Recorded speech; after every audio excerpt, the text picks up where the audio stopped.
Second master. Be quieter, she's still nearby. What are you afraid of? I've given her a sleeping potion. She won't wake up no matter what happens. Then, indeed, there was a loud commotion. The noise jolted Su Qingyi awake. As a 35-year-old professional hotel manager, she had seen many things. But when she opened her eyes and found herself in a red wedding dress on the floor, while not far away, an old-fashioned scene was unfolding, she was shocked. What was happening? Had she somehow entered a historical film? And those two actors had pretty good figures. Wait, second master. Be careful of the child, the female actor exclaimed sweetly. Su Qingyi almost burst out laughing. The setting was quite intense. Not only was there infidelity in the bride's chamber, but it also involved the groom and a pregnant maid. Wait a minute. Why did this scenario seem so familiar? Su Qingyi had no interest in watching the scene unfold. She was lost in her thoughts. The groom had drugged the bride and was having an affair with the bride's pregnant maid. This plot was exactly like the inspirational story of a concubine she had stayed up late to read last night, the beloved concubine. The story began with the male lead, Xia Huayan, getting married to the second daughter of the yeoman marquis, Su Qingyi. Su Qingyi thought, great, I know my role now. But Xia Huayan didn't like his dull and uninteresting fiancé. He preferred the maid, Jin Yun, who was close to her. Jin Yun wasn't just an ordinary maid. She was actually a cousin of the bride. She was beautiful and had her eyes set on her cousin's handsome fiancé. So, she cleverly became her cousin's maid. In the original story, Su Qingyi was merely a part of the love triangle, existing to watch her husband and the concubine show affection. For example, right now it was quite the show. If this were just a simple story of a favored concubine and a neglected wife, Su Qingyi wouldn't mind. Living comfortably in the marquis's residence without a man would be fine. After all, it wasn't easy for women in ancient times to see a doctor, and having a troublesome man beside her would be stressful. But it wasn't that simple. As the comparison character to the favored concubine, marrying the male lead would only lead to a struggle for survival, and her situation would be miserable. Just like in the original story, due to her beauty, she was sent to another man's bed by her husband, suffered humiliation, became pregnant, and ultimately died in a foreign land from severe bleeding during her pregnancy. Su Qingyi thought of the tragic fate of the original character, feeling cold and shivering. Her marriage with Xia Huayan definitely could not continue. But how could she escape? The original character was also a pitiful girl who was unloved by her parents, so divorce was impossible. The only option was the male lead, Xia Huayan, had an older brother named Xia Yunji. The book described Xia Yunji as brave and skilled in battle, always galloping on the battlefield, but unfortunately, he was just a supporting character who had been in a coma for half a year since the beginning. Marrying this once glorious heir, who is now incapacitated, could be a good choice. He also had 3 adopted sons, so marrying him would mean becoming a mother without any pain. Truly a perfect arrangement. Su Qingyi made up her mind, and quietly got up to leave the room while the 2 people on the bed were still occupied. Outside the door was her maid, Granny Chong, but she had already been bribed by Jin Yun. When she saw Su Qingyi come out, she widened her eyes in shock. You! Shut up. If you make a sound, I'll sell you, Su Qingyi said sharply. Granny Chong had never seen such a fierce second young lady and turned pale with fear. Yes, her contract was still in Su Qingyi's hands, and she could end her life at any moment. Lock the door from the outside, and don't disturb them inside. I'm giving you this one chance. Su Qingyi ordered coldly. Yes. I understand, Granny Chong replied quickly in a low voice. Su Qingyi nodded in satisfaction and hurried to find the person in charge of the Pingyang Marquis' residence, which could only be the old lady. In the Ian courtyard. At this time, the old lady would usually be resting. But today, with Xia Huayan getting married, the whole house was filled with joy. After sending off the guests, everyone gathered in the old lady's courtyard to chat. They were shocked to see the bride come over. What was she doing here at this time? Shouldn't she be in the bridal chamber? Could something have happened? Su Qingyi did not hold back. She knelt down and bowed her head, saying, I begged the old lady to help me. I was just drugged in the bridal chamber, and when I woke up, I saw Second Master Xie and my maid on the bed doing inappropriate things. What? Her few words hit the hearts of everyone in the Marquis's residence, like a thunderclap. I heard that my maid is even pregnant. Su Qingyi said, If you don't believe me, you can come and see for yourselves. This is outrageous. The elderly lady with white hair slammed her cane and shouted, Mingzong, go check it out quickly. Mingzong is the name of the Marquis of Pingyang. That rascal from Huayan. How could he do such a thing? The Marquis of Pingyang's face turned pale as he strode outside. Impossible, an heir wouldn't do that. However, Lady Qin, the Marquis's wife, didn't believe it and hurriedly followed her husband out. The others rushed towards the new house, leaving Su Qingyi momentarily ignored. At the entrance of the new house, Granny Chong felt extremely anxious, as she couldn't defend either side. If the second master told her to open the door, should she do it or not? Fortunately, the two inside didn't notice anything unusual until the crowd arrived, and then they realized something was wrong. Second master, something's wrong, Su Qingyi. Seems to be missing. Du Jinyan accidentally discovered this fact, nearly falling off the bed in shock, and quickly nudged the man beside her. What? Xie Huayan turned to look and found that Su Qingyi was indeed gone. His expression darkened as he quickly put on his clothes and headed for the door. Granny Chong. Where is Su Qingyi? To help Du Jinyan, he had sent away all the other maids and servants, leaving only Granny Chong, who had been bribed. Granny Chong opened the lock.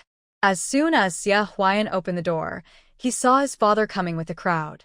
At the back was Su Qingyi, dressed in a red wedding gown. His mind went blank. Then he gritted his teeth. How could this be? The amount of medicine he gave Su Qingyi should have kept her asleep until the next morning. How could she wake up so early? Xie Huayan's eyes were filled with darkness and anger. Huayan, the bride is still outside. Why are you undressed? Who's in there? The Marquis of Pingyang was initially skeptical. Although Xie Huayan was not as accomplished as his elder brother Xie Yunji, he was still of good character. But seeing it with his own eyes left no room for doubt. Xie Huayan didn't expect to be caught, but now he could only accept it. Father, Jinyun, and I are in love. Slap. A hand struck Xie Huayan's sharply defined face. The Marquis of Pingyang was furious. You scoundrel! How could you treat your wife like this? What have you done to Qingyi, and what about your wife's family? Honor. Lady Ho, Qin, looked at her son who had been punished with pain. She never expected this to be true, leaving her unsure of how to advise him. Inside, Du Jinyan heard the commotion and realized something was wrong. What should she do? She quickly got up, pale, and started to dress. Get out here, you vile person. Lady Ho thought about it and concluded that it was the maid who had seduced her precious son, so she directed her anger at Du Jinyan. Mother, I won't allow you to speak about Jinyan like that. Xie Huayan sincerely defended Du Jinyan, standing in front of the door to prevent Lady Ho from entering. Jinyan is pregnant. She carries your grandchild. When the news of Du Jinyan's pregnancy spread, everyone fell silent. The Pingyang Marquis had few heirs, having married 2 wives and only having 2 sons and a daughter. After Xie Yunji fell into a coma, Xie Huayan was the only remaining hope for the Pingyang Marquis household. An heir was very precious to the family now. Xie Huayan seized this point and sincerely said, I acknowledge my mistakes and will personally apologize to the Yu family, but please do not harm Jinyun. She is innocent, and I have brought trouble upon her.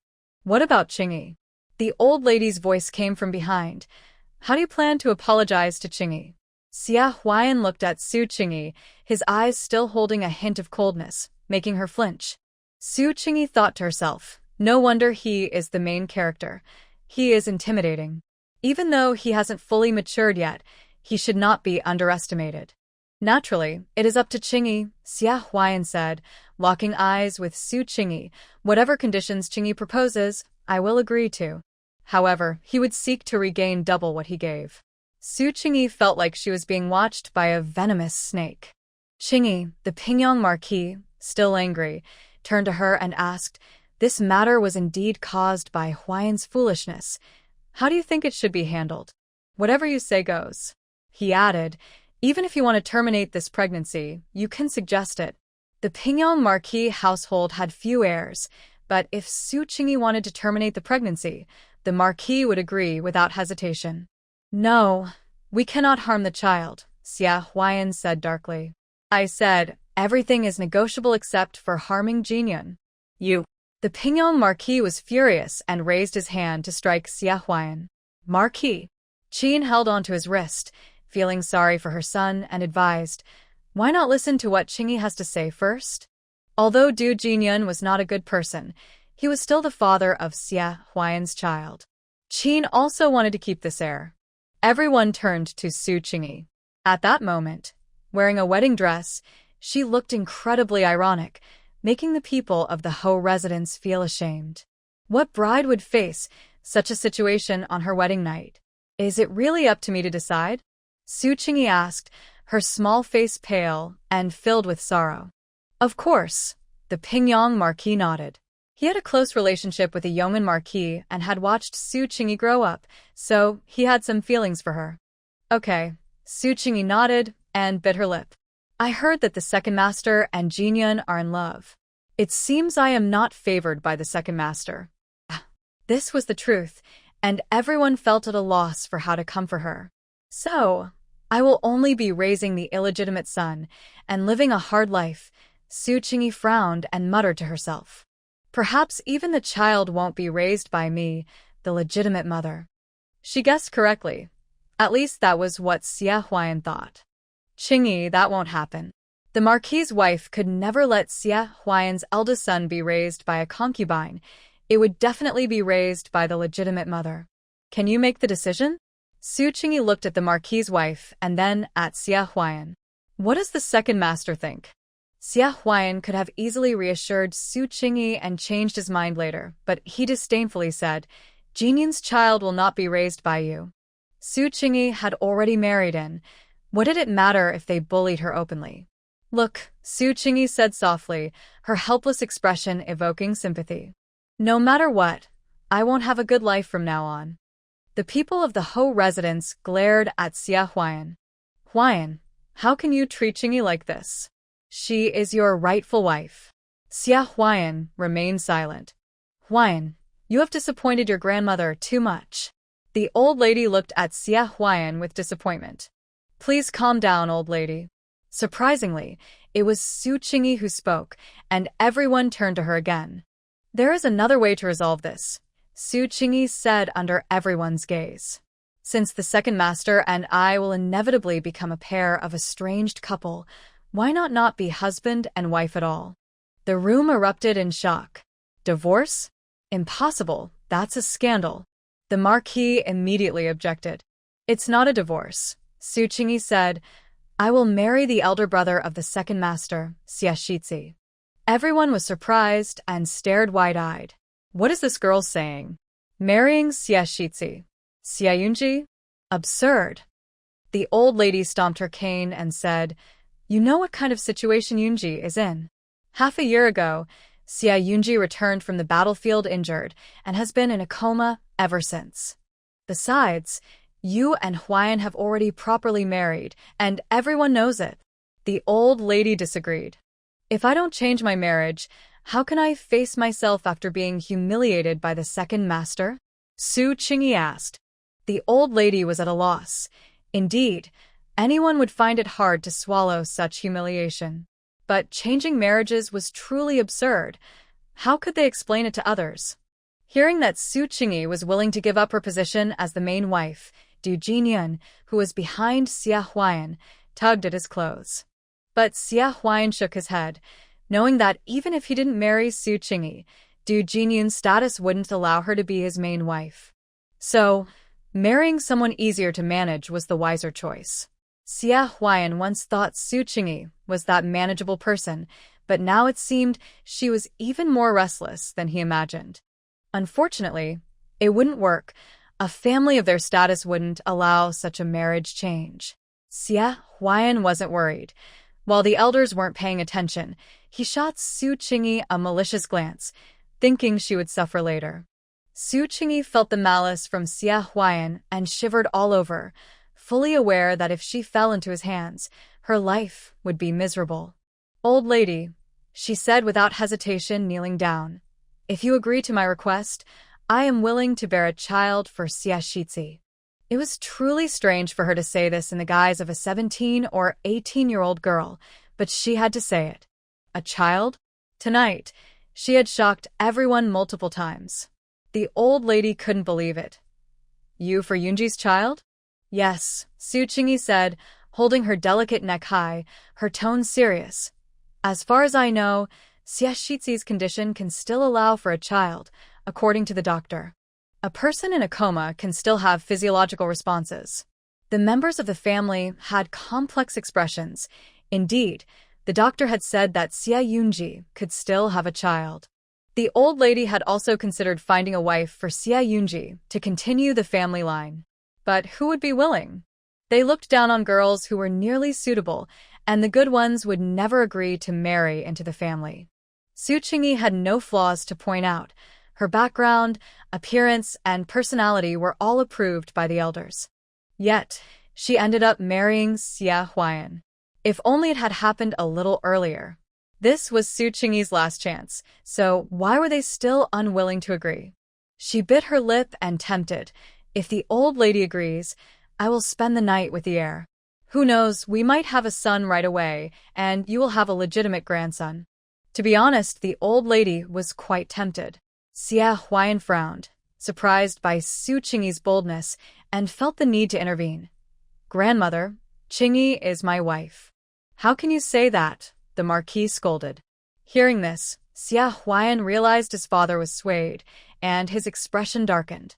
He reminded, "You can't be biased towards my elder brother." His elder brother, Xia Yunji, was the Marquis's favorite, so it was understandable. If they rejected Su Qingyi, they might not find someone as good again. The Marquis snorted at Xia Huan. "You want to negotiate with me? Fine. If that maid loses her baby, she should be sent away, and Qingyi can stay your wife." "That's impossible," Xia Huan replied without hesitation. "You, with your attitude, how can I trust you with Qingyi?" The old lady looked at Xia Huan with disappointment. If he had treated Su Qingyi with more respect, she wouldn't have considered changing the marriage. "This matter is not in your favor, Huan," the Marquis decided firmly, no longer looking at his younger son. "Since this is Qingyi's choice, we should respect it. We cannot go back on our word." Su Qingyi immediately bowed her head to the Marquis, feeling grateful. "Thank you, father, for your support." With just one sentence, her fate changed from tragic to hopeful. The marriage exchange was decided just like that. Everyone was hesitant to speak, especially the Marquis's wife, who didn't particularly like Su Qingyi as a daughter-in-law. But she despised Xia Yunji. How could he take away Xia Huan's wife?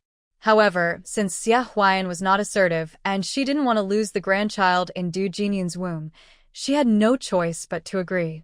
"Ma'am, gather my things and take them to the heir's place." Seeing no one object, Su Qingyi eagerly said. The dismissed maids returned, and with a dozen people helping, it went quickly.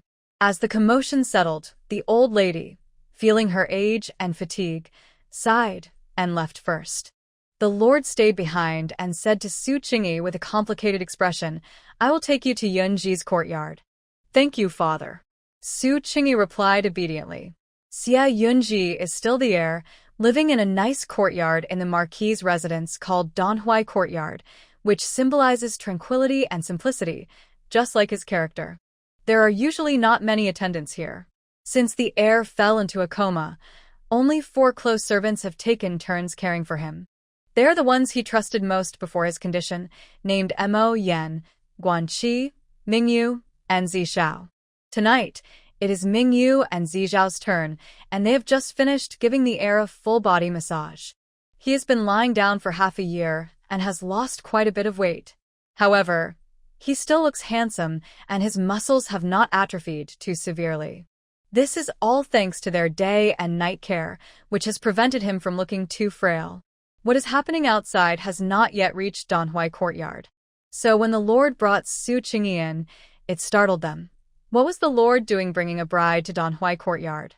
Mingyu, Zishao, this is Miss Su Qingyi, the second daughter of the Yeoman Marquis. The Lord introduced. Mingyu and Zishao exchanged glances. They knew her. She was the second young master's wife. Second young master. The lady had not finished speaking when the Lord astonishingly said, "From today on, she will be Yunji's wife." What? Mingyu and Zishao were both stunned. It's a long story, but in short, you must treat her well and not neglect her. The Lord didn't know how to explain further, just instructing, from now on, your lady will live in Donhui courtyard, and you will follow her arrangements for daily matters. Mingyu and Zishao found it hard to digest this news and replied hesitantly, "Yes, my lord." The Lord nodded and said to Su Qingyi, "Qingyi, I know you are a good child. Since you have chosen Yunji, take good care of him." "Yes, father." Su Qingyi lowered her eyes, looking very gentle. As for the matter of consummation, the Lord said in a serious tone, "I hope you are not trying to deceive me and the old lady to achieve your goals. You should know that we value Yunji's offspring greatly. Even without you, he will eventually have a wife." Su Qingyi understood the Lord's meaning. He hoped she would keep her promise and not be careless. Yes. She lowered her head and replied softly. As a woman without support or special advantages, life in the ancient household is very difficult. In her current situation, it seems she has no other choice. After the instructions were given, the Lord turned and left. The maids quietly moved Su Qingyi's belongings, showing little joy, only caution and unease.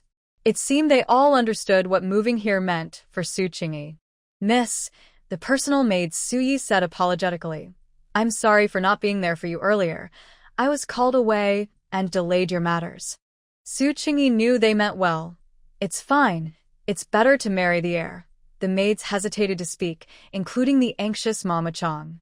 Mingyu and Zishao listened closely, feeling uneasy.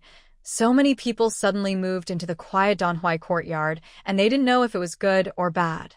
The old lady wanted the heir to marry, and they had heard some rumors, so they were somewhat prepared. But tonight's sudden turn of events caught them off guard. "Su Yi, please have someone prepare hot water. I want to bathe," Su Qingyi instructed. "Yes," Su Yi replied, and went to gather help. The maids busily prepared everything needed for the bath. Su Qingyi walked toward the inner room, intending to check on the heir. After a few steps, she turned and called, "Mingyu, Zishao, please come here and tell me about the heir." "We dare not." Mingyu and Zishao quickly approached. They secretly observed Su Qingyi. As a young lady from the Marquis family, she was of equal status, and her appearance and demeanor were impressive. They just wondered what her personality was like. They had heard a little about the second master's fiancée, who is said to be gentle and virtuous. But how did she become the heir's wife? Could it be that the Marquis, eager for a son, had forced the issue? Thinking of the Marquis's usual behavior, it seemed quite possible. Once in the inner room, Mingyu adjusted the lamp to brighten the space for the heir's wife to see better. Although their heir had been unconscious for half a year, he was still handsome. "Don't worry, young mistress. The air is clean and doesn't smell of medicine," said Zishao. Even so, she worried Su Qingyi might dislike the air. "All right," Su Qingyi said confidently, walking straight to the bedside and sitting down. She looked at him, and the descriptions in books of a dashing general with striking features were true. He had prominent brows and a clear, refined appearance. He had a memorable and outstanding face. Even though he looked a bit thin, his charm remained. He looked so good even while ill. She couldn't imagine how stunning he must have been at his best. This was to be her husband. Su Qingyi felt complicated emotions. If Xie Yunji was as good as described in the book, wouldn't that be a gain for her? Otherwise, with her qualifications, she didn't seem to match the extraordinary Xie Shizhi. Su Qingyi reached out and touched the young master's cheek. It felt warm. She also squeezed his arm and sincerely said, "You all take great care of him. Seeing her unafraid and even smiling, Mingyu and Zixiao felt relieved. They replied in unison, "It's what we should do." Then they wondered, did the young lady really not feel sad marrying such a young master? Indeed, Su Qingyi did not feel sad. The young master would wake up, there was no reason to be upset. He would wake up, but in the book, he soon returned to battle and sadly passed away from an infection. After Xia Yunji's death, the throne changed hands, and the Pingyang Marquis' residence was punished for choosing the wrong side, leading to the male lead, Xia Huaiyan, growing stronger. He would meet the future emperor during his exile, and they would become close friends. Meanwhile, the concubine Du Jinyan would shine during the journey, gaining the recognition of the Marquis' household through her exceptional courage and luck.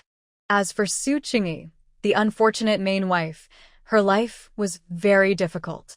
Out of jealousy towards Du Jinyan, she offended Xia Huaiyan and was passed around to many men during the journey. This was also why Su Qingyi desperately wanted to escape from Xia Huaiyan. The male lead's deep affection was only for the female lead, while he was indifferent to others. Now, she had also offended Xia Huaiyan by disrupting his plans.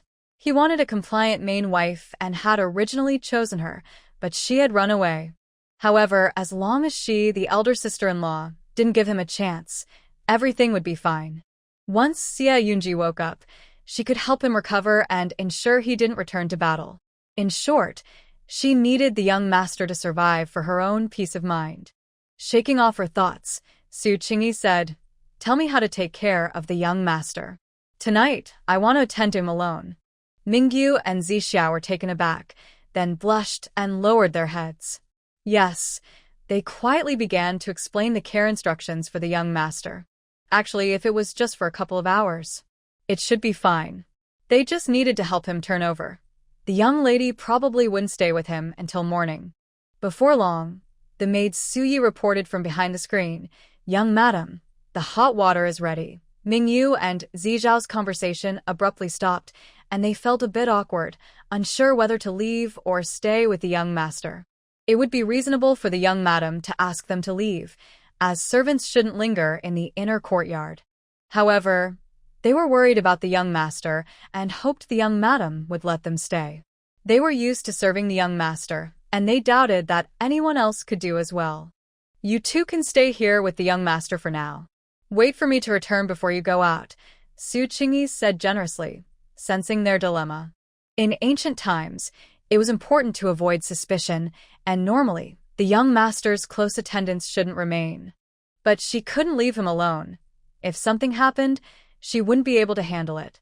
Moreover, the young master was so tall that he wouldn't be comfortable being attended by maids and nurses instead of his usual attendants. With a valid reason, the 4 young servants naturally stayed. Yes, Mingyu and Zixiao sighed in relief, realizing the young madam would not send them away.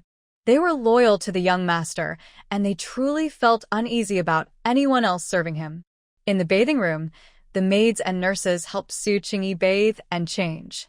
The nurse closest to her, filled with concern, said, "Miss, why do you have to do this? Marrying a young master who is like a shell of a person would ruin your life." The situation with Master Xie and Du Jinyan is indeed frustrating, but you are the rightful wife. It would be easy for you to manage a concubine later on. I heard the young master has 3 adopted sons. Being a stepmother isn't that simple. Su Qingyi gave the nurse a reassuring look. "Nurse, trust me. This choice is the best. If I really marry Master Xie, my good days will be over." The nurse hesitated, feeling that her young lady was too pessimistic.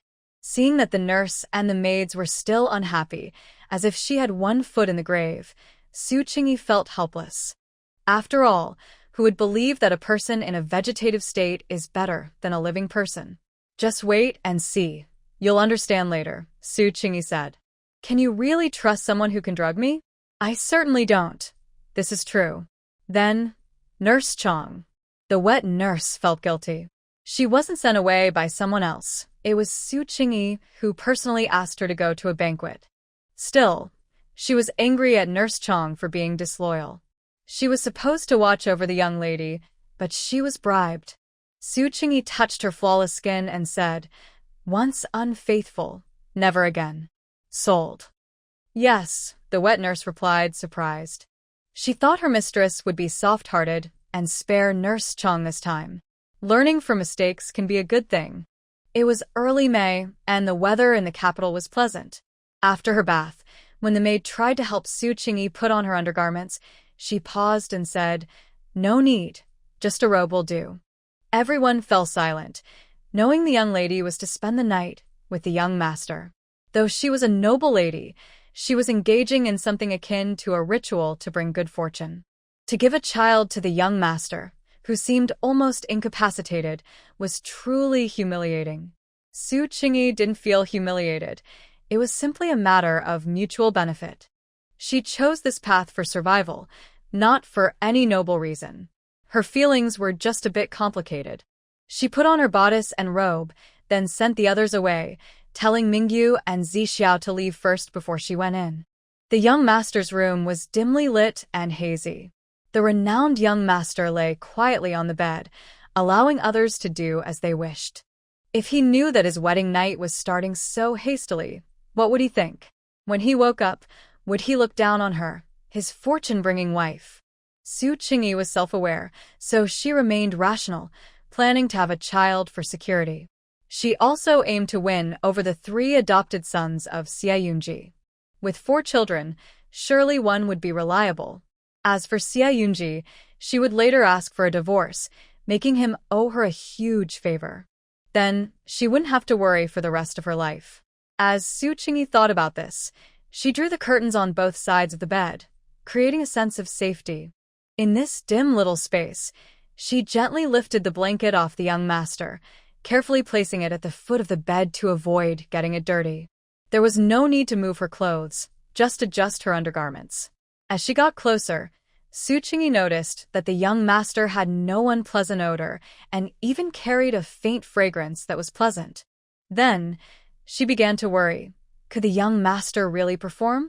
What if he turned out to be incapable? "I'm sorry, but I can't assist with that." While the maid helped her to the bathroom, she felt as if her legs were floating.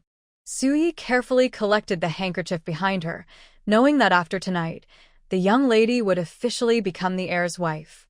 After the young lady left, Mingyu and Zixiao hurried inside to attend to the heir. Upon seeing the marks, both of them blushed and quickly focused on their tasks. They helped change clothes and freshen up the bedding, just like usual. However, today seemed to carry a bit more joy.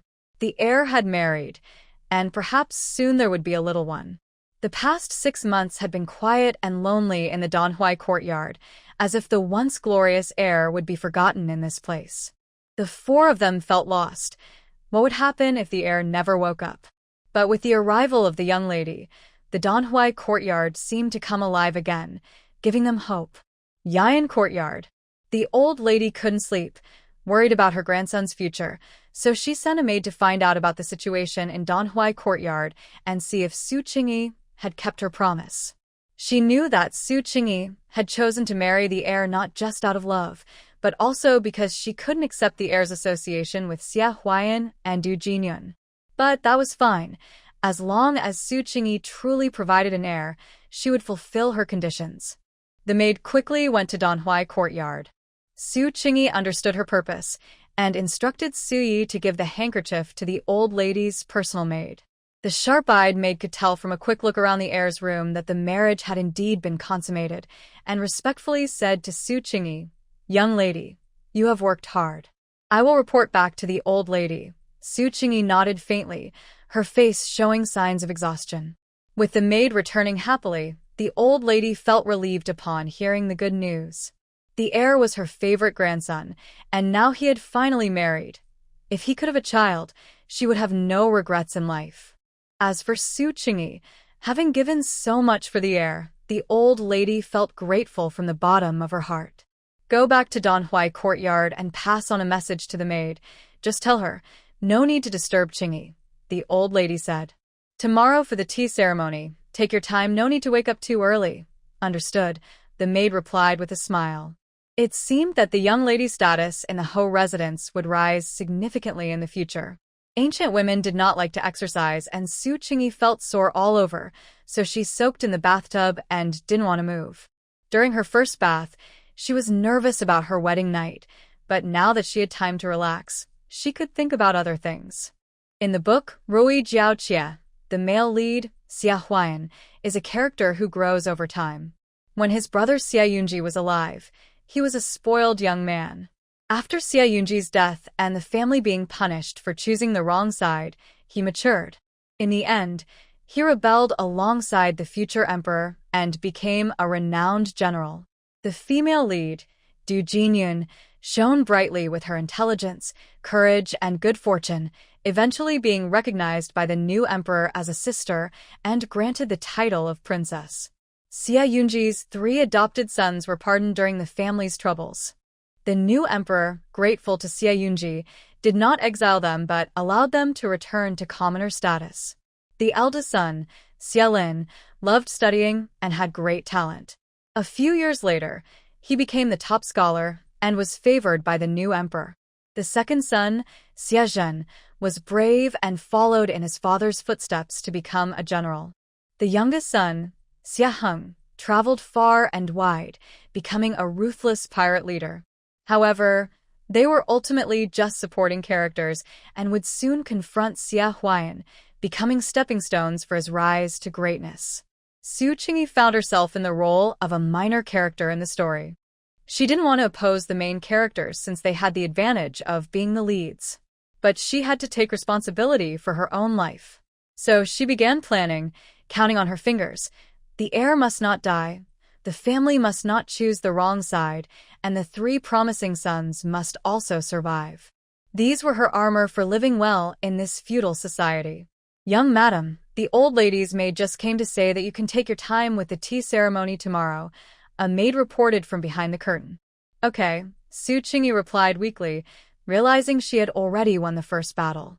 If she were still Xia Huayan's wife, she wouldn't have such treatment. That night, Su Qingyi slept in another room, and the maids had already prepared it. This way, she could rest without interrupting the servants who were attending to the heir. Su Qingyi enjoyed this life that felt like having a husband but also not having one. The next day was the tea ceremony. Even though her husband was absent, the necessary procedures still had to be followed. The Xie family was already waiting in the old lady's courtyard. After all, the old lady had declared that everyone must treat Su Qingyi with respect, and anyone who dared to be disrespectful would face her displeasure. Xia Huayan was present, but his aunt Du Jinyun, who had no standing, was not allowed to attend. Otherwise, it would be seen as disrespectful to Su Qingyi. Seeing the old lady's demeanor, Xia Huayan guessed that Su Qingyi had likely already spent the night with his older brother. He didn't like Su Qingyi, but he felt a sense of being robbed of a woman by his brother, which left him feeling uneasy, just like Lady Ho. Xia Huayan had always lived in the shadow of his older brother, Xia Yunji, and now even his fiancée, who had been promised to him since childhood, preferred to marry the useless older brother rather than him, which infuriated him. However, now that Su Qingyi was his sister-in-law, he had to show her respect in front of everyone. "Mother, it's getting late. Should we send someone to hurry them?" Qin said, glancing at the sky, unable to hold back her words. As soon as she spoke, she noticed the expressions on the Lord and the old lady's faces darken. Qin realized she had misspoken and quickly fell silent. Inside, she felt frustrated. When she first entered the family as a secondary wife, the matriarch had still been alive, and being from a prestigious family, she valued rules and had often been tested. She had hoped that once she became a mother-in-law, she would gain some authority, but instead, it felt like she had married in a new ancestor. Even she had to watch her words. "The young mistress has arrived," a maid announced with a smile. Everyone turned to see Su Qingyi entering slowly, surrounded by maids and nannies, dressed elegantly and looking calm and rosy, showing no signs of dissatisfaction with the marriage. The old lady had been unable to sleep all night, worried that Su Qingyi might regret her decision, but now she finally felt at ease. Su Qingyi approached the elders and respectfully greeted them. "Qingyi wishes grandmother and parents well." Then she added, I apologize for being late and making everyone wait. It's all right. You were startled yesterday, the old lady replied with a slight smile. Is it comfortable staying in Yoonji's courtyard? Su Chingy smiled. It's no different from my family home. Everyone laughed for a moment.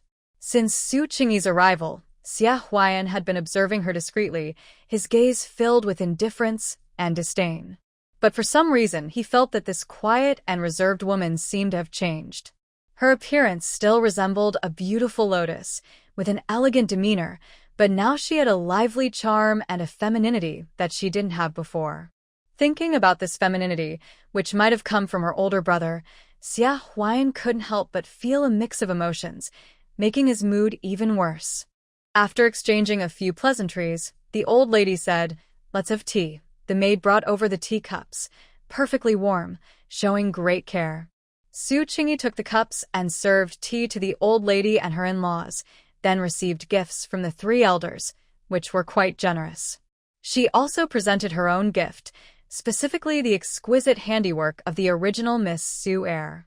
The fine stitching and beautiful colors deserve to be called a model of women's crafts. The tea ceremony went very smoothly. Even the dissatisfied Qin didn't dare to cause trouble. Next were the other elders. The Pingyong Marquis' family was large, with the Marquis being the eldest son, and his younger brothers living in the Marquis' residence, without having separated. Su Chingy greeted her uncles and their wives one by one, exchanging gifts. There were only cousins and younger relatives left. The second uncle had one son and one daughter, while the third uncle had two daughters and one son, with no illegitimate children, showing that the Pingyong Marquis' family had good values, producing loving individuals.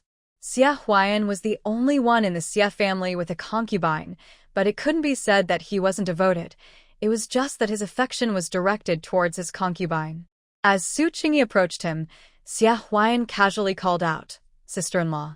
Su Chingy smiled calmly, second brother. After exchanging greetings, Xia Huayan bowed slightly and said, Sister-in-law, I was wrong before to treat you so lightly. I apologize. Su Chingy looked at the top of his head, remaining silent. The one who should be apologizing wasn't her, but the real Miss Su Heir. They were right to hold on to their love, but Miss Su Heir also deserved respect. Even if there was no love, she shouldn't be treated with such disrespect. Xia Huayan didn't receive a response and didn't mind, continuing, Jin Yun is your maid. Huayan, the old lady frowned and interrupted, It's a happy day. If there's something to discuss, let's do it later. Do you really need to bring it up now? Xia Huayan realized he was too hasty and quickly backed down, saying, I'm sorry, grandmother. He just wanted to get Jin Yun's contract. Jin Yun was the old lady's cousin from her family. Initially, she served the old lady, but later, wanting to be Su Chingy's personal maid, she voluntarily signed the contract, which was why Su Chingy agreed to have her. Otherwise, she would have no way to smoothly become Xia Huayan's concubine. An outside woman is even lower than a concubine, and her reputation would harm the child she carries. Just now, Xia Huayan took the initiative to apologize to Su Chingy, and the old lady thought he had come to his senses and reflected on his actions. Unexpectedly, it was only for Du Jinyun, which made the old lady even angrier. But he is still her grandson, so she had to suppress her anger and said, Even though Chingy married your elder brother, it doesn't mean that what you did wrong can be overlooked. You should go to the ancestral hall and kneel there to reflect on your mistakes. Hearing that he had to kneel in the ancestral hall, Xia Huayan was reluctant. Grandmother. The lord snorted coldly. If you dare to say more, I will have that maid kneel outside the ancestral hall with you. The old lady and Qin felt sorry for the child Du Jinyun was carrying, but he did not care. If the upper beam is not straight, the lower beam will be crooked. What kind of good child could come from a servant born of a cellar? Father, please calm down. I will go kneel now. This time, Xia Huayan behaved himself. He truly cared for Du Jinyun and was afraid that others would harm her. Finally, it was time for Xia Yunji's 3 children to come and bow to Su Chingy. The eldest son, Linggur, was 12 years old. He knelt down properly, bowed, and called out mother, then lowered his eyes and said nothing. He had just been informed that the bride who was supposed to marry his second uncle had become his father's bride. In one night, his aunt became his mother. Ling-gur was not happy. He felt this was too hasty and did not show enough respect for their father. However, when the elders spoke, he had no choice but to comply. Su Qingyi glanced at the future little power holder. He had red lips and white teeth, looking clean and handsome, though a bit thin. She smiled and said, "Ling-gur, you are truly handsome." Then she presented a gift, a set of writing tools. Ling-gur accepted it. "Thank you, mother." He then stood to the side. The second son, Zhengur, was also handsome at 8 years old. He appeared sturdier than his brother. To be precise, he was chubby. "Mother." He came over to kneel and said loudly, "I am Zhengur, my name is Xiezhen, and I am 8 years old this year." Su Qingyi smiled and gently patted his head. "Zhengur is really sturdy." Zhengur smiled shyly, feeling a bit bashful. Others called him chubby, but only his mother said he was sturdy. The young boy, Hong, is only 4 years old and a bit thin. He must have been taught by the nanny beforehand, as he knelt down and said in a sweet voice, "Mother, I am Hong, and I am 4 years old this year." Su Qingyi was delighted and immediately bent down to pick up the small Hong, placing him on her lap. "Hong is so good." Then she personally put a longevity lock around his neck.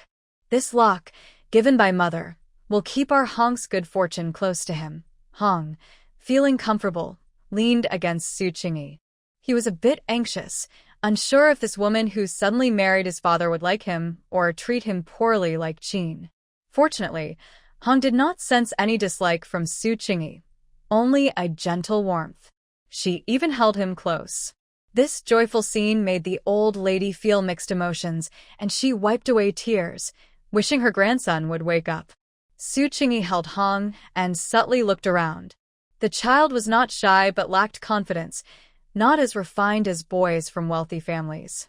Indeed, Hong's anxious eyes seemed to fear his mother's disapproval. Su Qingyi gently patted his back and asked, "So, where were the children raised before?" Everyone looked at Qin, clearly indicating she was responsible for their upbringing. That made sense, as the old lady was getting older and had less energy to oversee the children's education. Qin smiled and said, "The 3 boys are in my courtyard." "I see." Su Qingyi nodded slowly, then leaned down to poke the child's cheek and asked, "Hong, would you like to live in mother's courtyard?" Hong's eyes lit up and he nodded. Then he shyly lowered his head, leaning against Su Qingyi and not daring to speak. Such a reaction. Well, it was normal. Qin did not like her stepson, Xie Yunji. If Xie Yunji did not wake up, this home would belong to Xie Huayan. Qin did not have to worry about anyone's opinion, so how much care could she give to the 3 adopted sons left by Xie Yunji? Not mistreating them was already a lot. "It seems Hong really likes mother," Su Qingyi joked, and Hong shyly smiled back, his thin face looking somewhat cute. Even Su Qingyi, who usually had no interest in children, felt a bit of affection for him. She looked at the old lady and said, "Grandmother, since Qingyi is now the prince's wife, she should help take care of the 3 children. Why don't we move them to my courtyard? What do you think?" Mrs. Qin felt displeased. As the grandmother responsible for the 3 children, it was disrespectful for Su Qingyi to bypass her and ask the old lady. "It's only right," the old lady nodded. "You are their mother, so you should take care of them. Have someone move them over later." "Mother, will this disturb Yunji's recovery?" the Marquis asked with some concern. "It's better to have some liveliness," the old lady replied. "Perhaps the cheerful atmosphere will help Yunji wake up." The Marquis thought this made sense and did not oppose it. "Yulan, you take care of this matter," the old lady instructed. "Yes, old lady," Yulan replied. Mrs. Qin realized she was completely ignored, which made her even more frustrated. But she decided it was fine. She was already tired of taking care of Xie Yunji's adopted son. He wasn't her own grandson, so it felt like a thankless task. Let Su Qingyi enjoy the spotlight. Being a stepmother isn't easy, and she would have her own struggles later. When Hengge heard they could move to their mother's courtyard, he was very happy. Zhenge was also pleased because their grandmother didn't like him and always complained about him being chubby. "Linge, standing at the back, had no strong feelings. With their father in this state, no one was there to support them. No matter where they lived, they were still dependent on others. He just wanted to grow up quickly and become strong. After they dispersed, Su Qingyi directly carried Henge back to the courtyard. Chubby Zhengo and Lingo went back to pack their things. Although they didn't have to do the heavy lifting, they still needed to supervise, especially Lingo, who was particular about others touching his belongings. The Donhui courtyard was large. After Su Qingyi returned, she planned out the space and assigned the empty rooms on the east side to Lingo. The west side was for Zhengo and Henge, along with their respective maids and servants, making the courtyard lively in no time. Su Qingyi had a good amount of dowry, and the remaining empty rooms needed to be filled with it. With this arrangement, everything was quite full. She left those tasks to others and instructed her maid, Luer, go to the small kitchen and send some food for Henge. Since the three brothers will be living here from now on, make sure to stock up on ingredients. If we're short, hurry and buy more. Luer immediately replied, yes, young lady. Everyone in the courtyard was busy running around, some fetching things while others tidied up the house. Su Qingyi placed little Henge on the couch and shook her arms. Although the child was small, carrying him for a while made her arms a bit tired. Seeing this, Henge showed a worried expression, as if he was afraid of having done something wrong. Su Qingyi smiled and said, Henge is still too light. My arms are only a little sore. How about we eat something good later? Henge blinked and then brightened up, moving his little mouth to say, okay, do you want to go see Daddy? Su Qingyi asked, since the food wouldn't be ready for a while. Yes, Henge said shyly. He rarely saw his father, but missed him a lot. Usually, the nurse didn't take them to see their father, and Henge couldn't remember the last time he saw him. Then let's go see him. Su Qingyi's face felt a bit warm, although she tried to ignore it. The events of last night kept coming to her mind. The young master's room was next door, and today, the servants attending him were Guanqi and Moyan. They had already heard from Mingyu and Zixiao about the arrival of the young lady this morning. It was hard to believe, but it seemed to be a good thing. They said the young lady was gentle and kind, truly caring for the young master. The two of them waited nervously to meet the young lady. After waiting all morning, they thought she would come to see the young master first, but she went straight to offer tea instead. That was understandable. Finally, the young lady arrived, holding a little child. Young master, Henge. Guanqi/Moyan welcomes the young lady and young master Heng, they said in unison, bowing. Su Qingyi nodded and smiled. I brought Henge to see his father. How is the young master?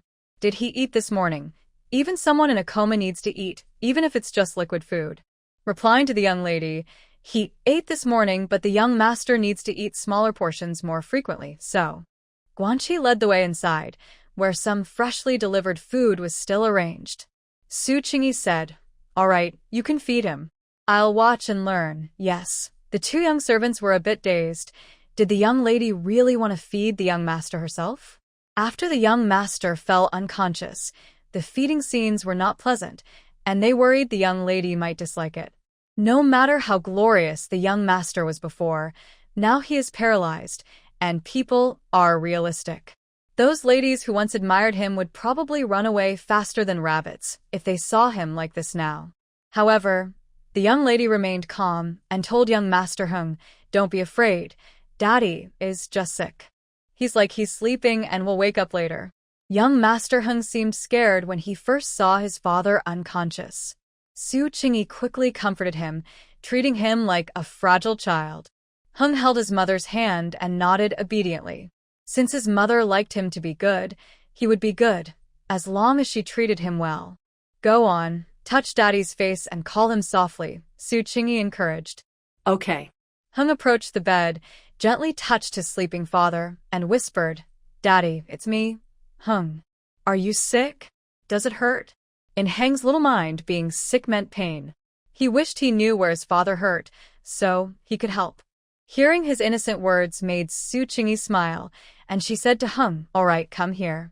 Daddy needs to eat and we can just watch. Heng reluctantly looked away and returned to his mother's side. Xia Yunji, in a daze, heard a familiar voice calling him daddy. Who was it? It felt like a dream, and his mind was foggy. His aching head told him to stop thinking. But he couldn't.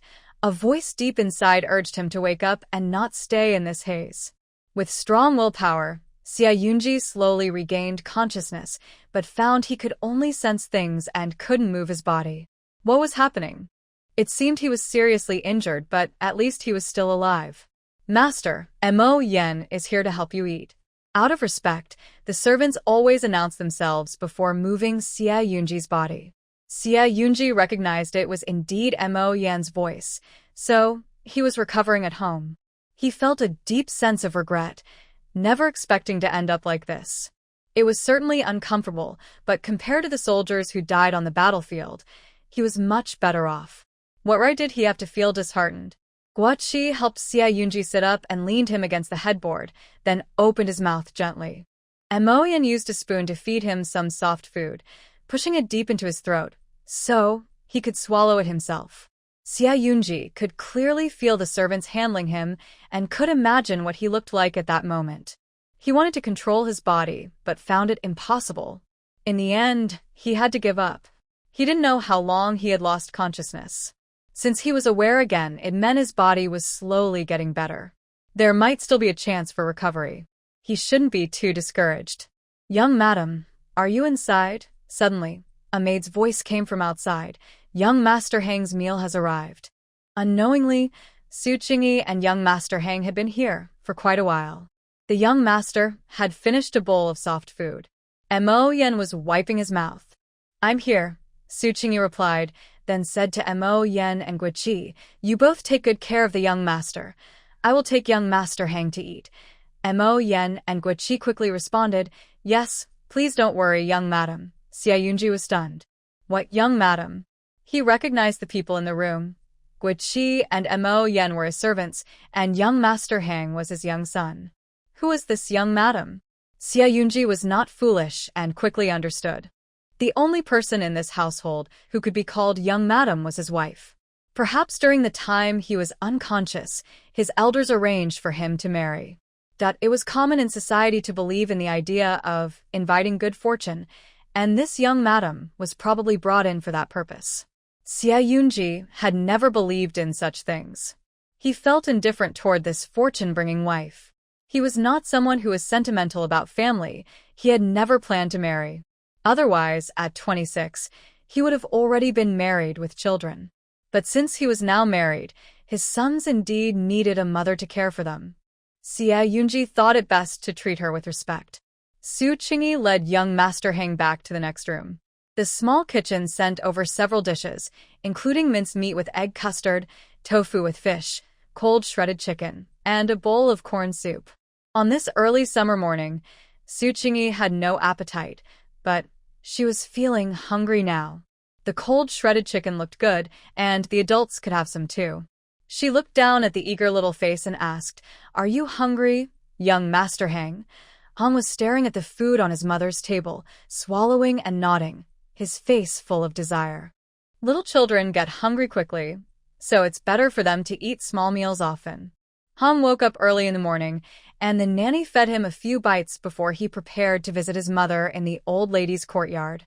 He was already very hungry. "Then let's sit down and eat," said Su Qingyi. To be honest, she had no experience raising children, only having observed her siblings take care of their son. She had learned a lot in her mind, and was just waiting to put it into practice. Little Hung opened his small hands towards his mother, and the nanny beside him was taken aback. She saw her mistress pick up Hong and sit him in her lap. In a wealthy family, the lady of the house usually doesn't raise children like this. They are supposed to be cared for in their own courtyard. But for daily meals and care, it was usually the maids and nannies who handled those tasks, while the lady just directed from the side. The nanny sighed, thinking her young lady was quite something, doing everything herself without complaining about the hard work. Su Qingyi didn't know how the lady of a wealthy family was supposed to raise children. She only believed in sincerity. Once these 3 children grew up and succeeded, in 10 to 20 years, she could retire early. By then, she would be in charge, and her life would be predictably enjoyable. This was Hong's first time eating with his mother, and he sat up straight. He knew not to talk while eating or making noise, and even the way he held his chopsticks was important. He had been raised in the household since he was 1 year old, and now, 3 years later, the rules were ingrained in him. Su Qingyi quietly observed the child. His dining manners were good, but he looked very tense, as if worried about making a mistake. She put down her chopsticks and sighed. "Hong, aren't you tired from eating like this?" Hong trembled slightly, looking helplessly at his mother, wondering if he hadn't done well enough. He panicked, thinking that if he upset his mother, would he be sent away from her courtyard? Thinking this, Hong started to cry quietly, not wanting to go back to his grandmother's courtyard. He liked his mother now. Su Qingyi was surprised, wondering why he was crying. She quickly took out a handkerchief to wipe Hong's tears, saying, "What's wrong? Why is our Hong crying?" Hong heard his mother's gentle words and felt uncertain. Could it be that she wasn't angry? In truth, Su Qingyi felt indifferent towards children. She used to dread encountering them when she went out. Suddenly raising 3 children of different ages is quite a challenge for her. "Mother, do you think I don't follow the rules well enough?" Hungur asked carefully. Although he was young, he could sense that others didn't seem to like him much. Su Qingyi paused for a moment, thought it over, and realized where the problem lay. Hungur was not particularly outstanding in appearance, and as an adopted son, with his adoptive father often away, he had inevitably developed a cautious and sensitive personality, always trying to please others. It wasn't just Hungur. The situations of all 3 children were quite similar. They were not born into the Xie family, and their awkward status likely made them hesitant to see themselves as young masters of the marquisate. "Hungur, you follow the rules very well," Su Qingyi said, holding his little face seriously. "Mother is very satisfied with you and likes you a lot." To make her point more convincing, she leaned in and gave him a gentle kiss on the cheek. Hungur looked stunned, unable to react for a while. Su Qingyi continued to explain. "What I meant earlier is that you don't need to be so nervous. You follow the rules well enough, and you can relax a bit in Mother's courtyard." Hungur looked surprised, as he had always been treated harshly by everyone since he could remember. No one had ever spoken to him so kindly, telling him he was doing well. After receiving the compliment, Hungur finally relaxed a bit and no longer ate his meal in fear. By the end, he happily picked up his soup bowl and drank it all in one go. He placed the empty bowl on the table and said, "Mother, I'm done." Su Qingyi gave him a thumbs up, saying, "Good boy." The nanny quickly came over with a cloth to wash Hungur's face and hands. Young children tend to get sleepy after eating. But Su Qingyi noticed that this little one, despite being so sleepy he could barely keep his eyes open, was still sitting obediently in his chair, trying to stay awake. Having finished her meal, Su Qingyi lazily wiped her hands and said, "If you're tired, you can go to sleep." Hungur suddenly perked up, shaking his head. "It's almost noon. We have to have lunch together before I can sleep." This was the rule. Everyone in the household had to eat lunch together unless there was a valid reason to be absent. Thinking it over, it seemed that the marquisate indeed had such a rule, set by the marquis's wife, Madame Qin. As the stepmother, she was particularly sensitive to being seen as petty, so she made sure to follow the practices of the noble families. She only learned the surface skills and missed the essence. Otherwise, she wouldn't be so inconsistent.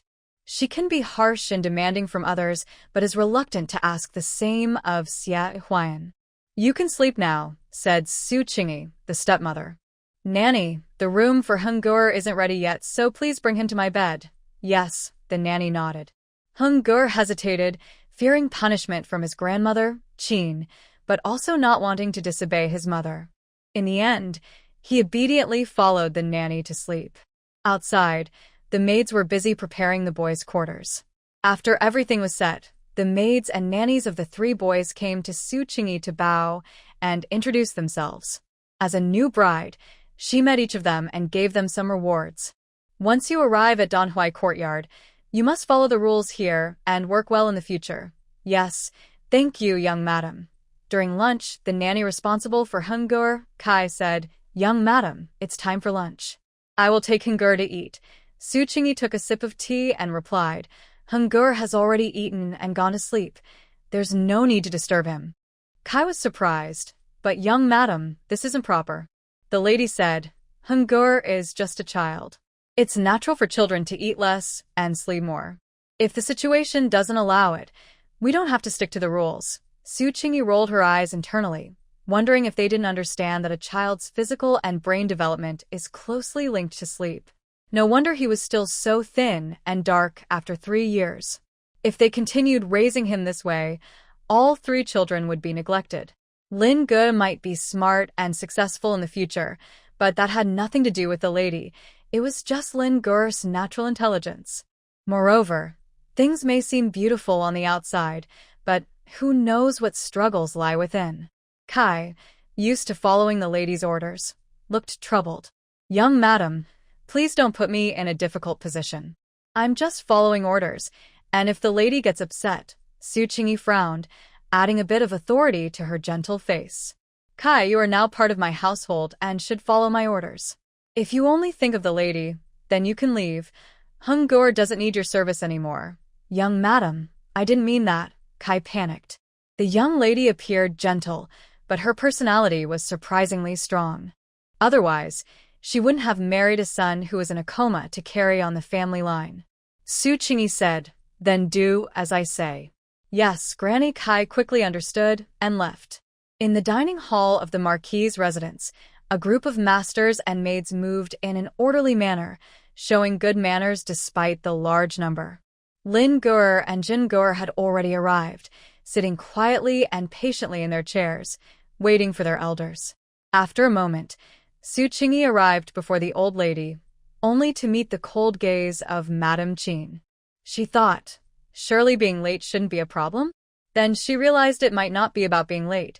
Perhaps Xia Huayan was still kneeling at the ancestral hall? Looking around, she confirmed that Xia Huayan was indeed absent. The Marquis was also away, reportedly in the palace seeking the imperial decree for her marriage to the heir. Only in this way could their union be legitimate. Su Qingyi chose to sit beside Jin Ge. Jin Ge secretly glanced at her, his round little face unable to hide his joy. He wanted to speak to his mother, but was afraid of being scolded by his grandmother. Where is Hungur? Madame Qin asked with a frown. Su Qingyi replied, Hungur woke up early this morning and just went back to finish his meal and take a nap. This is not acceptable. It's very improper, Madame Qin said. She forced a smile and added, What you may not know is that the Marquis's residence has its own rules, established by the late matriarch, who came from the Li family of Longxi and valued propriety highly. I see. Su Qingyi smiled. As a daughter-in-law, I understand, and will make sure to follow the rules of the household. Madame Qin thought she had submitted, and smiled in return. The old lady has arrived. Upon hearing this, everyone stood up and waited for the old lady to take her seat before sitting down themselves. The old lady noticed Hungur was missing and asked a couple of questions. After receiving an explanation, she said, It's fine. Children should sleep when they need to. Once the old lady began to eat, Su Qingyi started to eat as well, while serving dishes to the 2 boys. Jin Ge saw the meat in his bowl and, like a cat spotting fish, excitedly said, Thank you, mother. Ever since he had gained weight, his grandmother had forbidden him from eating meat. He never felt full at meals and ended up snacking on treats, which only made him gain more weight. Lin Ge looked at the meat in his bowl, frowning. Unlike his second brother, he doesn't like to eat meat. After hesitating for a moment, he gave the meat to his second brother. Su Qingyi thought, This future young official is so aloof, not at all like a child. But then again, in ancient times, 12 years old was considered an adult. However, Lin Ge is thin and hasn't grown much yet. He looks younger than Jin Ge. Lin Ge, if you don't eat meat, you won't grow tall. You don't want to be short, do you? Su Qingyi used her best argument. Lin Ge immediately looked unhappy. How is growing tall related to eating meat? Don't doubt it, it really is related to eating meat. Su Qingyi gave an example. Jin Ge loves to eat meat, look how tall he is. As she spoke, another piece of meat was added to Lin Ge's bowl. Even though he still didn't want to eat it, But thinking about not growing tall made him frown, so he didn't give it back to his second brother. Jean-Gur, with his sneaky eyes, felt disappointed when he saw his older brother eating. He wished all the meat could be given to him. He secretly glanced at Qin, burying his head over his bowl, afraid she wouldn't let him eat. Qin cast a cold glance at the three of them but didn't intervene. In the past, not letting Jean-Gur eat meat wasn't really for his benefit. She simply disliked the chubby boy and wanted to make things difficult for him. Jean-Gur thought he would only get 2 pieces of meat today, but unexpectedly, his mother kept giving him more. He felt guilty about eating so much. "Mother, that's enough," he said softly, licking the grease off his lips. "Are you full?" Su Qingyi asked him. Jean-Gur wasn't full. He struggled internally but ultimately shook his head. "I'm too fat. I can't eat more meat." So he still wanted to eat? "If you want to eat, then eat," Su Qingyi continued to serve him. "Who says being fat means you can't eat more meat? It's fine. You can lose weight after you're full." Jean-Gur's mouth dropped open in surprise. He had never heard such reasoning before, but it made so much sense. What his mother said was right, and he nodded happily. Ling Gur glanced sideways, secretly wondering if this woman truly cared for his second brother or had other motives. Su Qingyi genuinely cared for Jean-Gur. The book clearly stated that Jean-Gur couldn't get enough meat, so he craved snacks. Ancient snacks were so sweet, and combined with various dairy products, staying indoors and not exercising would make anyone gain weight. Jean-Gur's weight was a concern for the old lady. Unable to hold back, she said, "Qingyi, Jean-Gur really shouldn't eat so much meat. He needs to stop at some point." Qin responded, "Yes, he's only 8. If he keeps getting this fat, it will be a problem." Hearing his great-grandmother and grandmother, Jean-Gur stopped eating. Su Qingyi smiled and explained, "Grandmother and mother don't know that Jean-Gur isn't getting fat from eating meat." Everyone at the table looked puzzled. If he wasn't getting fat from meat, what was he eating? Su Qingyi clarified, "Jean-Gur is getting fat from snacks and all kinds of sweet milk and soy milk." Jean-Gur widened his eyes in disbelief, wondering how Su Qingyi knew he often ate those things. It wasn't that he loved them. Even the tastiest food can become boring if eaten too much. But if he didn't eat those, he would be hungry. Yet others didn't believe Su Qingyi. Someone questioned, "Can eating snacks really make someone gain weight?" Su Qingyi replied, "A little won't make you gain weight, but a lot will." Jean-Gur lowered his head in shame, suddenly feeling terrible and wondering why he wasn't liked. His nose tingled, and tears fell into his bowl. "But this isn't Jean-Gur's fault," Su Qingyi said, patting his head. "Jean-Gur doesn't get enough to eat at the table, so he ends up eating a lot of snacks on the side." Everyone was shocked, thinking Su Qingyi's words were nonsense. In the Ho residence, how could the young master be hungry? Su Qingyi explained, "You need enough good food to feel full. Jean-Gur is growing, and if he doesn't get meat at every meal, he gets hungry quickly. He doesn't dare to ask for food from the kitchen, so what else can he eat?" Then she gently touched Jean-Gur's back and asked, "Is that right, Jean-Gur?" Jean-Gur nodded and started to sob, which turned into loud crying. He didn't know why, but he had never cried from hunger before. Today, just a little concern from his mother made him want to cry. The people at the table looked shocked, their faces changing colors. They never expected that the young master of the Ho family could be hungry. It was simply unbelievable. The old lady looked upset because it made her seem uncaring about Xia Yunji's child. It was unfair. She truly hadn't thought of it. Originally, it was Qin who didn't let Jean-Gur eat meat, saying it would slow down his weight gain, and everyone agreed. Minzong's daughter-in-law. The old lady was furious.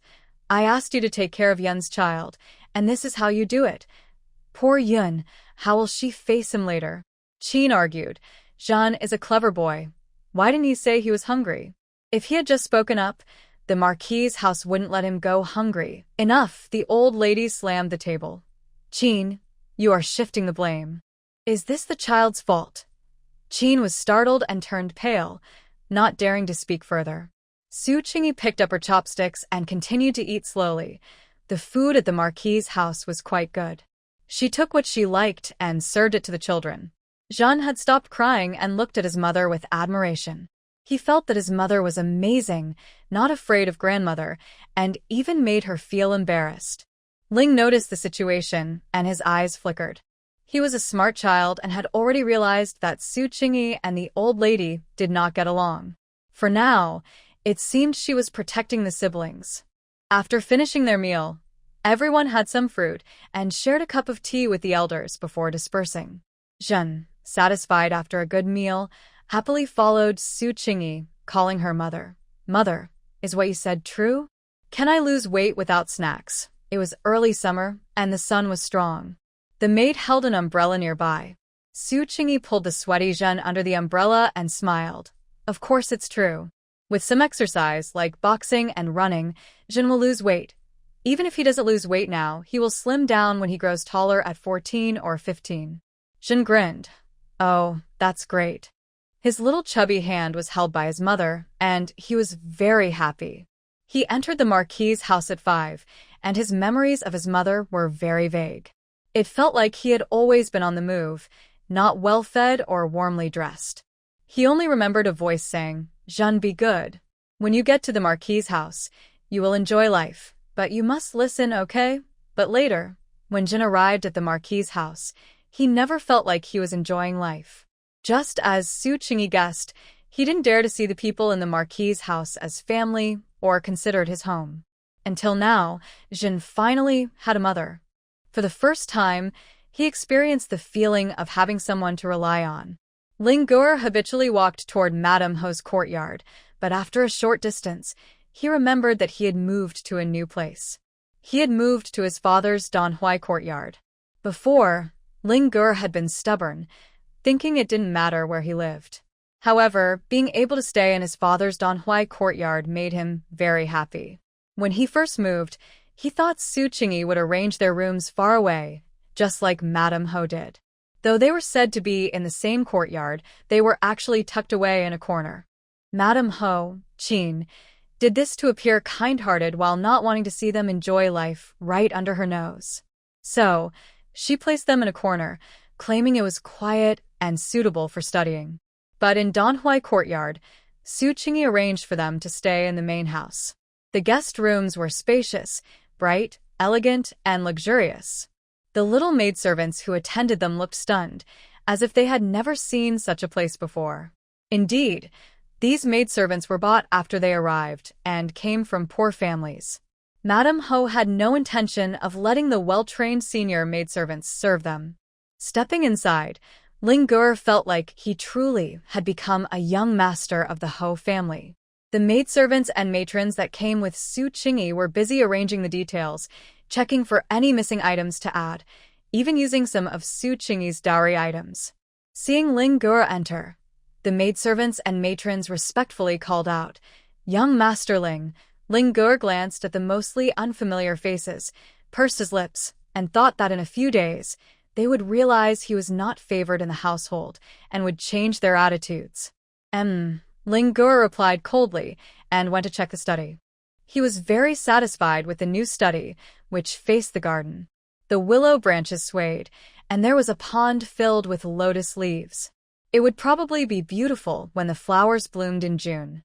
However, Ling Gur doubted whether he could stay here until the lotus flowers bloomed. It was possible that in a few days, his adoptive mother would find various reasons to make the move again. Su Qingyi took Jean Gur back first, and since the maidservants in the West Wing were still moving about, they went directly to her room. "Jean Gur, are you tired?" she asked. "Your brother is sleeping in the inner room.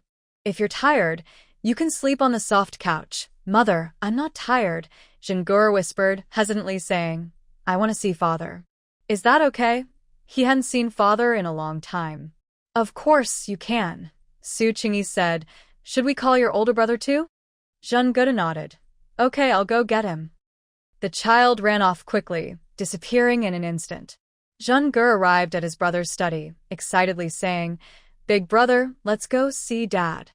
Unlike his two younger brothers, Ling Gur had more freedom and was recognized in the household since he had passed his exams. He often visited the Danhui courtyard. Ling Gur was calm about seeing their father and nodded, saying, let's go. Mother asked me to call you to join us, Zhengur said, preparing to return to find Su Qingyi. Lin Gur did not respond and walked directly toward their father's room. Zhengur had no choice but to go find Su Qingyi himself. Xia Yunji had just been helped by the servants and was feeling quite complicated after being moved around for a long time.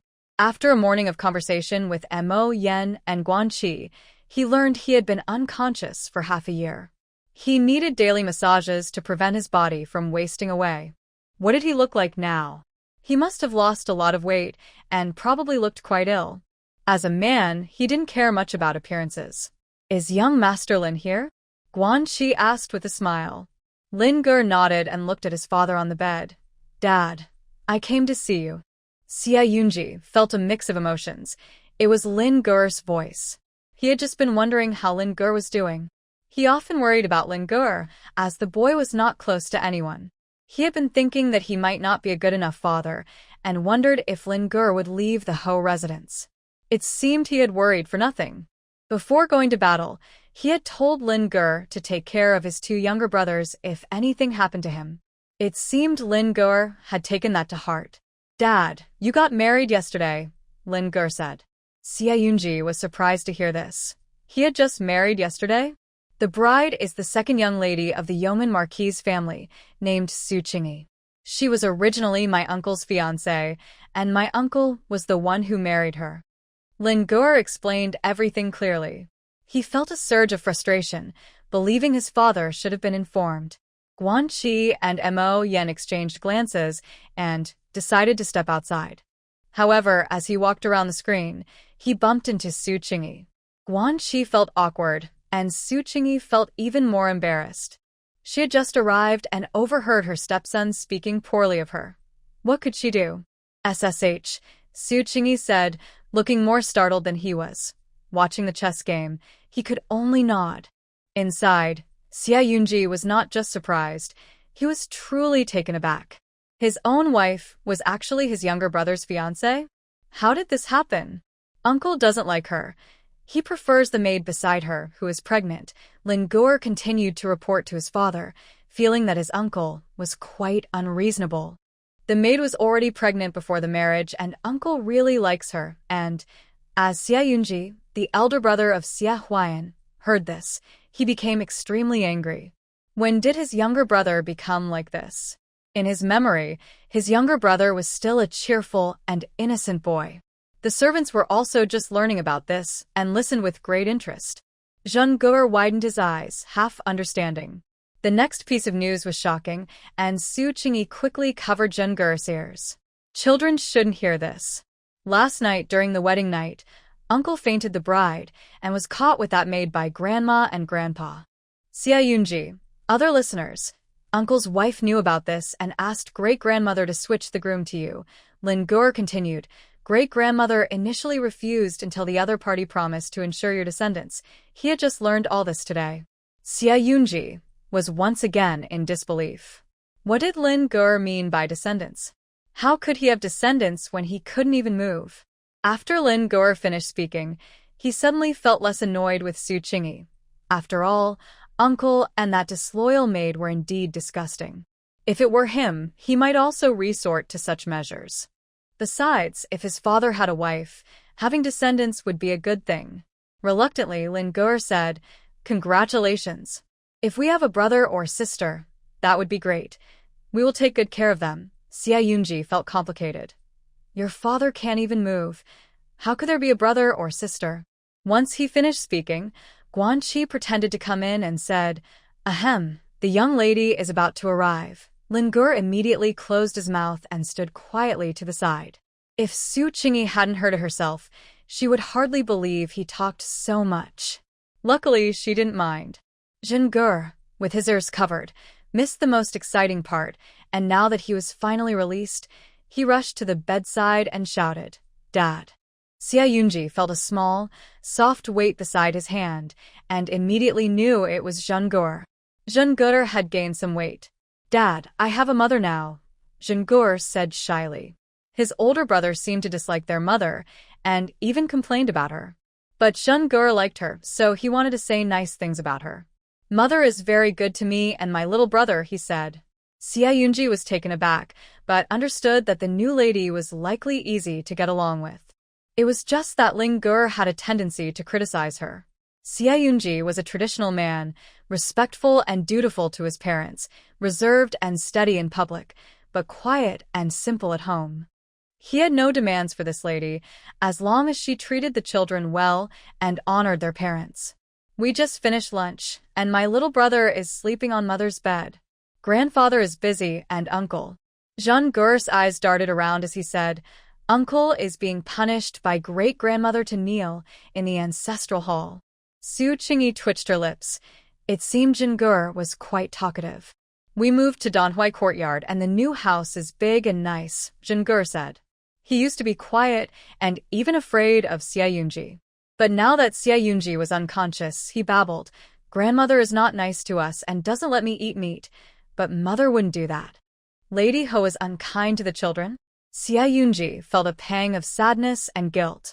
He realized he had not fulfilled his duty as a father. Dad, when will you wake up? Chen ger hok Xia hand. Xia thought to himself that he also wanted to wake up and take good care of them. All right, I'm done. Zheng Ge turned to Su Qingyi and said, Mother, it's your turn to speak. Su Qingzi. Wait, does everyone have to play this game? She had nothing to say.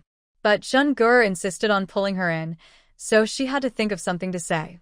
Sitting by the bed, Su Qingyi cleared her throat and said, Young master, I am Qingyi. Xia sensed someone approaching and caught a faint, pleasant scent. Although marrying you is unexpected and had its ups and downs, perhaps this is fate, Su Qingyi said. Now that I am your wife, I will fulfill my responsibilities, so please rest assured. She sounded quite polite and well-mannered. Xia felt a bit more at ease. Su Qingyi continued. All three children are lovely. Ling Ge is smart, Zheng Ge is lively, and Teng Ge is well-behaved. I really like them. I will treat them as my own children. No matter what happens in the future, I will always be there for them. The new wife's promise was touching. Perhaps at that moment, it was sincere. But Xia was a rational and calm person. He knew his own situation well. So, he decided to listen for now, as time would reveal people's true hearts. Mother, I like you too. I will always be there for you. Zheng Ge happily hugged Su Qingyi's arm. Ling Ge and Xia.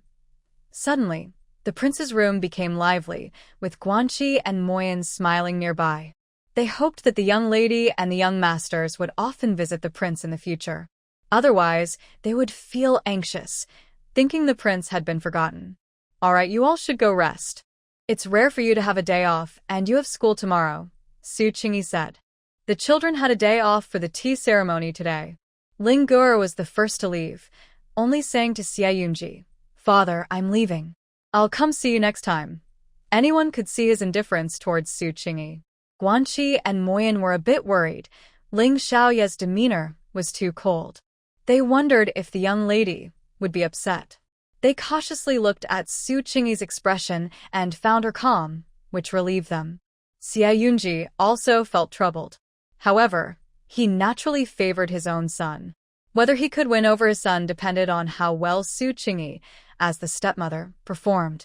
Sincerity begets sincerity. If Su Qingyi put in the effort, over time, Ling Ge would naturally accept her. Conversely, if she only spoke empty words, she couldn't blame Ling Ge for being distant. Su Qingyi was unaware that, besides her stepson Ling Ge, there was also the prince lying in bed observing her. If he knew, well, it was none of her business. She just needed to do her part. With so many children, one of them would surely be on her side. After all, there were still Zheng Ge and Heng Ge. The prince? Who cares? They were just temporary companions. Mother, I don't want to go back to my room. Can I go to yours? Zheng Ge asked. Su Qingyi patted his head. Let's go. Back in the house, Su Qingyi let Jin play by himself, telling him to rest when he got tired. Children in ancient times had few toys. Su Qingyi thought for a moment and went to Xia small study to get some paper and ink. She drew simple designs for toys, like seesaws, small wooden horses, and slides, adding explanations in words. After finishing the drawings, Su Qingyi called the nanny to find the old lady's maid, ask if there are any carpenters in the house, and if so, bring one back. The nanny hesitated, unsure if she should speak up. After thinking, she said, "Young madam, the lady of the house is ultimately in charge. If you want to think long-term, you can't rely on the old lady for everything. That will only create more conflict with her." Su Qingyi knew the nanny was worried about what would happen if the heir didn't wake up and what would happen after the old lady was gone. This house ultimately belonged to the Qin family and Xia Huayan, and defending them could lead to trouble in the future. However, the nanny only saw part of the situation. Even if Su Qingyi obeyed, there would still be no good outcome. "Nanny, it's clear that I will never get along with the lady. This is a fact that won't change based on how I treat her, because I am the heir's wife." Su Qingyi was aware that she stood in opposition to the Qin family. The nanny was left speechless, wanting to suggest that they should get along, but she understood the stakes since the heir was not born of the Qin family. I spoke too much.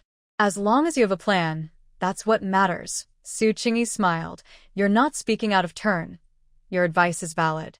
But this mother-in-law isn't worth it. If I had a better mother-in-law, of course, the family would be harmonious." The nanny also smiled, feeling that the young lady had become more mature since leaving the yeoman marquis's residence. Her calm demeanor was not like that of a newlywed girl. "All right, I will go take care of it," the nanny said, feeling reassured. After the nanny left, Chang came to see her and immediately knelt down, saying, "Young madam, please don't sell me. I know I was wrong, and I beg for your forgiveness. You have been disloyal to me, so I cannot keep you," Su Qingyi said firmly. However, she offered her way out.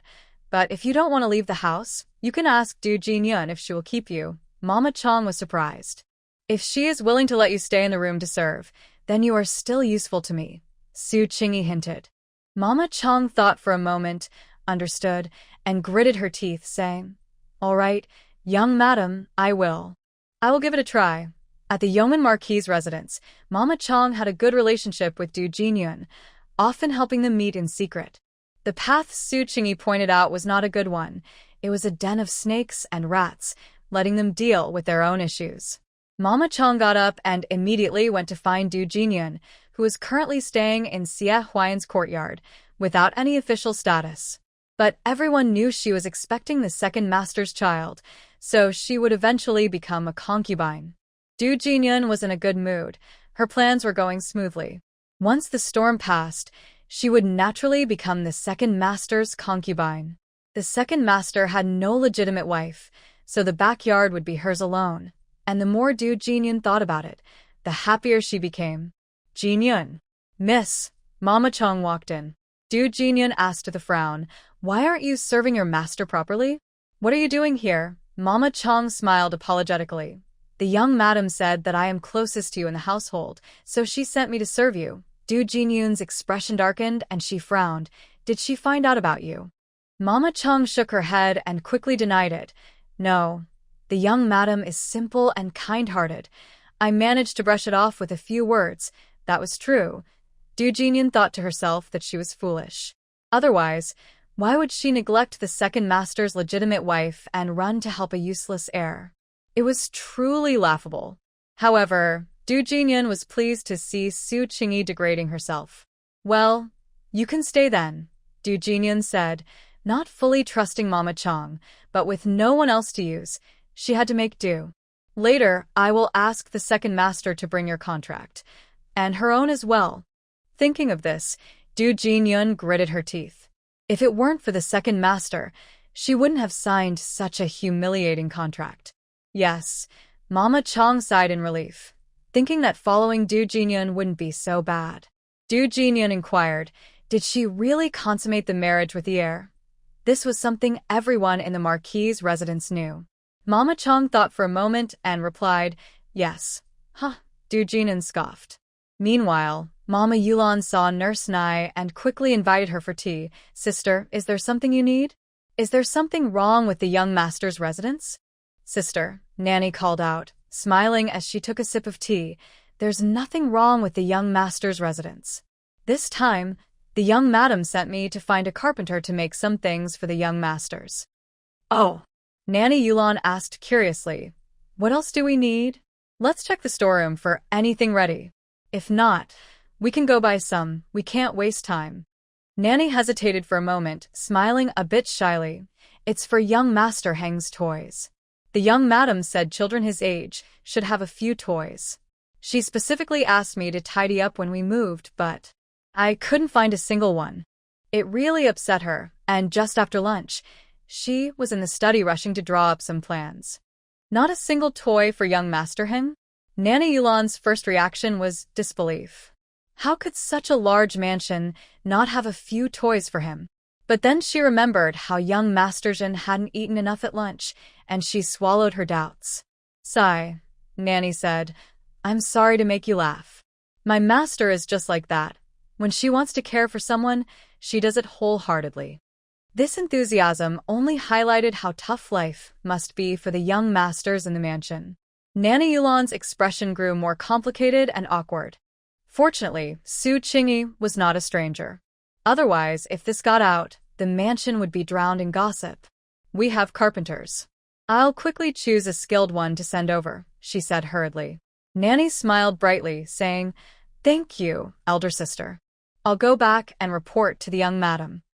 Nanny Yulan also smiled warmly, safe travels.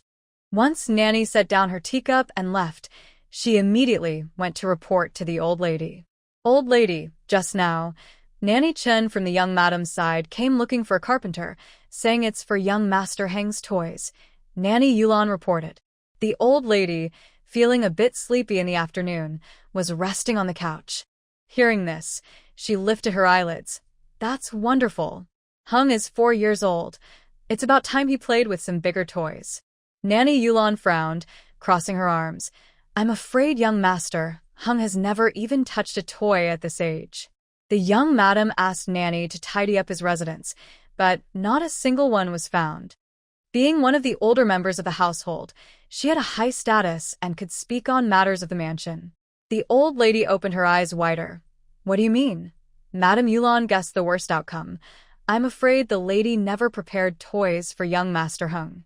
The situation with young Master Jin showed that it wasn't about whether the Marquis's residence lacked things. It was clear that the Marquis's wife wasn't caring. The fact that young Master Jin wasn't getting enough to eat was shocking to them, and they still felt upset thinking about it. How outrageous, the old lady exclaimed, angrily sitting up from her soft couch. The issue of the children's toys seemed small, but it revealed a bigger problem, showing that Mrs. Qin was not attentive to the 3 children at all. In fact, she was neglecting them far more than the old lady had imagined. How could she, that Mrs. Qin, the old lady scolded. She dared to deceive me and the Marquis for so long. I thought she was a loving grandmother. Madame Yulan recalled the scene of Su Qingyi leading young Master Jin back to the courtyard and said with emotion, if it weren't for the young lady coming in, we wouldn't even know how the 3 young masters were living privately. The old lady paused, feeling guilty and reflecting. The Marquis and I are also responsible. We trusted Mrs. Qin too much. They feared that the 3 children had suffered a lot in silence and never told them. They felt guilty for not fulfilling the trust placed in them by Xie Yunji. The carpenter arrived quickly. After Su Qingyi discussed her requirements with the carpenter, she realized it was already afternoon. Remembering something, she instructed Luer, go check if young Master Lin is still studying, and also bring some tea and a meal for him. Ask the kitchen to prepare something nice, not just some simple snacks. Luer nodded. Yes. Su Qingyi then remembered she also had 2 little ones in her room and added, make 3 portions in total and send 2 to the main house. Before long, a meal was delivered to young Master Lin's study. There were many refreshing summer dishes, and the aroma was delightful. There was also a bowl of chilled mung bean soup. Young Master Lin, Luer said, this is from the young lady. Please enjoy. Young Master Lin was reading and simply acknowledged her with a grunt, not saying thank you. Luer felt quite dissatisfied, wondering if young Master Lin couldn't even say a word of thanks. She then turned and left. Like the nanny, she worried that her master was putting in effort without being appreciated. Once Luer was far away, young Master Lin finally put down his book. He glanced at the abundant meal on the table, feeling dazed. He had never received such treatment in the Marquis's wife's courtyard before. He wouldn't ask anyone to go to the kitchen for food when he was hungry. That would be like begging. As a scholar, Lin Gur still had some pride and was a bit stubborn. Now that Su Qingyi had sent someone to bring food, he accepted some of it. He gave most of it to the maidservants who attended to him. The maidservant Dongqing smiled as she received her share, saying, "Young Master Lin, are we going to have a good life now? The young mistress is really nice to you and to the other two young masters as well. I heard they spent the whole afternoon in the main house." Seeing how kind the new young mistress was, Dongqing thought Lin Gur should visit his stepmother more often. Lin Gur, with a serious expression, warned her, "Be careful with your words." Dongqing felt a bit nervous and quickly replied, "Yes." She was only around 10 years old and had learned to be steady from Lin Gur. Today, she was just too excited about the big house and the delicious food, feeling that Lin Gur would finally have a good life. That's how it should be for a young master of the Fofu. After the maidservant left, Lin Gur picked up his book again, his young face remaining calm. Meanwhile, Zhengur and his brother Hengur had been playing in the yard all afternoon and were reluctant to return to their own rooms until Zhengur's maid came looking for them. "Young mistress, Zhengur has to go to school tomorrow, and he hasn't finished his writing practice.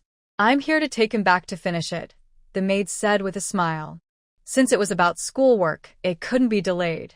"Su Yi, go find the young masters," Su Qingyi instructed. Yes. After a while, Su Yi returned with the two little boys covered in mud. Su Qingyi paused for a moment, surprised to see the two messy faces. The brothers had been so caught up in their play that they had forgotten the rules. Suddenly brought back to their mother, they realized they were in trouble. They shrank back, saying, "Mother, we're sorry, we got our clothes dirty." Usually, the lady of the house didn't allow them to play in the mud, and they would get their hands smacked if they did. After that, they were too scared to play again. "Mother, you can punish me." "Don't punish my brother." Zhengur stepped forward, extending his hand. Su Qingyi was taken aback. "Don't." "It wasn't my older brother who wanted to play. It was me." "Mother, punish me." Hengur anxiously stepped forward, also extending his little hands. Su Qingyi felt both amused and helpless. She gently patted each of the brothers' hands and said, "All right, it's over." The two children were confused. Was that really a punishment? It didn't hurt at all. Their grandmother used to punish them with a ruler. A single hit would leave their palms swollen for days. Seeing their dazed expressions, Su Qingyi softly patted their heads and said, "I was just joking. Who would want to punish you? If your clothes are dirty, just change into clean ones." "Why would I want to punish you?" Zhengur wasn't foolish. He had noticed that his mother was different from Lady Ho. He had been anxious earlier, but upon hearing her words, he relaxed and sweetly said, "Thank you, mother." "Don't thank me just yet," Su Qingyi signaled to the nanny with her eyes. "You haven't finished your writing practice, right? Go back with the nanny and change your clothes, then focus on your writing." Zhengur's round face fell, as if the sky had collapsed, and he radiated resistance. This caught Su Qingyi's attention. She knew Zhengur didn't enjoy studying. Otherwise, he wouldn't choose a military path when he grew up. But even if he didn't like it, he shouldn't resist this much, right? "Zhengur, don't you want to go back and write?" Su Qingyi asked. Zhengur snapped back to reality, quickly lowered his gaze, and said, "I want to. I'll go back and write now." Su Qingyi instructed the nanny, "Take Hengur back to bathe and change, and take good care of him." The dirty Hengur, held by the nanny, looked at Su Qingyi with reluctance. But he knew he was dirty and needed to clean up to be liked. The nanny and maid cleaned Hengur and brought him back to Su Qingyi. This time, Hengur asked to come himself. Gathering his courage, he leaned close to Su Qingyi and softly said, "Mother, I finished my bath." Su Qingyi was looking at her dowry list. Upon hearing him, she set the account book down, bent down, and picked Hengur up to sit in her lap. "Let me see if you smell nice." Hengur quickly brought his little face closer, a bit nervous, fearing he might not smell good. "Wow, Hengur smells wonderful," Su Qingyi praised enthusiastically. "Did you use a lot of soap? It seems like your skin has gotten a bit lighter," Nanny Kai laughed from the side. Young Master Hung has always been a bit dark. After that, the room fell silent. Hung Gur, who had just been coaxed into laughter by Su Qingyi, now pursed his lips, looking downcast. He knew from a young age that he wasn't as good-looking as his two older brothers. His grandmother even called him ugly, which is why no one wanted him. "Don't say such things again, Kai Mama," Su Qingyi said with a frown. Kai Mama protested. "Young madam, I meant no harm, just joking." "That's not acceptable," Su Qingyi replied seriously. "If you dare to argue, it shows you don't truly respect Brother Hung. It's wrong to speak about your master like that. Don't think that just because you took care of him, you're better than others. Go and think about what I said, and if you don't understand, go back to where you came from." Kai Mama often acted like she was important because she had cared for Brother Hung. She turned pale and said, "Yes, young madam." Once Kai Mama left, Su Qingyi lifted Brother Hung's small face, relieved that he hadn't cried this time. "Brother Hung, I scolded your nanny. Are you upset?" Brother Hung quickly shook his head, looking more worried about Su Qingyi being angry. He jumped into her arms and said, "Mother, don't be angry. I don't like the nanny, I like you."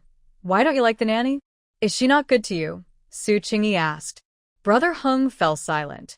Maybe he was too young to understand what was good or bad. It wasn't that the nanny was terrible, but Brother Hung just didn't like her. "I like you, Mother," Brother Hung finally said after a while. Su Qingyi smiled and replied, "I understand. Mother likes you too." Brother Hung smiled but soon remembered Kai Mama's words and touched his little face, saying, "I'm not good-looking." "Who said you're not good-looking?" It was true that scolding Kai Mama was necessary. It made such a young child worry about his appearance. Su Qingyi comforted him. "You just haven't grown up yet. You'll look handsome when you do." Brother Heng's features weren't unattractive. He was just a child with single eyelids, not noticeable now but would grow up to be handsome. Xia Yunji's 3 adopted sons were all good-looking, each with their own style. The eldest, Lin Gur, was beautiful and elegant but had a proud and stubborn personality, making him hard to get along with. The second son, Zhen Gur, was spirited and straightforward, a simple child without much cunning. The youngest, Hung Gur, would grow up to be a charming young man with single eyelids. Well, he just needed to focus on the right things and be a bit kinder. It's hard to say that Su Qingyi is placing her hopes on them, not because of their excellence in the original work. But human emotions are complex. Even if her initial intentions weren't pure, Su Qingyi really hopes to develop genuine feelings with the children during their time together. Su Qingyi chatted with Hanger for a while and then continued to look at the account books. Worried that Hanger might feel bored, she gave him the ink and paper she had used before so he could draw and write. Typically, a 4-year-old from a wealthy family would have started learning, but Hanger had not yet begun. The old lady had asked a few times, but Qin only said they hadn't found a suitable teacher. That was fine. Su Qingyi was concerned that Qin might choose someone unsuitable just to get it over with. It would be a small issue if he didn't learn anything valuable, but it would be a big problem if he developed bad habits. Hanger's talent for studying isn't as good as his older brother Ling, and if he puts in effort, he can only reach a decent level, slightly better than his second brother Zhen. Right now, he was sitting quietly at the desk, writing and drawing as he pleased. "What are you drawing, Hanger?" Su Qingyi asked with a smile after finishing the account books, peeking at the child's work. Hanger shyly put down his brush and covered the paper with his hand, feeling embarrassed to show his mother. He thought it looked too ugly compared to his brother's drawings. "Don't want to show me?" Su Qingyi said, showing disappointment. This tactic worked well on Hanger. He quickly uncovered the paper, revealing a dark, messy scribble. Su Qingyi tilted her head, trying to recognize it for a long time but couldn't understand. "What is this that you drew, Hanger?"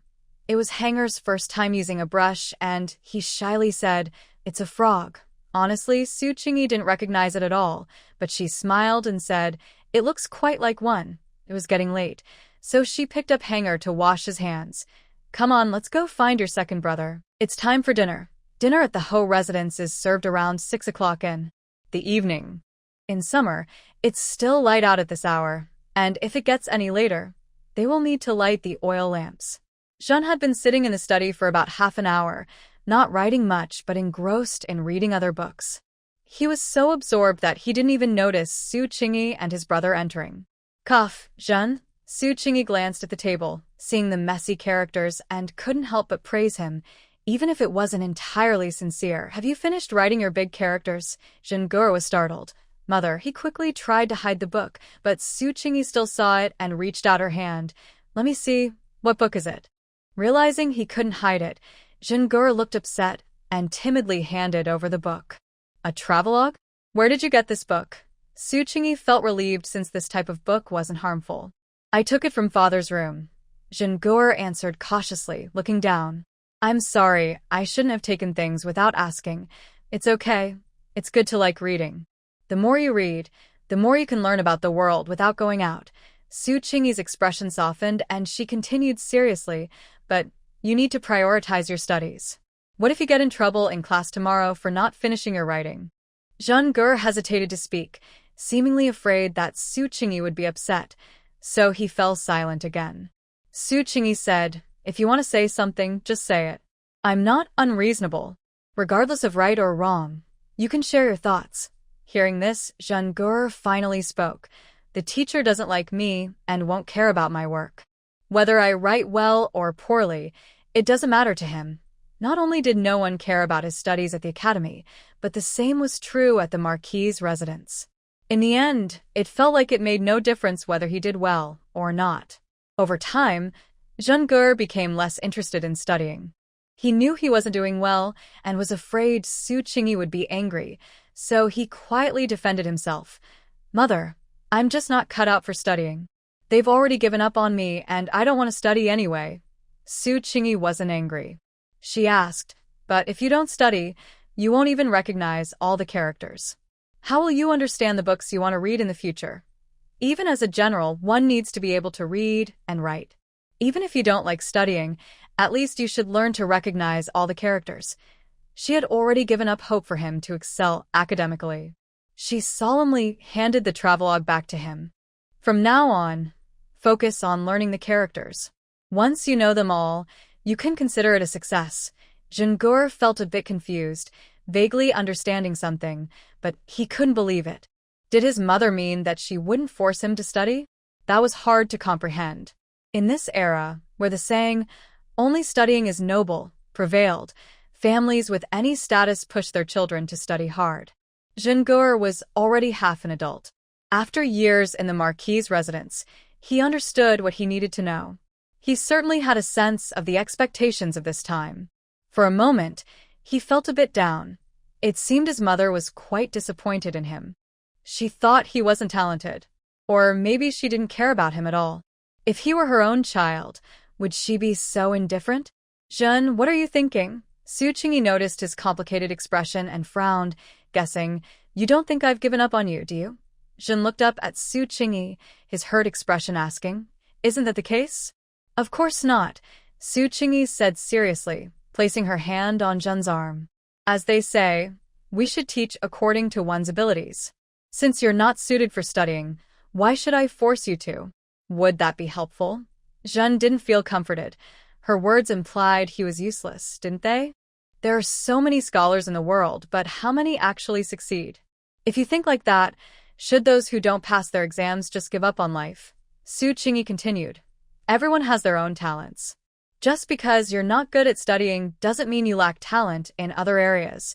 Zhen frowned and thought for a moment, looking dejected. But I don't have any other talents either. This child. Su Qingyi pinched his cheek and comforted him. You're only 8 years old. This isn't the time to worry about such things. Just focus on learning your letters for now. We can talk about other things later. She added confidently, you will definitely succeed in the future. I haven't given up on you. I wouldn't even give up meat before giving up on you. How could Su Qingyi give up on such a promising child? She was counting on Zhen to take care of her in the future. The promise of not eating meat might sound silly to others, but to Zhen, it was a serious vow. He immediately understood how much he meant to Su Qingyi. It was significant. Mother, I understand, he said happily. Even though he didn't understand why Su Qingyi liked him, a person she thought was useless, it didn't stop his joy. Su Qingyi smiled. Comforting a child requires sweet words, let's go. We're going to pick up your older brother. Jin nodded. Okay. Lin finished writing and washed his hands in the basin. The maid, Dongqing, happily entered to report, Young Master Lin, the young mistress is bringing young Master Zhen and young Master Hung to see you. They want to have dinner with you. Compared to Dongqing's excitement, Lin's expression was calm. He has no feelings for the people of the Ofu and only feels a sense of responsibility for his two younger brothers. This is because Xia Yunji asked him before the incident to take good care of them. He will do what he can, but don't expect him to have much affection. When Lin Ger came out, the two younger brothers immediately called out, Elder brother. The older brother is like a father, and the two younger ones are full of respect for Xia Lin. Lin Ger nodded, and then called out coolly to Su Qingyi, mother. Ah. Su Qingyi smiled, not minding his indifference and feeling a bit flattered. Let's go, Lin Ger. Let's have a meal together. Tonight, Xia Huayan was still absent, likely still kneeling in the ancestral hall. However, the Marquis returned and announced some news. The imperial decree for Yunji and Qingyi has arrived. The palace should come to announce it tomorrow. That's good. The emperor still cares for Yunji. The old lady sighed in relief. With the marriage decree, there would be no more rumors. The eldest son's marriage was settled, and the Marquis looked a bit more relaxed. Qingyi, I'm sorry for causing you trouble, Su Qingyi said. The Marquis didn't blame her and replied kindly, as long as you and Yunji are well. Thinking of the troublesome second son, the Marquis looked at the Marquise and said, You should start looking for a match for Huayan.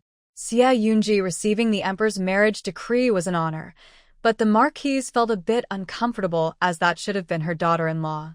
She remarked, I'm afraid Huayan already has someone, and it will be hard to find a good girl who would want to marry into a family with a second son. That's the truth. The old lady snorted. Isn't that his own doing? The others at the table didn't dare to speak. Whether the male lead gets a wife has nothing to do with him. Su Qingyi focused on her meal. Garlic ribs, braised fish, dompa pork. She piled food into her bowl and also served Zhengur and Hungur. Zhengur was so moved he almost cried. His mother is so wonderful. He will be her loyal helper from now on. Lin Ger. He felt a bit overwhelmed. A fulfilling day finally came to an end. Su Qingyi didn't want to take care of the children at night, so she handed Hungur over to the wet nurse. Having just spent the night together, she planned to rest tonight. However, she still needed to fulfill her duties as a wife.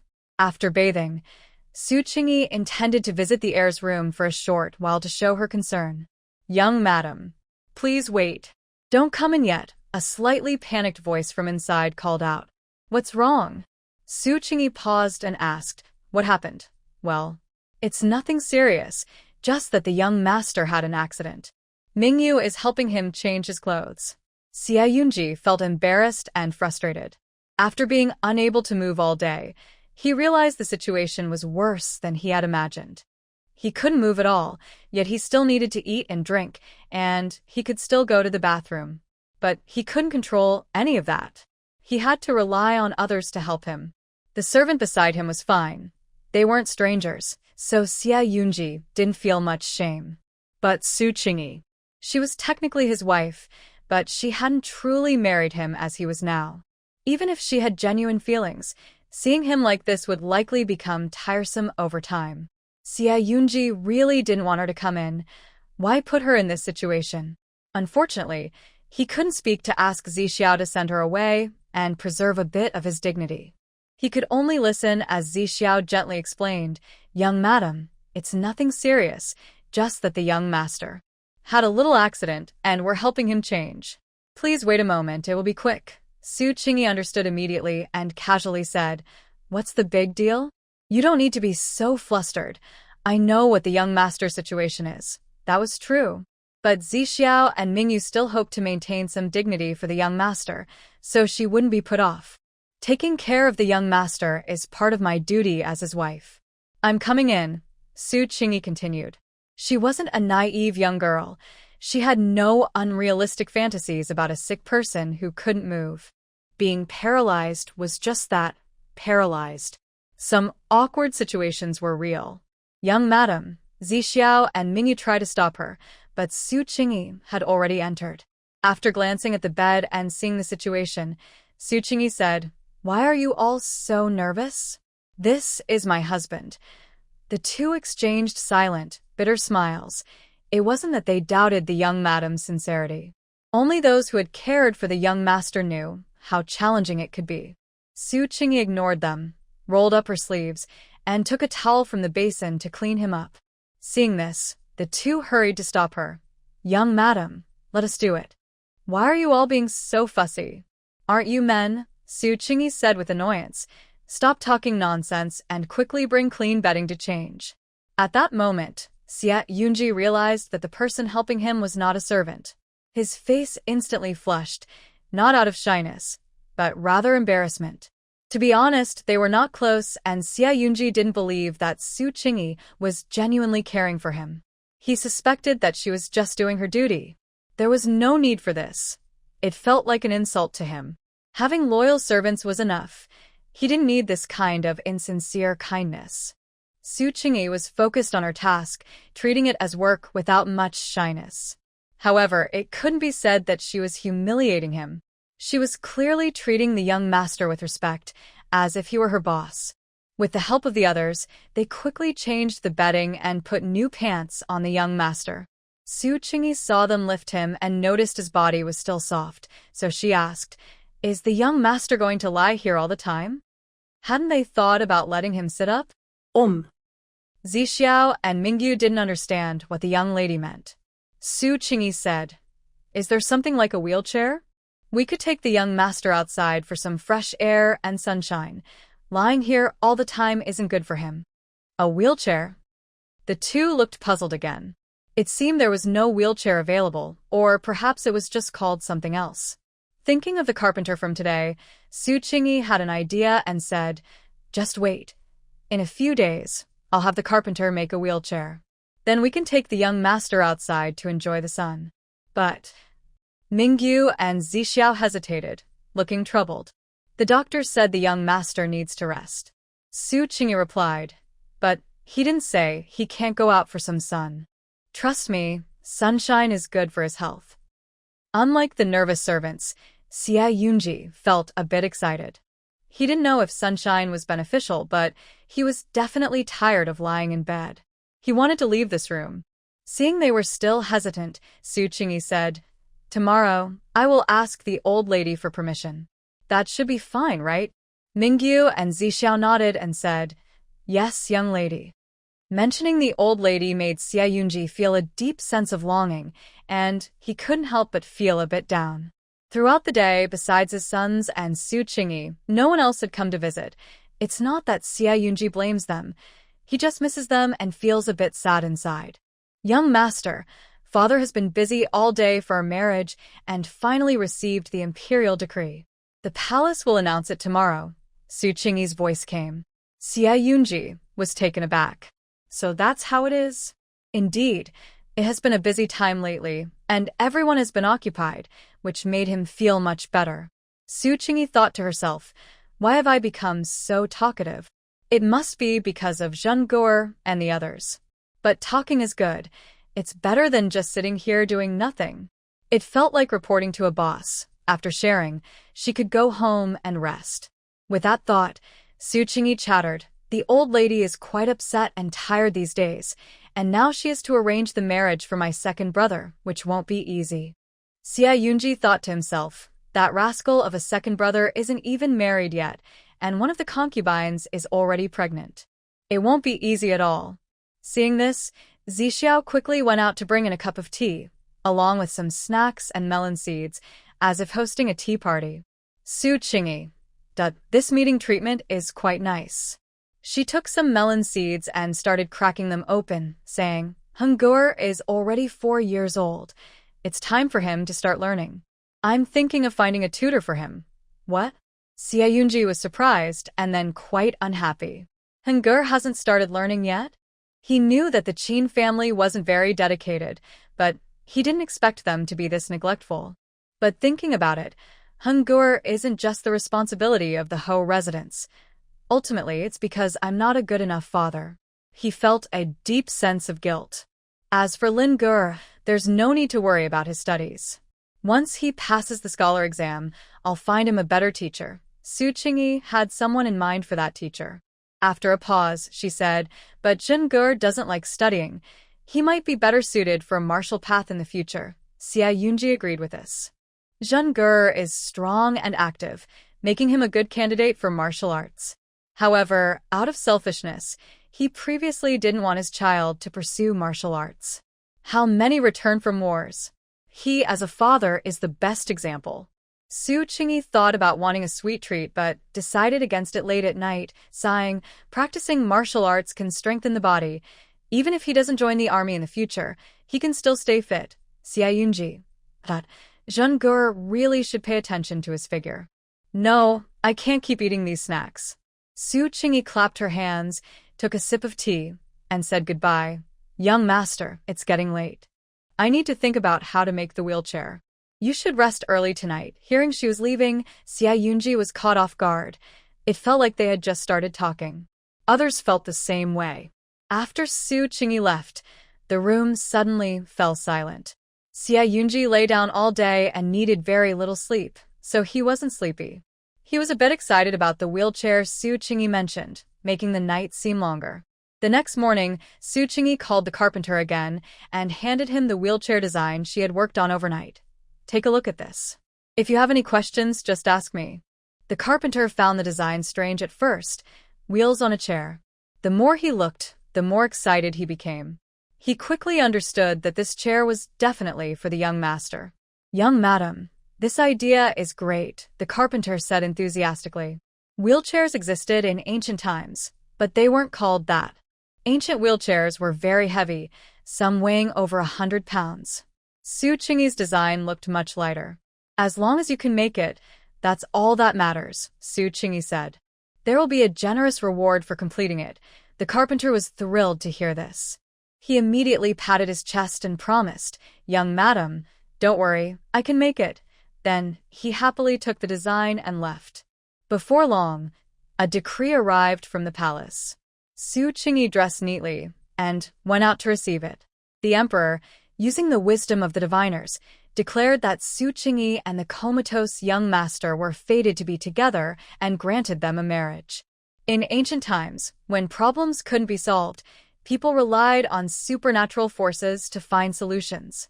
Thank you for your great kindness, Su Qingyi said as she knelt to accept the decree. At the same time, the emperor also issued a statement to make up for the fact that Xia Huayan had been robbed of his bride.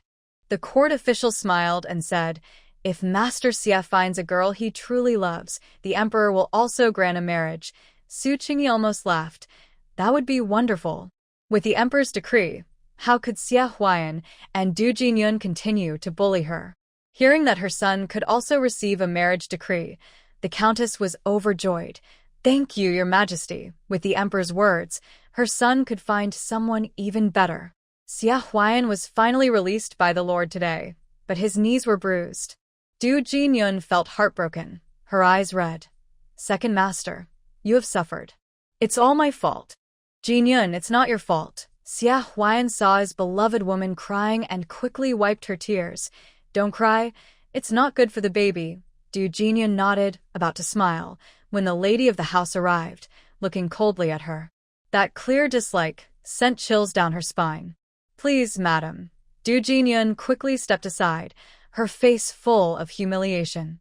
If only she were a lady of the house.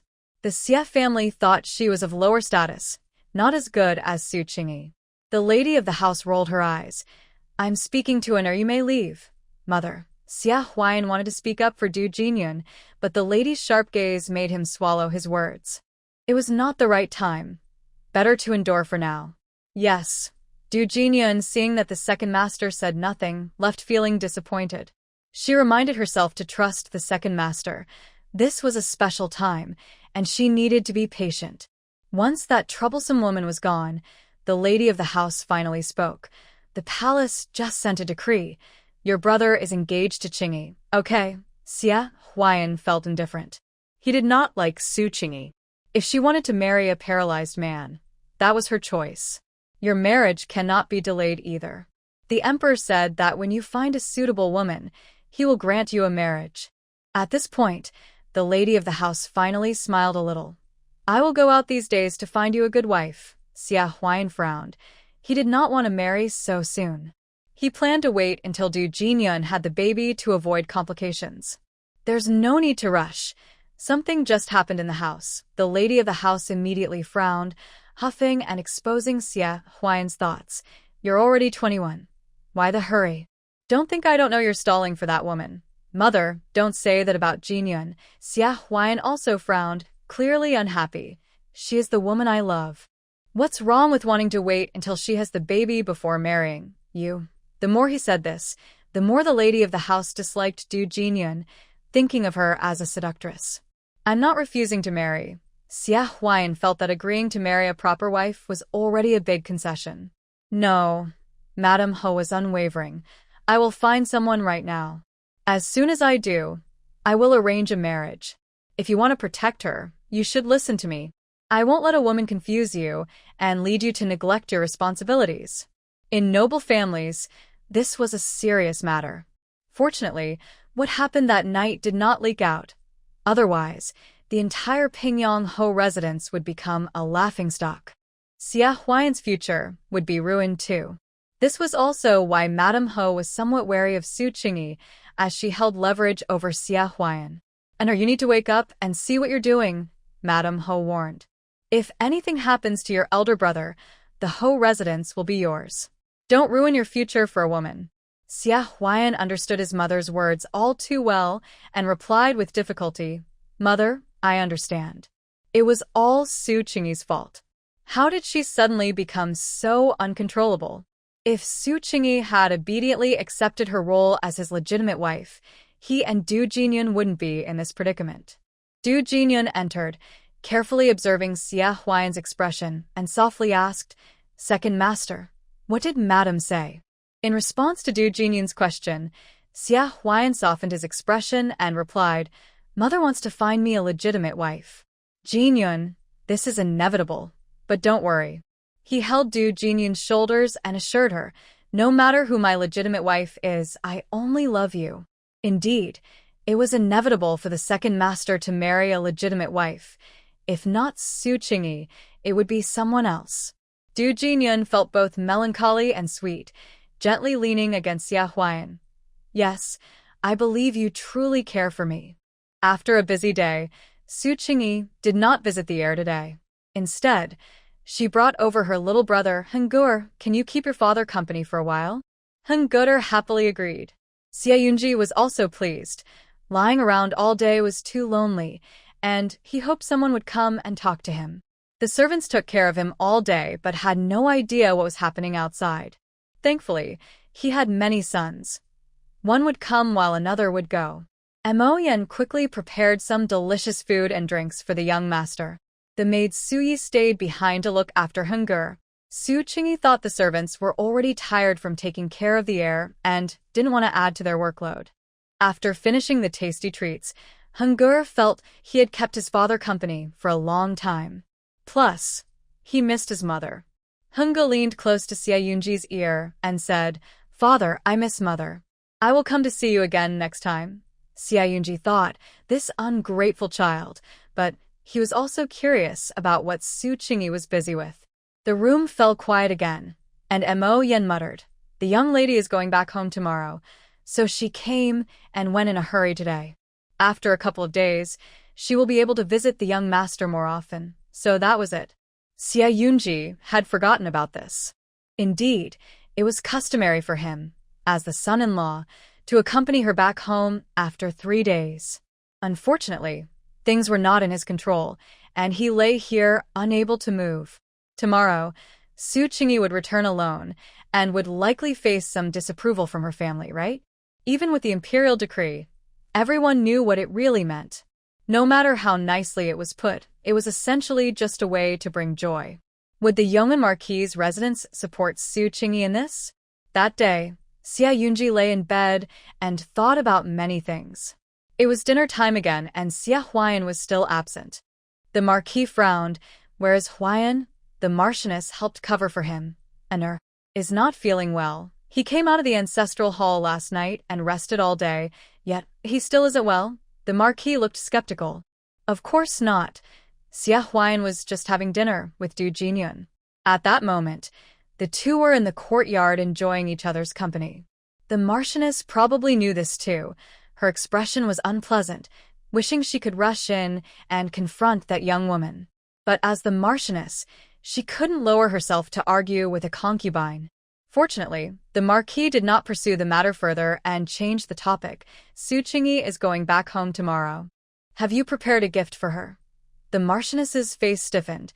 Since it wasn't her own son marrying, she had indeed forgotten about it. The old lady shot a cold glance at Qin and said, "Prepare the highest standard of gifts. It's not too late to arrange it now." Then she smiled at Su Qingyi. "Qingyi, I will have Yulan take you to the storeroom shortly. Choose whatever you like. Don't hold back. This is an extra compensation for you." With something to take, Su Qingyi naturally wouldn't be polite, smiling sweetly. "Thank you, grandmother. Since you're going back home tomorrow, why not take Hingo with you?" suggested the Marquis. Xia Yunji couldn't go, and the Pingyang Marquis' residence couldn't have no one there at all. However, the Lord was worried that Su Qingyi would feel uncomfortable, so he added, "After tomorrow, I will personally bring that troublemaker from Huayan to apologize to my in-laws. As for whether to take Hungur back tomorrow, that's up to you, my daughter-in-law." Hungur heard everyone talking about him and quickly leaned towards Su Qingyi. In his sweet voice, he said, "Hungur wants to go with Mother, but if Mother doesn't take Hungur, it's okay." Hungur won't cry. Ha ha ha. Hearing Hungur's innocent words, the adults at the table all laughed. Su Qingyi rubbed her forehead. No wonder people say you can see a person's future character at 3 years old. It seems Hungur has a natural talent for business, even at such a young age. I'll take you. Su Qingyi wiped his little mouth with a cloth. "Now eat your meal. If you finish a bowl today, I'll take you to your maternal grandparents' house tomorrow. Okay?" Hungur felt motivated and quickly nodded, holding his bowl to eat. Meanwhile, Zhengur was happily eating meat. When he heard that his younger brother could go with their mother to visit their grandparents, the meat in his bowl suddenly lost its appeal. He didn't want to go to school. He also wanted to go out with their mother. Since Zhengur entered the Marquis' residence, he hadn't been outside to play, and he longed for the outside world. Useless. Lin Gur noticed his younger brother's distracted thoughts and felt frustrated. Zhengur's face turned red. At that moment, Su Qingyi looked at him and said, "Zhengur, you must go to school tomorrow. When the academy has a break, I'll take you to your grandparents' house to play." Zhengur realized he hadn't been overlooked and immediately felt happy again. "Okay, thank you, Mother." He smiled but then felt a bit guilty, sneaking a glance at his strict older brother, who couldn't be bothered to look at him. 10 gehoofdsilently. He knew his brother thought he was foolish. He had tried to teach him how to write before, but since he never learned, he just stopped helping him. Mother is the best. She would never give up on him. "Zhengur, I'm going to the storeroom with your brother. You go back and practice your writing." After dinner, Su Qingyi instructed Zhengur. Zhengur's brows drooped again and he muttered, "Oh." Watching his mother and brother leave, he suddenly realized something. Mother seemed to ignore his older brother? Well, it made sense. Since his brother was cold and unapproachable, it was no wonder Mother didn't like him. Zhengur felt a bit gloating, but also worried. He still has feelings for his older brother, so he happily chased after him. "Big brother, don't you like Mother?" he asked. Ling Gur couldn't be bothered to respond to his naive younger brother, thinking to himself, "You think I'm like you, being controlled by others after just a few days." He remained silent, and Zhengur understood his brother's pride, so he continued, "I think Mother is quite nice. She's different from others. If she treats me well, I would be happy to be her son." Zhengur meant that his brother should give Su Qingyi a chance, instead of pushing her away right from the start, which is hard for anyone to handle. Knowing that his brother didn't want to talk to him, he finished speaking and walked away. Ling Gur glanced over, surprised that his usually carefree younger brother could say such things. But there was no point in wishing for something different. He had always known that no one could be relied on, only himself. Wanting to depend on others was a weak thought, and he hated feeling powerless. He never wanted to return to a place where he felt helpless. It was only right to prepare a gift for Su Qingyi's return visit, so Granny Yulan went to the Qin family to get the storeroom key. The Qin family had made a mistake first and didn't dare to refuse. Su Qingyi was also not polite. She asked Granny Yulan about the items she liked, their origins, uses, and value. If they weren't too expensive, she would take them. If they were too costly, she would pass. She wasn't a greedy person. Su Qingyi's sense of moderation impressed Granny Yulan. As expected of a lady from a distinguished family, she handled things gracefully, ensuring she didn't lose out while also being fair. The three brothers were truly fortunate to have such a mother looking after them. It's no wonder the old lady and the Marquis cared for her so much. While browsing the storeroom, Su Qingyi came across some fabrics and examined them closely. Granny Yulan noticed and said, "Madam, these fabrics are newly arrived and currently in fashion. You can take some as gifts for the lady or the young ladies." Then she pointed to a new color, saying, "You could also use this one to make yourself a dress. This elegant iris color would look lovely on you." Su Qingyi shook her head. "I won't take any. There are still many unused gifts from the betrothal." Then she added, "I just want to see if there are any suitable clothes for the brothers. I wonder if their summer clothes have been made yet?" Actually, whether they had been made or not, having a few extra outfits would still be useful. In the end, she was thinking of her brothers. Madame Yulan smiled. "Of course, we have fabrics suitable for the young masters here. Please take a look. The young masters in the household make at least 4 sets of clothes each season, which seems like a lot, but after wearing them for 3 months, they become worn out, so it's really not that many. Children who are loved by their elders usually have more than 4 sets in a season." Right now, Su Qingyi wasn't sure if they had enough to wear. Anyway, making clothes isn't difficult, so it's fine to make a few extra to switch between. The shelf for the fabrics was too high. Su Qingyi picked up Brother Heng and asked, "Brother Heng, take a look for yourself. What color fabric do you like?" Brother Heng rarely chooses things on his own, so he stared blankly for a moment. "Choose whichever you like for your clothes. Pick a few more to make some for your brothers too. If the colors he picks are too outrageous, that's another matter." To avoid overwhelming herself, Su Qingyi would still intervene if necessary. "Okay." Brother Heng's little face was serious as he pointed with his small hand. He chose dark blue, moon white, sage green, gardenia yellow, and vine purple. These were all his favorites. This made Su Qingyi admire him. Brother Heng's taste was surprisingly good, all colors that looked nice on him. She exclaimed, "Brother Heng really knows how to choose." Brother Heng smiled with his lips pressed together. Then Su Qingyi picked out ultramarine and silver gray. These would be more suitable for the older Lin brother and would look great on him. After selecting everything in the storeroom, someone would come to organize and load it.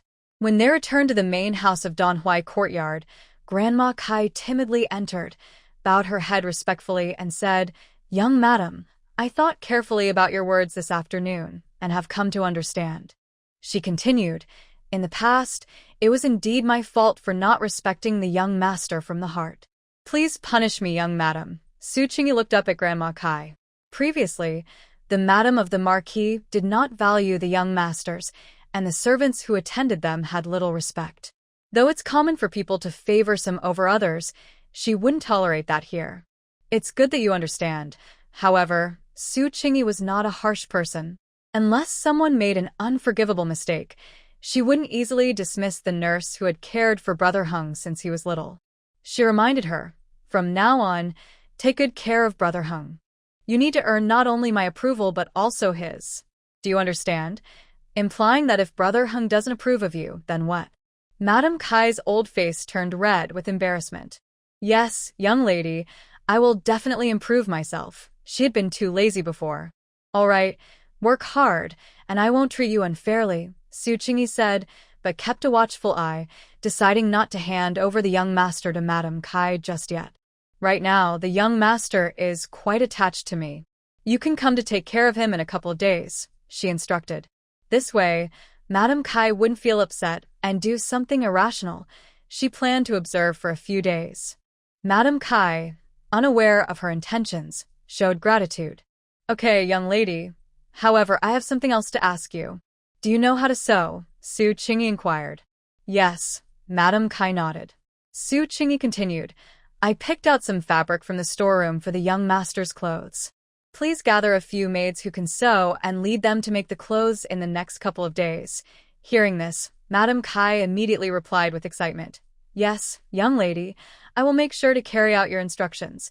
Go ahead, and there will be a reward for a job well done. Su Qingyi nodded. After giving her instructions, she noticed the young master looking at her intently. What's wrong? She asked, puzzled. Does mother think I'm too clingy? The young master didn't fully understand the adult conversation but heard his mother say he was clingy. Su Qingyi sighed.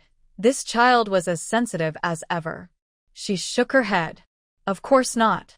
I just needed an excuse to keep you away from Madame Kai for a bit. The young master understood this and smiled slightly, leaning into Su Qingyi's embrace. Su Qingyi hadn't expected this. Her first time sharing a bed after marriage was with a little child. But it was nice. The old-fashioned environment could be quite scary at night, and having someone nearby made it easier to sleep. Meanwhile, Madame Kai got to work right away, taking a measuring tape to measure the young masters. She also asked someone to bring the selected fabrics for the young masters to choose from. Following the order of age, Madame Kai first went to young Master Lin. Young Master Lin, the young lady has instructed me to make you summer clothes. Madame Kai smiled broadly and pointed to a blue and silver fabric. This was specially chosen for you by the young lady. Besides these two, you can also see if there's anything else you like. Young Master Lin glanced at it, enjoying this special treatment for the first time. In the past, the clothes were custom-made and delivered directly, so whatever was sent was what was worn. The summer outfits have already been prepared, and according to tradition, the next batch will be for autumn. These were probably arranged by Su Qingyi. Just do whatever you like. I'm not picky, Ling Ge replied casually. All right, I'll make you a full outfit in one color. The young lady said the more, the better, Kai Mama said with a smile, already used to Ling Ge's indifference. After asking here, she went to Zhen Ge. Zhen Ge was quite accommodating and chose what he liked without hesitation, sweetly asking Kai Mama to convey his thanks to his mother. Zixiao came to take over the shift and heard the maids in the courtyard say that the young lady brought back a lot of fabric from the storeroom to make new clothes for each young master. The servants in Manhwa courtyard also received 2 sets each. The young lady is really generous. She even rewarded us for bowing yesterday. Having a lady of the house makes a difference. Even the flowers in the garden seemed to bloom brighter. Zixiao suddenly remembered that the 4 of them hadn't gone to bow to the young lady yet, so they hurried to do that. They were rewarded with silver and clothes. Why are you so late? Mo Yen and Guan Qi were waiting for them. We went to bow to the young lady and received silver and clothes, Zixiao said. You two should hurry too. Yes, the young lady made clothes for everyone in the courtyard, and the young masters also received new fabric from the storeroom. They weren't naive. Without a lady of the house before, life had been quite rough for everyone. Oh no, we need to hurry, Mo Yen said, forgetting to inform the heir of their departure. Xia Yunji. It sounded like Danhui courtyard was lively, and for some reason he felt a bit happy too. Zixiao suddenly murmured, did the young lady prepare anything for the heir? They all received clothes, so the heir should have something too, right? After all, he needed clothes as well, and went through them quickly. The heir? Sorry, Su Qingyi really hadn't thought about the heir's clothing. She considered that the heir was the direct descendant of the Marquis, closely watched by the old lady and the Marquis. There was no way he would lack for clothes. Today was a routine meeting. Tomorrow they would return home, so Su Qingyi focused on reporting this matter. As for the clothing issue, she didn't mention it at all. As she was about to leave, Zixiao hurriedly called out, Young madam.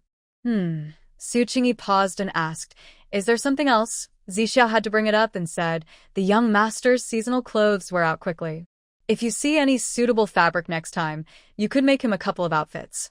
Oh? Does the young master really need clothes? Well, it's part of a wife's duties. Su Qingyi nodded and said, All right, when I come back tomorrow, I'll check the storeroom. Xia Yunji wished he could silence Zixiao. Why mention this? As if he had no clothes at all. Just because he has them in the household doesn't mean he needs them. Who cares? Taking care of the children is what matters. He truly didn't mind. The young madam has been very busy these days. Mingyu saw Su Qingyi rushing around and quietly sighed. Once she has some free time, she will come to be close to the young master, right? Zixia responded, of course, with the young master like this. It probably won't be easy. Good things take time. They all looked forward to the arrival of the little master. If the young madam doesn't come to be close to the young master, there won't be a little master. Xia Yunji still didn't understand their riddle. What does good things take time mean? It was somewhat confusing. He didn't need Su Qingyi to be close to him. What was the point? However, if she came to talk, he wouldn't mind that. As the master, Su Qingyi could hear more news, and he could only learn about the outside world through her. Now the whole city knows that Su Qingyi and Xia Huayan got married, but then the emperor granted her to Xia Huayan's elder brother. That is, the renowned general Xia Yunji. Everyone knows about Xia Yunji. He comes from a noble family, is handsome, skilled in martial arts, and writes well. He is a talented young man well-versed in the 6 arts. Originally a top scholar, he chose to give up the imperial exams, and at 17, he went to battle, achieving great success over the past 8 years. He is called the Jade-Faced General. Unfortunately, 6 months ago, Xia Yunji was injured on the battlefield and has been in a coma since, becoming incapacitated. It is clear to everyone that Su Qingyi married Xia Yunji to bring him good luck. If Xia Yunji had not been injured, the position of young master's wife would not have gone to the unknown Su Qingyi. But now that Xia Yunji is like this, marrying him would be a waste for any girl. When the news reached the yeoman marquis's residence, the marquis and his wife were quite upset. Xia Yunji is seen as a hopeless case, and marrying him means that our daughter will live a lonely life. What good is being a stepmother? Those children are not even his own. It's hard to believe that Xia Huayan will care for them when he inherits the title. However, since the emperor arranged the marriage, we have to accept it. The night before the return visit, the Duke of Yong'an, worried that his wife might be upset, said to her, Madam, Su's eldest son is loyal and has sacrificed himself for the country, which is what the people want. Our second daughter marrying him is the emperor's decision, so we should accept it. Madam Qi remained silent with a cold expression. Their daughter, who is doing well, would now have her life ruined. If Xia Yunji is so respectable, why didn't the emperor choose another girl to bring good fortune? The duke continued, anyway, the second girl is quiet and dull. Forcing her to marry Huayan might not bring her love. Marrying Yunji will earn her praise from the people, and her future won't be too bad. Only women understand the struggles of other women. Madam Qi sighed and said, It's all just empty fame. What good is it? Without a husband's support, how can our daughter live comfortably in the duke's household? Once Huayan inherits the title, she will suffer. The lady's words had some truth. The duke thought for a moment and said helplessly, Let's see how it goes. If the 3 children do well, they can manage on their own. After all, they are Xia Yunji's descendants, and the emperor won't ignore them. Madam Qi wasn't so optimistic and poured cold water on her husband, saying, Being a stepmother is hard. The oldest is already 12. It's not easy to raise them. We can only hope for the youngest. The duke. They never considered that Xia Yunji might one day wake up. After all, that seemed less likely than the 3 children treating Su Qingyi as their real mother. On the day of the return visit, gifts were brought into the duke's residence, but there was little joy. Everyone knew the second daughter was marrying a man who had been incapacitated for half a year and had 3 young children. It was not a cause for celebration. Su Qingyi felt no attachment to this family. She was just going through the motions. Hungur, let's go. Hungur seemed a bit nervous, clutching Su Qingyi's skirt, worried that her family wouldn't like him. Don't be nervous. We'll just have a meal and leave, Su Qingyi said, and then she picked him up. In her arms, Hungur relaxed a lot.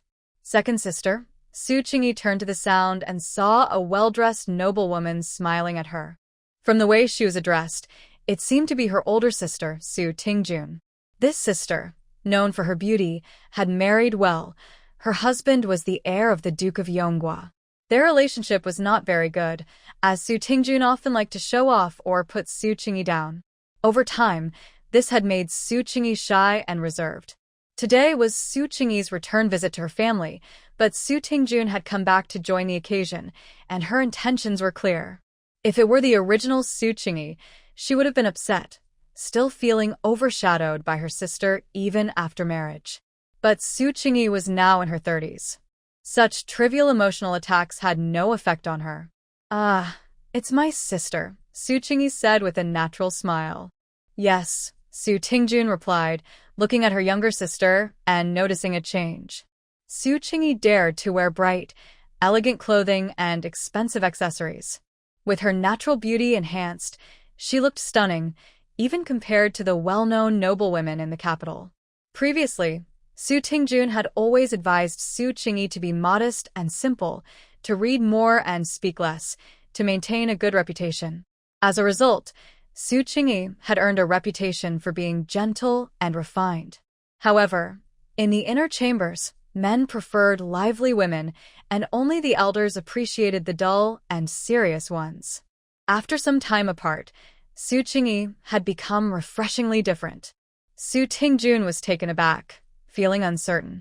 But then, thinking about Su Qingyi's situation, she genuinely smiled. "Why are you back, sister?" Su Qingyi asked. After sizing her up, Su Tingjun said, "I thought about you returning today. It's been a while since I've seen you, so I came back to check on you." That sounded nice. Su Qingyi thought to herself that it was clear her sister had heard about her husband being bedridden and had come back to see the spectacle. Fortunately, Su Qingyi was not the original Su Qingyi. She felt nothing. "That's great. I happen to bring Heng'er with me. He is Yunji's youngest son." As she said this, she picked up Heng'er and walked towards Su Tingjun.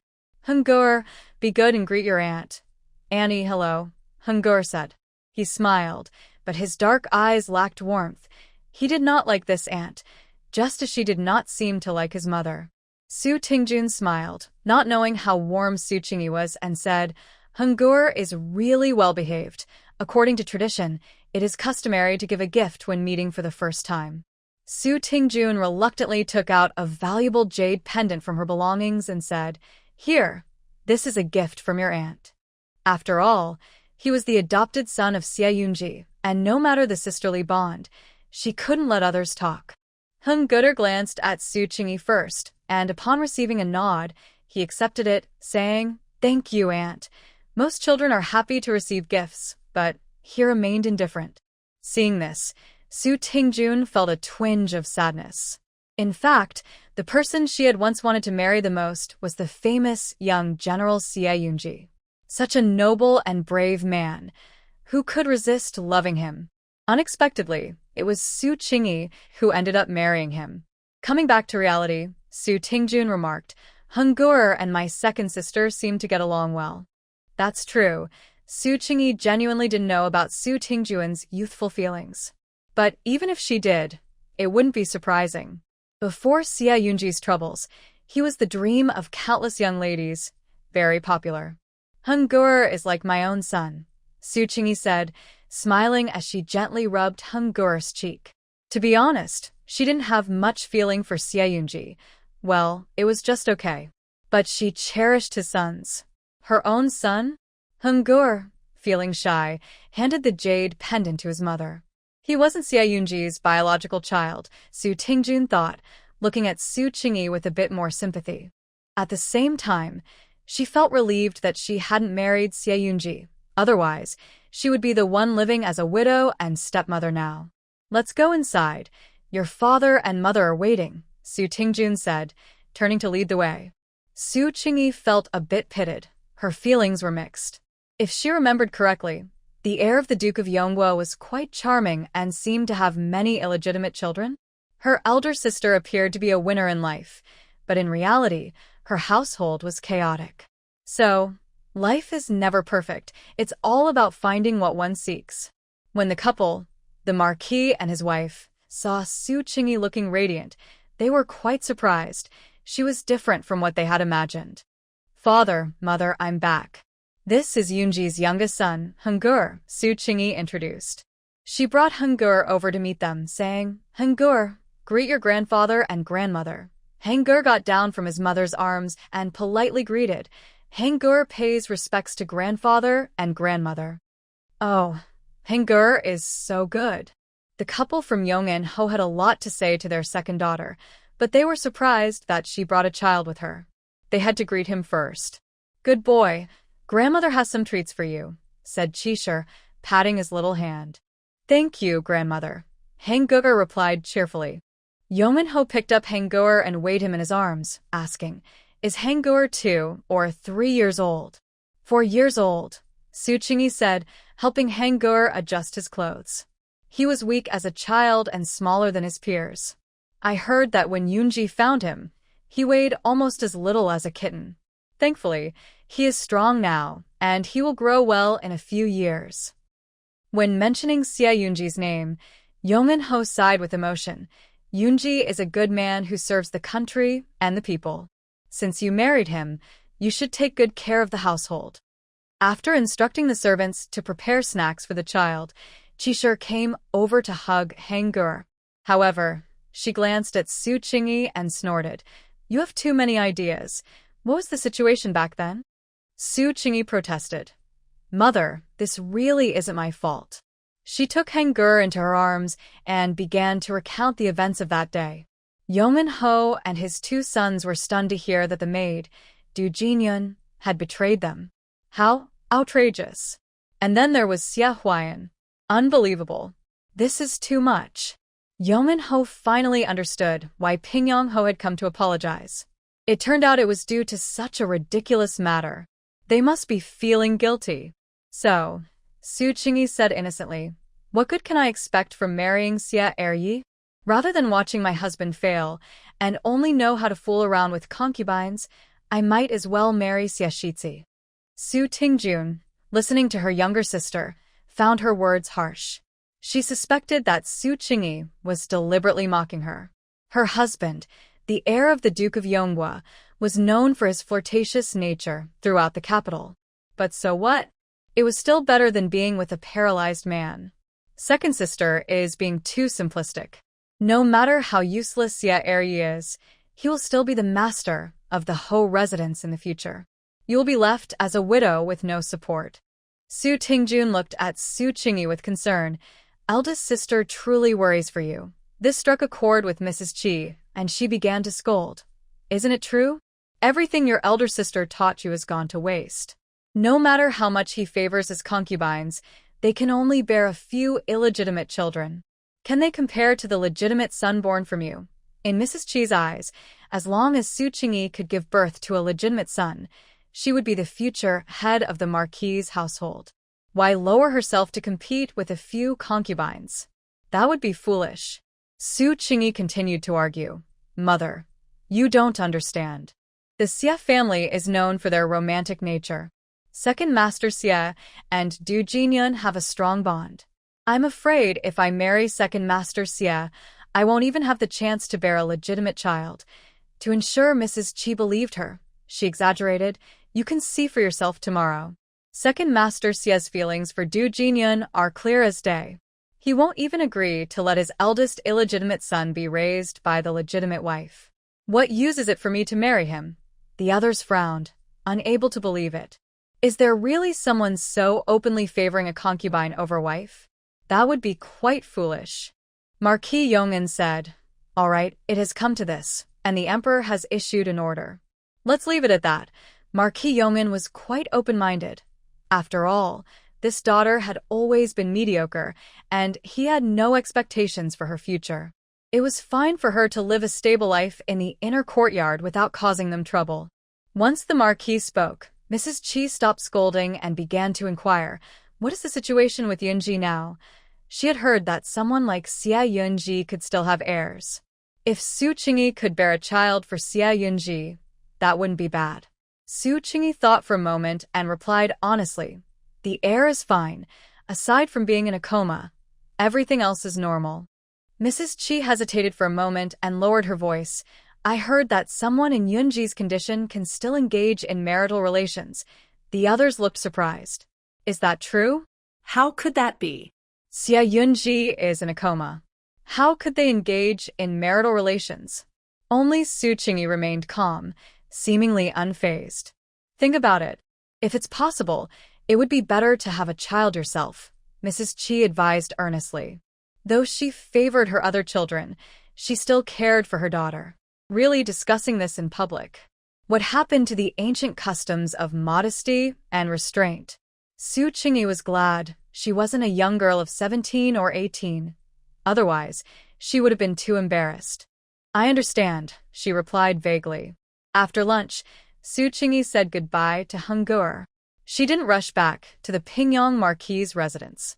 Having just come out after several days, Su Qingyi planned to explore the streets and experience the ancient marketplace.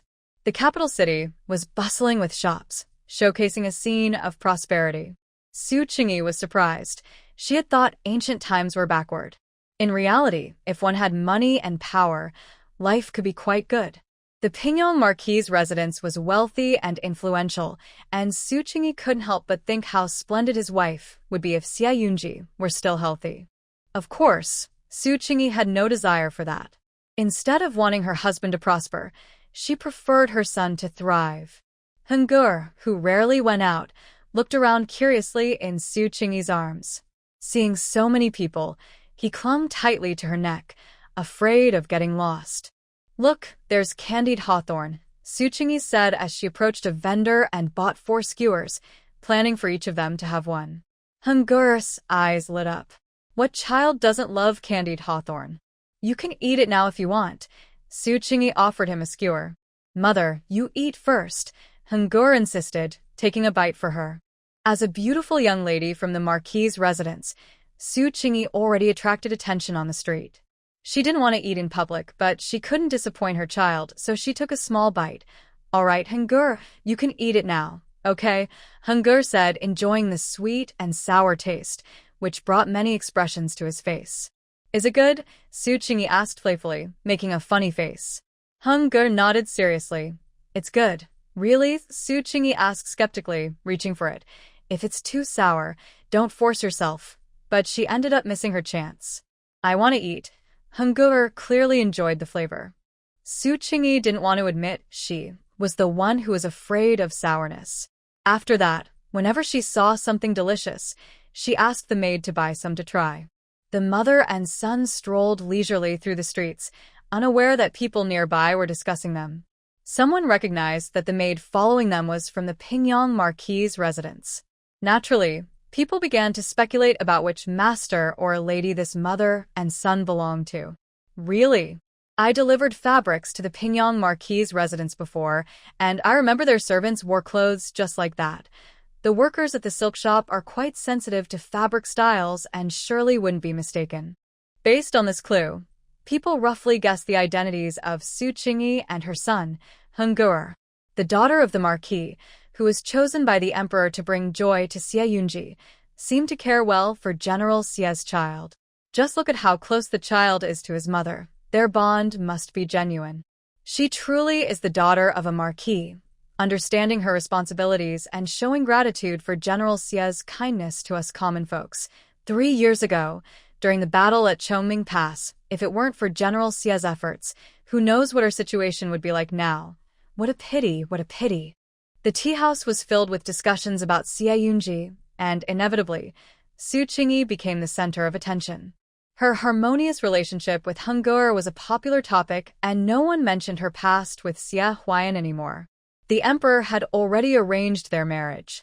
The master of the astronomical bureau said they were fated to be together, so it must be true. At this moment, Su Qingyi had taken Heng'er to a bookstore, planning to buy some writing supplies for Heng'er.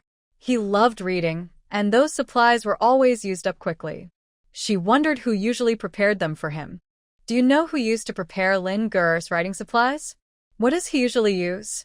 Su Qingyi casually asked a maid from the Marquis' residence. As expected, the maid was clueless and looked confused. It should be prepared by the lady. Su Qingyi didn't press further and nodded. That's fine.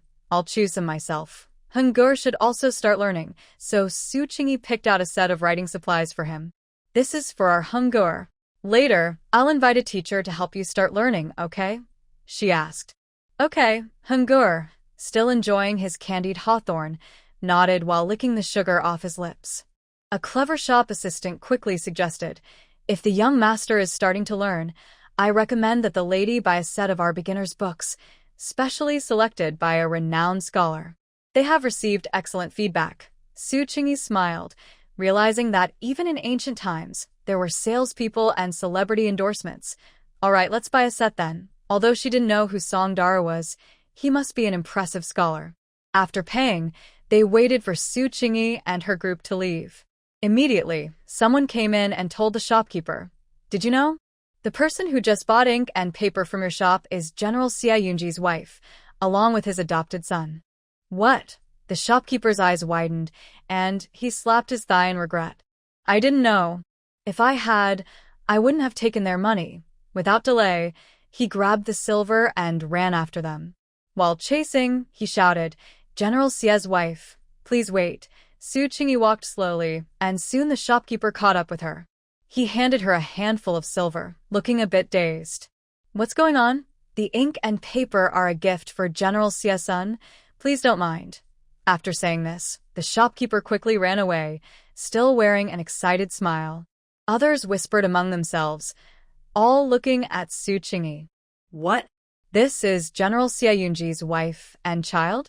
The shopkeepers are common folks, and they hold great respect for General Xia.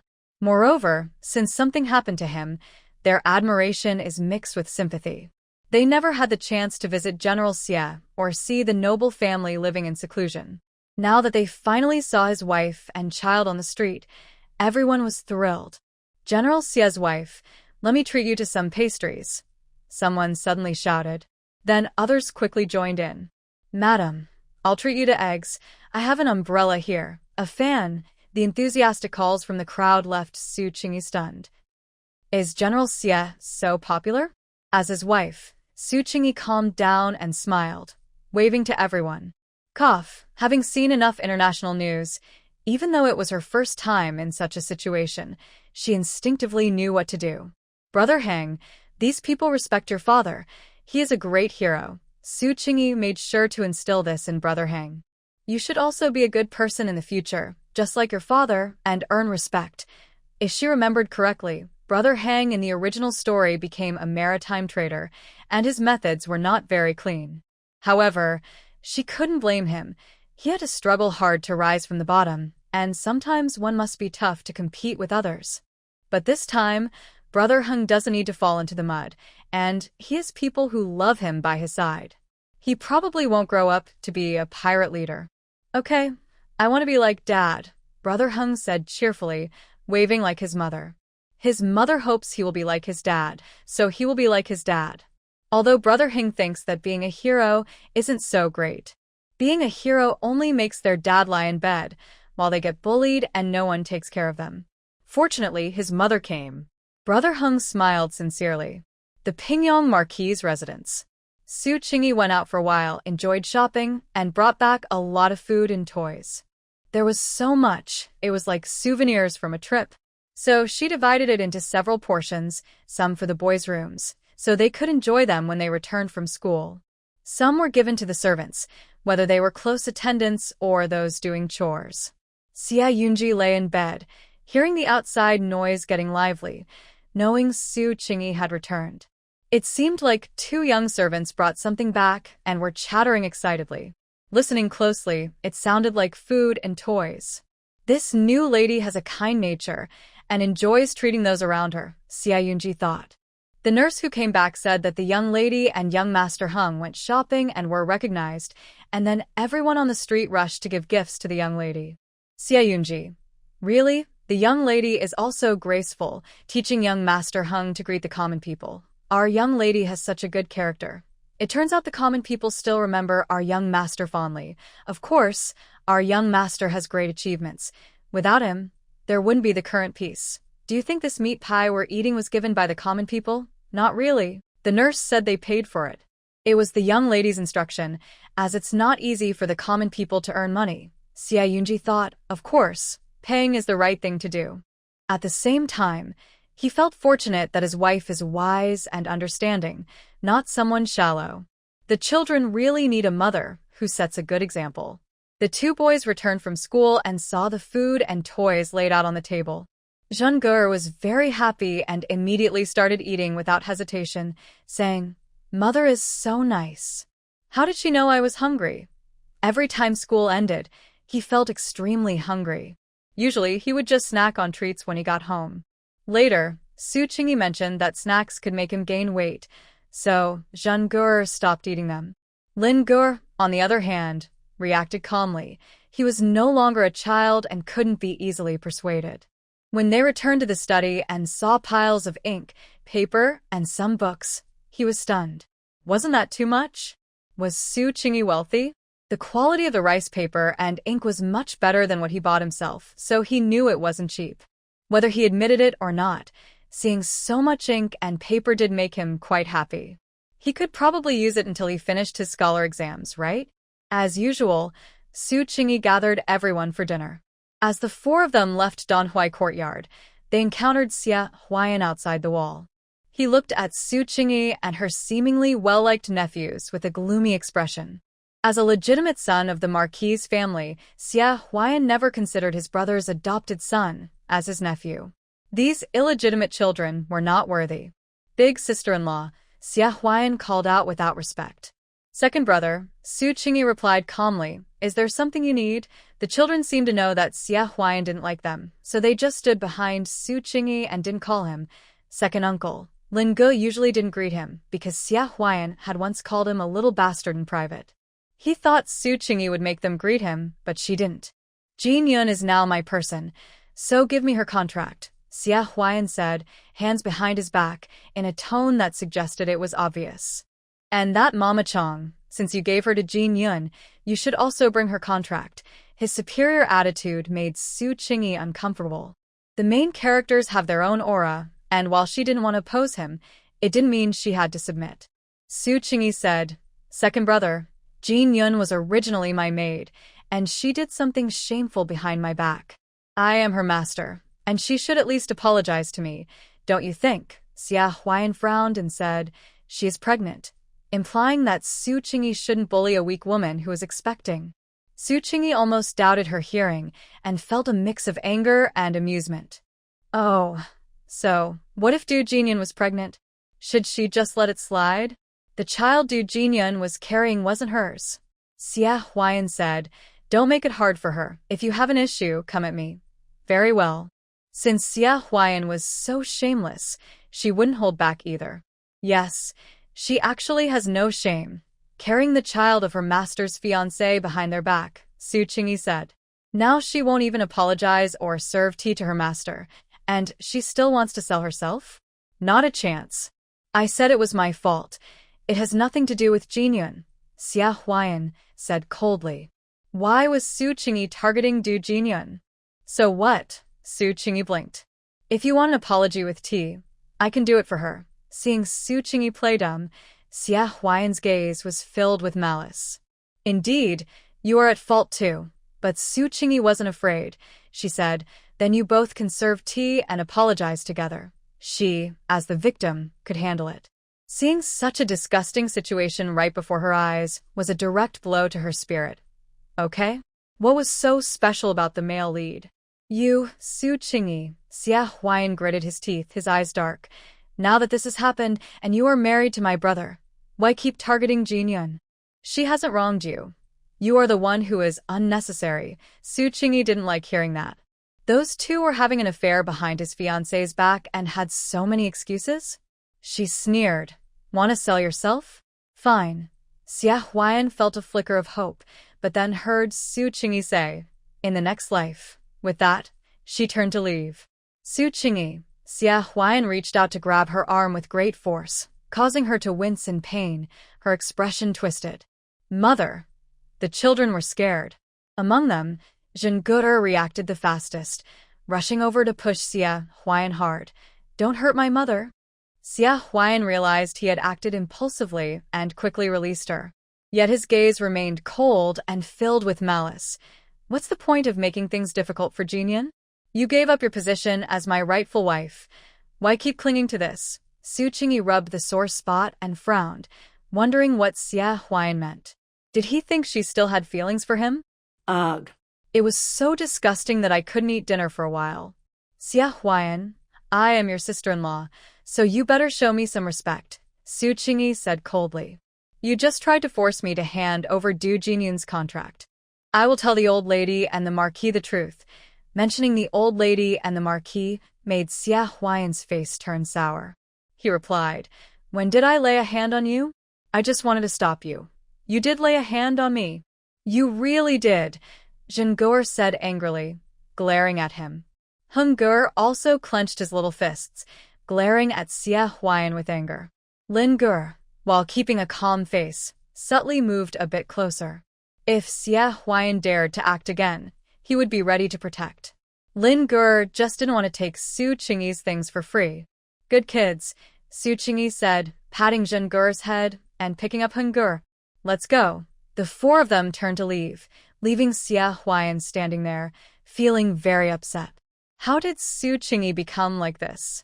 In his memory, Su Qingyi was a shy and dull girl who would blush every time she saw him, clearly infatuated with him. This was why Xia Huayan thought he could easily handle her. Nothing ties a person down more than love. But now, did Su Qingyi not like him anymore? This thought left Xia Huayan feeling complicated. After all, losing control over Su Qingyi was more troublesome than he had imagined.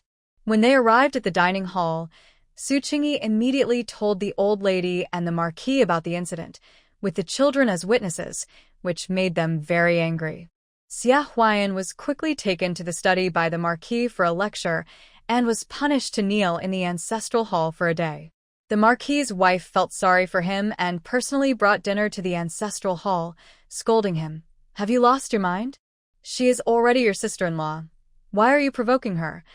I just wanted to get back the contract for Jinyun, Xia Huayan said gloomily. Who knew Su Qingyi had changed? She was no longer easy to fool and had become arrogant, completely different from the Su Qingyi he once knew. The contract is not urgent right now. She is still upset. What do you expect to get from her? The Marquis's wife knew that Xia Huayan was being punished because of that troublesome girl. Haven't I told you that I would ask for it later? Xia Huayan is not foolish. His mother hates Du Jinyun so much. How could they expect anything from someone whose contract she holds? Madame Ho said fiercely, If you get punished for that lowly girl again, I will slap her. I mean what I say, mother. Xia Huayan couldn't hold back and defended Du Jinyun. What has Jinyun done wrong for you to insult her like this? She is just unfortunate and comes from a fallen family. Why are you so cruel? What? You think I am cruel? Madame Ho was furious and almost slapped Xia Huayan for being such an ungrateful child. What do you mean by just a fallen family? If that were her only fault, would I be scolding her? Madame Ho continued, Open your eyes and see clearly. A girl who seduces her master's fiancé and sneaks into bed with him is not a good person. Xia Huayan explained, That was my fault, not Jinyun's. Be quiet. Madame Ho was frustrated. If she were upright, I might respect her. But now, I will never look up to her. She's a disgrace. What proper wife wouldn't despise a maid who sneaks around? If it weren't for Du Jinyun being pregnant, Madame Ho would have already dealt with her. Xia Huayan knew it would be hard for his elders to accept Du Jinyun, but he didn't expect it to be this difficult. They were just in love. Is that a crime? It's ironic that true lovers are condemned while Su Qingyi, who married the paralyzed Xia Yunji out of spite, is praised. Why is that fair? If Su Qingyi heard this question, she would surely respond confidently. What do you mean by why? It's because she can pay the price. Did Xia Huayan think marrying Xia Yunji meant she would have an easy life? The praise she receives is what she deserves. As the young mistress, she has many responsibilities. Just taking care of 3 children requires immense effort to ensure they grow up well. Letting them be is possible, but gold will always shine. However, one must act with integrity. If you want to enjoy the shade of a big tree, you must first work hard to plant it. Thinking you can enjoy the shade without planting is unrealistic. While bathing, Su Qingyi heard the news brought by Granny Chong for the first time. Madame Ho went to the ancestral hall to visit Xia Huayan. The more she thought about it, the angrier she became, so she went to Xia Huayan's courtyard and pulled Du Jinyun's hair, slapping her hard. Du Jinyan's mouth was injured, and Madame Ho scolded her with many harsh words. The maids and servants watched with great interest, commenting, "Madame Ho is quite fierce. She really doesn't seem like it." Usually, Madame Ho carries herself with grace and seriousness, clearly not resembling a quarrelsome woman. Su Qingyi was not surprised, as Madame Ho also despised Du Jinyan in the original story. However, in the book, Su Qingyi, the main wife, was there to shield her, so the conflict wasn't as intense. Now, Du Jinyan had caused Xie Huayan to lose his main wife and left behind the mess of an illegitimate son. This directly affected Xie Huayan's chances of finding a wife from a good family, so it was no wonder Madame Ho hated Du Jinyan. As Su Qingyi was dozing off, the wet nurse quietly asked, "Young madam, today, should we attend to the young master?" Su Qingyi immediately lost her drowsiness, her mind a bit foggy, before slowly deciding, "Let's go." Since the plan was already set, there was no need to delay. Once the first night was over, it wouldn't feel like a punishment.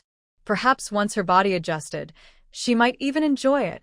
As a mature woman in her 30s, Su Qingyi thought this quite reasonably. On the young master's side, they checked his pulse almost every 2 days. Today, the doctor had come and confirmed that everything was normal with him. Xie Yunji felt a bit disappointed. It seemed checking his pulse couldn't reveal that he had regained consciousness, but then he thought maybe that wasn't such a bad thing. It spared his family more worry. He wasn't a sentimental person. Rather than having everyone dwell on his misfortune, he preferred that they ignore him and continue living their lives. Yet humans are contradictory. After lying in bed for so long, it was better to be remembered by someone than to be forgotten. That night, Su Qingyi came again, as usual. Xie Yunji had gotten used to her nightly visits, and today was no different as she shared stories about her family. The couple from Yeoman Marquis, who were once his in-laws, had now accepted their marriage. It seemed they had low expectations for their second daughter, only asking her to take good care of her husband and children and to avoid causing trouble. "I'm sorry, but I can't assist with that." At this moment, Xie Yunji seemed to sense something was off. No wonder Zi Xiao and Mingyu had gone out. It turned out that the Su family had a plan all along. He could only lie there, allowing the Su family to act as they wished, which made him feel a bit embarrassed and somewhat angry. How could they treat him this way? More than anything, he was surprised that the Su family had such deep feelings for him, enough to want to be so close despite his current state. Having regained his awareness for some time, Xie Yunji knew he still had the ability to be intimate. However, everything depended on Su Shi to take the lead. Did she really want to do this? Xie Yunji couldn't tell if he was resisting or feeling nervous. He held on to an uncertain mindset until everything was settled. Once it was confirmed, his mind went blank for a moment before he slowly came back to reality, feeling both embarrassed and angry. How could Su Shi act without his consent? It was too much. "Young master." In the dim light of the bed curtains, a woman's voice was soft and gentle. Xie Yunji felt his face heat up, and his breathing, which he couldn't control, became quick and intense. Su Qingyi placed her hand on his chest, feeling the strong heartbeat beneath his skin. "You will wake up, right?" If the young master didn't wake up, who would support their family? She was worried that Xie Huayan would eventually become a true threat. Xie Yunji had mixed feelings. He naturally didn't know if he would wake up. He didn't want to owe anyone anything, as if not waking up would mean letting Su Shi down. Su Qingyi fell silent, her painted nails gently touching the skin of his arm. The slight sting brought Xie Yunji a sense of being alive. He wished he could breathe as quickly as Su Qingyi, but he couldn't control his body and could only passively accept everything she brought. He thought, since he could still respond, it seemed right to fulfill his duties as a husband. Otherwise, Su Shi would be left waiting. Just as Xie Yunji had completely let go of his resistance and accepted his role, Su Shi suddenly rested her head on him and fell asleep. Xie Yunji. The abrupt stop was uncomfortable.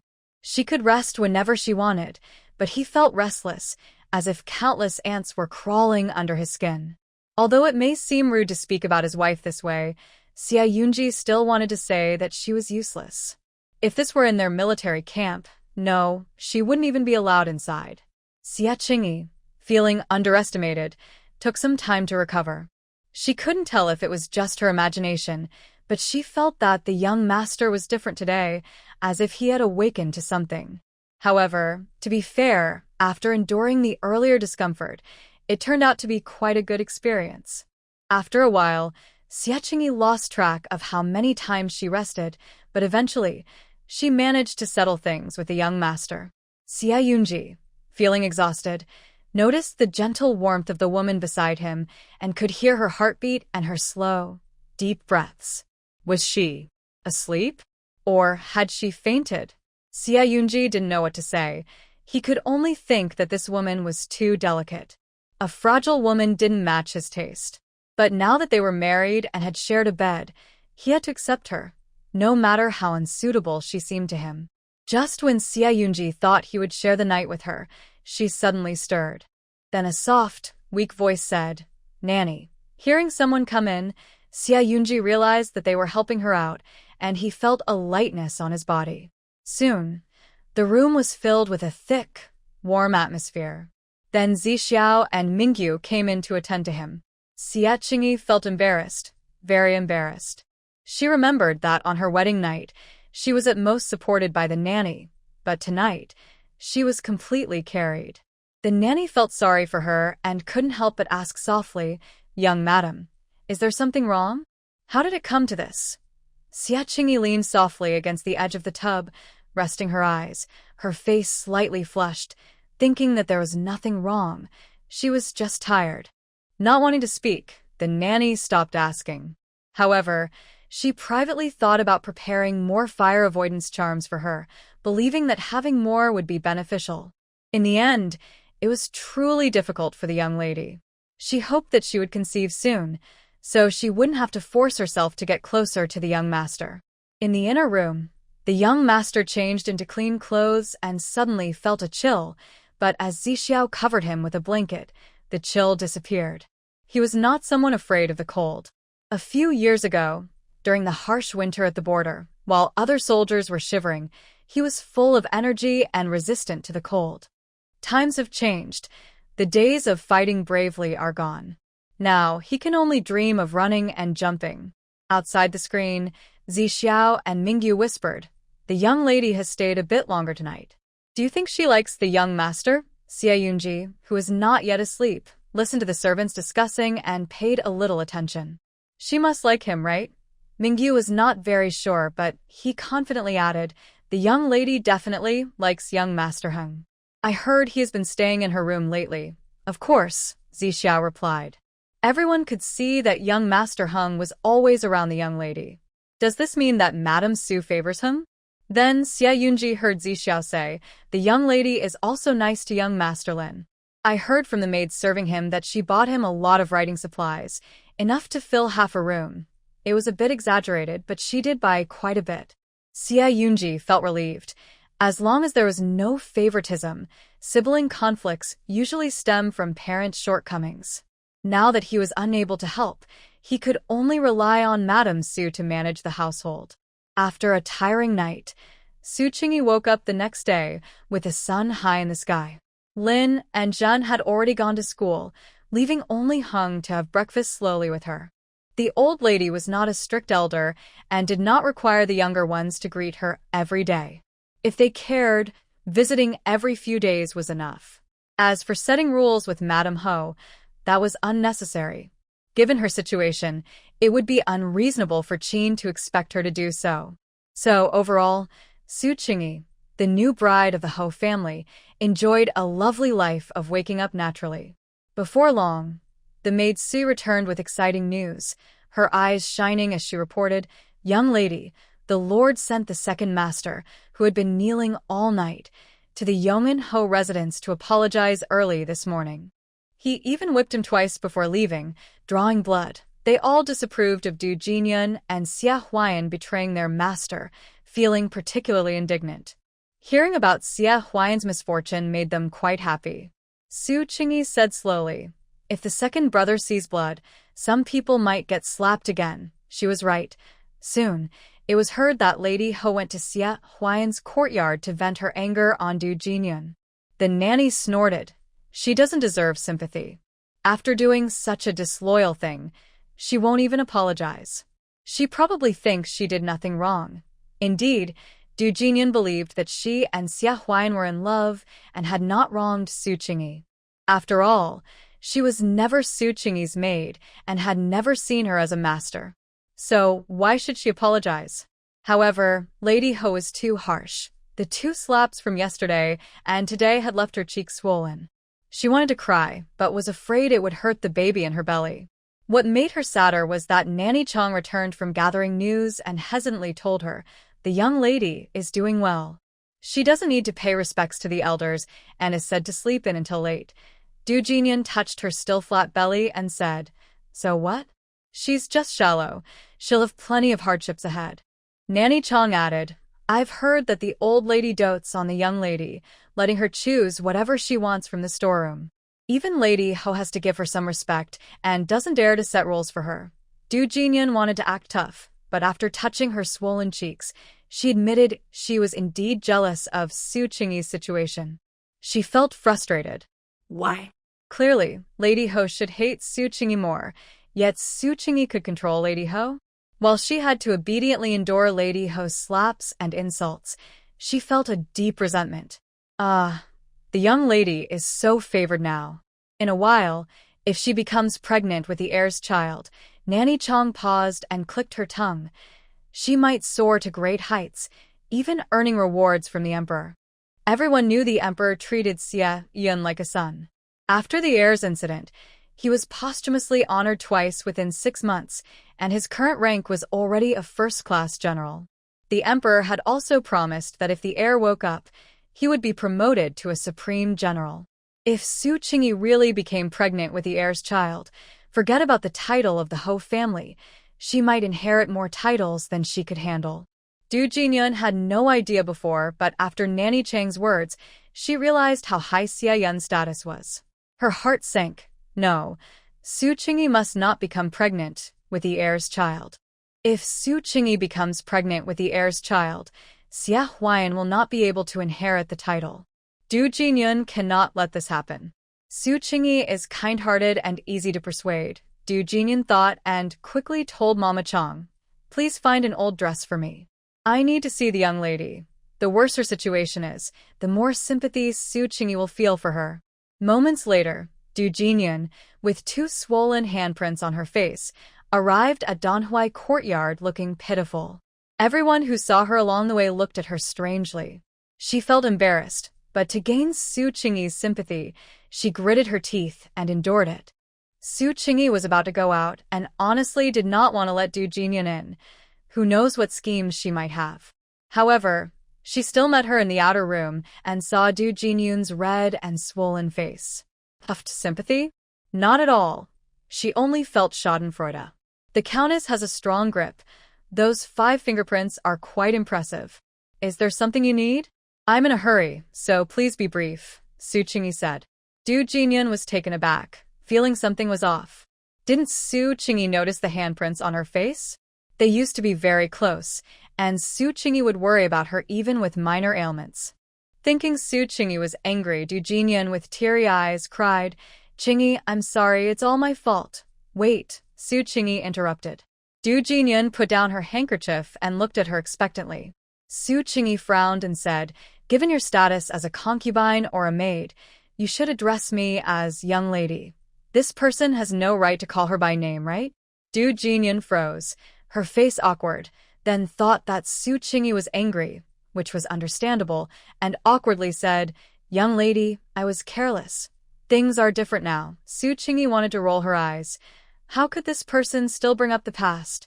In the past, she was a precious young lady of the noble family, while Du Jinyan was merely a guest who had overstayed her welcome, shamelessly encroaching on her fiancé's bed. "Do you have anything else to say, Du Jinyan?" Su Qingyi asked. Du Jinyan is not a concubine yet, but it's only a matter of time. Her path to becoming the main wife in the original story was long, and now it would only be longer. Du Jinyan pressed her lips together and said with a hint of sadness, It's my fault for being unable to control my feelings for the second master. I'm willing to apologize to the young lady by serving her tea. Su Qingyi was a bit surprised, thinking that Du Jinyun, coming from a scholarly family and having been a proper young lady, would be too proud to apologize. She didn't make it difficult and replied, "All right, let's wait until I return to arrange it so everyone can witness it together." Of course, the apology while serving tea had to be done in front of the whole household. Upon hearing this, Du Jinyun's face turned pale. She had hoped to apologize privately. She didn't expect Su Qingyi to be so demanding, insisting she do it in front of everyone. However, since it had come to this, she gritted her teeth and replied, "Okay." With nothing more to discuss, Su Qingyi asked Su Yi to see her off. Du Jinyun followed Su Yi outside, casting a vague glance toward the depths of the courtyard, where servants were busy cleaning. She also heard that the 4 personal attendants serving the young master were quite skilled in martial arts. Du Jinyun withdrew her gaze, thinking it would be safer to focus on Su Qingyi. Unbeknownst to her, Su Yi noticed her every move and soon returned to report to Su Qingyi, saying, "Young lady, Du Auntie was looking around our courtyard just now and glanced several times at the main house where the young master lives." What was she looking at the young master's house for? Su Qingyi frowned and thought. The young master was merely a minor character with little impact on the story and had no connection to Du Jinyun. After a moment of consideration, she understood. In the book, the young master did not marry or have heirs, passing away young, which did not affect the main character's ambitions. Now that the young master was married and had the potential for heirs, it was possible that his descendants could inherit the title, bypassing Xie Huayan, which would understandably alarm Du Jinyun. Su Qingyi ordered, "Increase the patrols in the courtyard. Everything sent to the young master must be thoroughly checked without any negligence." In the book, the main characters did not harm the young master, but desperate times can lead to desperate measures. Who knows what they might do for the title? Su Qingyi went out today mainly to find a tutor for Heng Ger. In fact, if Heng Ger wasn't planning to pursue the imperial examination, finding a teacher would be quite easy. Any scholar or degree holder could effectively teach him the basics. Su Qingyi felt it was important to help the young men expand their connections. She knew who the good and bad people were from the books, and with a little digging, she could find a few worth befriending. The person Su Qingyi wanted to find was named Shin Jijia, and just from his name, it was clear he was a scholar. Shin Jijia had great talent and passed the imperial examination at the age of 20. If not for his family's poverty and the need to care for his sick mother, he would have participated in the next exam much earlier. After 5 or 6 years, Shin Jijia's mother faced another round of the examination. To avoid burdening her son, she tragically ended her life by jumping into a lake. Shin Jijia was heartbroken and mourned for 3 years, after which he became the top scholar. He later wrote a heartfelt memorial for his mother that moved the entire nation. Shin, the top scholar, was known for his high and straightforward character, making him suitable for a position as an official. Unfortunately, during the transition of power, he offended the new emperor and was exiled. On his way to exile, he was rescued by the female lead, Du Jinyun, and became an important figure in the future uprising. Su Qingyi couldn't remember the exact timeline and wasn't sure if Shin Jijia's mother was still alive. So, she decided to find him without delay. He lived in Tongluo Alley, where many poor people resided, and it was easy to find out where he lived. "Scholar Shin, another noble has come to see you," a neighbor called out mockingly as Shin Jijia returned with a simple meal and some medicine.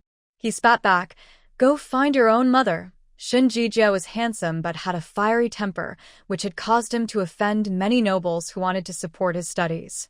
Normally, he would have said much more, but since the beginning of spring, his mother's health had been declining, and he was too worried to argue with his neighbor. Nobles? He would send them all away. They weren't interested in his talent. They had ulterior motives. Just then, he saw a well-dressed old woman walking directly toward him. She smiled and said, "Excuse me, is this Scholar Shin? I am a servant from the Pingyang Marquis' household, from General Xie Yunji's estate." Shin Jijia's mind buzzed. General Xiaoyunji? In the past, he had received visits from officials, but they were mostly minor ones. True nobles were rare. In Shinjijia's eyes, Xiaoyunji was more than just a noble. She was his role model. The nurse smiled, clearly seeing that this scholar held great respect for the young master. Even his expression became tense and formal.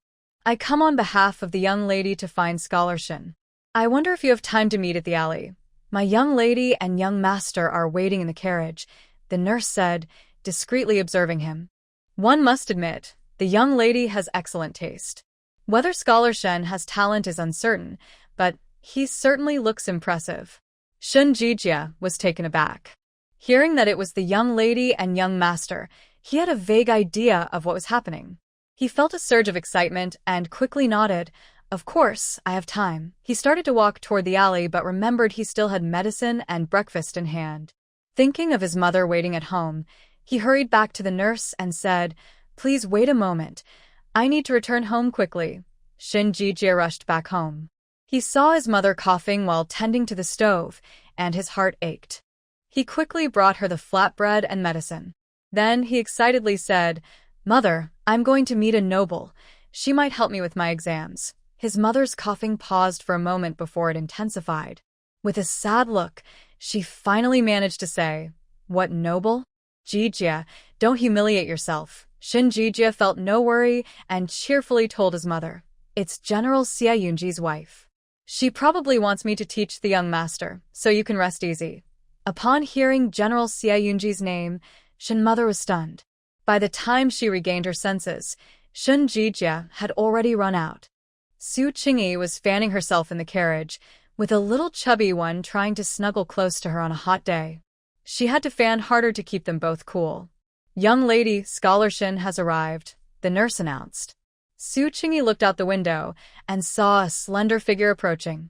He was fair and handsome, dressed like a scholar. He awkwardly bowed to her. "I am Shinjijia. May I ask, are you General Xiaoyunji's wife?" he asked, feeling dry and uncomfortable. He had never felt so out of place. Su Qingyi sighed, thinking, no wonder he is destined for greatness. He truly stands out. She pondered for a moment, wondering if the emperor also considered appearances when selecting the top scholar. Then she laughed in the carriage, saying, "Exactly, thank you, Mr. Shin, for accepting the invitation." Receiving a positive response, Shinjijia openly expressed his admiration for Xiaoyunji. Excitedly, he said, "Madam Xia, you are too kind. I have great respect for General Xiaoyunji." Su Qingyi was surprised.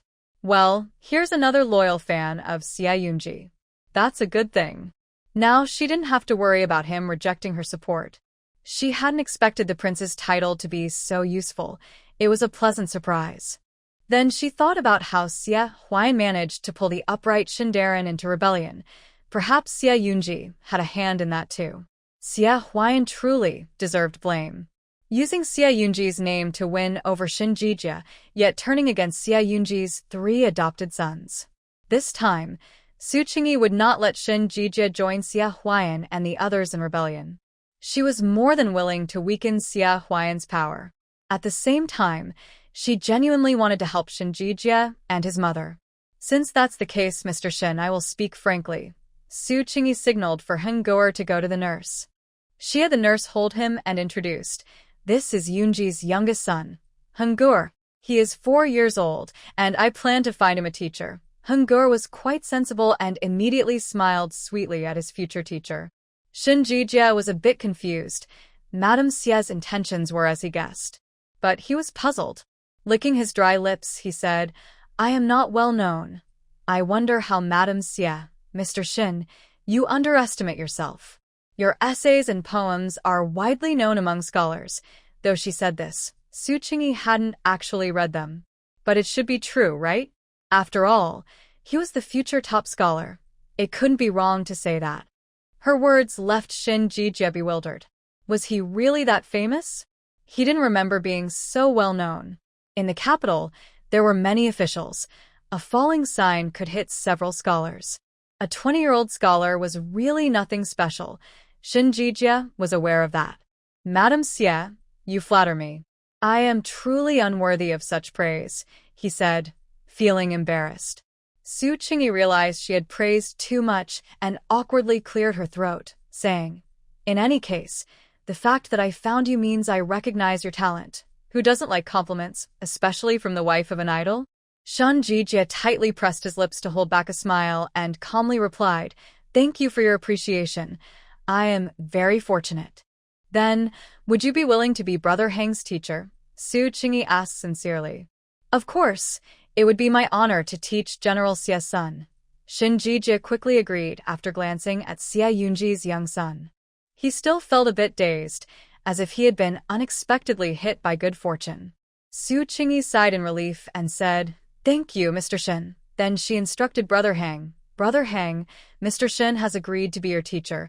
Quickly greet him." Brother Hang was very excited to have a teacher. He was also very obedient. He promptly bowed to Shen Jijie, saying, "Brother Hang greets the teacher." "Good." Shen Jijie suppressed his excitement and nodded in satisfaction. Both the teacher and student were pleased with each other, and Su Qingyi was also satisfied. Now, the next issue was settling in. "Mr. Shen, Tongluo Alley is quite far from the Pingyang Marquis' residence. How about you and your family move to the Marquis' house?" Su Qingyi could make this decision. The previous teacher for Lin Gur also lived in the Marquis' residence. He stayed until Lin Gur completed his early education and went to school. Upon hearing this, Shen Jijie's expression changed slightly. "My mother is unwell. Wealthy families are very sensitive about this." He didn't think his mother could move into the Pingyang Marquis' residence, so he planned to ask if he could find a place nearby. Su Qingyi was waiting for this and quickly asked, "Oh, what is the situation? Has a doctor been consulted?" Shen Jijie looked guilty. "Yes, she caught a cold a while ago and has been coughing ever since. It was his fault for not being able to afford better medicine. Otherwise, his mother's illness wouldn't have dragged on." "I see," Su Qingyi said. "Then Mr. Shen should hurry up and move. There are skilled doctors in the Marquis' residence. Time is of the essence. I'll call a doctor to check on your mother." Hearing this, Shen Jijie couldn't believe it and stared in shock. "Can my mother really stay in the Marquis' residence?" "Of course," Su Qingyi nodded, looking as if it were the most natural thing. Shen Jijie was silent for a moment, then deeply bowed to Su Qingyi and said, "Thank you, madam. I will make sure to teach the young master well." Su Qingyi nodded. She then had the maid bring the prepared gifts to Shen Jijie. "Shen, you can come by any time. Just let the doorman know." "Thank you," Shen Jijie said again as he accepted the gifts. It was close to noon. Having a rare outing, Su Qingyi took Hungor to a restaurant for lunch, planning to go somewhere else in the afternoon. It was Hungur's first time at a restaurant, and he was excited and active. Su Qingyi let him move around freely in the private room. She just asked the maid to keep a close eye on his safety. "Big brother." Hungur stood on a chair looking out the window and suddenly said, "Big brother? What's wrong?" Su Qingyi thought the child was missing his big brother. But when she turned around, she saw Hungur's little hand pointing outside. Surprised, Su Qingyi hurried over to look. At the end of the alley, there was indeed a figure that looked very much like Lin Gur. The person walked quickly and soon turned a corner and disappeared. "Is that Big Brother?" Su Qingyi wasn't very sure. "Yes, it's Big Brother," Hungur said confidently. "Children have good eyesight and usually don't make mistakes." But this was strange. During school hours, why was Lin Gur out wandering around? Su Qingyi thought for a moment and asked the maid and the servant girls nearby, "Do you know what that place is?" The maid and servant girls exchanged glances and shook their heads. It was normal since they didn't often go out. Fortunately, soon the waiter from the restaurant came to serve the food. "Excuse me." Su Qingyi pointed towards the alley outside and asked, "Do you know what that place is?" Seeing that direction, the waiter's expression became awkward. But since a guest asked, he had to answer, "Madam, that area is a place for entertainment." Upon hearing this, Su Qingyi and the maid and servant girls were stunned. What? They doubted they had heard correctly. Lin Gur was wandering around an entertainment area? The most shocked was Su Qingyi. Her future top scholar was learning to visit such places at such a young age? This was completely different from what she knew about Lin Gur's character. Madam, it might be a misunderstanding, Nanny immediately said. It's possible you saw wrong. That wasn't young Master Lin at all. After all, young Master Lin is only 12 years old, and everyone tends to doubt it. Su Qingyi thought about it and agreed. Maybe it was a mistake. Even if it was young Master Lin, it doesn't mean he was going to that place. There could be some misunderstanding. Well, let's ask again when we get back tonight, Su Qingyi said calmly. She reminded herself to be a good, open-minded mother and not jump to conclusions about her child without knowing the facts. The book never mentioned young Master Lin being flirtatious, nor did it detail the marriages of the three brothers. After all, they're supporting characters, and the author likely didn't want to write too much about them. But now they are real people, and their existence means more than just being a stepping stone for the main character. They should have their own rich and colorful lives. The second brother brought out a table full of dishes. Su Qingyi had specifically ordered so much.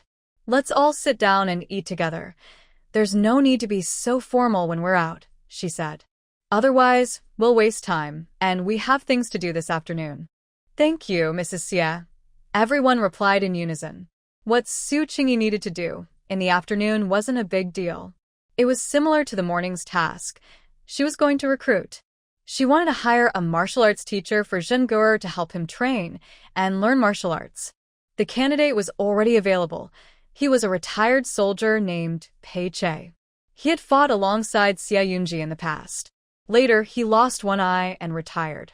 But the main reason for Pei Che's retirement wasn't his injury. It was because he disobeyed orders during a battle and led a surprise attack on his own. In the end, it was successful, but the consequences were serious. As the commander, Xie Yunji had to be fair with rewards and punishments. While he admired Pei Che, he still had to dismiss him from his position. After all, military orders must be followed. Coincidentally, Pei Che lost his father, so he left the army to mourn and never returned. Xie Yunji felt responsible and had been troubled by this good general for many years. Later, when he returned to the battlefield, he sought out Pei Che. He invited him to come back under his command. But unexpectedly, that turned out to be their last battle together. Pei Che became the one who retrieved Xie Yunji's body. What a deep bond of friendship forged in battle. Thinking about hiring a martial arts teacher for Zhengur, Su Qingyi first thought of Pei Che. After morning, Pei Che had been working at the docks. Today, he was carrying goods as usual and soon began to sweat. The harsh sunlight darkened his bare upper body, and his strong, handsome face still looked young. Working at the docks was tough, but he was quick and tall, able to carry more bags than others by the end of the day. He earned a decent amount. Beike. Come here. Suddenly, the foreman called out his name loudly. Pei Che's expression changed, thinking he was in trouble again. For some reason, even though he was capable, the foreman always seemed to dislike him, finding ways to cut his pay. What's the matter? Pei Che asked as he approached. Humph. The foreman, short and envious, looked Pei Che up and down. So what if he was tall and handsome? He was still a bit of a fool. Pei Che didn't understand what he had done to upset the foreman. Confused, he received a few disdainful glances before hearing, "A noble person is looking for you." From the appearance of the carriage, it must belong to a noble family. The housekeeper politely called for Pei Che, indicating it wasn't a complaint, but rather a visit of concern. No wonder the foreman was jealous. Pei Che was about to get lucky. A noble? Pei Che remained puzzled. As a former soldier, he didn't know any nobles. The only person he could think of was someone from his past, but that person wouldn't come to the docks to find him now. Pei Che pressed his lips together and cautiously walked toward the elegant carriage. His tall, strong build and unique appearance gave off a commanding presence. Before he got too close, the maids felt an overwhelming pressure. They didn't know what to call it. Only those who understood would recognize it as the aura of someone who had been on the battlefield. Moreover, since Pei Che was shirtless, the young maids all stepped back behind the carriage. "Are you looking for me?" Pei Che stopped about a meter away and asked directly. The housekeeper, being more composed, nodded and said, "My master is the wife of the heir of the Pingyang Marquis." Upon hearing this, Pei Che remained expressionless. He didn't pay attention to the titles of nobles. Until the nanny said, I heard that Mr. Pei once served under the young master, and the young lady specifically asked if Mr. Pei would be willing to be the martial arts teacher for the young masters at the Pingyang Marquis' residence. Pei Che was momentarily stunned. He had served in the military for 2 years, only under that person. It was that person who had pushed for his promotion against the odds, and within 2 years, he had risen to the position of deputy commander. It was also that person who had dismissed him and imposed punishment. The past felt distant yet, as if it had just happened yesterday.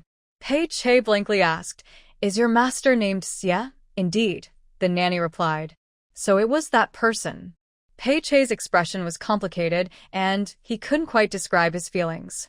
Mr. Pei, said Su Qingyi from the carriage, the young master has always felt guilty, believing he didn't handle your situation well back then. Pei Che was shocked. Was this the wife of General Xie? He had heard the recent news about Xie Yun getting married. The young master has always hoped you would return to his side. Su Qingyi paused and sighed. It's just a pity that the young master didn't have the chance to meet you in person before the unfortunate incident occurred. Pei Che was surprised. It turned out General Xie still wanted to find him personally? General Xie. He doesn't blame me. Pei Che couldn't believe it. He thought General Xie must have been thoroughly disappointed in him. Of course not, Su Qingyi said confidently, though she wasn't Xie Yun herself. He values and appreciates you. That has never changed. It's just that some people find it hard to express their feelings. A bond between two people who understand each other almost slipped away. Pei Che opened his lips. Perhaps the harsh sunlight was making his eyes a bit red. Seizing the moment, Su Qingyi quickly asked, Mr. Pei, would you be willing to be the martial arts teacher at the Marquis' residence? Knowing that Xie Yun still wanted to use him, Pei Che had no reason to hesitate and immediately replied, I am willing. Su Qingyi smiled with satisfaction and nodded. Thank you. I will express my gratitude on behalf of Zhengge. Su Qingyi treated both teachers equally. She presented them with gifts and said she would always be ready to welcome them, then returned home. The weather in the capital was getting hotter, and upon returning to the residence, both adults and children were sweating profusely. Take Zhengge for a bath, Su Qingyi said, unable to stand it any longer, handing the little one over to the nannies and giving instructions. Then she thought about the other 2 boys coming home from school soon. Should she make something for them to cool down? Without hesitation, Su Qingyi rolled up her sleeves and went to the kitchen. But it wasn't to cook a meal. She just needed ice, fresh fruit, and honey to make fruit smoothies. Making smoothies is a skill. In the end, she left it to a professional. When the finished product was ready, Zhengge had finished his bath. Su Qingyi gave him a spoonful and asked, Is it tasty? Zhengge's eyes lit up.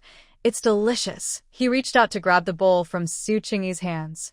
No, you can't have too much, Su Qingyi said, taking a few bites for herself first. Then she gave the small remaining portion to Zhengge. Zhengge felt a little disappointed, but he was a good boy and knew that having something to eat was already great. Thank you, mother. He leaned over and kissed Su Qingyi's cheek. This had become a new habit over the past few days. Su Qingyi would kiss the little one in the morning and before bed. It seemed Zhengge really liked this way of showing affection. You're welcome, Su Qingyi smiled, realizing how nice it felt to have a good son. Not bad at all. Outside, a maid reported that the 2 young masters had returned. Lure, take the ice bowl to Zhengge, Su Qingyi instructed. She carried a bowl to find Lin-ge. It wasn't favoritism. She just wanted to see what Lin-ge was wearing today. Hoping they were mistaken. Just as she thought this, she ran into Lin-ge in the yard. He was wearing that familiar outfit. Su Qingyi's heart sank. It really was Lin-ge.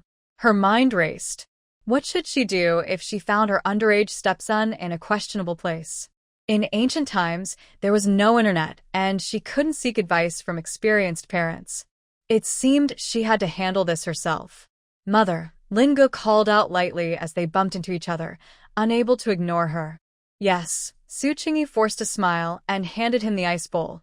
It's hot outside, so I made some ice bowls to help you cool down. Lin-ge looked down, realizing he was indeed thirsty after school, and took it. Thank you, mother. Then he said, I'll go back to the study to read. He turned and left, creating a slight breeze. Uncertain if it was just her imagination, Su Qingyi sensed a hint of perfume in the air. This was the first challenge she faced since becoming a stepmother. However, she remained calm and reminded herself not to panic. She needed to handle the situation carefully. The biggest issue was that no one knew what was happening outside with Lin Ge, especially since he didn't have a servant with him. Finding a servant was something she needed to note down.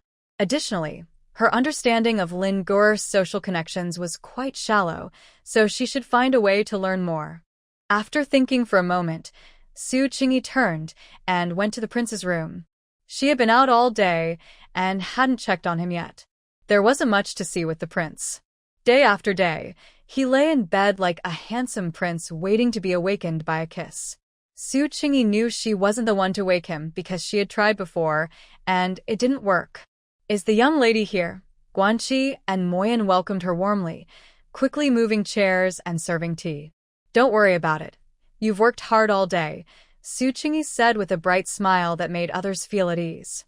I just came to see the prince. Guanqi and Moyan smiled, realizing how much the young lady cared for the prince, visiting him several times a day. After all, who wouldn't want to see such a handsome face? Su Qingyi glanced at the prince's striking features and thought, indeed, he was good-looking. If he were in the entertainment industry, he could easily become a top star without any acting skills. Feeling familiar, she reached out to touch his face and then pretended to ask, Is the prince feeling hot? Guanqi stifled a laugh and replied, If he's not sweating, he shouldn't be hot. Su Qingyi sat down by the bed and said to them, You both sit down too. I have some questions for you. They hesitated for a moment, but then respectfully sat down. What does the young lady want to ask? They inquired. It must be about the prince, they thought. The young lady wanted to know more about him, and they would share everything they knew. Su Qingyi asked, Before Lin Ge entered the marquis's residence, were there any other family members? Both Guanqi and Moyan were momentarily taken aback, as was Xia Yunji. This Su lady claimed to be here to see him, but it felt insincere. After a moment, Moyan responded, I think I heard the prince mention that Lin Ge has a father. This reminded Su Qingyi that Lin Ge indeed had a biological father. When the book mentions his biological father, it notes that he was already killed by Lin Ge. Later, Xia Huayan dealt with Lin Ge, and one of the charges was patricide. As a result, Lin Ge was executed in a brutal manner and was also condemned by the public.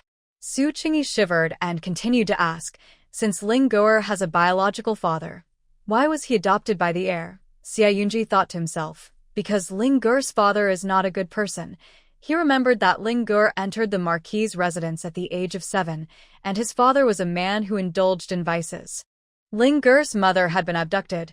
She was originally a young lady from a wealthy family but had mental health issues, sometimes lucid and sometimes not. Later, Lin Ge's biological father killed her in front of him. Lin Ge's grandfather was an old soldier who had served Xia Yunji. Knowing that his son was not a good man, he advised Lin Ge to seek out Xia Yunji if things got too difficult. When they met for the first time, Lin Ge was covered in blood, and the hatred in his eyes was like that of an angry beast. Xia Yunji was moved and decided to adopt him. This part is unclear, Mo Yan said, knowing only a little but guessing. It's likely that he didn't want to raise him. If his biological father had been capable, the heir wouldn't have taken him in. Guanqi nodded quickly. That made sense, and Su Qingyi agreed. She then wondered if Lin Ge's visit to the entertainment district today had anything to do with his father. Is there anyone else besides his father? Su Qingyi asked. None that we know of. The heir hasn't mentioned anyone else. Guanqi and Mo Yan exchanged glances and shook their heads. Su Qingyi asked again, Do you know if Lin Ge has any friends or close acquaintances outside? There was silence in the room. This question was likely one even the heir couldn't answer. Su Qingyi understood and decided not to press them further. It seemed that Xia Ling was indeed quite solitary. Just then, Luer came in and cheerfully said from outside the screen, Guanqi, Mo Yan, the kitchen made ice bowls using the young lady's method, and they're delicious. I brought some for you. The kitchen was quick. Su Qingyi said, "The ice bowls are really good. You should go eat. I have to leave." Xia Yunji felt Su's dress brush against his hand without hesitation. It was clear that her visit was not genuine. Yet, he could tell she was worried about Ling Ge. What happened? Xia Yunji, as a father, was anxious, but couldn't help much. The fruit smoothie received unanimous praise from everyone at Donhui Courtyard. Ling Ge, who usually enjoys sweets, finished it all. He felt much cooler all over before going to bathe and change. He wasn't actually very short. He just had a slender build, which made him appear smaller. The maid brought him new clothes today. The soft fabric felt noticeably more comfortable than before. Their adoptive mother seemed to be a kind and generous person. She treated them well and was also nice to the servants around her. Why is there such a big difference among people? Lin Ge pondered something, tightened his belt, and his eyes flashed with determination.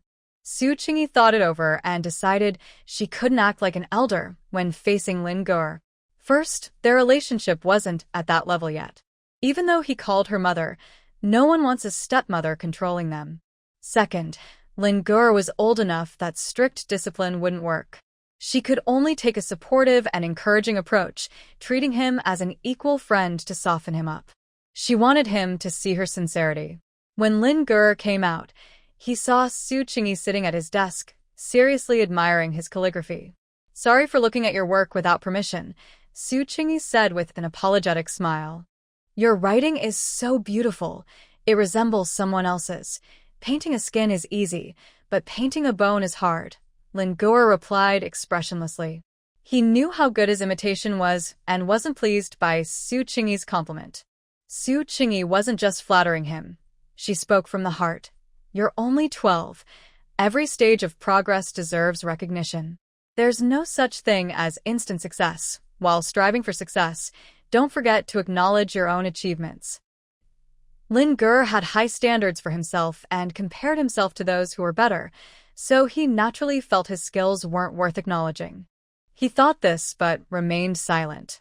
Su Qingyi, a woman from a wealthy family, wasn't skilled in calligraphy. "Do you think I know nothing, and my praise means nothing to you?" Su Qingyi didn't come to talk about this today, but seeing Lin Ji's expression, she couldn't help but say, "Lin Ge, if you continue to hold on to this pride and prejudice while learning, you won't be able to write anything you are satisfied with." Su Qingyi didn't fully understand, but she at least knew that calligraphy is not just a skill, it's also a state of mind. There is no distinction of high or low in one's mindset. Ultimately, all methods lead to goodness. Lin Ge, being young, was not yet the aloof and indifferent official he would become. After Su Qingyi pointed out his thoughts, he showed a hint of embarrassment. He then wondered what Su Qingyi was really here for. Surely, she wasn't just here to lecture him? "Well, I'm not here just to talk about you," Su Qingyi thought to herself, relieved that Lin Ge was still quite easy to read, his feelings clear on his face. "Weren't you busy a few days ago? Even if you noticed you didn't have a servant, you couldn't spare the time to choose one. Now that you're free, I want to ask if you'd like to pick one yourself or if you want me to help you." Not every student at the academy had a servant. Lin Ge didn't have one because he felt he didn't need it. Having someone around would only be a hindrance. Just as he was about to refuse, Su Qingyi said, "If you want to choose yourself, I can give you some money." Lin Ge swallowed his refusal and replied, "I'll choose myself." All right. Su Qingyi said no more and took out a pouch filled with silver. The coins and notes added up to about 300 taels, which she handed to Lin Ge. "You're an adult now. Keep the rest of the money for yourself, so you won't find yourself in a situation where you can't pay." No matter what, she wanted to prevent Lin Ge from facing any difficulties due to a lack of money. Some problems can be solved with money, so there's no need to get involved personally. "Okay, I'm going to call your brothers for dinner now." After putting the pouch in Lin Ji's hands, Su Qingyi stood up to leave, wanting to spare him any embarrassment. As she reached the door, she casually turned back and said, "Home is your safe haven. No matter what happens, remember to tell your family. Your father and I will always support you." Once Su Qingyi had truly left, Lingus stared at the pouch in his hands for a long time. Then he opened it and was surprised to find the amount of silver was more than he expected, 300 taels. That was enough to hire a whole house of servants. It made Lingo wonder if Su Qingyi had come specifically to give him money. And indeed, he did need the money. The money didn't solve his urgent problem, but it temporarily saved a scoundrel's life. Lin Gur went to the entertainment district yesterday because of his biological father. A few years ago, the father received a beating from Xia Yun and took some money, then disappeared. 6 months ago, he probably heard about Xia Yun's downfall and started bothering Lin Gur, asking for money to pay his bills. If Lin Gur refused, he would send someone to the academy to confront him. Lin Gur gave him money a few times but realized that he was a bottomless pit and would eventually cause him big trouble, so he considered taking drastic measures. However, the main reason was that he didn't have enough money. The little he had was for his own expenses and wasn't enough to cover that scoundrel's debts from drinking and gambling. If he could, Lin Gur wouldn't want to get his hands dirty. Today, the Lord took the injured Xia Huayan to the Yeoman Marquis's residence to apologize. After being whipped, Xia Huayan missed dinner again. The lady of the house hated Su Qingyi. Ever since Su Qingyi married into the family, her son had not been at peace. "Did you hear that Qingyi was out all day today?" the lady hinted. The new bride not being at home could mean she was out causing trouble. Su Qingyi replied confidently, "Yes, I took Henggur to find a tutor and looked for a martial arts teacher for Henggur." "Oh," the old lady and the lord looked over, seemingly interested. Su Qingyi explained, "The tutor is a talented scholar named Shen Jijia. I believe he will succeed, so I specifically chose him for Henggur." The lord nodded, clearly impressed. Supporting promising students is something wealthy people often do. With good judgment, it can be very rewarding. Su Qingyi continued, "The martial arts teacher is a soldier who served under the heir, named Pei Che. The heir once praised him highly, but he lost contact after returning home due to family matters. I tried to find his name and was lucky enough to locate him. It turned out she had been busy all day for the children's sake." The old lady remarked, "You are thoughtful, taking care of everything. With you as the boy's mother, I feel very reassured." She was not completely unaware of the happenings in Danhui courtyard. Over the past few days, she heard that it had changed and was no longer the quiet place it used to be. A place where people live should have some liveliness. Madame Ho frowned and said, "You had no contact with Yunji before. How do you know that person is someone Yunji appreciates?" "I hope you are not being fooled." Su Qingyi didn't respond, and Lord Ho glanced at her, saying, "I've heard Yunji mention this Pei Che before. He is indeed talented. If you don't put in the effort, why do you care about others' dedication to Yunji's child? What sense does that make?"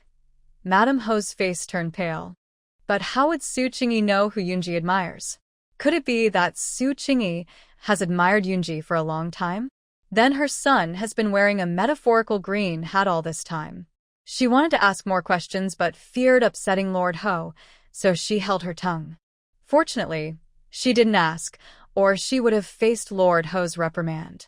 While it wasn't common knowledge that Yunji admired Pei Che, it wasn't exactly a secret either. With a little effort, one could find out. The fact that Su Qingyi knew meant she truly cared about Yunji, which Lord Ho was pleased to see. Henggur knew he had a teacher, but Zhengur was unaware he would soon have a martial arts instructor. Recently, he had been reading martial arts stories and had awakened his martial spirit. He tried to contain his excitement. As soon as the gathering ended, he rushed after Su Qingyi, tugging at her sleeve and asking, "Mother, did you really hire a martial arts teacher for me?" He was tall and chubby, and it looked a bit funny as he pulled on the slender Su Qingyi. Su Qingyi couldn't help but think of the funny internet meme about meeting a handsome genius with a watch, which made her smile. The difference was that Zhengur hadn't slimmed down yet, so his handsomeness wasn't obvious. "It's true, mister. Pei will probably be here soon, so just wait," Su Qingyi said with a smile. "That's great." Zhengur was very happy. "How are you doing with your writing?" Su Qingyi didn't want to dampen his spirits but was genuinely concerned, saying, "A great hero with poor handwriting is quite disappointing." Zhengur thought about it and smiled, saying, "Don't worry, mother. I'm not tired of writing anymore. I will practice my writing well, Su Qingyi nodded. Having a goal and motivation made a big difference. Then, tonight, you should tell your father that you want to start training with Mr. Pei, Su Qingyi said. None of you three have learned martial arts, and I suspect your father doesn't want you to pursue it. Indeed, Zhengur remembered his father saying he hoped they wouldn't join the military in the future. But he really likes it, and luckily his mother is in charge now. Zhengur felt guilty for his relief. If only his father could wake up, not practicing martial arts wouldn't be a problem. But his father isn't awake right now. That night, Zhengur went to confess by Xia Yunji's bedside, saying he wanted to practice martial arts, but he promised, "Father, don't worry, unless necessary, I won't join the army."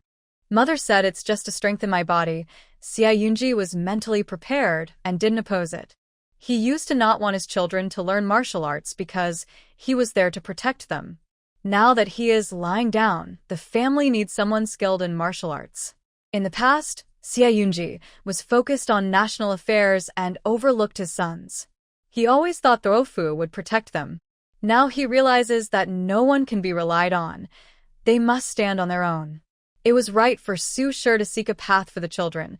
It shows he wasn't attentive before. Zhengur continued, "Father, the martial arts teacher Mother found for me is named Pei Che. I've heard he's someone you admire, and I think Grandfather told Mother about him. Then Mother spent a whole day looking for him and finally found him. That's how rumors spread." Peike? Hearing that long-lost name, Xia Yunji felt a rush of emotions. He didn't expect Su Shi to be so thoughtful, going out to find someone just because he mentioned it. Pei Che is indeed talented and skilled. He used to be stubborn and unrefined. He wondered if he had matured after more than 3 years. Teaching Zhengur martial arts would be more than enough. The father and son chatted for a long time, and it was deep into the night when Zhengur finally left. Once the room was quiet, Xia Yunji absent-mindedly wondered if Su Shi would come over tonight. Su Qingyi had no plans to come over. She had already said everything she wanted through Zhengur. As for herself, she had put Zhengur to bed early and settled down on the cool couch to enjoy some rare entertainment. In ancient times, there wasn't much nightlife. Her entertainment was simple, reading stories. The romantic tales written by contemporary scholars were just as captivating as modern online novels. Some plots were quite exciting. The only downside was that the stories often featured wealthy young ladies pursuing the talented scholars. It was rare to see a handsome prince with a Cinderella. For Su Qingyi, who liked to identify with the female lead, it wasn't very friendly. She is a wealthy young lady. Why would she be interested in a poor scholar with nothing to offer? Thinking about the young ladies of ancient times, it's no wonder they were captivated by the daydreams of these scholars. "Young madam, would you like to take a look at this?" the nurse said slyly, pulling out a new book and handing it to Su Qingyi. She also kindly adjusted the lamp to make it brighter. "What is it?" Su Qingyi asked, puzzled. The nurse smiled and replied, "It's something good." Su Qingyi blinked, casually tossed aside the book she was reading, and opened the one the nurse had given her. She was curious to see what it was. In the next moment, her eyes widened. This is indeed something interesting. As an adult, she should be looking at adult content. While the stories of talented scholars and beautiful women took forever to get to the point, this one was impressive. It hit hard right from the start. Su Qingyi covered her mouth and giggled, flipping through the ancient comic with a playful attitude. I must say, the ancient artists really knew how to draw. Their work was lifelike. Though some poses seemed too abstract, real people probably couldn't do that, right? Even if they could, she currently lacked a partner to practice with. She decided to just enjoy the spectacle. Su Qingyi thought to herself, engrossed in the reading. But as she continued, she found herself completely absorbed. Unknowingly, her body began to feel a tingling sensation, reminiscent of last night's wildness. How disappointing. Su Qingyi missed her previous self-control. Even with 3D sounds all around, she could remain calm. But now, in this new body, it seemed she had lost that tranquility. She tossed aside the book, planning to step out for a glass of cold water to calm herself. However, she realized her legs were starting to feel weak. It was as if ants were crawling on her, a sensation felt both in her heart and body. Su Qingyi felt a hint of embarrassment. It seemed she had truly jinxed herself. After adapting to this body, she had started to enjoy these feelings. Is this what being young is like? Su Qingyi drank the cold water, but it didn't help to cool her down. So she sighed. She could only ask the nurse to send away the people in the young master's room. It was late, and Xia Yunji thought Su Qingyi wouldn't come over. But he heard orders from outside, and his room was cleared again. Xia Yunji felt dry and restless, thinking to himself, wasn't it just last night? As he pondered, a soft, gentle sound of footsteps entered the room.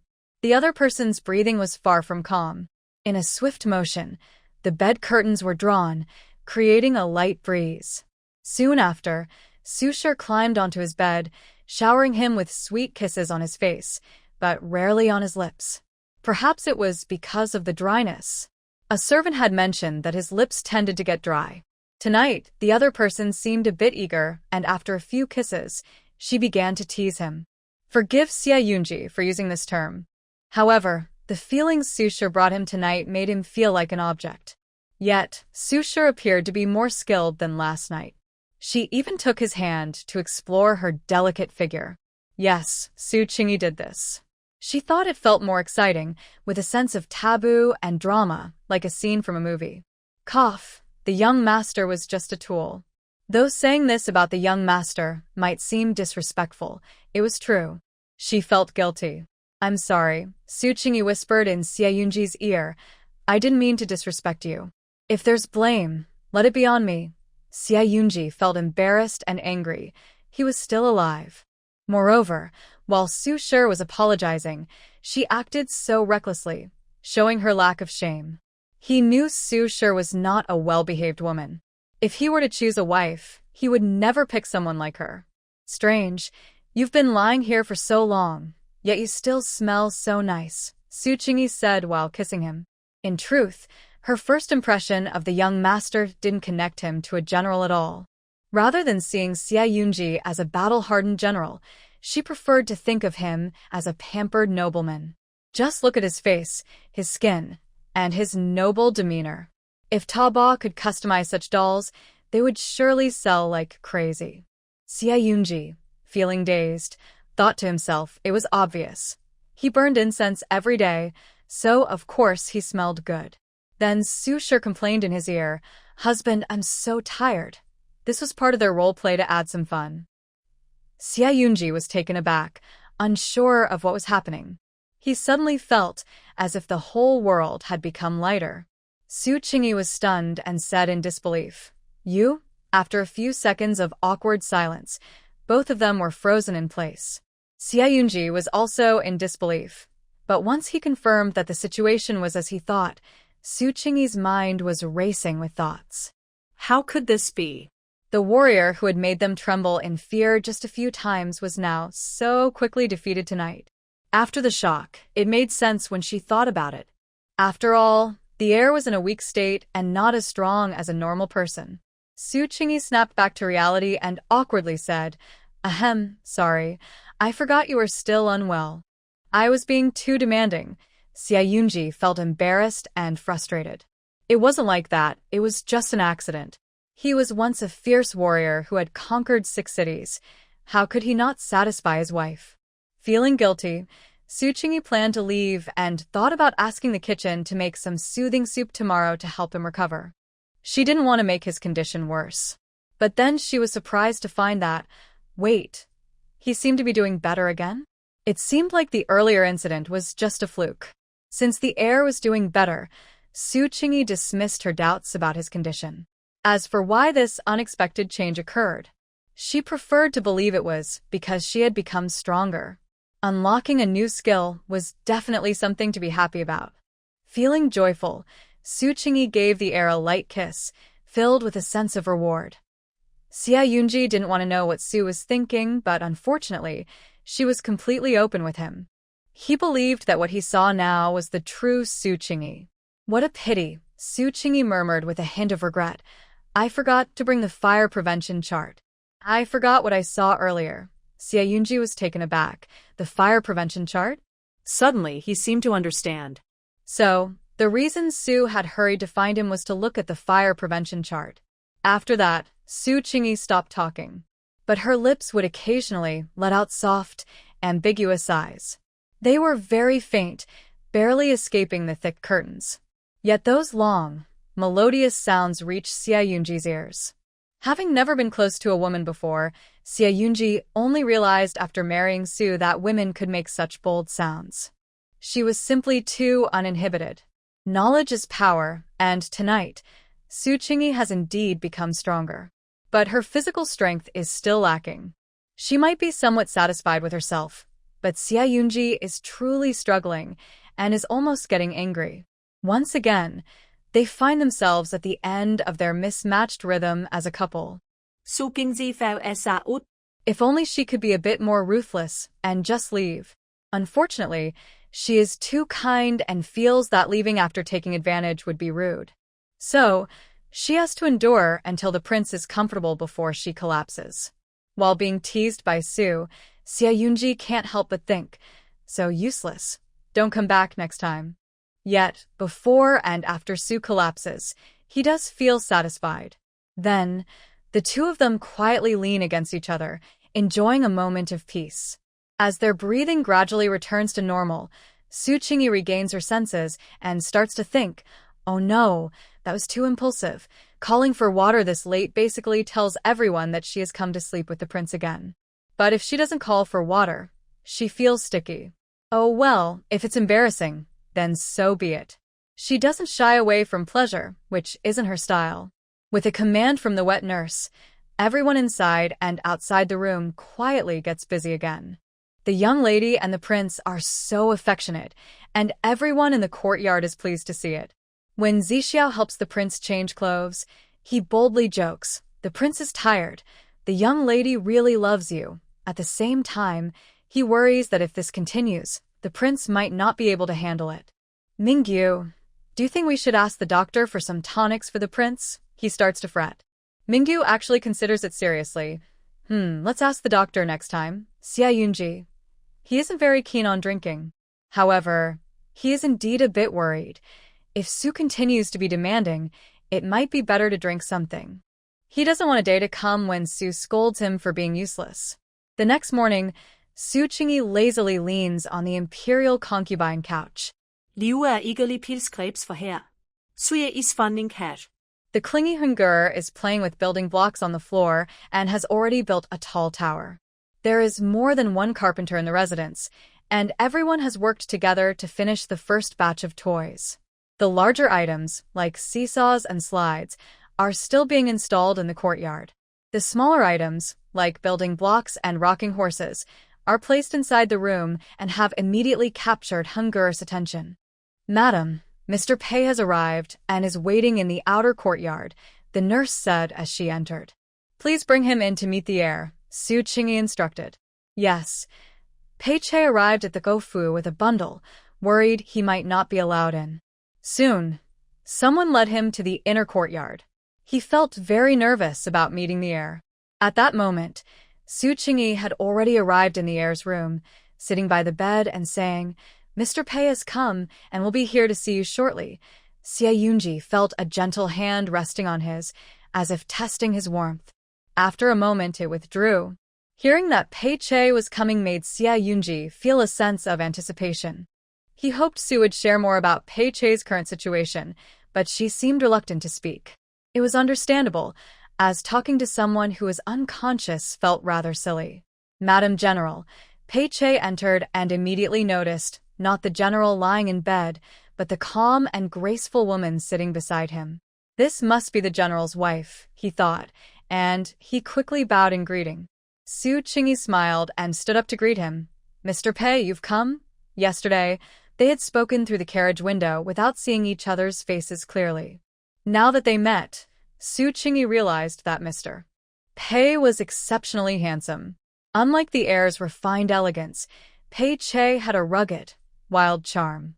In simple terms, he had a striking physique and an overwhelming presence that drew attention. Su Qingyi, however, did not lose herself in his looks. She merely appreciated beauty. Pei Che noticed that the general's wife was observing him and felt a bit shy as he lowered his head, saying, "Thank you, Madam General, for allowing me to meet General Xie." Su Qingyi smiled warmly. "There's no need to be so formal. Just call me sister-in-law." Xie Yunji thought that was definitely Pei Che's voice. However, it sounded a bit awkward, lacking the confidence one would expect in a military setting. Pei Che, feeling flattered, replied, "All right, sister-in-law, I won't be formal then." Listening to their conversation, Xie Yunji wondered if Su was being too familiar with Pei Che. Since he couldn't move or see, he became very sensitive to sounds. It felt as if Su had known Pei Che for a long time, rather than just having met a couple of times. He is just too perceptive. He wasn't wrong in his judgment. Su Qingyi had known Pei Che for a long time, but not in person. They had met through letters. She knew Pei Che was a good person and had a good relationship with the prince, so her tone was naturally warm. "Let's take a look at the prince." Su Qingyi nodded. Pei Che stepped forward and looked at the prince on the bed. The once spirited General Xie now looked much more haggard. In the days of fresh clothes and gallant horses, they had thought it was ordinary and had even complained about the dust at the borders together. If only they could return to the capital to enjoy life. Now they were back, but everything had changed. Pei Che felt a warmth in his eyes and a lump in his throat, immediately kneeling on one knee in front of the bed and saluting. "General Xie, I am Pei Che, here to see you." The sound of his knee hitting the ground made Su Qingyi wince. Pei Che lowered his head and said, "It has been over 3 years, and I regret it in my heart." Xie Yunji felt comforted. It seemed Pei Che had grown over these years and was no longer the stubborn person he once was. "Don't worry, General Xie," Pei Che said. "I will take care of the young master's martial arts. When General Xie wakes up, you can see for yourself. If I do not teach well, I will accept punishment." Xie Yunji thought. Then it settled. "When I wake up, I will see how you teach." Su Qingyi smiled and said, "Pei Che, please get up. I believe the prince has heard your intentions." Pei Che blushed and said, "Sister-in-law, you don't need to call me Mr. Pei, just call me Pei Che." As a soldier, he had never been called Mr. before. "All right, we don't need to be so formal," Su Qingyi laughed. Pei Che nodded, feeling a bit anxious. Did the general's wife overestimate his relationship with General Xie? Although he had followed General Xie for 2 years, General Xie was cold and distant, indifferent to everyone. Pei Che didn't think he was anything special. When he faced punishment, he even felt that General Xie disliked him, because he had disobeyed military orders, bringing shame to General Xie. Xie Yunji. He certainly had feelings for Pei Che. But right now, he was indeed quite annoying. Xie Yunji remembered that this young man was quite striking, with a strong build that looked very capable. Mo Yen and Guan Qi, who were present, also quietly observed this old friend of the prince. At first glance, Pei was truly handsome and tall. Even with just one eye, he still looked very charming. As the saying goes, people of a kind gather together. The outstanding young master is admired by exceptional people. However, after the initial admiration, both felt a hint of worry. This handsome Pei Che would become the martial arts teacher of young Master Zhen and would often be around the young lady, which might make the young master feel jealous. If the young master were awake, it would be fine. Who could outshine him? But now, it seemed this person clearly overshadowed the young master. While they were talking, someone outside announced, "Young lady, Scholar Shin has arrived." Su Qingyi was taken aback and then smiled. Perfect timing. "Please invite Scholar Shen in to meet the young master." Who is this Scholar Shen? Many were puzzled. Xie Yunji also wondered and thought he must be the tutor for Brother Heng. Soon, the nurse led Shin Jijian. He wore a new scholar's robe that looked like it had hardly been worn. With his clean and handsome face, he appeared even more striking. As he walked in, the maids and nurses blushed at his good looks, wondering what special occasion it was to have such a handsome man visiting. "Madam Xie," Shin Jijia said nervously, bowing slightly to Su Qingyi. "Scholar Shin," Su Qingyi replied with a smile, "I thought you would come in a few days." Shin Jijia blushed, feeling embarrassed to admit that he and his mother had hurriedly packed their things overnight, fearing they would arrive late and be turned away by the Ho residents. He said, "I didn't want to delay the young master's studies. There's no rush," Su Qingyi nodded. "Let's meet the young master." "Yes," Shen Jiji replied. He then looked solemnly at the bed. He had admired Xie Yunji for a long time and stepped forward to bow deeply, saying, "I am Shen Jiji, paying my respects to General Xie." His voice was slightly choked with emotion. Everyone was moved. It seemed Scholar Shen had deep feelings for the young master. Xie Yunji was surprised, thinking about where the Su family found such people. They were all so emotional. He did not enjoy sentimentality. It was unnecessary. Fortunately, Scholar Shen did not go on for long and soon added, "Thanks to Madame Xie's kindness, I have the honor of being the young master's tutor. General Xie, please rest assured, I will do my best to teach the young master." Su Qingyi smiled nearby. With someone as honest and kind as Shen Jiji teaching, Brother Heng will surely not go down the wrong path. Parents love their children and plan for their future. Being a stepmother is not easy. Mr. Shen, I appreciate your willingness. I will leave my son Heng in your care, Su Qingyi said. Shen Jiji deeply bowed to the lady who recognized him. Please don't worry, Madame Xie. I will not let you down. Su Qingyi nodded and introduced Pei Che and Shen Jiji. Mr. Pei, this is Shen Jiji, who will be responsible for teaching the children literature. Then she turned to Shen Jiji. Mr. Shen, this is Mr. Pei, who was once a soldier under the heir. He will teach the children martial arts. You two will work together, one in academics and one in physical training. For growth, one must balance morals, intellect, physical health, aesthetics, and labor. Mr. Pei, Mr. Shen, the two greeted each other politely, saying in unison, "Please guide us in the future." They then exchanged smiles, and the atmosphere was very pleasant. Su Qingyi watched the two handsome men with different styles, smiling happily. In her excitement, she praised them.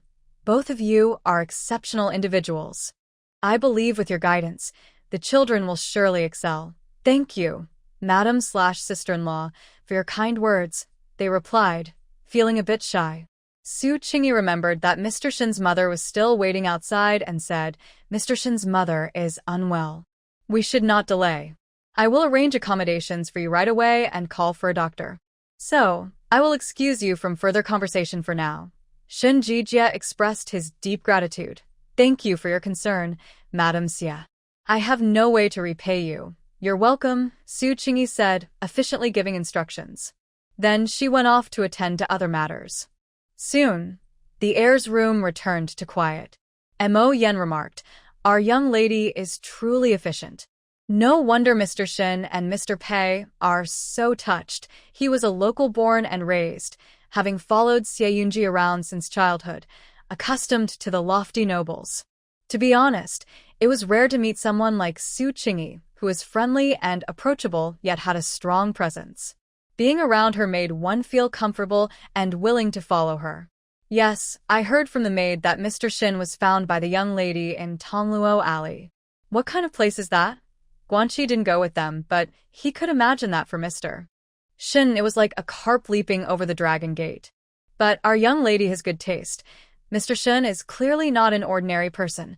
Mo Yen paused and said with mixed feelings, "He looks good too, with red lips and white teeth." "I've heard that older ladies like that kind of appearance." "Really?" Guanxi replied while giving the young master a massage. "Older ladies actually prefer someone like Mr. Pei, tall, handsome, and strong." Mo Yen said, "So, they must like both types. It's hard to choose."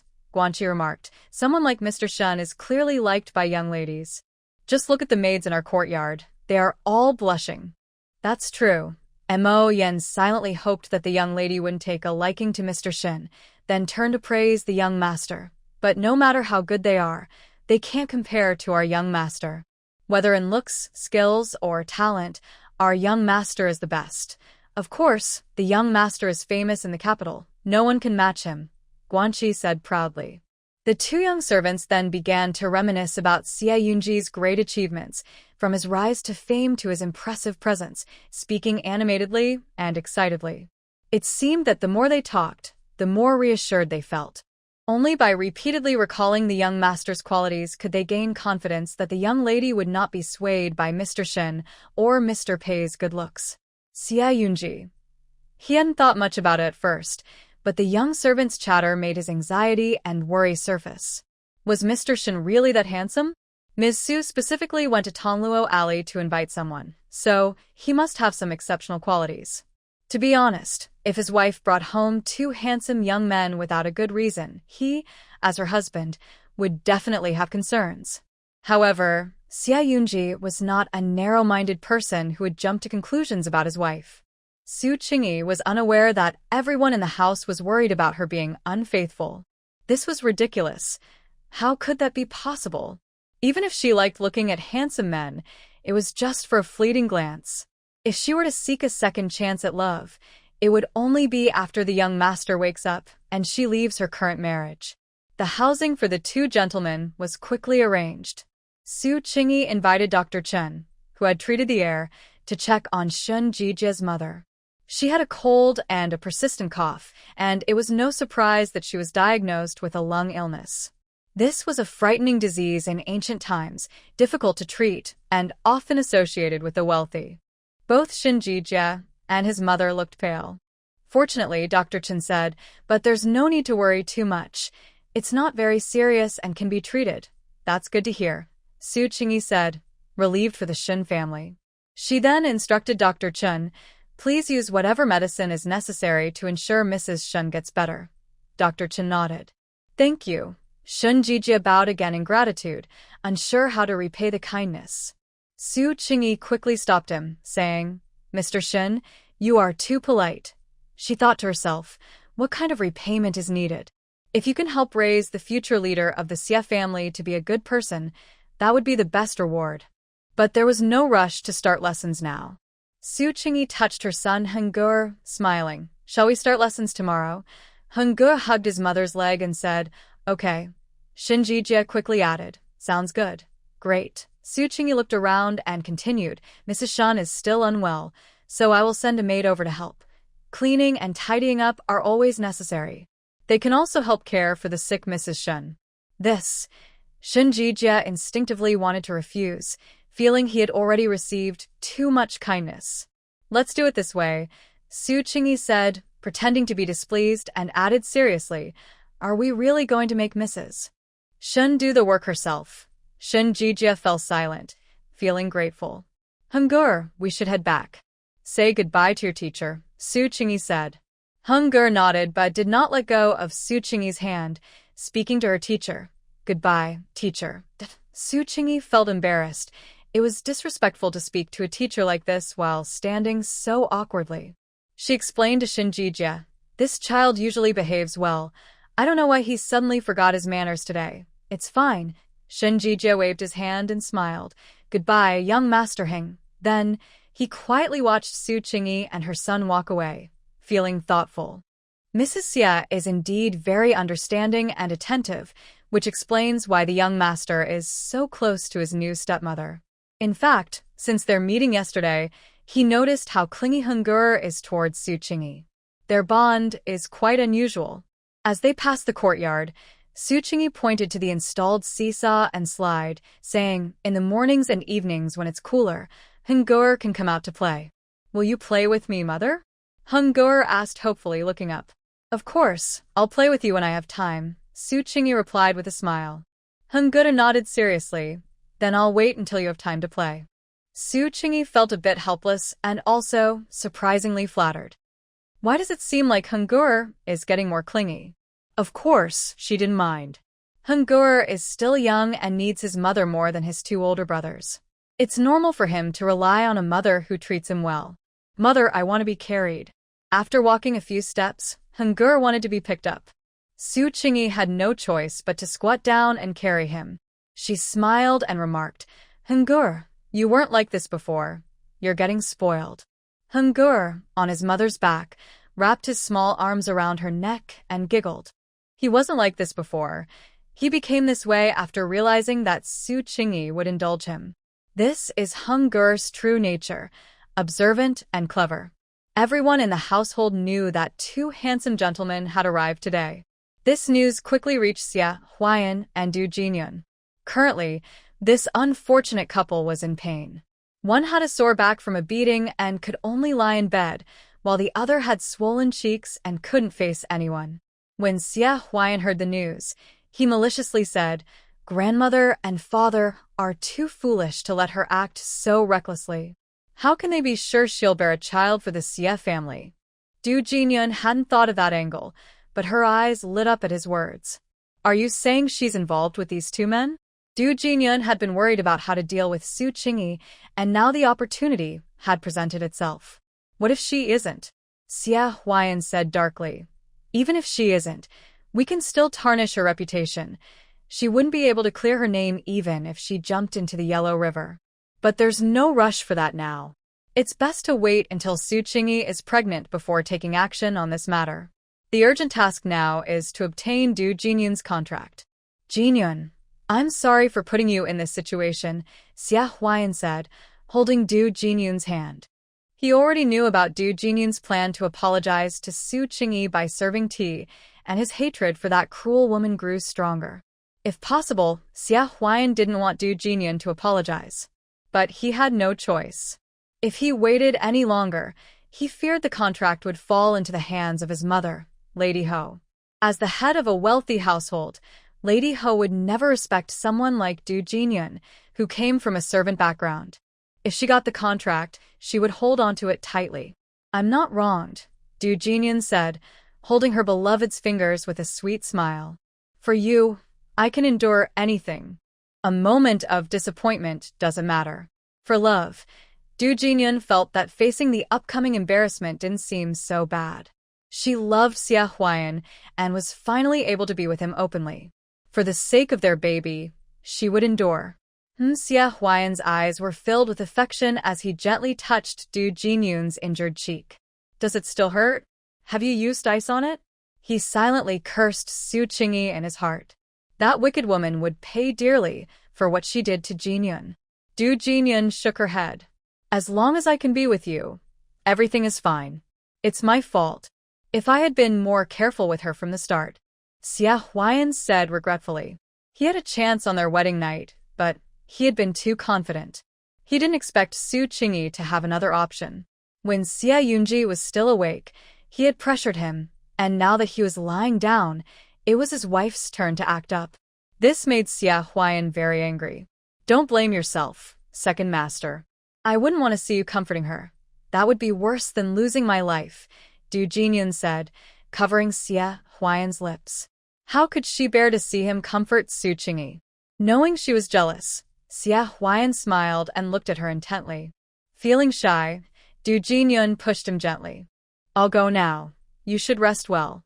She then put away her smile and instructed Granny Chong, "Granny Chong, please go to Donhui courtyard." Xia Huayan lay on the bed with a gloomy expression, feeling a bit worried. If that foolish woman, Su Qingyi, suddenly becomes clever and gives the contract to Madame Ho. He hopes Su Qingyi won't do that. But unfortunately, his hope is likely to be in vain. Su Qingyi is thinking just that. Not opposing the main characters doesn't mean she won't use others to achieve her goals. If nothing changes in the Ho residence and Xia Huayan and Du Jinyun stay in the inner court, he doubts they will grow at all. Upon learning of Granny Chang's intention, Su Qingyi casually replied, "Tell her to come in the evening." Granny Chang said, "Yes." Granny Chang felt uneasy and wondered if she had behaved well these days. Did she upset the young lady? Maybe it was just her feeling, but she sensed that the young lady was becoming more authoritative. The calm demeanor before her made Granny Chang almost forget that the second young lady used to be timid and shy. That seemed like a long time ago. At dinner, everyone in the Ho residence gathered together. Even the unwell Xia Huayan attended. Because the Lord did not pamper him. He had only received a couple of lashes. He was not weak enough to stay in bed. One should remember how his elder brother used to. Never mind. Thinking of his elder brother only made the Lord feel more disappointed in his second son, who could not be compared. The Lord's disdain for Xia Huayan was clear to Su Qingyi, who felt a sense of schadenfreude. Until Xia Huayan grows, the entire Ho residence will not recognize him. He will always live in Xia Yan's shadow. But so what? As the one who was bullied by him, Su Qingyi felt no pity for him at all. After finishing most of her meal, Su Qingyi put down her chopsticks and said, "Grandmother, earlier my maid Du Jinyan sent someone to find me, saying she wants to apologize to me in front of everyone. Do you think that's appropriate?" The old lady was a bit surprised and then said, "Why wouldn't it be appropriate? Of course, it's suitable. She did something wrong to you, and it's only right for her to apologize. Even if that maid didn't take the initiative, she would bring it up in a few days. Not to mention it was indeed that maid's fault. Even if it wasn't, their whole family would support Su Qingyi. But she will be my second brother's concubine in the future, and is carrying a child of the Xia family. Wouldn't that be inappropriate?" Su Qingyi said with concern. The Lord snorted. "There's nothing inappropriate about it. She did something wrong behind her master's back. An apology is necessary, so you need not worry." "Oh, the daughter-in-law is preparing tea and an apology," Su Qingyi explained with a smile. "Recently, my second brother came to ask for an apology, and I thought there should be some rules, but it seems I upset him, so I feel uneasy." "What does he have to be upset about?" The Lord was still angry about the matter. "Fortunately, this hasn't spread. Otherwise, how could he face the ancestors of the Xia family?" Xia Huayan, who was being scolded, wore a gloomy expression and reluctantly admitted his mistake. "It's my fault. I shouldn't have been so reckless." But secretly, he shot a fierce glare at Su Qingyi. This woman was definitely doing it on purpose, intentionally adding fuel to the fire. Yes, Su Qingyi was indeed doing it on purpose. Reflecting on her life so far, it was the first time she consciously fought against someone. At first, she felt guilty. After all, why should women make things difficult for each other? But when she thought about the fate of the Su family in the book, that guilt disappeared. She understood that this was not just a struggle between women. It was clearly a matter of oppression and being oppressed. If she didn't act firmly, she would only be oppressed. "Luer, while everyone is here, quickly prepare the tea." Su Qingyi ignored Xia Huayan's unfriendly gaze and firmly instructed Luer, who was standing by to serve. "Yes, young lady." Luer promptly went to do her task. The discomfort of finding Du Jinyan was shared by those serving Su Qingyi, who were quite pleased. Everyone could see the commotion brewing, so after eating and drinking, they sat down, unwilling to leave, waiting to see the excitement. Du Jinyan was soon brought in. When she entered, she looked aggrieved and touched her belly, as if afraid others would forget she was carrying a child from the Xia family. However, she found that everyone, except for Xia Huayan, was looking at her coldly, showing no sympathy. Xia Huayan saw his beloved woman being bullied by everyone and looked unhappy, clenching his teeth, struggling not to stand up in protest. "Kneel down and apologize to your master." The Lord spoke coldly. Du Jinyan's expression changed at these words. They had previously agreed that she would only serve tea and apologize. How had it turned into kneeling and bowing? Xia Huayan also found this excessive and could no longer hold back. "Father, my sister-in-law didn't ask to kneel and bow. She only intended to serve tea and apologize." Kneeling and bowing would make Du Jinyan a true servant, unable to hold her head high in front of Su Qingyi in the future. Apologizing by serving tea would be a matter between equals. Du Jinyan is, after all, the woman he loves, and Su Qingyi shouldn't deny her even this much respect. Your sister-in-law has not made demands. She is giving you face," the Lord said. "But you cannot bully your sister-in-law like this. If you make a mistake, you must admit it." Xia Huayan was so angry that his hands shook. Who is really bullying whom now? Su Qingyi has become the apple of the family's eye. Who could possibly bully her? As the main culprit, Su Qingyi leisurely sipped her tea and gently patted Hungur on the head. Hungur, having eaten his fill, was lazily resting on her lap. Usually, he feared his elders and wouldn't dare to act this way. But now, no one was paying attention to him, and even the most critical Madame Ho was distracted by her unworthy son and the servant girl. The only one who noticed him was probably Zhengur. Zhengur felt a bit envious of his younger brother, who received more affection from their mother because of his age. It's not that Su Qingyi treated him poorly. She was already quite good to him, Certainly better than to his older brother. Thinking of this made Jin-gur smile happily. He felt he could eat another meatball, so he sneakily took one while no one was watching. His mother was right. Being full gives you the energy to lose weight. Ling-gur slowly sipped his tea, his eyes cold and indifferent. He came from a poor background, was proud, and would stop at nothing, yet he did not pity Du Jinyun, who was bullied by everyone. He looked down on people without shame. My lord, Qingyi's concerns are valid. After all, she is carrying the Xie family's child. Madame Ho spoke up. She didn't like Du Jinyun, but she couldn't let the future heir be humiliated.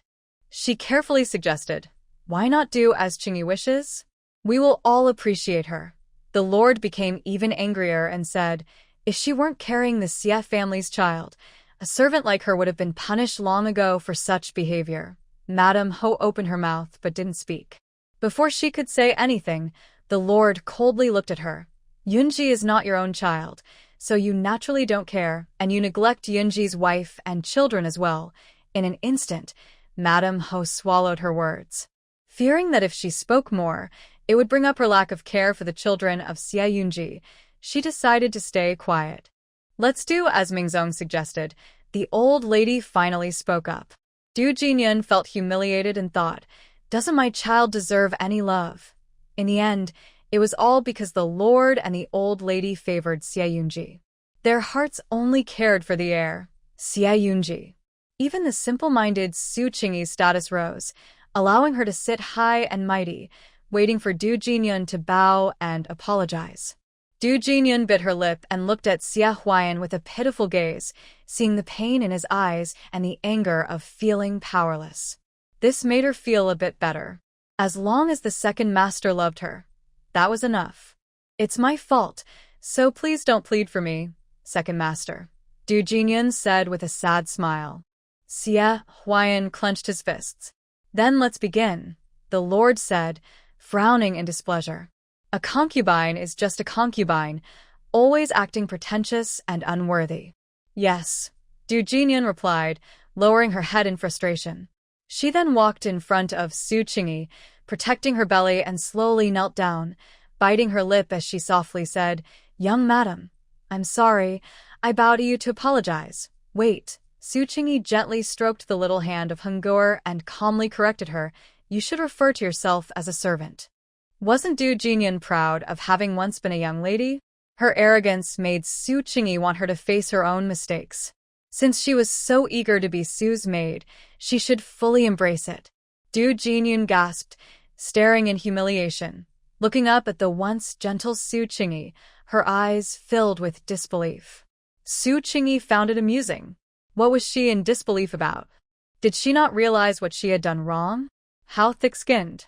Big sister-in-law, why must you be so unforgiving? Xie Huayan gritted his teeth, his eyes filled with anger. Su Qingyi blinked and said softly, second brother misunderstood me. I just remembered how good I used to be to her, treating her like a sister, and in return. She couldn't even apologize sincerely. Luer, standing nearby, couldn't help but say, yes, the whole Yongin Marquis household knows how well the young madam treated her like a sister, so it's no wonder the young madam is hurt.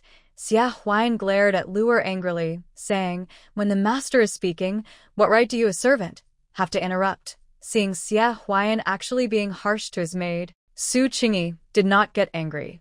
She just tapped the contract on the table and said, Du Jinyun, you insisted on being my maid as a dowry. You cried and begged me when I didn't agree. You were already pregnant then, right? With that one sentence, the attention turned back to Du Jinyun. The Xie family looked at her with disdain, realizing how cunning and malicious she truly was. Xie Huayan, how could you like such a woman? The lord felt frustrated at the thought of the Xie family's future coming from someone like her. With the scandal revealed, Xie Huayan's face turned red. He knew it was embarrassing to have an affair with his fiancée's maid. But Du Jinyun felt helpless. They were just in love. Yes, Huayan must be blinded, otherwise how could he be so confused? The uncles and aunts watching began to gossip. They really looked down on Du Jinyun. She appeared delicate and timid, but in reality, she was clever and refused to admit her mistakes. Unable to bear the judgment, Du Jinyun felt tears welling up and said, "The young lady is right.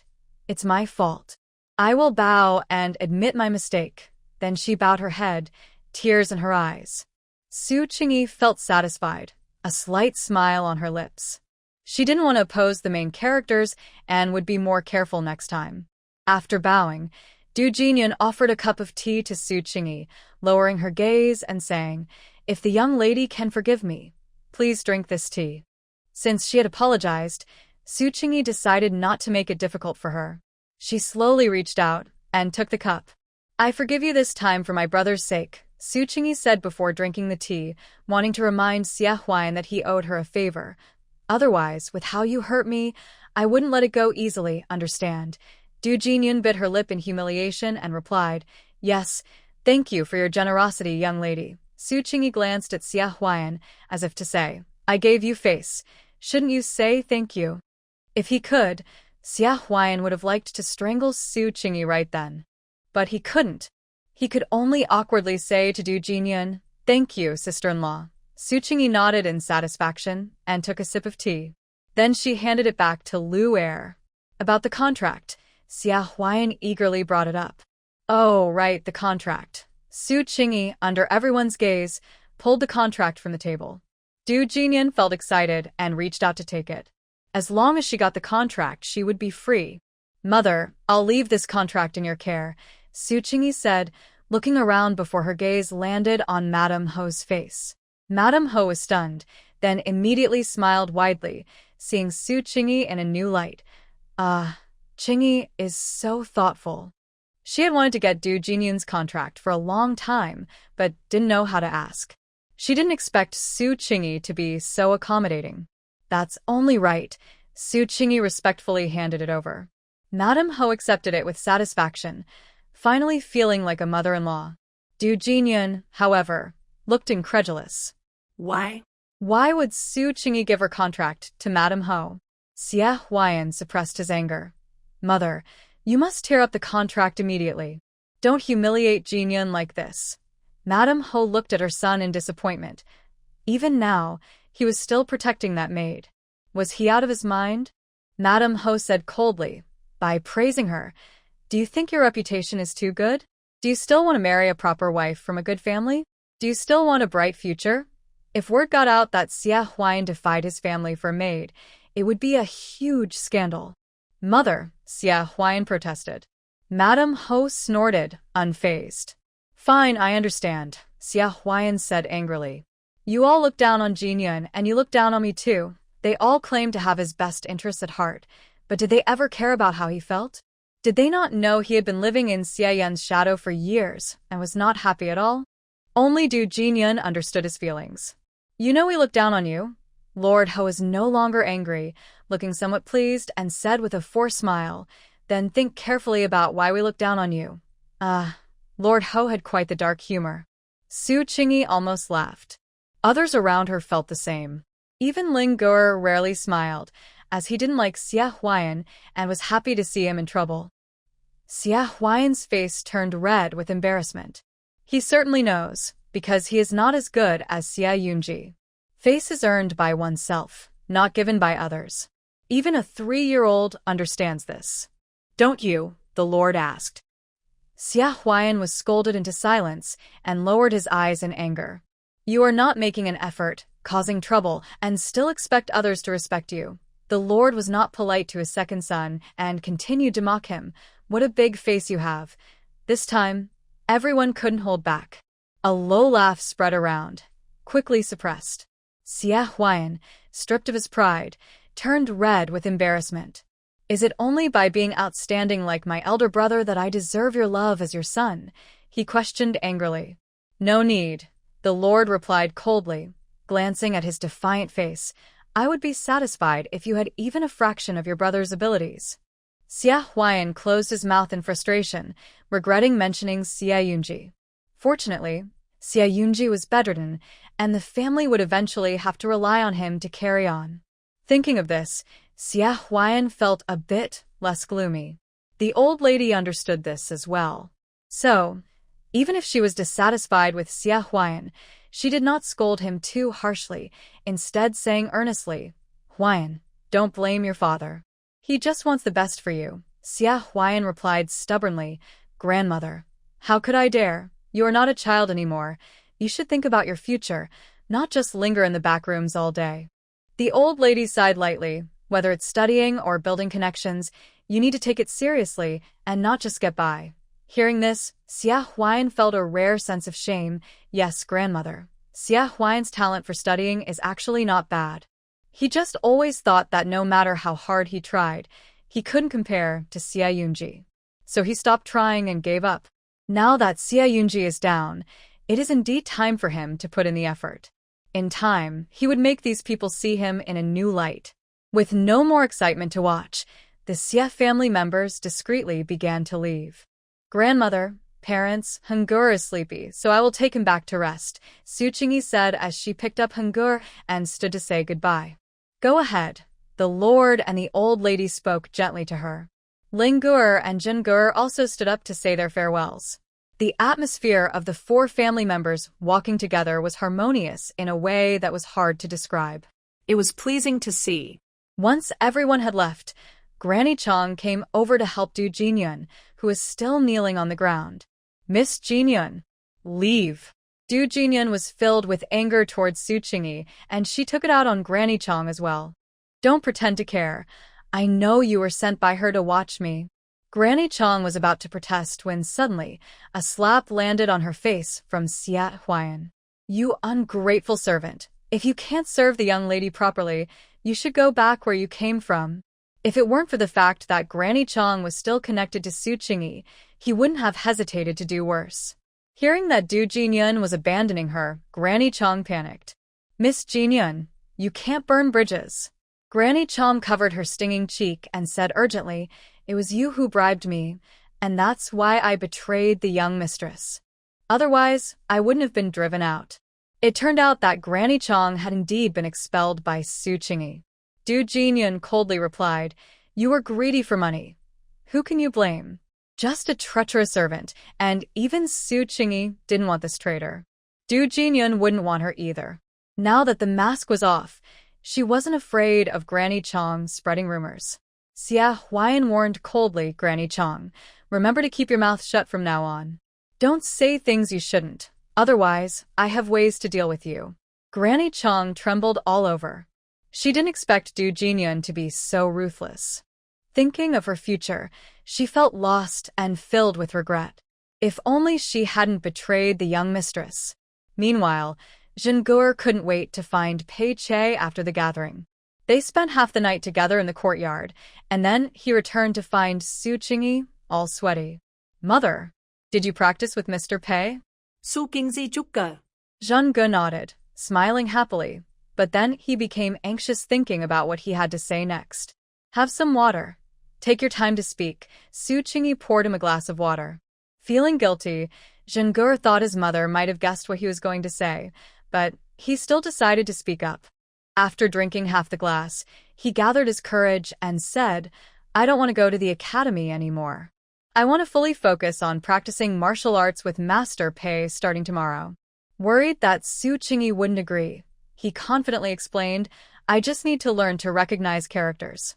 You can ask my younger brother's teacher to teach me when he has time. Isn't that fine? Why do I need to follow the same routine as my older brother, going out early and coming back late? What do you think? This statement does make sense from Su Qingyi's modern perspective, but she sighed. The academy was arranged by your father, and it wasn't easy to get in. Jingur nodded. But how did his mother know? Su Qingyi continued, I personally support you in pursuing what you love, but I sometimes wonder if my decision is too self-centered. Switching from academics to martial arts is a big deal, and I need to be responsible for your future. No, how could you be self-centered? Your decision is great. Jingur thought she was going to refuse and hurriedly said, You said to teach according to each person's abilities, so how can you change your mind? I'm not changing my mind. It's just a big decision, and I need to confirm it with you. Su Qingyi glanced at her excited second son, and when she saw he had calmed down, she asked, Have you really thought this through? Jingur nodded without hesitation and said honestly, Going to the academy feels like a chore, but training with Master Pei is exciting. I don't mind if my legs hurt from practicing. Su Qingyi thought about it. Zheng Ge already had this talent, and this was the path for him, with no better options. All right, tomorrow I'll send someone to the academy to help you take a few days off. You can train with Master Pei for a few days, and if you regret it, Zheng Ge interrupted, I won't. He had made up his mind. Su Qingyi didn't say anything more and planned to request the leave. The next day, since Zheng Ge was also going to school, Su Qingyi unusually woke up early to have breakfast with her 3 sons. When Lin Ge saw Su Qingyi at the breakfast table, he glanced over and then noticed his younger brother was there too, understanding the situation. Today, our 3rd brother officially starts his studies, Su Qingyi said. Yes, congratulations, Lin Ge and Zheng Ge replied. Zheng Ge was particularly excited, having escaped his previous struggles, and looked at his younger brother with sympathy.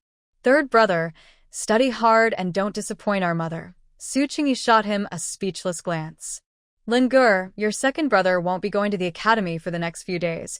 He'll be at home learning martial arts with Master Pei, Su Qingyi said while serving Lin Ge a meat pie. Got it. Lin Ge, who didn't like meat, seamlessly handed it to Zheng Ge. Zheng Ge said, thanks. Before the older brother could finish, Su Qingyi took the meat pie back, tore it in half, and gave each of them a piece. This should be enough to eat, right? You look as thin as a stick. Lin Ge frowned, recalling comments about his height, and reluctantly ate half a bun. Zheng Ge chuckled softly, but then remembered his own figure, so he stopped smiling and grabbed a big steamed bun instead. Zheng Ge was still half asleep, and Su Qingyi occasionally fed him a few bites while gently pinching his cheeks. Zheng Ge, wake up. We need to go to school soon. Okay. Zheng Ge rubbed his eyes and finally woke up completely. Noticing his older brother looking at him, he gave an innocent smile. Lin Ge looked away and said nothing. He felt that his younger brother had become spoiled and increasingly arrogant. However, he didn't want to discipline him. Since Su Qingyi was there, it was her responsibility. After finishing breakfast, the 4 of them went their separate ways. Su Qingyi took Zheng Ge to the study in the outer courtyard, where Shin Jijia was already waiting. Good morning, Mr. Shin. I leave Zheng Ge in your care, Su Qingyi said with a smile, her eyes brightening at the sight of him. After all, seeing a handsome man first thing in the morning lifts anyone's spirits. Good morning, Mrs. Su. Good morning, young Master Zheng. Shin Jijia replied cheerfully. Did you sleep well at the residence last night? Was there anything inconvenient? As the host, Su Qingyi naturally asked a few questions. Shin Jijia quickly replied, You prepared everything so thoughtfully. My mother and I had a very comfortable stay. It was much better than Tongluo Alley. This morning, he still felt as if he were dreaming. That's good to hear. Su Qingyi nodded and then looked at Zheng Ge, saying, Zheng Ge, I'm leaving now. You must listen to your teacher and study well. I'll come back to pick you up later. Zheng Ge clung to her hand, his little face pressed against it. Mother, don't go. Seeing the little one acting cute, Su Qingyi's heart softened, and she felt a bit helpless. Shin Jijia thought, the little master needs to learn some manners. At 4 years old, isn't he a bit too spoiled? Be a good boy and listen. Mother can't stay here and distract you from learning, Su Qingyi gently coaxed. Your teacher is waiting to see your progress. Zheng Ge looked at Shin Jijia and then raised his little face to Su Qingyi. All right, but you must remember to come back for me. Of course, I will remember, Su Qingyi said, leaning down to give her sweet son a kiss. And so, the affectionate mother and son shared a heartfelt goodbye.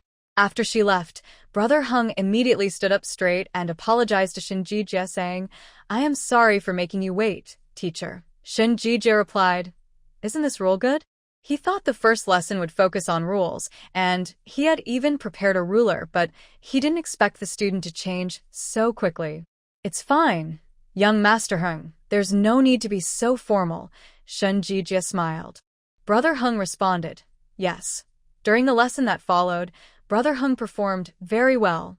After observing him for a long time, Shin Jijia sighed, realizing that a young master is indeed a young master. He had misjudged him before, thinking he was just a spoiled child. It seems he is just a bit dependent on his mother, but he still understands the rules. Meanwhile, Su Qingyi sent someone to the academy to watch over Ling Gur and see who he interacted with. The academy had a break for lunch, allowing students to go out. Ling Gur went out during the break and chose a servant from a vendor, eventually buying a 14-year-old boy. The older boy was steady and knew some martial arts, making him suitable as a guard. Ling Gur said, "My name is Xieling, and you will be called Abai from now on." Abai touched his dark face and smiled. "Thank you for your blessing." Abide is then. As Abai followed Ling Gur for a while, he casually remarked, "Young Master Ling, someone is following us. What do they look like?" Ling Gur asked with a frown. Abai took a careful look and described the person to Ling Gur. Could it be an enemy? No wonder he wanted a servant who could fight. The more Ling Gur listened, the more familiar it sounded, and he confirmed it was someone from the household, saying, "There's no need to pay attention." He had a good idea of what was happening. Abai, anxious, said, "Someone is following you and you aren't worried." "That's someone from my family," Ling Gur replied coldly. "Why would your family send someone to follow you?" Abai asked, confused. "Why are you asking so many questions?" Ling Gur glanced at him. "Just focus on your own duties." Abai fell silent. The young master clearly looked like a son from a wealthy family. Could it be a struggle among nobles? Perhaps it was a wicked stepmother. Abai's imagination ran wild. At the Pingyang Marquis's residence, the carpenter finally delivered the wheelchair. "Since it's a chair for the master, we didn't dare to sit on it. Young madam, would you like to try it?" Su Qingyi nodded and sat down to try it out. The carpenters did a great job.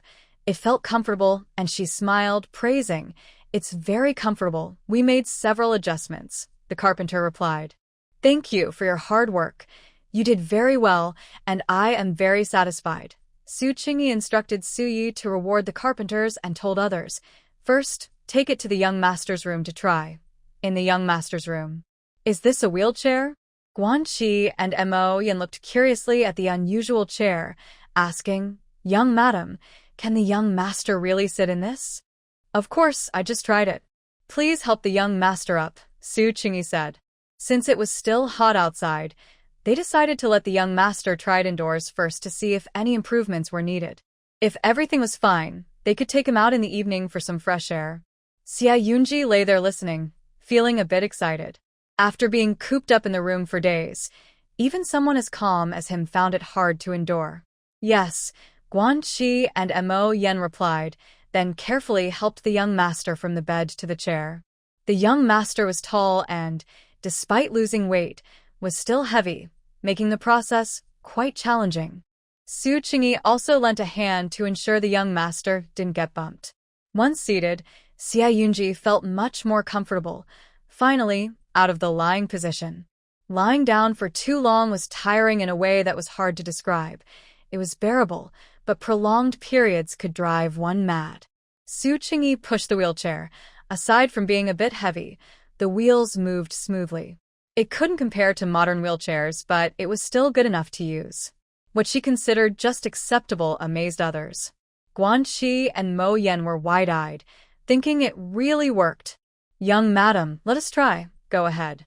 They took turns pushing the wheelchair, trying it out, and then excitedly laughed. "This is great. With this chair, we can take the young master around. I told you it would work, right?" Su Qingyi smiled. The old lady also had trouble with her legs, so she had already asked the carpenter to make another one. Sitting in the chair, Xia Yunji once again felt Su's deep affection for him. "Young madam is amazing," the servants said in unison. "Now I hope the young master wakes up soon. We can't let such a wonderful young lady continue to wait in vain." However, looking at her, she seems to have never felt bitterness and is always very happy. Su Qingyi. Isn't it natural to be happy when your ideal life is within reach? As the evening heat faded, a cool breeze blew through the courtyard. Two young servants pushed Xia Yunji to the pavilion, where the air was filled with the refreshing scent of lotus leaves, making it particularly pleasant. Xia Yunji breathed in the long mist fresh air, and his mood improved. But he found it strange that Su was not there. This was the chair offered by the other party, and it was the first time using it. She should have been present. Indeed, Su Qingyi should have been there, but she had gone to pick up the child from school. She was a bit late, and when she arrived, Hungor pouted and complained, "Mother, you are late this afternoon. I've been out of school for a long time. How long could it be?" It was not even half an hour. But he was just a child, so Su Qingyi helplessly said, "If your mother was late, couldn't you just follow Suyi back to the courtyard?" "No, you said you would come to pick me up," Hungor insisted. "Yes, your mother was wrong." Only then did Hungor smile and reach out his hand. "Carry me, you little clingy one." Su Qingyi picked up Hungor and then noticed that Shin Jijia was still there with him. She quickly said, "I'm sorry, Mr. Shin, for taking up your time." Shin Jijia smiled and said, "It's nothing. I was also reviewing here." Su Qingyi looked and saw that there were indeed books like the 4 books and 5 classics on the table, so she asked with a smile, "Mr. Shin, will you participate in the spring examination next year?" "I should," Shin Jijia replied. With no worries, why should he wait any longer? All of this was thanks to the appreciation of the lady in front of him. "Good. Then I wish you success," Su Qingyi said sincerely, remembering that Lin Gura would also be taking the exam this autumn. "If Mr. Shun has time, he can exchange ideas with my Lin Gur. He is also preparing for the scholar exam this year. If Lin Gongzi is willing," Shun Jijia smiled. Su Qingyi beamed. "Then it's settled. I'll ask him for some essays later." After saying goodbye to Shin Jijia, Su Qingyi carried Hungor to the courtyard to find the young master, letting Hungor accompany him for a walk. After sitting in the study for so long, "Are you tired? Come down and take a walk with your father." Xia Yunji heard Su's voice from a distance, and it seemed Hungor was with her. He wondered how Hungor was doing with his studies today. "Don't go down. I want my mother to hold me." Little Hung hadn't been close to his mother all day, and now clung to Su Qingyi's neck, refusing to let go. Guanqi and Moyan laughed quietly nearby. Young Master Hung was too clingy, and only the young lady spoiled him. As his father, Xia Yunji couldn't smile. If he were awake, he would surely give Hung a light smack on the bottom. Putting rules aside, a 4-year-old child is quite heavy. Hanging on someone's arm all day is tiring, even for a strong man, let alone a slender woman. Isn't this exhausting? All right, let's just say it's a compensation for your mother being late today." Su Qingyi, not easily angered, agreed. Xia Yunji. Hearing this, he finally understood how well Su treated little Hung, as the servant had mentioned. Clearly, this wasn't just kindness. It was indulgence. "How about we visit the old lady?" Su Qingyi suddenly suggested. The old lady was getting older, and with the heat increasing, she hadn't visited Donhui courtyard yet. It wasn't that she didn't want to come. Various reasons had kept her away. Mentioning the old lady made Xia Yunji's heart tighten, but he had no objections. Yayan courtyard. As the evening heat faded, the old lady finally felt a bit better and was enjoying some lotus seed soup brought by the maid. Suddenly, she heard from outside, "Old lady, the young lady and the heir have arrived." With a clatter, the porcelain spoon in the old lady's hand fell back into the bowl. She paused, thinking she must have misheard. How could Yunji come? After her grandson fell into a deep sleep, she rarely visited, as seeing him would only bring her sadness, so she had been avoiding it. Over time, it became even harder for her to take that step. Was there a mistake in the message? The maid, who also heard, frowned and asked the servant girl. No, it's true. The servant girl didn't know how to explain, so she let the maid and the old lady see for themselves. As Su Qingyi pushed the heir inside, she felt a bit anxious, unsure if the old lady would scold her for being reckless. She knew the old lady cherished the heir but wasn't sure if she would want to see him this way. It would be unfortunate if her good intentions backfired. Xia Yunji felt just as anxious. Being able to sit up and go out today, feeling the breeze outside, was already satisfying. He hadn't expected Su to bring him to Yayan courtyard. He missed his grandmother, but feared that seeing him would make her sad. As soon as the father and son entered, the old lady saw that it was her eldest grandson and was momentarily stunned. "Yunji, you." Then she noticed that his eyes were still closed. "Brother Hang, it's time to get up, right?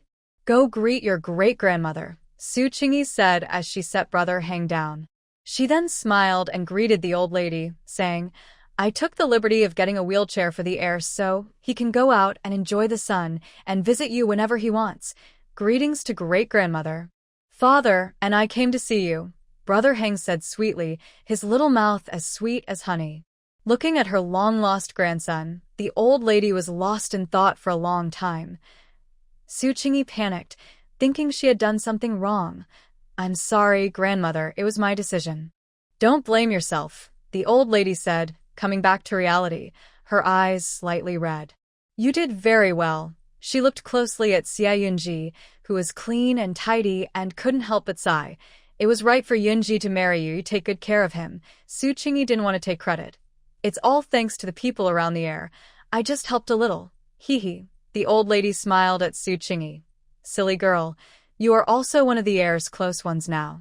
She thought Su Qingyi was still new to her role and hadn't adjusted to her identity. Little did she know, Su Qingyi didn't see the heir as her final destination.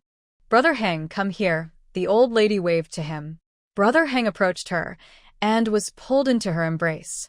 He looked back at Su Qingyi as if to say, Mother, I'm closest to you. Visiting great-grandmother is just for show. So adorable. Su Qingyi smiled and nodded at him. After playing with Brother Heng, the old lady looked up at Xia Yunji. Come closer so I can see you better. Xia Yunji felt himself being urged forward, stopping as a slightly trembling hand touched his cheek. It must be his grandmother. He was filled with emotion. Qingyi, do you think Yunji will wake up? After saying this, he felt he had spoken out of turn, thinking it inappropriate to mention such things in front of his new wife. Never mind. He will, Su Qingyi replied, showing no sadness or sorrow on her face. She smiled brightly, her voice full of energy. In this oppressive environment of the Pingyang Marquis' residence, she was a breath of fresh air.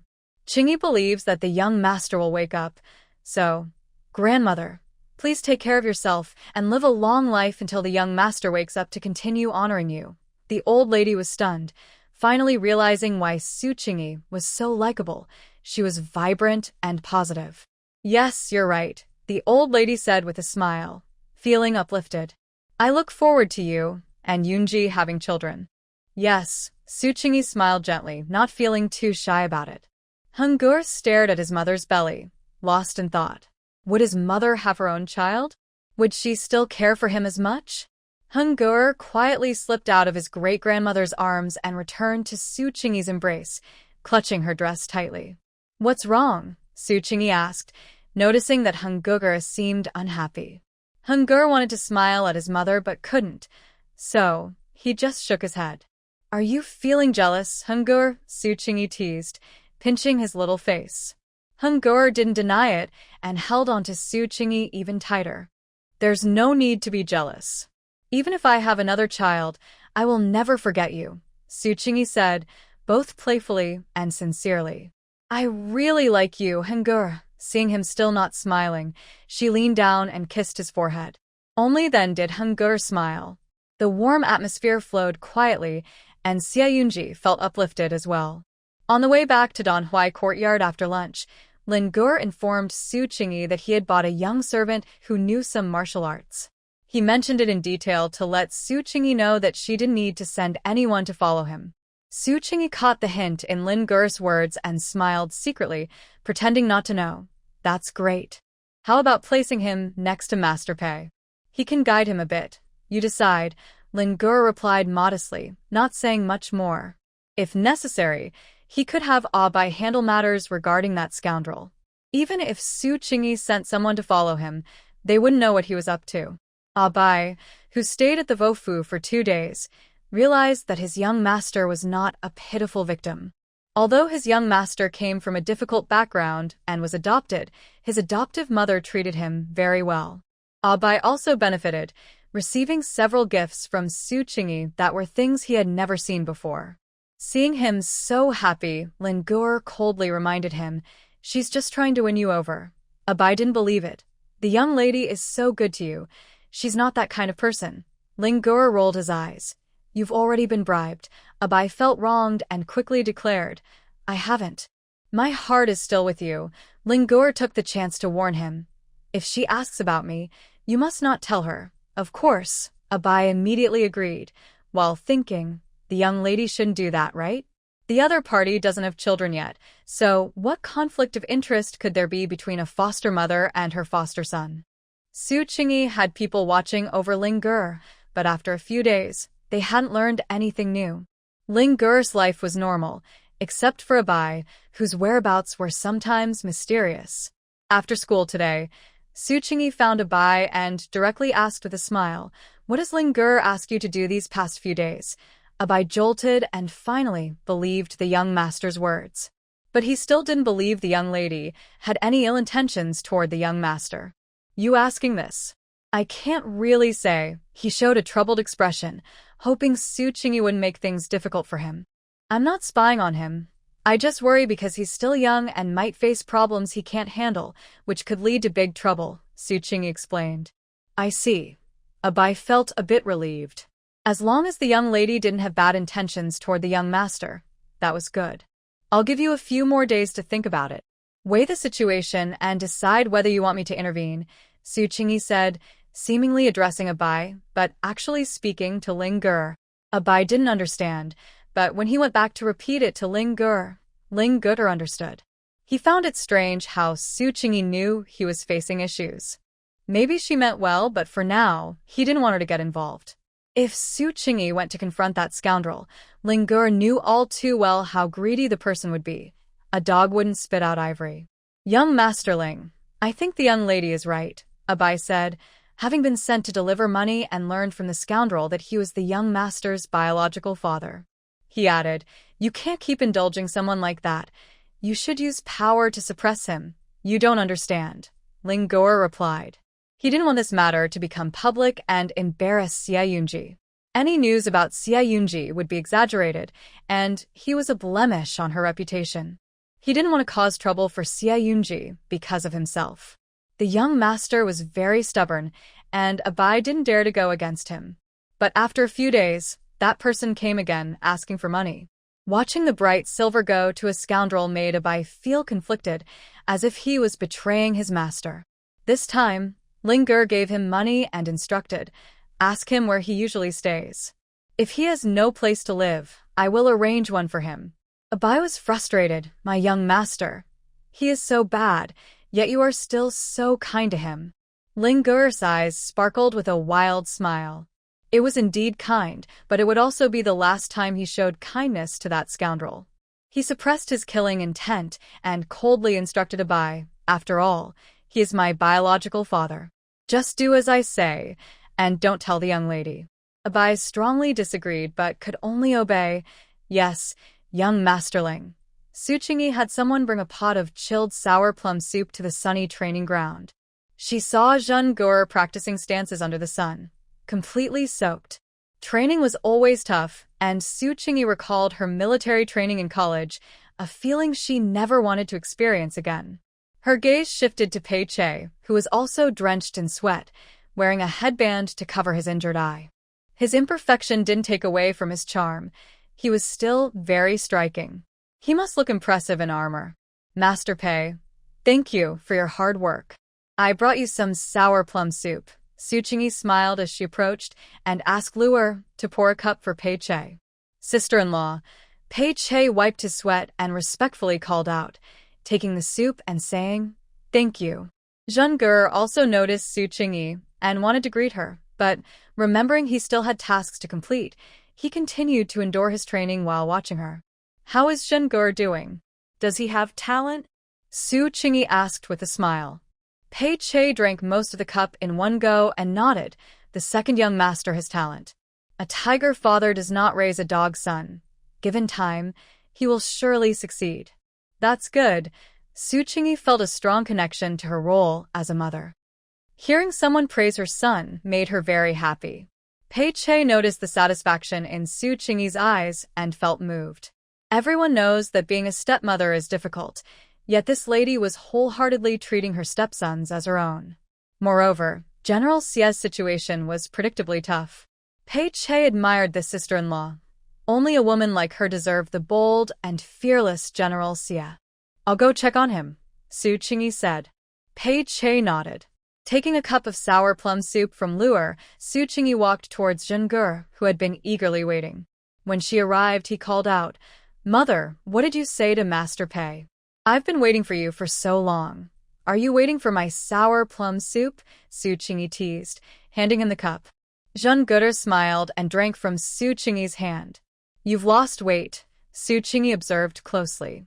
He had indeed lost a bit of weight, and his complexion was darker.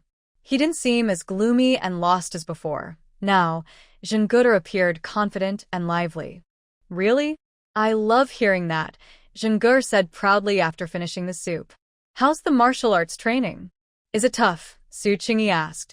Zheng Guder, with sweat dripping from his chin, looked at his mother and replied, Of course it's tough. Wasn't it obvious?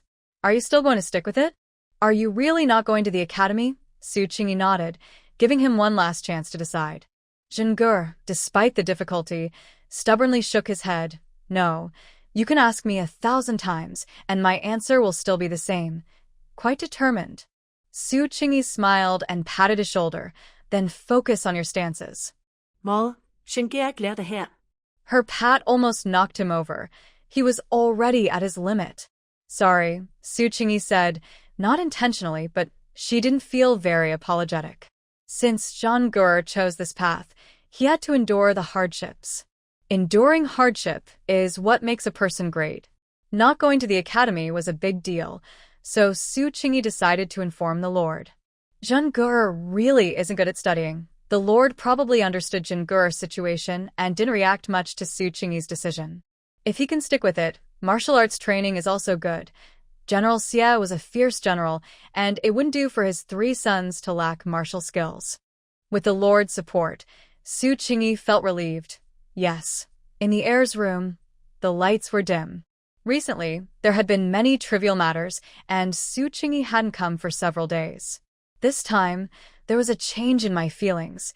It felt like I had known the young master for a long time, almost like an old married couple.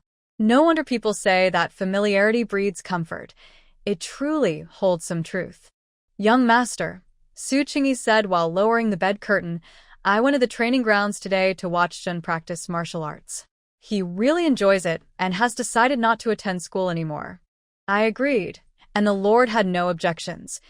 Even though I knew it was pointless to say anything, the silence around us felt awkward, so I wanted to say something before starting our tasks. It wasn't just Su who felt like an old couple. Xia Yunji felt the same way. In the mornings and evenings, Su would push his wheelchair and accompany him around the estate. The feeling of companionship was wonderful. This is how a couple's bond is nurtured. When Su became close to him again, Xia Yunji felt genuine joy, and he began to understand why couples share such intimate moments.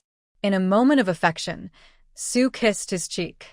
Then Xia Yunji understood another term, being close together. Unfortunately, he couldn't respond.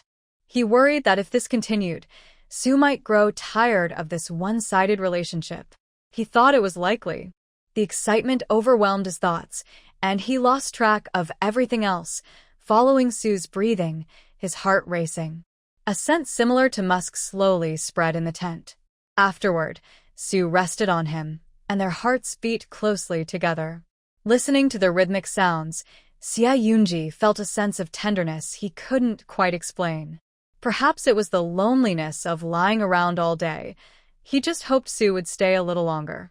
Su Qingyi remained quietly for a moment, then looked surprised because the young master had new thoughts. It seemed that after a few days his energy was quite high. However, she felt weak and unable to continue. This time it's not my fault, Su Qingyi murmured. If I leave like this, don't blame me. Xia Yunji was already well aware of her limitations and was too tired to scold her. Su Qingyi, unaware of the young master's indulgence, took her time again, not knowing how long it took, before finally returning to her room to rest. The next day, she woke up feeling a bit unwell. While using the restroom, I noticed that my period had started. Su Qingyi wasn't particularly disappointed. Even 2 healthy people might not have good news right away. Moreover, given the situation with the young master, becoming a father wouldn't be easy for him. The maids and nannies around her were more disappointed than the young mistress because they were anxious. Only by having a child could the young mistress secure her position in the Marquis's residence. Without a child, even the best stepsons would mean nothing. Perhaps because of her body's coldness, Su Qingyi felt especially uncomfortable during her period and lay down for 2 days, ignoring everything outside. Until Abai came to see her. "Young mistress, I have something to report." He looked quite anxious. Abai was close to young Master Lin, so the matter he needed to report was definitely related to him. Su Qingyi shook off her laziness and immediately asked, "What is it?" "It's about young Master Lin." Abai hesitated, feeling that if he spoke, he would be in trouble, but if he didn't, something serious might happen. "Stop stalling and just say it," Su Qingyi urged. If he was going to be in trouble, so be it. Abai took a deep breath and said, "Do you know that young Master Lin has a biological father?" Su Qingyi nodded and Abai spat. "He's not a good person. He is extorting money from young Master Lin and threatening to spread rumors that the Marquis's residents kidnapped his son, demanding justice." Su Qingyi was already aware of this situation. Abai seemed to have more to say. "In the past few days, young Master Lin prepared a house for that scoundrel."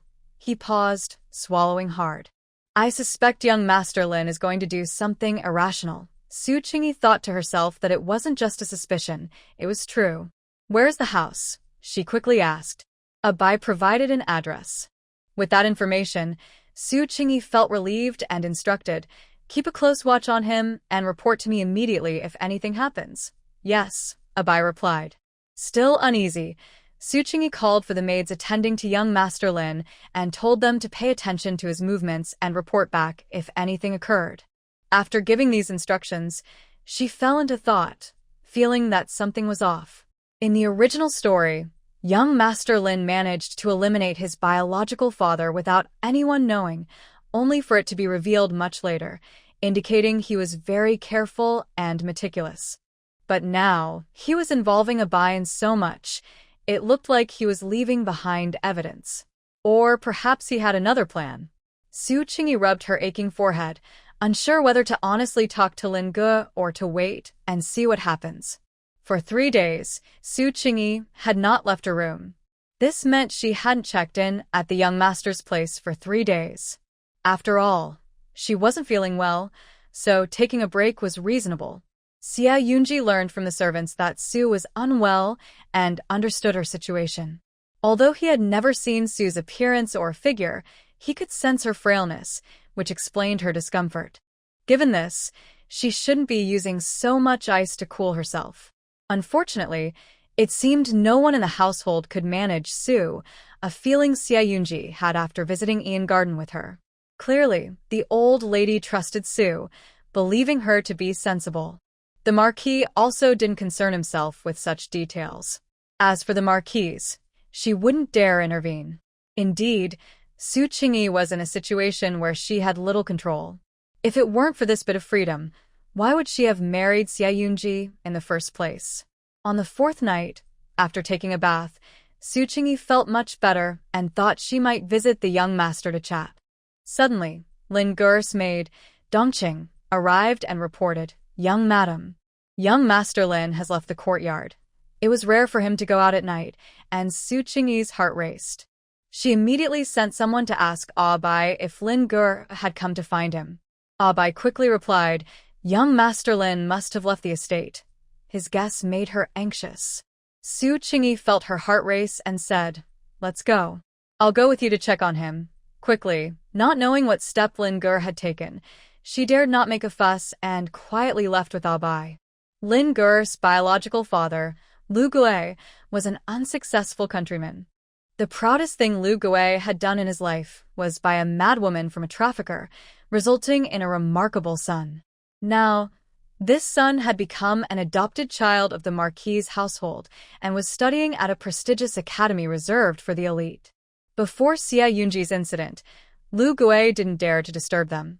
Now that Xia Yunji was in trouble and the child had lost his father, it was only natural for Lu Gue to come and claim his son. At first, Lin Ge refused to acknowledge him, which made Lu Gue angry, prompting him to say some threatening words, hoping Lin Ge would comply and not force him into a corner. Lin Ge became the adopted son of a wealthy family and truly learned to value his reputation, unlike before when he inherited his mother's craziness and was a bit wild himself. Lin Gur gave Lu Gui a courtyard, which was a bit far from the city, but spacious and quiet. Lu Gui had never lived in such a nice place and was very satisfied. He knew Lin Gur had money, so he started visiting places more often, bragging to everyone about having a dutiful son. That night, Lu Gui spent a lot of money and sent someone to the Ho residence to find Lin Gur. However, he made sure to give the visitor a respectable identity to keep Lin Gu's identity hidden. Lu Gui wanted to acknowledge Lin Gur as his son, but he knew that would cause problems for Lin Gur and could harm his future, which wouldn't be worth it. When Lu Gui dared to send someone to the Ho residence, Lin Gur thought he would be angry, but he was surprisingly calm. He even took his time to bathe and change into clean clothes. He wore an old dark blue outfit that didn't show the stains. Lu Gui, who didn't receive any money at the place he visited and was kicked out by the madam, cursed Lin Gur as he returned home feeling defeated. He was glad to have a home now, otherwise he would still be living in a shabby place. Thinking this way, he felt less resentment towards Lin Gur. Drunk, Lu Gui hummed a tune as he got home and suddenly noticed someone inside the house. He asked cautiously, "Who's in my house? Could it be a thief?" "It's me." In the dark room, the moonlight shone through the window, illuminating half of Lin Gur's clean and handsome face, looking very calm. Lin Gur? Lu Gui rubbed his eyes and recognized his son, immediately grinning widely. "What brings you here? Did you come to give your father some money?" Recently, Lin Gur had been giving him money and a house, so Lu Gui had become complacent, thinking that Lin Gur finally appreciated him as his biological father after losing his adoptive father. He never considered that Lin Gur might be seeking revenge. "Yeah." Lin Gur suppressed his anger and said lightly, "I also came to drink with you." Lu Gui was a big man and Lin Gur was only 12 and quite thin. He was worried that if he didn't get Lu Gui drunk, something might go wrong. "That sounds great," Lu Gui said happily, noticing the table was indeed set with food and drinks. He smiled even wider and quickly sat down. "Come on, let's have a drink together, father and son." "I'm sorry, but I can't assist with that." Abai watched in fear and quickly shouted, "Young madam, be careful." Abai had seen others commit murder and knew that the killer was out of control. At that moment, Su Qingyi approaching could lead to her getting hurt. If it were a calm situation, Su Qingyi would understand that the knife-wielding attacker was dangerous. Moreover, Lin Gur was not her own son. They had only known each other for half a month, and he had no feelings for her. However, the incident happened suddenly, and she had no time to think. Without hesitation, she rushed over to hug Lin Gur and grabbed the knife from the attacker. Su Qingyi threw the bloody knife far away and quickly instructed Abai, "Hurry, go find a doctor." Abai ran off. On the way, he worried that if the scoundrel died, it would be like walking into a trap. What he thought, Su Qingyi also considered. The reason she still decided to give that order was that she saw Lu Gui was still moving and had not lost consciousness. If Lu Gui could not be saved, perhaps she would help cover up the truth. Fortunately, it was not necessary for her to act against her conscience right now. "Lin Gur, are you hurt?" Su Qingyi asked anxiously. Lin Gur was restrained by her and remained still. Since he lost the knife, he had been silent and did not resist. "I'm asking you, are you hurt?" Su Qingyi asked again, her tone filled with concern. "No, Lin Gur er blitt kodelig." Su Qingyi breathed a sigh of relief and said, "Stay here and don't act impulsively. I'll go stop the bleeding." She released Lin Gur and tried to get up, but a bloody hand grabbed her wrist tightly. Lin Gur gritted his teeth and said, "This scoundrel isn't worth saving even if he dies." "Yes, he isn't worth saving, but he can't die by your hands, Lin Gur." Su Qingyi replied, "You have a bright future ahead. It's not worth trading your life for his." Lin Gur was speechless upon hearing this. Su Qingyi took the chance to shake off his hand and added, "You know what's important. Don't make things harder for me." Lin Gur leaned against the wall and stopped moving, his bloodied face showing a distant expression. Indeed, Su Qingyi was right. He still had a promising future and shouldn't let Lu Gui leave a stain on it. So, even though he stabbed deeply, he did not hit any vital spots. Deep down, he still hoped someone would come to stop him. He didn't avoid a bite and didn't deliver a fatal blow, which shows he hesitated. Only Ling Gur knows these little thoughts. Fortunately, Su Qingyi arrived in the end. He sat nearby, watching coldly as Su Qingyi helped Lu Gui stop the bleeding. Su Qingyi tore a piece from his skirt to use as a tourniquet. After checking, he found that Lu Gui was injured only in his limbs, which relieved him. Abai spent enough money to hire a doctor and brought 2 assistants to carry Lu Gui back to the clinic for treatment.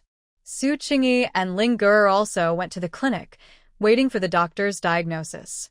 Ling Gur's hands were covered in blood, which was shocking to see. Su Qingyi quickly took him to the yard and personally fetched well water to wash his hands. Wash it clean. After leaving that room, Ling Gur remained silent, doing whatever Su Qingyi asked.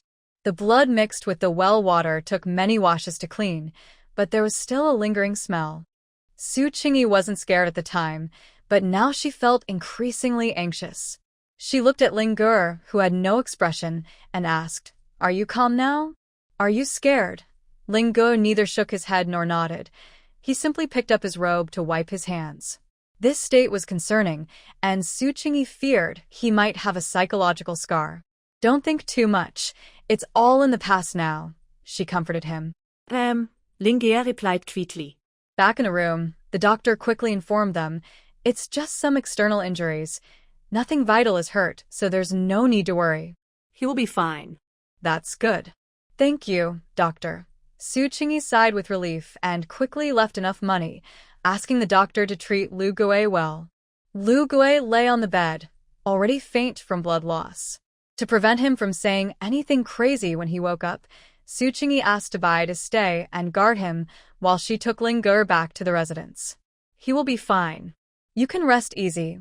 I will handle everything from here," Su Qingyi said as she sent him back to his room, her voice tired but trying to sound strong. "You knew all along." Ling Gur looked down at Su Qingyi's torn skirt. "Yes," Su Qingyi admitted. After a chaotic night, she was exhausted, so she sat down and explained, "A few days ago, I went out with your 3rd brother and saw you in the alley from the tavern window. I asked the staff and found out where you were, then I asked the people around your father and learned that you have a biological father. I guessed he might not be good for you, so I kept an eye out, worried you might get hurt, and didn't want to tell your family." Ling Gur held his clean hands and remained silent. That's why Su Qingyi suddenly gave him 300 taels of silver. "I know you don't see the Ho residence as home, and your father is in a coma. You have no one to talk to, and that's not your fault," Su Qingyi said. "Your father is a hero admired by everyone. You're afraid that Lu Gui might harm him or cause trouble, so you spend money to keep Lu Gui quiet, waiting for the right moment to deal with him. But it's not worth it. He's scum and beyond saving, but you have a new life now. You can't live in the past. From now on, don't worry about him, okay?" Su Qingyi said, taking Ling Gur's hand that held the knife tonight and gently patting the back of his hand. She was truly afraid this incident would affect Ling Gur's mindset. As a mature adult in her 30s, she felt very shaken, let alone a 12-year-old child. Ling Gur said, "I've always wanted to kill him. I've sworn to do it.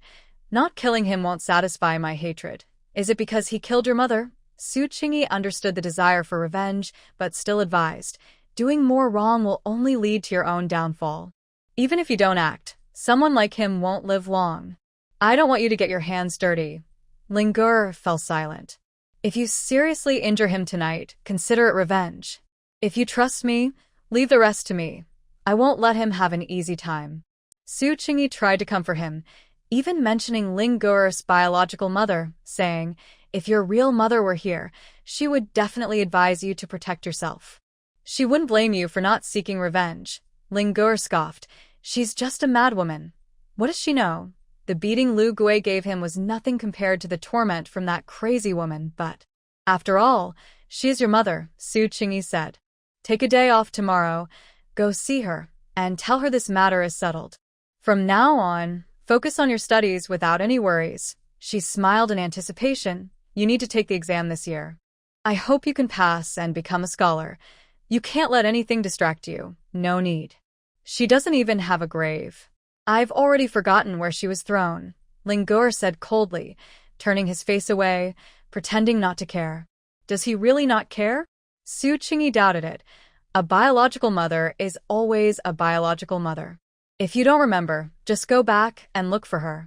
You must remember the general area, right? If we didn't have time to give her a proper burial back then, we should at least take care of her remains now. It's not a hassle to send someone to do it. There's no need, Lingur said, not understanding why Su Qingyi wanted to do all this. She is your mother. How can it not be necessary? Su Qingyi disagreed. She admitted she wanted to win people's hearts, but she also felt genuine concern. Anyway, I'm just idle. If you don't want to go, just point me in the right direction and I'll go myself. Seeing her determination, Lingur hesitated and said, I really don't care about her. She wasn't good to me. He didn't understand why he was saying this to Su Qingyi, but since he had started, he frowned and continued, if she were still alive, I probably wouldn't care about her. But she is dead, right? Why should you hold a grudge against a dead person? Su Qingyi asked. She could somewhat understand Lingur's feelings. There was a bit of affection for his biological mother, but he had never received any positive feedback from her, leading to more feelings of injustice. This feeling of injustice couldn't be bottled up forever. He needed to let it go, or he would get stuck in the past. Just try to understand. She was sick, but we are doing fine, aren't we? Su Qingyi advised. Love can be very painful, whether it's familial or romantic. Lingur's biological mother was like a dull knife stuck in him, rotting away. If he didn't untie this knot, he would forever live in the past, unable to let go of his mother, and also unable to release his hatred for Lu Gui. Do as you wish. Lingur thought for a moment and stopped resisting. Since Su Qingyi didn't mind the trouble, he didn't want to say more. The next day, Lingur didn't go to school. When Su Qingyi saw him, she assumed he would go with her, and her mood brightened. At the dining table, she announced, I will be going out with your elder brother for a while, and we might be busy all day, so I won't be taking Hungur with us. Then she gently patted the obediently eating Hungur. You stay at home with Grandma, okay? Where are Mother and Big Brother going? Why can't Hungur go? Hungur immediately stopped eating and leaned against Su Qingyi. We're going to your elder brother's hometown. It's too far and not convenient to take you, Su Qingyi explained. Besides, you need to focus on your studies and can't be like before, always following your mother around.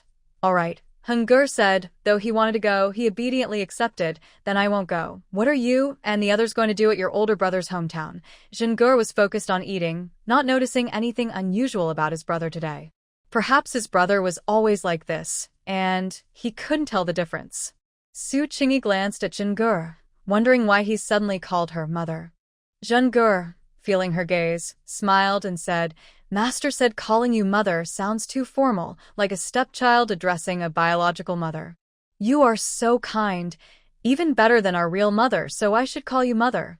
He added, I think so too. You teach me martial arts and even help me find master pay. You are like my real mother. Su Qingyi smiled broadly, pleased to hear this. It seemed her efforts were not wasted. Her second son was indeed a filial child. If you want to, that's fine. Jingur sweetly replied, Of course I want to very much. I want to too, Hungur said, hugging Su Qingyi's arm. I want to call you mother as well. Ah, good son, Su Qingyi thought happily. It seemed not too difficult to win over Xie Yunji's adopted son. Lingur glanced at his younger brother, who was always smooth-talking and good at pleasing elders. Having filial piety is good, but too much can seem insincere. Since he heard Jingur's last advice, he realized Jingur wasn't as simple as he appeared. Jingur also looked at his older brother, curious about what Su Qingyi was doing in their brother's hometown, especially since he wasn't very favored. Could it be to send him back for care? He quickly dismissed that unlikely thought. Their older brother was the most outstanding among the three. There was no way they would send him away. After the meal, Su Qingyi took Hungur to Shunjiji's place and instructed someone to prepare the carriage, taking a few people with her. Before leaving, she informed the old lady, who, upon hearing they were going to move Lingur's mother's grave, sighed with her maid, Jingyi truly treats these children as her own. The maid smiled and said, "Indeed, young Master Ling is quite reserved, but he seems to like the young lady. If he didn't like her, he wouldn't go out with her, right?" The old lady had tried to warm up to Xie Ling for 5 years, but hadn't succeeded. Xie Yunji, inside the house, also heard that Su was taking Ling Gur back to their hometown and felt puzzled and worried, fearing that the mother and son might encounter that troublesome Lu Gui. 20 miles outside the capital, in Yangshu village, Ling Gur was born here, but he hasn't returned in 5 years. Seeing the village from his childhood again brings a chill to his heart. When the noble's carriage entered the village, it quickly caught the villagers' attention. Su Qingyi thought that since they were here to move a grave, they should at least inform the village chief. "Granny, please go and tell the village chief that we are here to move Ling Gur's mother's grave." Understood. The village chief was stunned when he heard Granny's words. Lu Gui's crazy wife had a grave? They had never heard of it. They only knew that Lu Gui's son had been adopted by a wealthy family, and that man often boasted in the village, claiming his son would return with riches to honor him. No one in the village believed him. Now it seemed true. Lu Gui's son had indeed been adopted by a wealthy family. Following his memories, Lin Gur led the group up the mountain. After his mad mother was killed by Lu Gui, he had to face her disfigured body alone at just 7 years old. He went out to find help, asking people to take the body up the mountain, but no one was willing. So, Lin Gur used a hatchet to dismember the body, making several trips to bury it in a shallow grave. He remembered it wasn't deep because he was too small and weak to dig properly. He wondered if wild dogs had dug it up. "Lin Gur, you are so handsome. Your mother must have been beautiful too?" The road was too quiet, and Su Qingyi tried to make conversation, genuinely curious, since Lu Gui's looks were only average, yet he had such a child. Was she beautiful?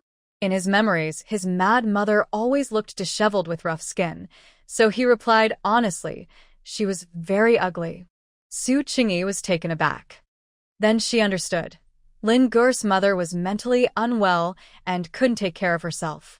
She sighed softly and defended her, saying, "She just didn't dress up. She must have been beautiful when she did. You probably look more like her." "So what?" Lin Gur replied unhappily, "Don't assume. I don't want to look like her." Lu Gui was a stain on his life, and so was his mad mother. He liked neither of them. If he could, he would never want to see them again. Coming here today felt like a foolish mistake. Yes, you are one of a kind. You look like no one else." Su Qingyi understands teenagers. They are rebellious, and a little coaxing will do the trick. "I think Lu Gui got really lucky. You shouldn't be his child." Su Qingyi fanned herself and sighed sincerely. "If only you had been born from me." Ling Gur glanced sideways. The other person couldn't possibly have a son as big as him. Strangely enough, Su Qingyi was still under 20, a true young girl, yet she seemed perfectly fitting as the adoptive mother of the 3 brothers. Of course, Su Qingyi's heart was already in her 30s.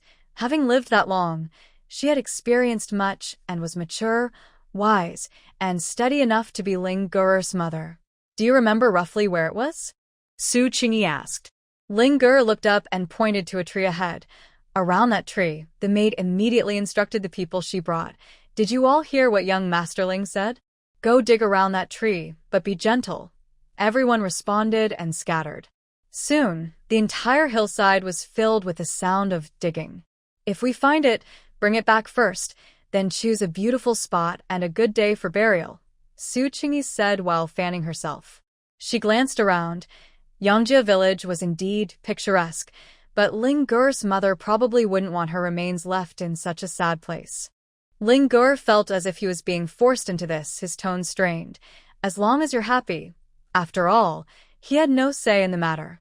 Su Qingyi was about to say something when she suddenly heard a servant exclaim, "It seems we've found something. Quick, cover it with an umbrella. We mustn't damage the remains." She immediately left Ling Gur and walked over to watch as they unearthed the skeleton. However, she felt puzzled because the bones were all mixed up and not lying together as a whole. Could it be that someone had come to rearrange them? Of course, there was another possibility. When buried, the body might not have been whole to begin with. Su Qingyi thought of this and paused, glancing at Ling Gur. Thinking it might be another misdeed by Lu Gui, she understood Ling Gur's anger toward him. He truly deserved it. Watching the servants carefully clean and prepare the remains of Ling Gur's mother, applying oil and placing them in a jar, Su Qingyi spoke to the jar, saying, "Ling Gur's mother, I don't know your name, so I'll just call you sister. I am Su, Ling Gur's adoptive mother. I'm sorry for coming so late and making you wait. Let's go home with the child." As she finished speaking, everyone looked at Su Qingyi with mixed feelings. She was very considerate about her adopted son's matters. Ling Gur glanced at her and muttered, "Strange and unnatural."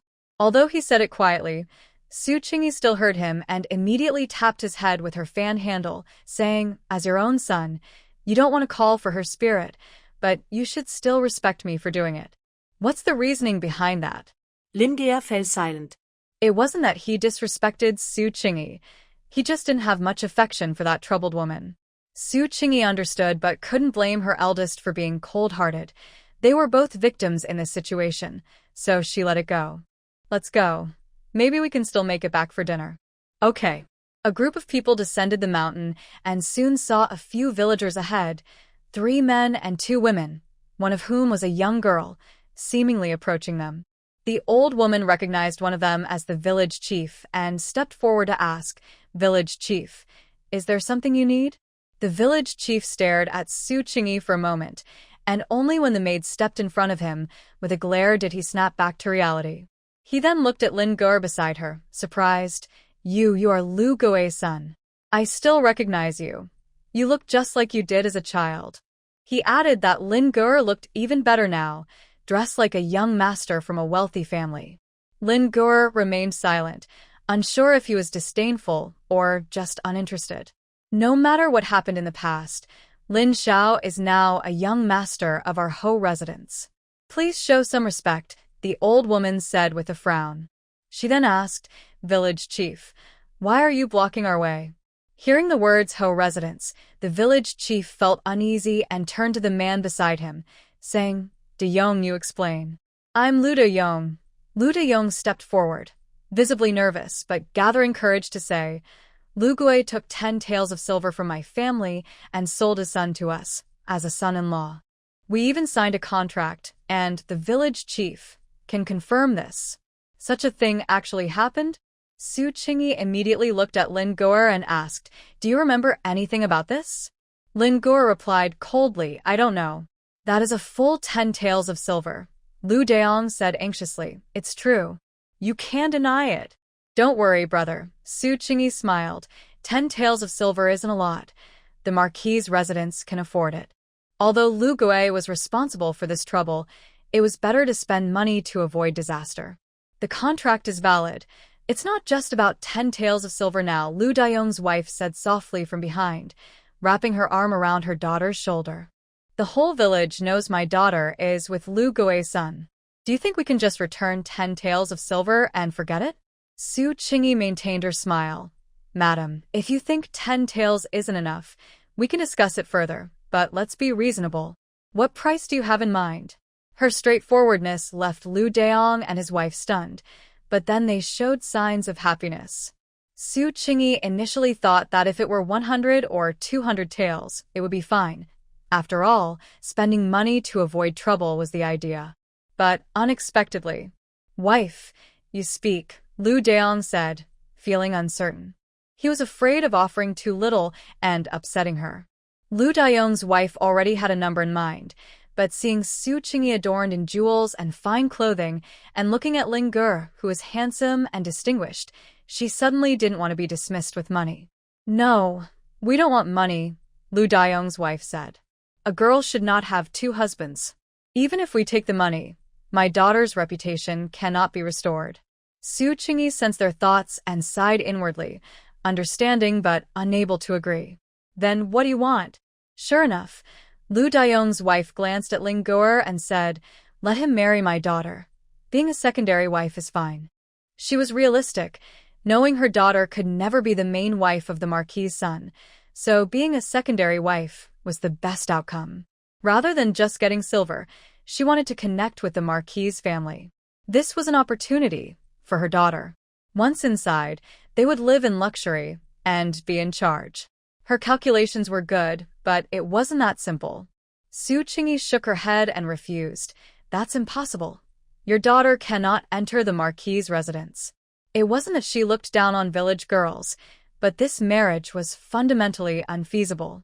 Ling Ge hated Lu Gui too much to accept such a humiliating arrangement. Lu Daiyong's wife felt justified and firmly said, "We have a contract. So you want to sue us?"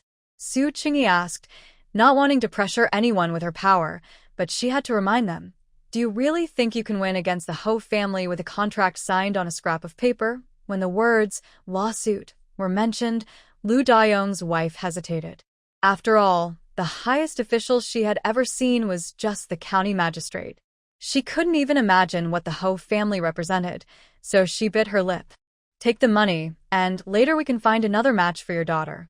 My Lin Ge is not suitable for her, Su Qingyi said, glancing at the young girl, who looked clean and delicate but was too timid for someone like Lin Ge, who could be quite aggressive.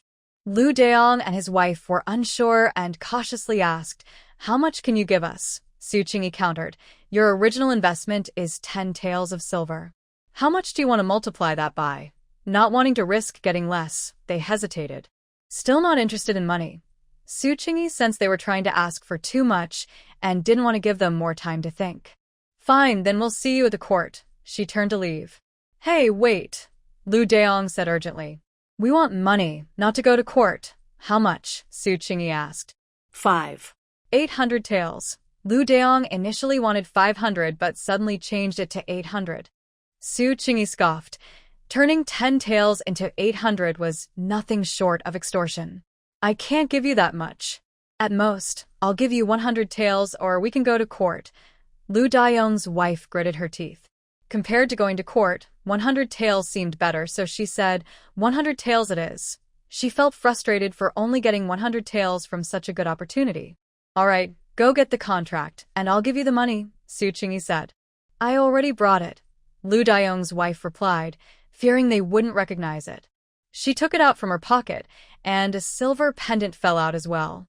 She quickly bent down to pick it up, wanting to hide it again, but Lin Ge suddenly spoke up, saying, "That belongs to her." "Her?" Su Qingyi understood immediately and said, "So it's a token. Then let's take that back too." Lu Daiyong's wife shot Lin Ge a glare.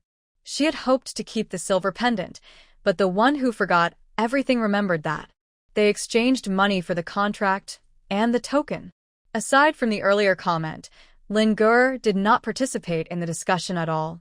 Once the other party left, he disdainfully said, "Greedy and ugly." Su Qingyi was both amused and speechless, glancing at him. "You didn't help me scold them earlier, so why are you saying this now?" Lin Ge replied, he simply didn't want to talk to those people.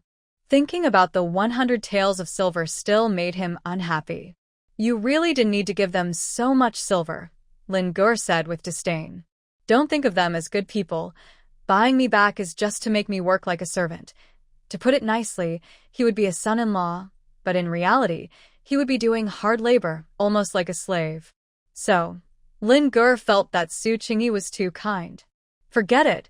Consider it a way to avoid disaster. If spending 100 taels can buy peace, why not? Su Qingyi said, taking the opportunity to teach this big boy, who had a better quality of life but poor thinking, getting involved with bad people only drains your energy. If you can solve something with money, don't waste your own effort. Remember, you are precious and no one deserves your worry. Lin Ge was surprised to hear Su Qingyi say this. He didn't expect such words from her. In his impression, elders never taught children to prioritize themselves. The idea of being precious seemed selfish. However, it suited Lin Ge well.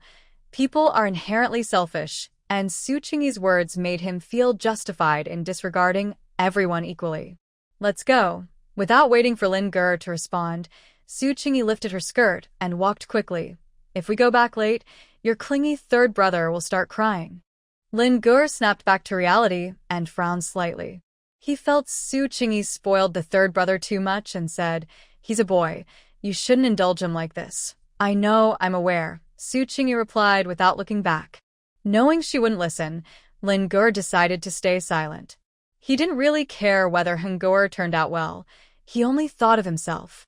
I really know what I'm doing. Your third brother will be impressive in the future, Su Qingyi said with a smile. Spoiling him a bit is good. It might prevent him from becoming a pirate later on. Lin Gur didn't respond. Of course, you're even more impressive, Su Qingyi said, noticing the tension on the eldest's face and giving him a compliment. Lin Gur dismissed the compliment, quickly getting into the carriage. By the way, do you have any recent articles? As it was getting dark when they returned home, Su Qingyi asked Lin Gur. What for? Lin Gur replied. Aren't you about to take your exam? I can ask Scholar Shen to give some feedback, Su Qingyi said. After all, we're paying for the teacher, so it wouldn't hurt to ask. When it came to Scholar Shen and Su Qingyi's admiration for him, Lin Gur had a subtle expression. After thinking for a moment, he politely said, becoming a scholar isn't as hard as you think. Su Qingyi's casual attitude towards a scholar made him feel awkward. Su Qingyi smiled slightly, understanding Lin Gur's pride, which mixed arrogance with insecurity. She said, but you're not even a student yet. So what? Lin Gur replied nonchalantly, knowing he would be one eventually, but not wanting to discuss it further with Su Qingyi. Scholar Shen has real talent. How about a bet? I bet he can become the top scholar, Su Qingyi said confidently. Lin Gur was too lazy to respond, thinking that becoming the top scholar was not as easy as she made it sound. He walked toward the study, and Su Qingyi followed, saying, Hey, it won't hurt to take a look. Just give it to me. She was too loud, and Lin Gur frowned, thinking he didn't care for Scholar Shen's feedback, but he didn't want to be bothered by Su Qingyi, so he grabbed some articles from the table and handed them to her. Great, Su Qingyi beamed and reminded him. By the way, you've been busy all day, so don't rush to study. Have dinner and rest early, Lin Gur replied. Okay. Su Qingyi took the articles and walked away, admiring the future official's writing. She had to admit that the eldest's handwriting was truly impressive, and she felt a bit inferior. Suddenly, she had an idea and headed toward the heir's room. She knew the heir would wake up eventually, but she worried that her presence might disrupt things, potentially affecting his chance to wake up. She thought that the opportunity for a person in a coma to awaken often comes from external stimuli. The heir used to enjoy poetry and literature, so having someone read Lin Gur's articles to him might be a good idea. After several days without visiting the heir, she saw the attendants, Guanqi and Mo Yen, helping him sit in a wheelchair. Su Qingyi smiled and said, Is the heir going out for a walk? The two attendants exclaimed with joy, Young madam, you're back. Well, once everything is settled, I'll be back. Su Qingyi approached the young master and, as usual, gently touched his face to show her closeness. Then she raised the piece of paper in her hand and asked, Who among you can read this? We all can, the two replied, looking puzzled. This is a piece written by Lin Gur, Su Qingyi said with a bright smile. I finally managed to get it and plan to show it to Scholar Shen. She glanced at the young master and added, But I remember you love reading, so I'll let you see it first. I guess you've been too busy to really read Lin Gur's work before, right? I see. You are very thoughtful. Guanqi and Moyen carefully took the article from Lin Xiaoyi, feeling quite moved. The young lady is truly kind. She never sees the young master as unimportant and always thinks of him in everything. Yes, I want the young master to hear it soon. Lin Gur will be competing this fall, so I need to hurry and find Scholar Shen to get some insights. Even though Su Qingyi knew Lin Gur would surely succeed, she still felt nervous. If there were a guarantee of future success, she would feel much more at ease. Yes, the two nodded in agreement. Since reading an article is such an elegant activity, they discussed and decided to take the young master to the pavilion, light some incense, listen to the flowing water, and read Lin Xiaoye's work to him. Xie Yunji's reaction was just as puzzling as his eldest son's. No matter how good Shinjijia was, he was still just a scholar. Why did the Su family hold him in such high regard? Lin Gur was talented, and with a good teacher to guide him, passing the imperial exam would be a sure thing. They only hoped the Su family would be careful and think things through. As Xie Yunji thought about this, he felt a bit guilty. Su Qingyi was right. He had been too busy in the past to pay attention to Lin Gur's studies. Now, that responsibility had fallen on Su Qingyi's shoulders. When they arrived at the pavilion, Guanxi began to read the article and Xia Yunji focused his mind and listened carefully. Compared to 6 months ago or even a year ago, Xia Yunji couldn't remember the last time he read Lin Gur's work. He felt that the writing had improved significantly and was becoming more mature and skilled, which made him very pleased. He couldn't help but think that if he hadn't married Su Qingyi, he might still be lying in bed, passing the days without hearing Lin Gur's work. His younger brother was truly foolish to overlook such a considerate fiancé. As night deepened, the reading came to an end, and the Lord slowly approached from a distance. A few days ago, the Lord heard that his son often goes out for walks, so after lunch today, he couldn't help but come to see him. Lord. The servants were surprised to see the arrival of the Pingyang Marquis, and they quickly stopped their reading to greet him, saying, "We pay our respects to the Lord." It had been a long time since the Lord visited his son, so it was no wonder they were surprised. What are you reading?" The Lord's gaze fell on his eldest son, scanning his closed eyes and feeling a wave of sadness. Replying to the Lord, "I was reading Master Lin's writings to the young master," said Guanxi, holding a piece of rice paper. "It was sent by the young lady earlier, asking us to read it to the young master," Mo Yen added. Seeing that the Lord was not displeased, he proudly introduced the wheelchair the young master was sitting in. This chair was also made by the young lady. "Look, it can be pushed around." He demonstrated by pushing the young master a little closer to the Lord. "That is convenient," the Lord said, examining it and smiling. "Your young lady is talented and willing to put in the effort." He heard that she even went to the countryside today to help move the grave of Lin Gur's birth mother, which was surprising. "Yes, my lord." The servants were now very supportive of the young lady. Seeing the Lord in a good mood, they boldly suggested, "Would you like to push the young master for a walk?" The Lord's expression was complicated, showing hesitation. For the past 6 months, he and the old lady had been unwilling to accept the fact that Xia Yunji was paralyzed, so he rarely visited him. He was not as open-minded as Su Qingyi, who treated the young master as a normal person. But the Lord found it hard to accept the current state of Xia Yunji in his heart, which was why he didn't come to visit. All right, the Lord felt a sense of shame inside and finally nodded. Since Xia Yunji regained consciousness, he hadn't seen his father. He understood and had even gotten used to the fact that the other party did not come. After all, he probably knew what was happening in the house and understood that his father cared for him. Otherwise, he wouldn't have agreed to such a ridiculous marriage exchange. Perhaps his younger brother and mother would say that their father and grandmother were biased. This was likely also the reason why his younger brother never came to see him. Xia Yunji didn't feel sad. He wasn't the sentimental type. To be honest, he was somewhat like Lin Gur. Both father and son were equally indifferent. When looking at many things, it's more about responsibility than emotions. Protecting the family and country is a responsibility, as is meeting the expectations of elders. This is the principle by which Xia Yunji acts. Suddenly, his father arrived, feeling a bit uneasy, worried that he might upset him. "Yunji, I haven't visited you in a while," the Marquis said with a forced smile, realizing he had little to say. Xia Yunji had always been his pride, bringing glory to the Marquis's household, even making his father feel overshadowed. Their father-son relationship was different from others. The Marquis relied on Xia Yunji for support. When Xia Yunji suddenly fell ill, his emotions became complicated. It wasn't that he didn't care, he just didn't value it as much as he thought he should. Right now, focusing on Xia Yunji was also a way to hide his guilt. Xia Yunji's early life brought him endless honor, while his later life would be handed over to Su Qingyi and the servants. The Marquis's few words surprised Xia Yunji. But it made sense. He had been bedridden for over half a year, so he probably had said everything he needed to.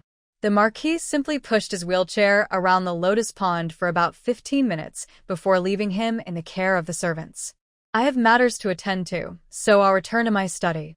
Please take good care of the young master," he said, glancing at his eldest son before leaving.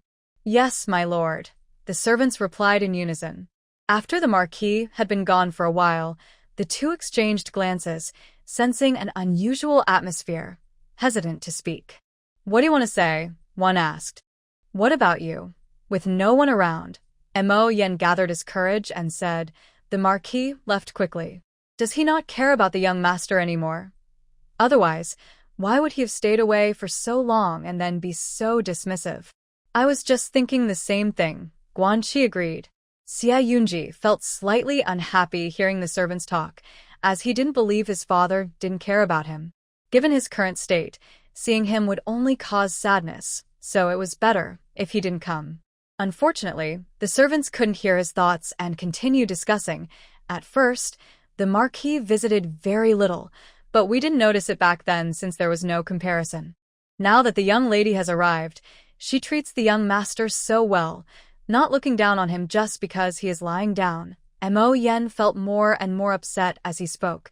Even his words became harsher. That shouldn't be the case. How could a wife's role be the same as a father's? Xia Yun thought. That's right. If the Lord is busy, isn't our young lady busy too? Guanxi said, counting on his fingers.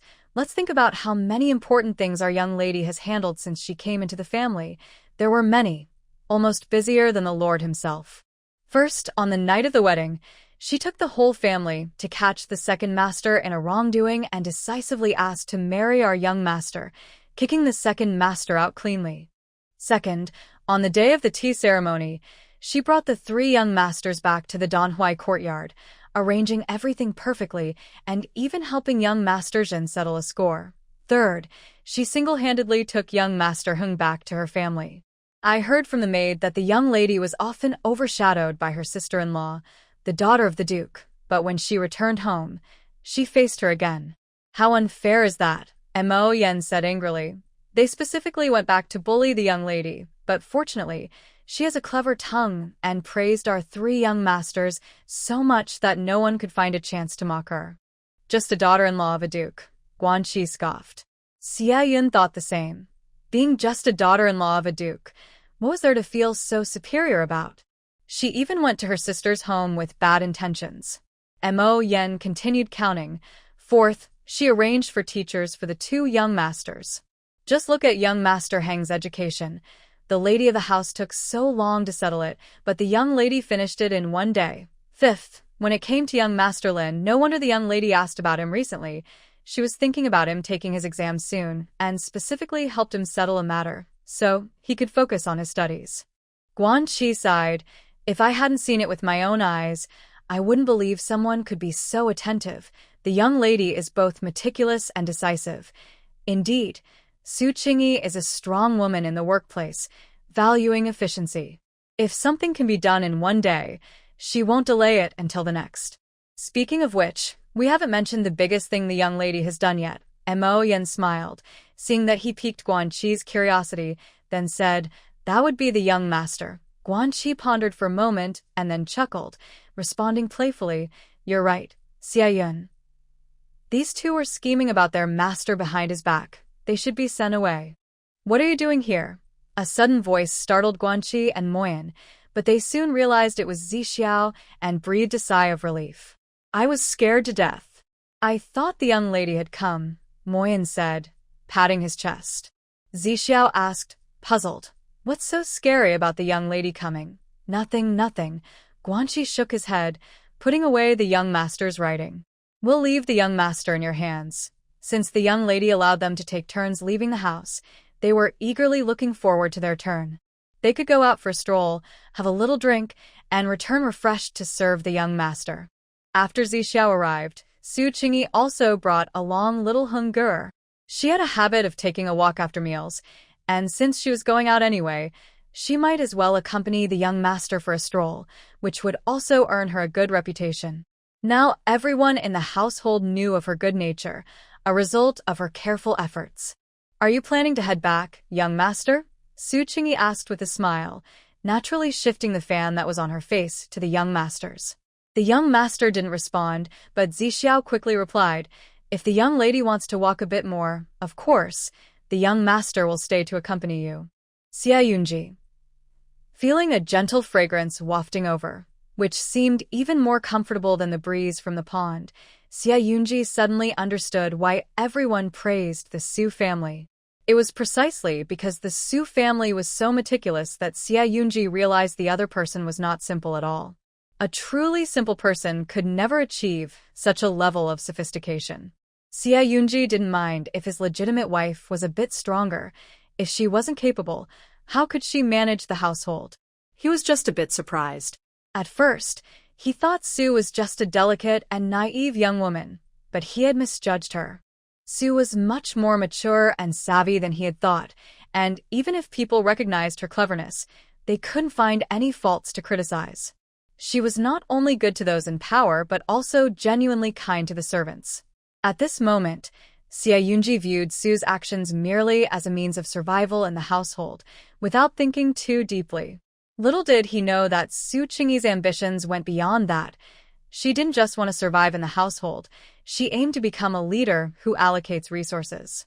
The first step to being a leader is to support others. This isn't called exploitation, it's called mutual achievement. The next day, Su Qingyi handed Ling Ge's article to Xin Jijia and then left the mansion to check on Lu Gui, who was lying in the clinic. Lu Gui's spirit had improved a lot. He looked at Su Qingyi with excitement and hoarsely said, "Report. Report to the authorities. They tried to kill me." "You want to report and accuse Ling Ge of trying to kill you?"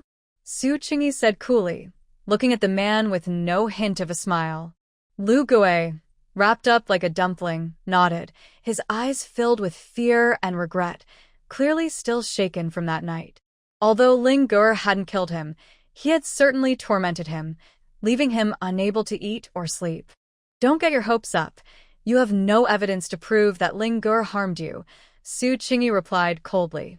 "In fact, your actions were improper. You repeatedly tried to extort money from Ling Ge. Do you think the authorities will believe a well-behaved student or you, a scoundrel?" While this might seem to disregard the law, in this situation, Su Qingyi had no hesitation in standing by Ling Ge against someone like Lu Gui. Lu Gui glared in anger, but couldn't find a way to argue back because he truly had no evidence. In the darkness of that night, with no neighbors around, realizing this, Lu Gui finally understood that Ling Ge had deliberately set him up in that house to secretly harm him. However, you still need to report it to the authorities. After all, you can't just let the matter of your wife's death go, Su Qingyi said. She had promised Ling Ge to deal with Lu Gui, believing that every wrong has a source, and since Lu Gui had committed murder, the world should know his crimes. Lu Gui was startled, panic showing in his eyes, but he quickly tried to compose himself, saying, "What murder? Don't slander me. You have no evidence." "Ling Ge is evidence, and so is everyone in Yangshu village. They all know you mistreated your wife." Su Qingyi believed that as long as Ling Ge reported it, Lu Gui would surely end up in prison. It would be best if he obtained a scholar's degree first. Unfortunately, this feudal era was very realistic. Upon hearing this, Lu Gui's face turned even paler with panic, and he swallowed hard, saying, "She was bought from a broker, and I have a contract. She died because of her own poor health. It has nothing to do with me." "A broker? More like a trafficker, I suppose?" Su Qingyi didn't know the exact details, but that didn't stop her from crafting a story to intimidate Lu Gui.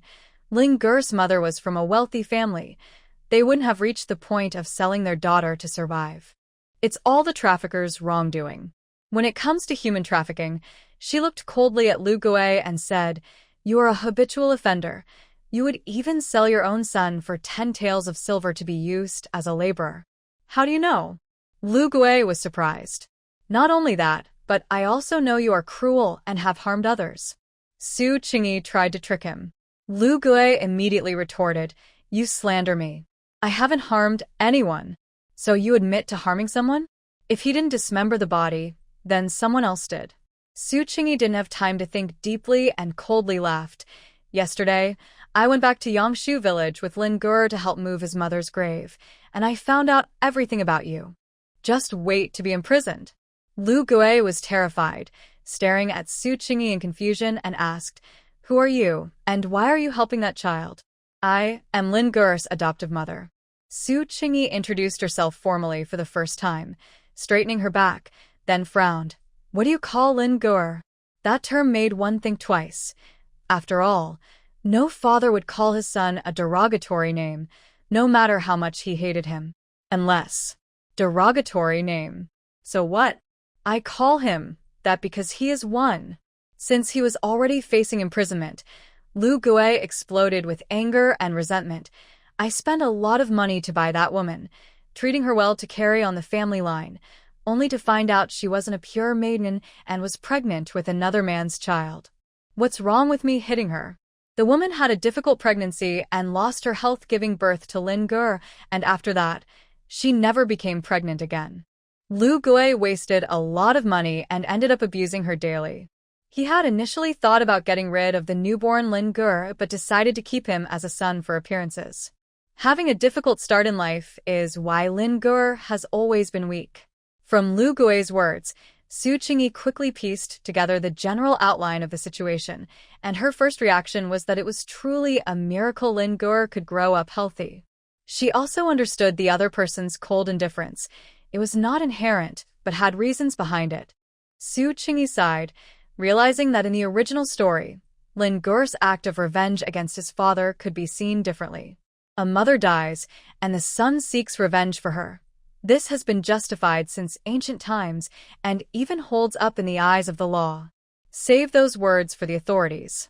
However, Su Qingyi still didn't want Lin Gur to be involved in any life debts, so she decided Lu Gue should spend the rest of his life in prison. Please, no. Please, noble one. Lu Gue cried out in desperation. Su Qingyi turned to leave and called for Ah Bai to ask, "How is his injury?" Ah Bai replied, "Young Master Lin cut his tendons. He can only crawl for the rest of his life." He had been present during the treatment, and the wound was horrifying. Su Qingyi shivered, unable to imagine that Lin was only 12 and had been so harsh. She then said, "Well, since he can't walk, you don't need to stay here. Just pay someone to keep an eye on him." Ah Bai was pleased and said, "Understood, young mistress." He had been here all day and was almost going crazy. He preferred to be with young Master Lin.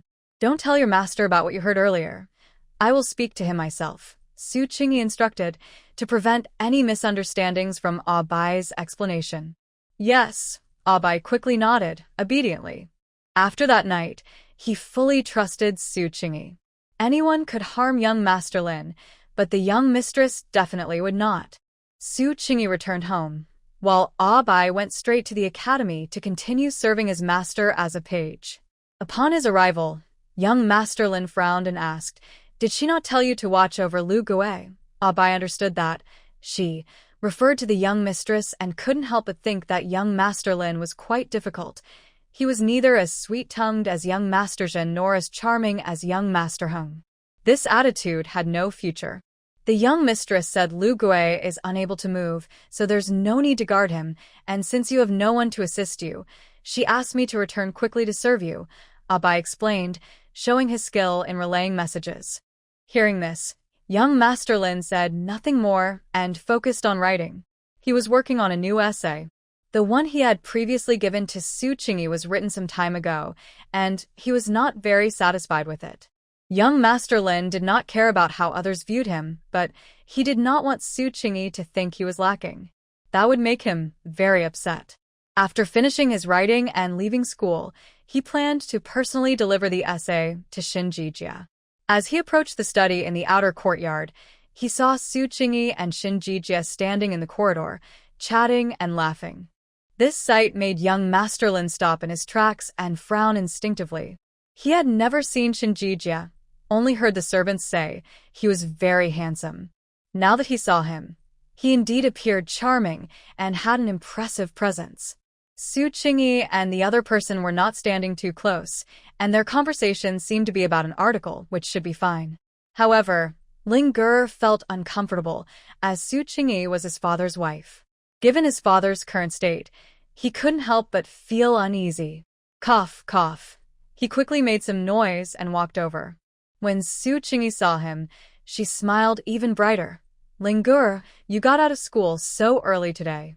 Lin Gur frowned at Su Qingyi and replied curtly, "Yes, the teacher let us out early today." When he reached Shinjijia, his expression softened a bit, and he politely said, "You must be Mr. Shun, right?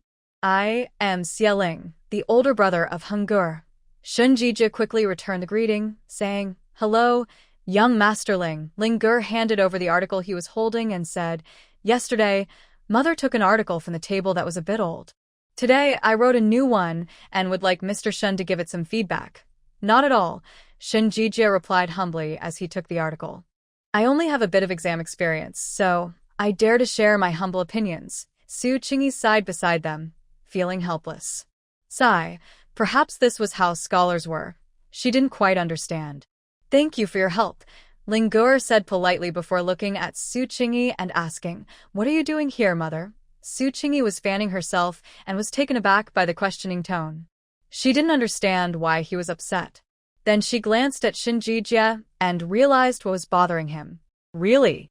I came to pick up your younger brother from school and to ask Mr. Shan about your article's evaluation." "What's wrong with that?" Su Qingyi replied sharply. Ling frowned and said, "If you're here to pick up my brother, then let him come out." The tension between the mother and son was palpable, and Shinjijia sensed it, but didn't quite understand. He quickly smiled and tried to ease the situation, saying, "Hungur just has one last stroke to finish, and Mrs. Xia is waiting for him." "Exactly," Su Qingyi agreed, nodding.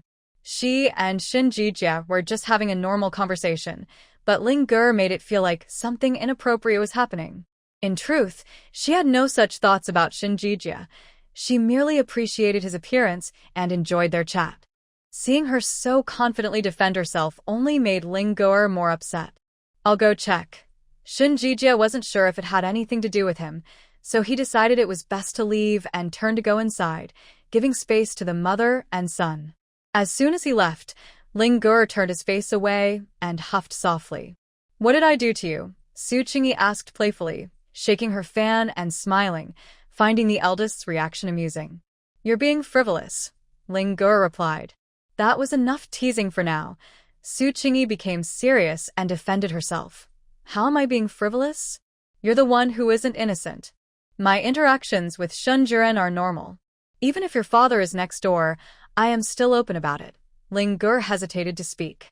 "Say what you want to say," Su Qingyi said, hands on her hips. Ling quietly said, "You may be open, but others might not be. What would Shinjijia think if he misunderstood?" That's why Ling was concerned. Even if Su Qingyi didn't care about her reputation, she should consider her father's reputation. Su Qingyi felt a mix of emotions and decided to take Ling words as a compliment. She touched her face, thinking she was indeed quite beautiful. But it didn't matter. Considering the situation, she sighed, "Don't worry, your mother has a sick husband and 3 kids. The situation isn't that good." Shinjuren was talented and handsome. Once he became a top scholar, he could have any woman he wanted, so he wouldn't be interested in a married woman with children. Ling said softly, "Sounds like you're a bit disappointed." "No." Su Qingyi quickly dismissed the child's doubts, stating seriously, "I am loyal to your father. Besides, even without him, I still have you too." Meeting Ling scrutinizing gaze, she smiled and said, "What man do I need? I will spend the rest of my life with you too." It sounded like a comforting lie, but Ling believed her, and his expression softened. At that moment, Shinjijia came out with Hungur. "Teacher, the student takes his leave," Hungur said politely to his teacher, then turned and rushed to Su Qingyi, reaching out for a hug. "Mom." Su Qingyi happily responded, bending down to pick up her youngest son. The scene of a loving mother and son was something Ling didn't want to see, so he turned and went back to the courtyard. Su Qingyi felt a bit worried about him. She hoped he wouldn't go to his father's room to report back. After observing for a while, thankfully, he didn't. It seems that a bit of camaraderie has been built over these days. In the evening, Su Qingyi received a notice from the Marquis that she would need to accompany the Marquis's wife to a banquet the next day. The invitation came from Xia Yunji's aunt, who holds a high status as the favored concubine Shui. When mentioning concubine Shui, Su Qingyi only remembers that she and her sister, who is Xia Yunji's mother, were once known as the stunning double beauties, It's no wonder that Xia Yunji turned out to be such a remarkable beauty himself. Concubine Shui has two princesses who have already established a princess mansion outside the palace, and the banquet will be held there. She values her sister's only son greatly, and since Xia Yunji has been in a coma for 6 months, he has been posthumously honored by the emperor twice, thanks in part to her influence. It is quite normal for Xia Yunji to suddenly want to meet his new wife. This means that tomorrow will be Su Qingyi's first public appearance since marrying Xia Yunji. Thinking about how popular her husband is, Su Qingyi feels a bit nervous and wonders what the scene will be like. Logically, since Xia Yunji is now at rest, no one should be jealous of the woman who married him, right? As Su Qingyi walked back to the courtyard, she thought that if someone were to be jealous, she, as the mistress, would be generous and consider introducing a second wife for her husband on another day. She wouldn't mind having more sisters to help care for the heir. After some self-deprecating humor, Su Qingyi felt less nervous, but her maids were extremely anxious. Who doesn't know the famous reputation of Xia Yunji? As the first appearance of the heir's wife, Su Qingyi must not make any mistakes. So, everyone worked overnight to prepare jewelry, clothing, shoes, and even tried several hairstyles and makeup looks on Su Qingyi, all ready for the next day. Next door, Xia Yunji also heard about his aunt concubine Shui summoning Su Qingyi and felt a bit tense. Although the princess mansion is not a dangerous place, he worried that Su Qingyi might not handle it well. The servants who leaked the news chatted among themselves. There are so many noble ladies in the capital who want to marry our heir. I wonder if our young mistress will face any difficulties on her first appearance. Surely not. With a concubine protecting her, others wouldn't dare to cause trouble. Exactly. The concubine treats our heir as her own, Mingyu said cheerfully. Our young mistress is so likable. The concubine will surely treat her well. Putting oneself in another's shoes, if they were the favored concubine, they would surely appreciate the young lady's contributions to the heir. However, Xia Yunji was not so optimistic. He remembered his aunt had once suggested he marry his second cousin. He firmly refused, stating that he did not want to marry at all, and even if he did not like his second cousin. This honest response reached his second cousin's ears, and she later expressed her anger about it. Tomorrow, Su Shi would be visiting the princess's residence of his second cousin, Princess Xining. Wouldn't it be awkward when they met? But so much time had passed, and he was no longer as prominent as before. Perhaps his second cousin had moved on, he thought with some worry. Meanwhile, Su Qingyi was being pampered by her maids, enjoying a milk bath, massage, and manicure, all in a rush to prepare for her grand appearance the next day. This left her no time to meet with the heir for their usual discussion. Just to clarify, this was a genuine meeting. She had just finished her period and was not in the mood for formalities. After a good night's sleep, Su Qingyi set off in the carriage the next day, looking radiant. Seeing the lady of the house already there, she smiled and said, "I'm so sorry for being late and keeping you waiting. It's no trouble. I just sat down myself," replied the well-dressed lady of the house, who wore a friendly smile but was secretly assessing the young woman who married her paralyzed stepson. She found it strange. Why did Su Qingyi seem to be getting more and more beautiful? Previously, the lady had scrutinized Su Qingyi with a critical eye, thinking she was just passable as a future daughter-in-law, calm and of average looks. But now, after marrying the stepson, Su Qingyi appeared to blossom day by day, like a blooming flower, drawing attention. She felt a pang of jealousy, thinking that even though Xia Yunji was paralyzed, he still had the ability to nurture a woman. Fortunately, Xia Huayan had recently returned to his studies and was becoming more responsible, and Du Jinyun had been behaving well, which put the lady of the house in a good mood. She found Su Qingyi more pleasing to the eye and kindly advised, "Qingyi, there's no need to be nervous. The favored concubine is Yunji's own aunt and has always treated our family kindly. She won't make things difficult for you." Yet, she couldn't help but think that with so many noble ladies eager to marry Xia Yunji, it was unfair for Su Qingyi to have this advantage. She feared many might make things hard for her at the banquet. As a mother-in-law, there was little she could do. She could only blame Xia Yunji for attracting so much attention. "All right, I understand, mother-in-law," Su Qingyi smiled politely. On the other side, in the princess's residence, concubine Xue decided to meet Su Qingyi there instead of calling her directly to the palace, due to Princess Xining's request. Princess Xining had admired her charming cousin, Xie Yunji, for many years, but unfortunately, he did not return her feelings. Now, at 20 years old, she remained unmarried. Although she had built a residence outside the palace, her unfulfilled love did not hinder her from living freely and happily. After all, Xie Yunji had promised her that if he did not marry her, he would not marry anyone else. This thought made her feel a bit better over the years. More than half a year ago, when Xie Yunji was injured in battle and fell into a coma, Princess Xining was heartbroken. Ignoring her royal status, she cried by his bedside for several days, refusing to leave. It was only when her mother became angry and ordered the maid to take her back to the residence, forbidding her from disturbing Xie Yunji again, that she complied. As a princess, she represented the royal family's dignity, and rumors would not be good for her reputation. However, Princess Xining did not care. Everyone knew she was still unmarried at 20 because of Xie Yunji. When she heard from concubine Xue that the Pingyang Marquis's residence intended to find a wife for Xie Yunji to continue the family line, her heart ached again. She realized that the woman he would marry could never be her. No matter how much the emperor favored her, he would never match her with the now paralyzed Xie Yunji.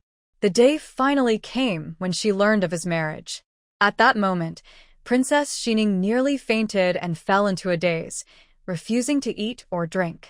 She felt utterly miserable. Xie Yunji had not liked her when he was well, and now that he was paralyzed, she still was not chosen.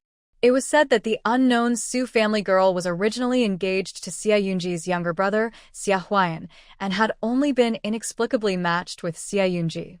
What nonsense! The renowned Xie Yunji ended up marrying someone like that?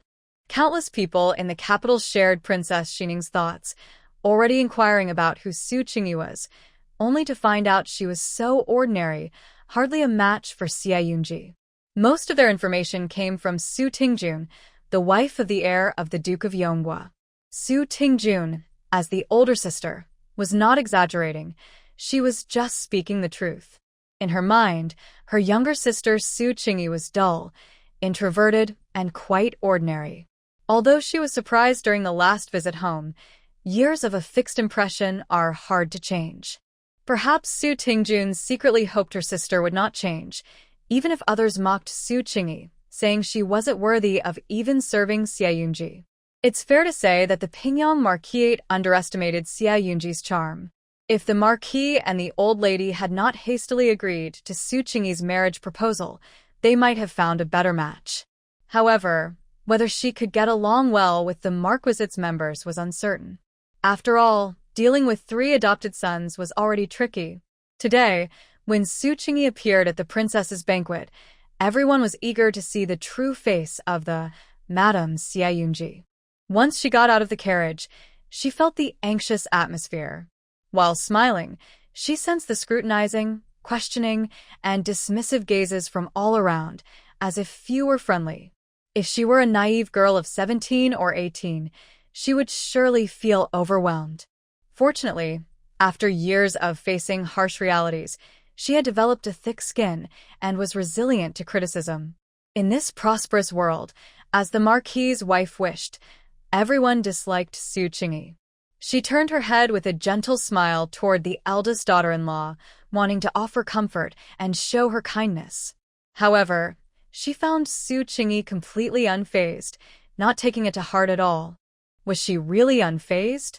For a moment, the Marquis's wife couldn't tell if Su Qingyi was genuinely indifferent or simply too slow to notice the unfriendly looks.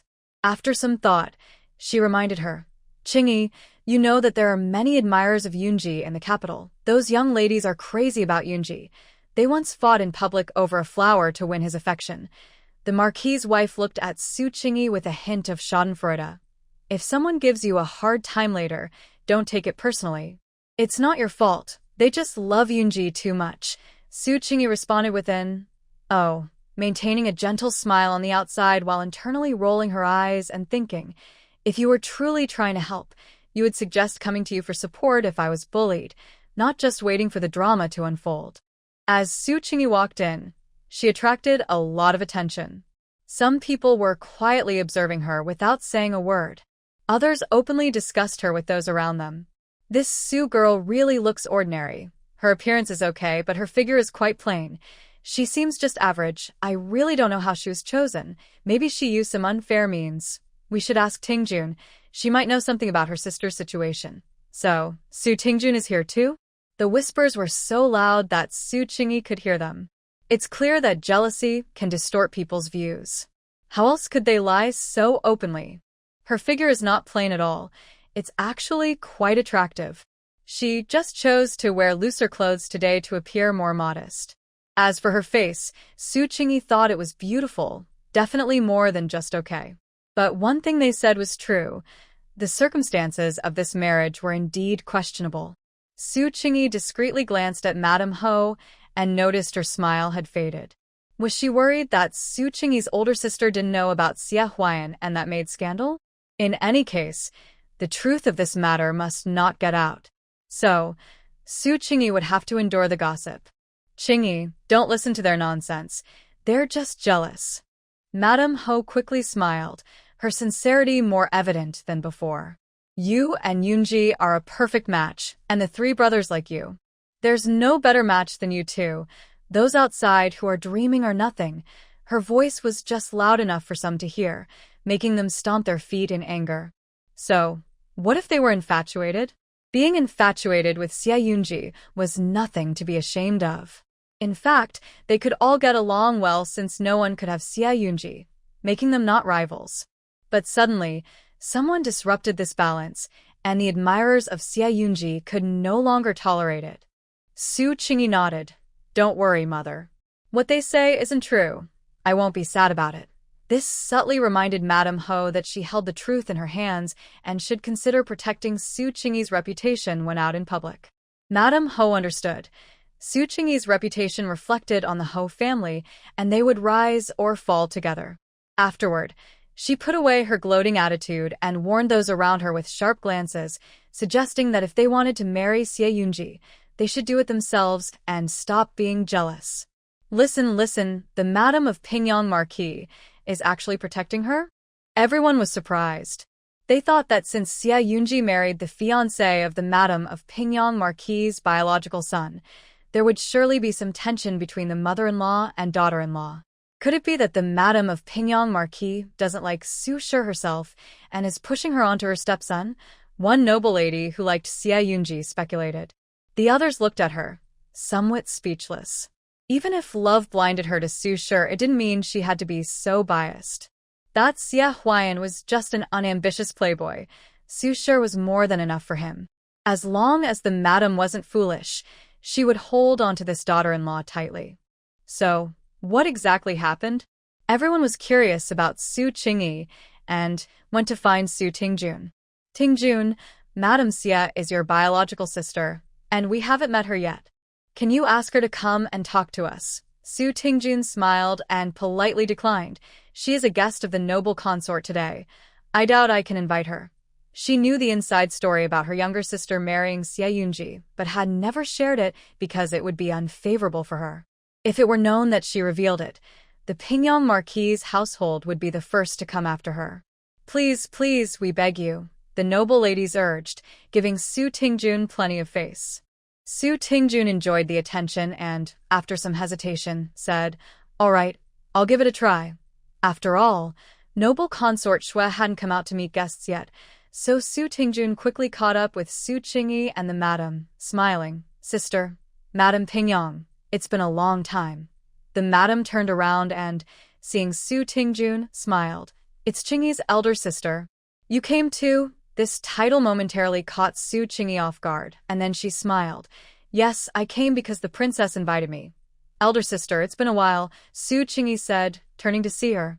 She smiled, noting that her elder sister still looked radiant like a peony, though there was a hint of fatigue in her expression.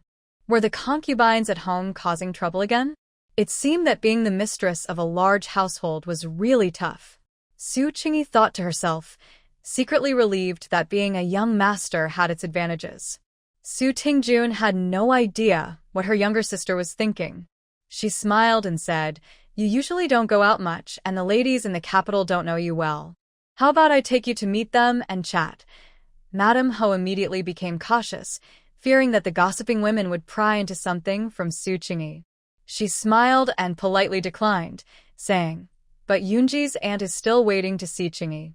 "Maybe another time," Su Tingjun replied. "The imperial concubine hasn't arrived yet, so don't worry, Madame Ho. She's my sister. I won't let her be at a disadvantage."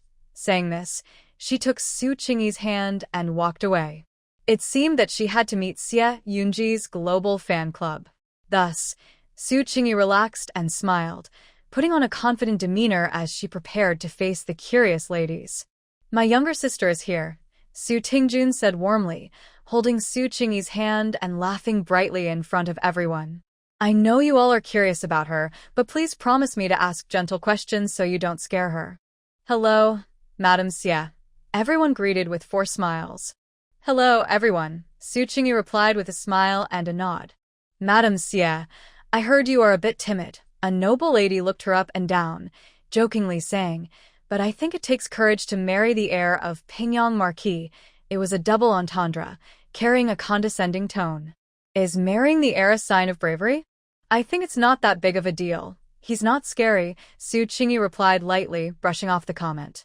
The noble lady was taken aback. She couldn't believe Su Qingyi was unaware of what she meant. Yes, Su Qingyi knew. But so what? She was brave and intended to use it to her advantage. "By the way, how is the heir doing now?" someone asked eagerly. They were more interested in Xie Yunji's situation than attacking Su Qingyi. This information was quite secretive. If the people of the Pingyang Marquis' residence didn't share it, they wouldn't know about their beloved's condition. Finally, with Xie Yunji's wife sitting right there, they forced themselves to suppress their jealousy and asked for clarity. "The heir is doing well," Su Qingyi said with a smile. "Except for being in a coma, everything else is normal." However, the crowd didn't believe this. Someone probed, "The heir has been in a coma for over half a year. There must have been significant changes, right?" They had heard that the heir could still continue the family line, which was why the Pingyang Marquis' residence was arranging a marriage for him. Everyone gritted their teeth. Didn't that mean it was advantageous for Su Qingyi? Knowing what she wanted to ask, Su Qingyi answered openly, "It's fine. The heir has just lost a little weight, but he can still eat well and sleep soundly.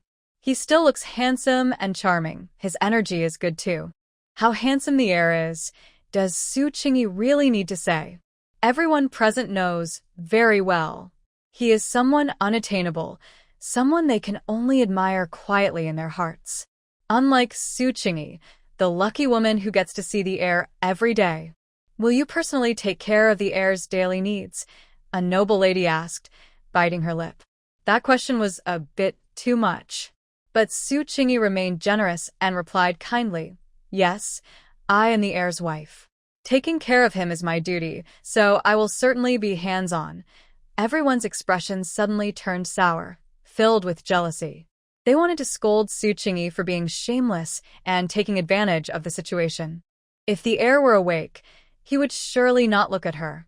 But the fact is, Su Qingyi indeed holds the title of the heir's wife. Even if he didn't choose her himself, it was approved by the Pingyang Marquis' family. Moreover, it was a marriage granted by the emperor, and no one could deny this union. Even the most passionate and high-ranking princess, Xining, had to accept this reality.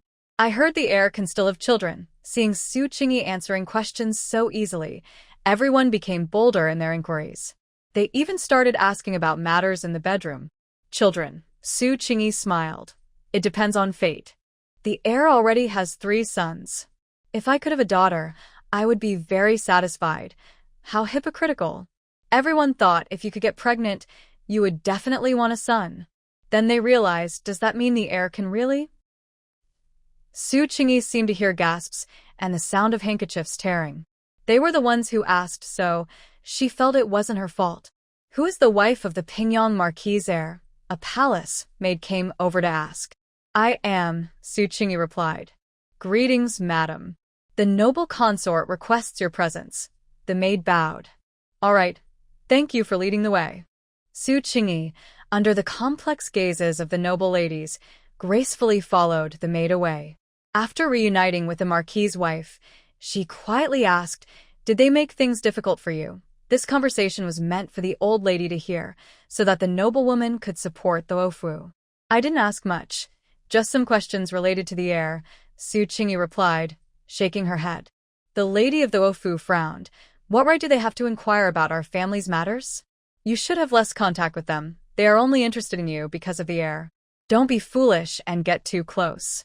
"Okay, mother, I understand." Su Qingyi smiled, happy to show respect to the lady of the Ofu in front of the old lady. The old lady thought to herself that this heir's wife was indeed gentle and calm, just as the rumors said. "Please wait, lady of the Po," the old lady said politely as they reached the outer room. "The noblewoman wishes to see the heir's wife alone. You can rest here for a moment." The lady of the Ofu was not surprised. The noblewoman had never been very warm towards her. In fact, she wasn't there to see the noblewoman. She was there to find a suitable wife for Xia Huayan. She smiled and said, "That's fine."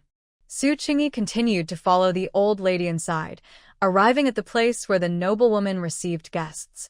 Suddenly, she felt a jealous gaze fixed on her. She looked up and saw a young, arrogant lady of noble birth.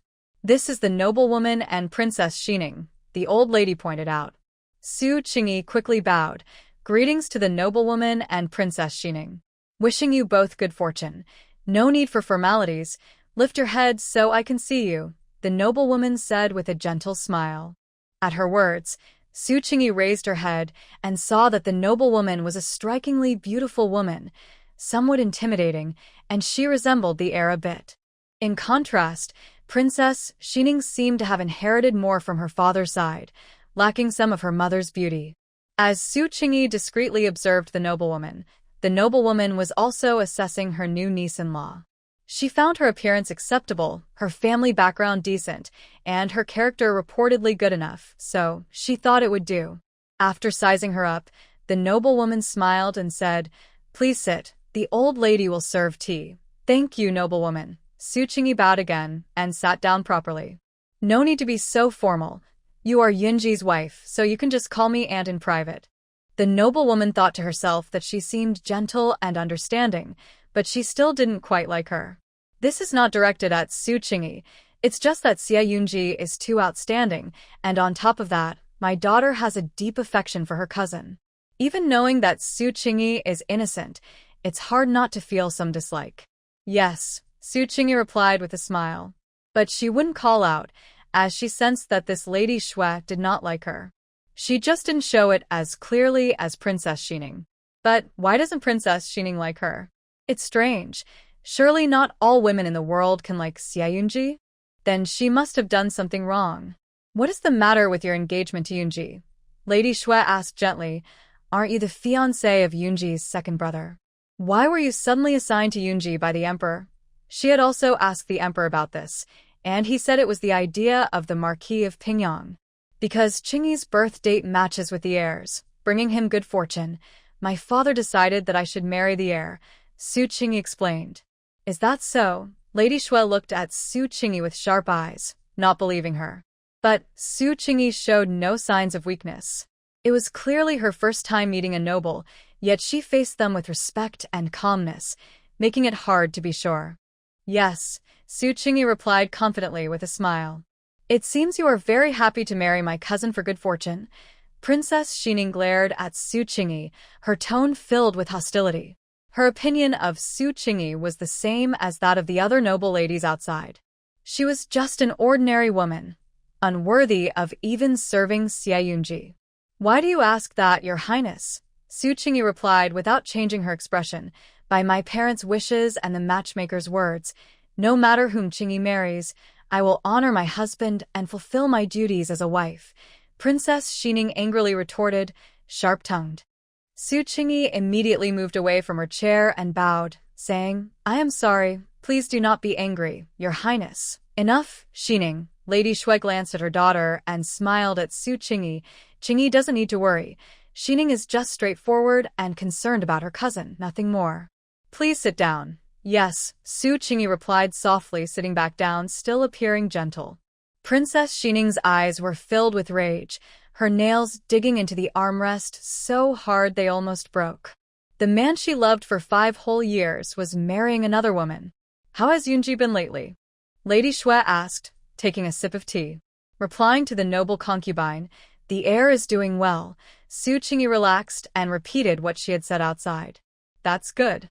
Since you are now Yunji's wife, take good care of him, concubine Xue advised. Though she didn't particularly like Su Qingyi, she didn't dislike her either. In her eyes, anyone marrying Xie Yunji was reaching too high. Then she changed the subject. Have you and Yunji consummated your marriage? As a close aunt, concubine Xue was concerned about Xie Yunji's heirs. She also wanted her daughter to move on and find a suitable husband for herself. Su Qingyi felt the atmosphere grow tense. Princess Xining's gaze on her became sharper. However, she remained unaffected and softly replied, Yes, we have. Suddenly, the teacup beside Princess Xining fell to the ground with a loud crash, shattering into pieces. The atmosphere instantly became strange. After a few seconds, the maid hurriedly came forward to clean up the broken cup. Xining, how could you be so careless? Concubine Xue glanced at Princess Xining, feeling both pity and a sense of satisfaction. Her daughter was too deeply involved. She needed a strong wake-up call. Su Qingyi and Xie Yunji's marriage was that wake-up call. Princess Xining's face turned pale as she bit her lip tightly, seemingly in great pain. Clearly, concubine Xue's goal had been achieved. Good, good, good. You are a good one. Hurry and give Yunji children, concubine Xue said, smiling more happily. She took off a pair of beautiful jade bracelets from her wrist and had the maid give them to Su Qingyi. Take these. Thank you for your generous gift, noble concubine, Su Qingyi said as she stood and bowed. We're family, no need to be so polite, concubine Xue said, secretly pleased with Su Qingyi's understanding. In the end, she didn't see Su Qingyi as Xie Yunji's proper wife, just a last resort. Su Qingyi smiled without speaking. Are you taking care of Yunji's children now? Concubine Xue suddenly asked, recalling Xie Yunji's adopted sons. This was to let Princess Xining know that Xie Yunji not only had a wife but also several adopted sons. Yes, I am taking care of them. Speaking of the 3 boys, Su Qingyi smiled happily, making others feel her joy. The 3 boys are very sensible and clever. It seems you get along well. There must be some connection. Xue Guifei nodded, not really concerned, just asking casually. You're right, Su Qingyi smiled. She knew the other person was just being polite, so she didn't say much more. How is the old lady's health? Is she still strong? Xue Guifei asked again. She's fine, Su Qingyi replied gently. Grandmother has had some difficulties this summer, but otherwise, she's okay. Xue Guifei said that was good, and after chatting about some everyday matters, she let Su Qingyi leave. Now you should have given up, right? After Su Qingyi left, Xue Guifei looked at her daughter, who seemed lost in thought, feeling frustrated. Frowning, she scolded, It's just a man. Why are you so affected? Princess Xining said sadly, Why can she do it, but I can't, because you are a royal princess. Xue Guifei replied coldly. The emperor has already been very lenient with you. You better not do anything inappropriate, such as making things difficult for Madame Xie. In her jealousy, Princess Xining had indeed thought about embarrassing that woman. Her mother's words were like a bucket of cold water, extinguishing her bad thoughts.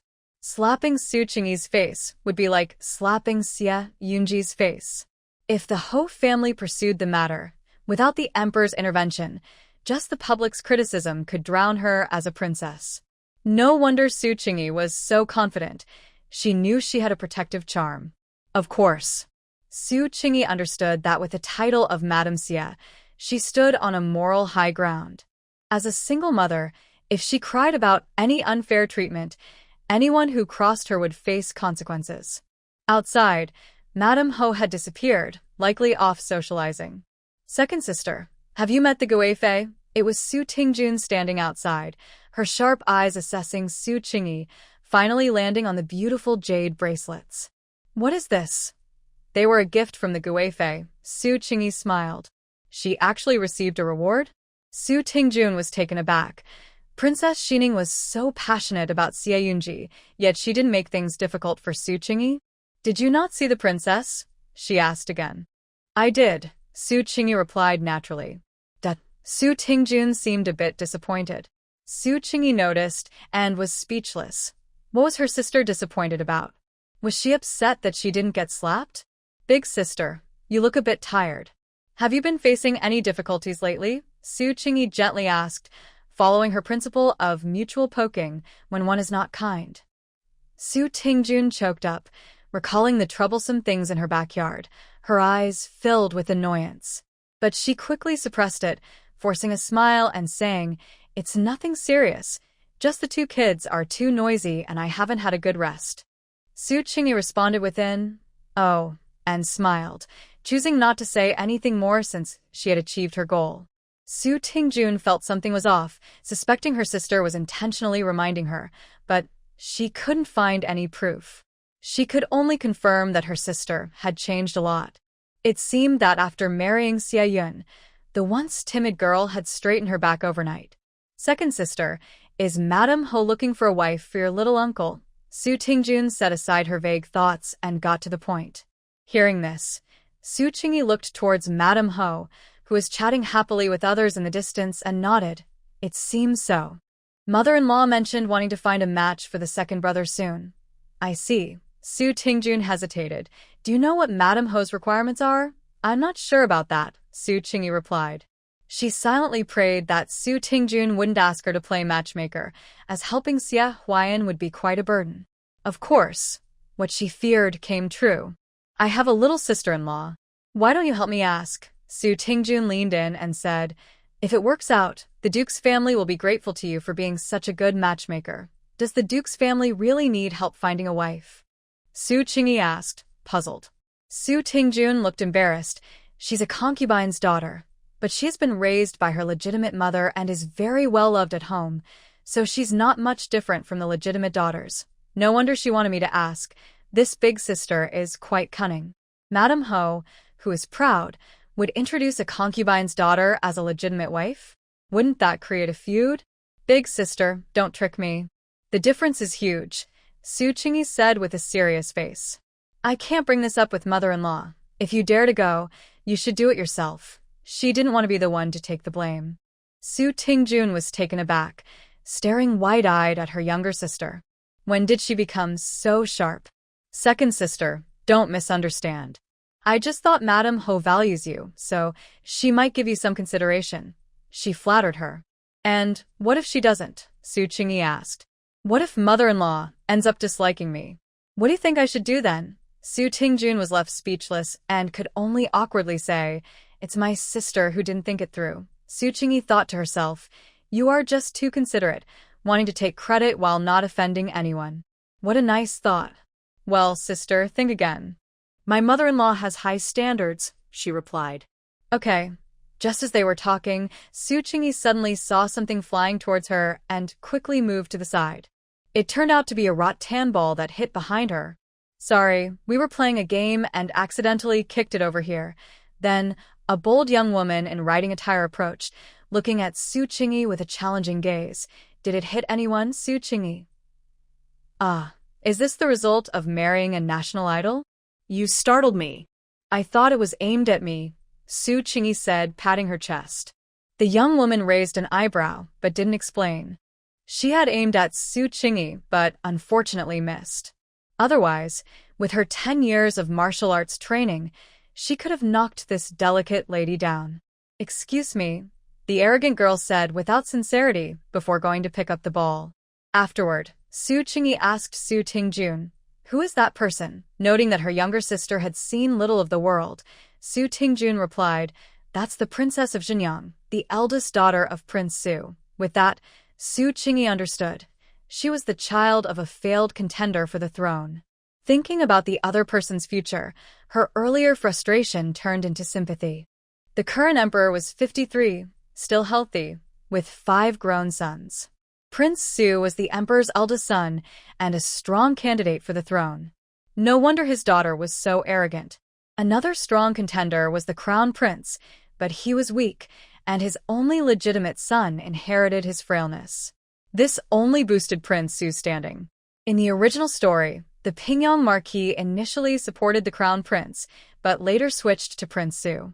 In the end, the crown prince did not ascend, and Prince Su also failed. The throne went to the low-profile Duke Gong. This Duke Gong was quiet and diligent at first, showing great restraint and stability. The emperor wanted to train him to assist the crown prince. Unfortunately, the prince was overly suspicious and exhausted himself to death. With no one left to assist him and the fourth prince wanting to harm him, the prince looked around in confusion and decided to take matters into his own hands. So now, the prince is still a subordinate of the former prince and is not given much importance. Don't take it to heart, second sister. Princess Shenyang is always like this, Su Tingjun advised. Of course, if Su Qingyi were to foolishly provoke Princess Shenyang, she would be happy to watch the drama unfold. As long as it didn't involve her, that was fine. Big sister, you're joking.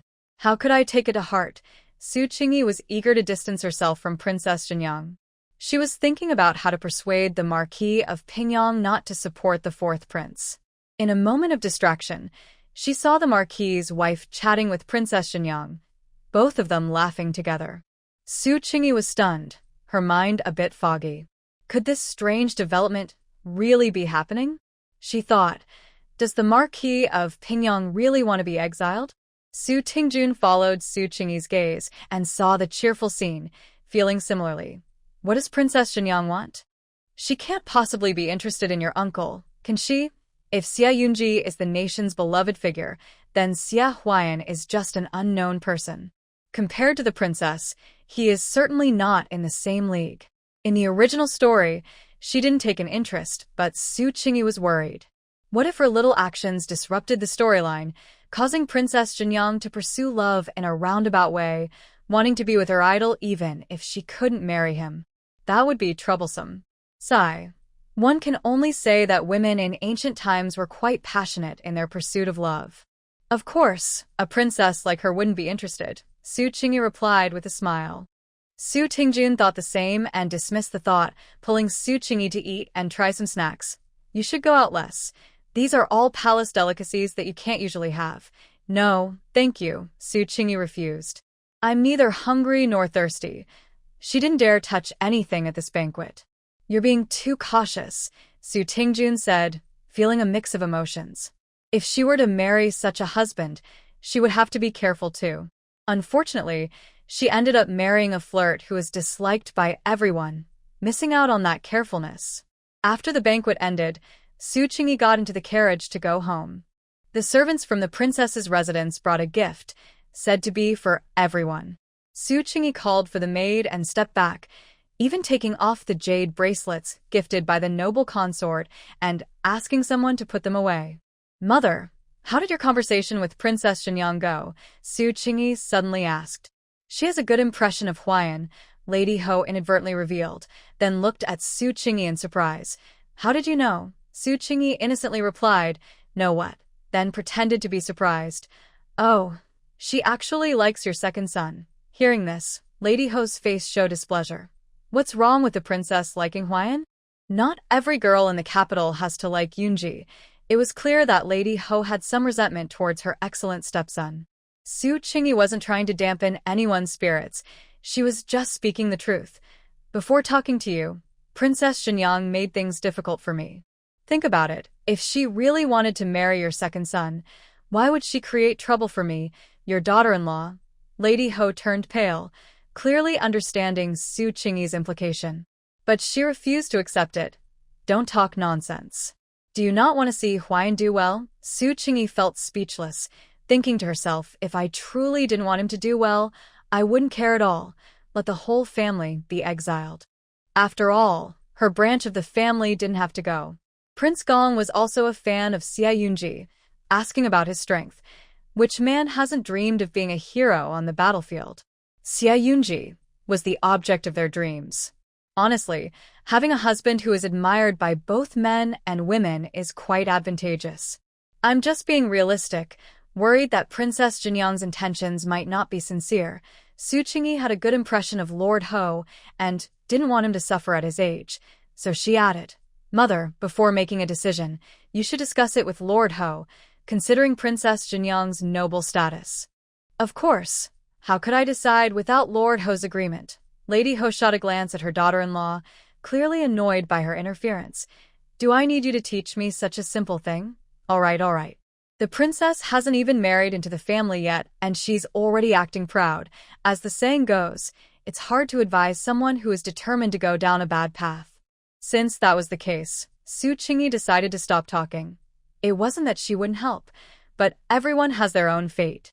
Back at the Pingyang Marquise, Lady Ho immediately discussed Xie Huayan's marriage with Lord Ho, showing great enthusiasm.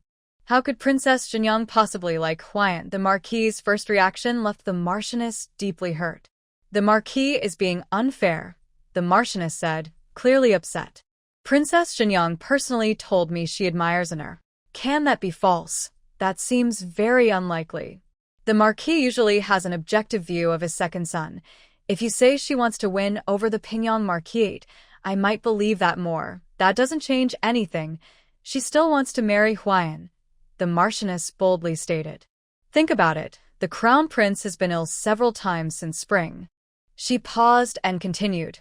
If we refuse, it wouldn't be worth offending His Highness, the King of Su. Even if the Crown Prince ascends the throne, he wouldn't hold anything against the Pingyang Marquise. That is true. There's no loss either way. But offending the King of Su could be different. If the King of Su becomes emperor, he would surely remember the Pingyang Marquisate's refusal today. This is a serious matter, and the Marquis hesitated to make a decision. If he guessed right, it could elevate the Pingyang Marquise to new heights. If wrong, it could cause serious harm. Let me think it over, the Marquis said cautiously. The time is pressing. You need to decide quickly, the Marchioness urged. After considering it, the Marchioness couldn't see anything wrong with this marriage proposal. Regardless of who ascends the throne in the end, the Pingyang Marquise would not suffer. Su Qingyi went out for a walk and gathered a lot of material to chat with the heir.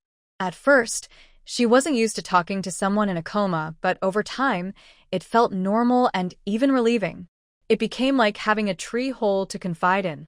In the heir's room, the candlelight was dim. "Heir, you sure have attracted a lot of attention," Su Qingyi remarked. Tonight, she planned to make an effort to connect, so she dismissed the attendants and spoke more casually. She had just finished bathing and washing her hair, with her maids helping to dry her long, dark hair.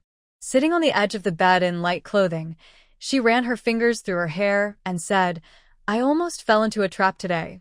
Hearing this made Xie Yunji anxious, wondering what had happened. Who troubled Su? Was it her cousin or someone else? It shouldn't be her aunt consort Shui. She genuinely cared for her, and even if she didn't like Su, she would still support her. She wouldn't cause trouble. Too many people like you, Su Qingyi sighed and complained. Xie Yunji. He felt sorry. It seemed his admirers were causing trouble. Princess Xining is one thing, but with the imperial concubine watching, aside from breaking a teacup in front of me to vent her anger, I doubt she can cause much trouble. After all, she is a royal princess and cares about her reputation. After saying this, Su Qingyi thought of the shameless one and began to feel a headache. Rubbing her forehead, she said, "Princess Jinyang is something else. She actually plans to marry my second brother to save her country in a roundabout way." She looked worried. "If she really marries in, I wouldn't be surprised if she ends up in your bed one day." Xie Yunji was almost startled awake by her words. Is this for real? He didn't like Princess Jinyang. She was just as troublesome as Princess Xining. The Su family should not let Princess Jinyang marry into the Marquis's residence, or there would surely be chaos. But he also knew that the Marquis's residence was not under the Su family's control.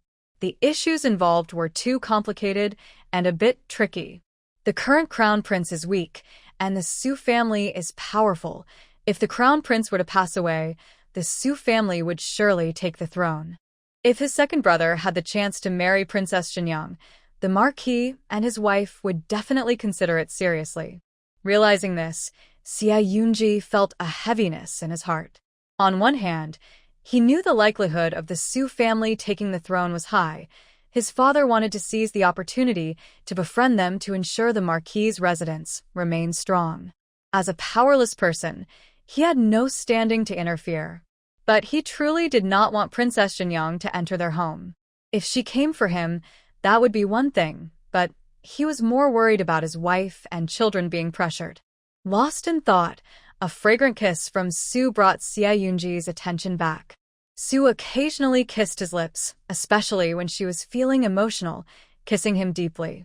You say you attract so much attention. Why is that? Su Qingyi had just faced some challenges outside and was now closely examining the prince's face again. Then she realized that what others wanted was indeed appealing. Su Qingyi actually found that the handsome face of this sleeping beauty became more attractive the more she looked at it, which only frustrated her more, so she pinched his cheeks playfully. But don't worry, Su Qingyi promised.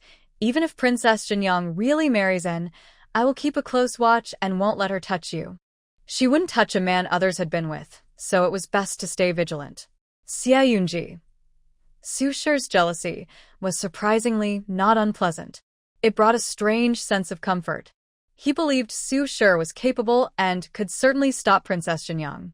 After the regular meeting, the capable Su Shi helped the heir remove his inner clothing. In such hot weather, he would sweat and it would be uncomfortable to deal with, so it was easier to take it off. She felt the same way.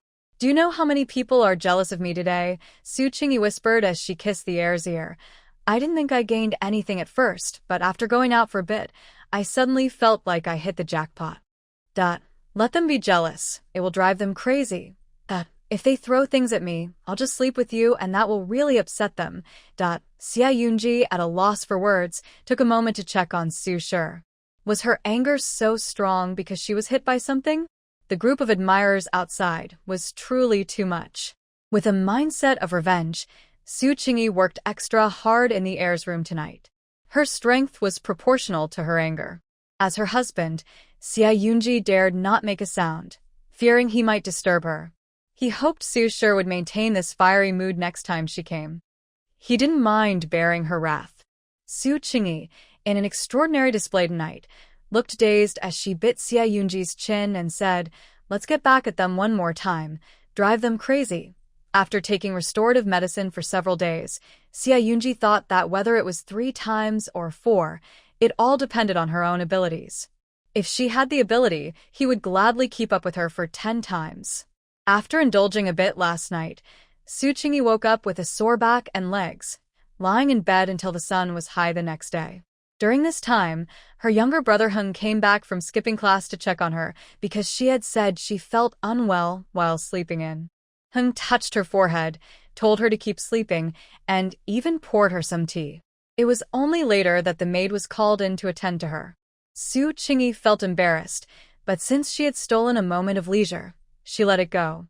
"Why are you back?" When Su Qingyi finally woke up, she groggily looked at her brother and said, "Leaving the teacher alone in class is very rude. Make sure to apologize to the teacher when you go back." She spoke calmly and reasonably. "Is mother feeling better?" asked brother Hung with concern. Realizing he had come back to check on her, Su Qingyi felt soft-hearted and smiled. "Yes, I'm fine. No need to worry.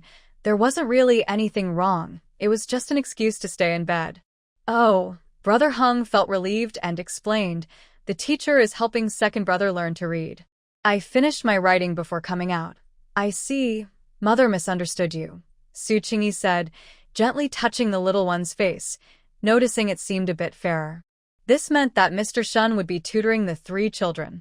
Su Qingyi felt a bit embarrassed and called a maid over, saying, "Luer, ask the nurse to pick some nourishing medicine and take it to Mrs. Shun.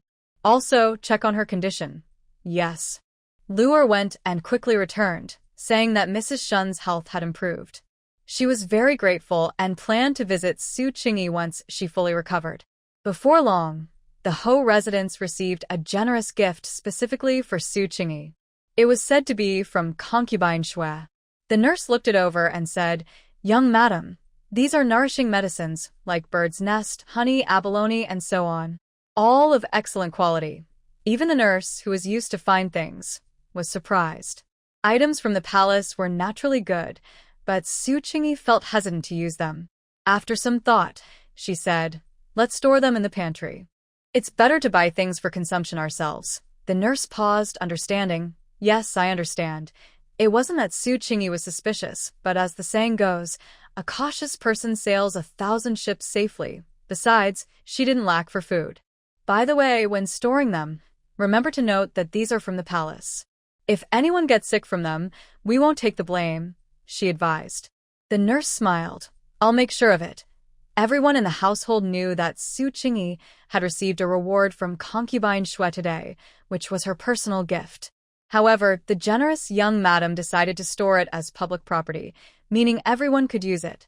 Du Jinyan had been feeling very nauseous lately, throwing up whatever she ate, and had lost quite a bit of weight. Hearing that good items from the palace were being stored, she immediately asked Xia Huayan to get some. Xia Huayan was not shy about it and brought back a large amount. The more bird's nest and abalone, the better. He had the servants prepare them daily for Du Jinyan. She really knows how to be generous, bringing such good items to store. Du Jinyan was eating the supplements provided by Su Qingyi while feeling a bit sour. "Forget her, just eat more if you can," said the maid, Sheer. She was a new maid bought by Du Jinyan, loyal and devoted. After finishing her meal, Du Jinyan revealed, "Madam Yun, I heard that Madam Ho went to the princess's residence yesterday to choose a wife for the second master." Upon hearing this news, Du Jinyan felt a wave of nausea. It's only a matter of time before the second master gets married. She touched her stomach, pale, hoping that the future mistress would be gentle and kind to her and her unborn child. "Sheer, go find out which noble girl Madam Ho has her eye on," Du Jinyan said, still feeling uneasy. Whether the future mistress is kind or harsh would determine her life in the household. She urged Sheer to hurry and gather information. "Yes," Sheer replied, daring to remind her. "If you want to know more details, you could ask the second master." Du Jinyan understood this well and shot Sheer a glance. The examination is coming soon, and the second master is busy studying. I can't rely on him for everything and disturb his studies. It turned out that Xia Huayan, like Lin Ge, was also preparing for the scholar examination. It was not surprising for Lin Ge to take the exam at 12. There were many prodigies in the world. Xia Huayan taking the exam at 20 was also normal. If he was lucky and passed, he could take the next exam for the recommended candidates, and in 2 years, he could take the highest examination, which would make him around 23 or 24, a typical age. However, having the uncle and nephew take the exam together created an odd comparison, making Xia Huayan seem less capable. This was likely why Xia Huayan particularly disliked Lin Ge. As fellow scholars, Lin Ge's presence made him feel embarrassed. Recently, he'd been studying hard, regaining some favor from Madam Ho. Madam Ho turned a blind eye to Du Jinyan as well. Even though she knew that Du Jinyan had taken all the rewards meant for Su Qingyi without following the rules, she merely scolded her for being short-sighted. Su Qingyi brought those items to the storeroom, clearly meant for the whole household to use. Yet, she took advantage of her pregnancy to act recklessly. She didn't consider that the elderly lady should have priority in using those items. If the elderly lady declined, then the younger ones could use them. However, it's okay. Whenever Madam Ho thinks of the princess as her daughter-in-law, she feels much better. The other party is a royal princess, a woman of great status, and when she was offered help, she didn't hide anything about Du Jianyun. To her surprise, the princess was very generous and said that having a few maidservants didn't matter. She could simply be given the status of a concubine. This is one reason why Madam Ho was overjoyed and valued Princess Xinyang so highly. If she had truly rejected Princess Xinyang, she wouldn't know where to find a daughter-in-law who was both noble and generous. Most importantly, this daughter-in-law could also keep Su Qingyi in check, making it a win-win situation. Su Qingyi had also heard that the items that had been stored away were taken by Xia Huayan. It was obvious they were given to Du Jianyun. She silently prayed that nothing bad would come of it and that she wouldn't be blamed. Lure, find a chance to let Du Jianyun know that Madame Ho is considering marrying the second master to Princess Shenyang. Su Qingyi thought that compared to herself, Du Jianyun and her husband would be more worried about the princess coming into their lives, so let them stir up trouble. All right. Lure immediately went to do it. Just then, Sheer was gathering information, and when the two met, they successfully completed their task. What? Princess Shenyang? Du Jianyun was extremely surprised and immediately said, "Impossible. How could the second master marry a princess?" It wasn't that she looked down on her beloved, but it was the truth. Xia Huayan didn't even have a title. How could he possibly ask for Princess Shenyang's hand? Madame Ho was really bold to think her son was so desirable. It's true, Sheer said. Princess Shenyang has actively sought marriage and Madame Ho is considering it. Du Jianyun was shocked again. The princess had actively sought marriage? That was even more unusual. She wasn't foolish, and after thinking for a moment, she vaguely understood the princess's intentions. The princess was clearly not interested in Xia Huayan but rather in Xie Yunji. The duke would never agree to a princess marrying a man who was paralyzed. But marrying Xia Huayan could be a possibility. It was clearly something Su Qingyi should be worried about, yet it had fallen onto her and the second master. Du Jianyun angrily cursed Princess Shenyang, feeling it was too much. How dare she? I need to tell the second master. Du Jianyun hurriedly rushed to Xia Huayan's study, feeling flustered. He immediately put down his pen and asked with concern, "What's wrong?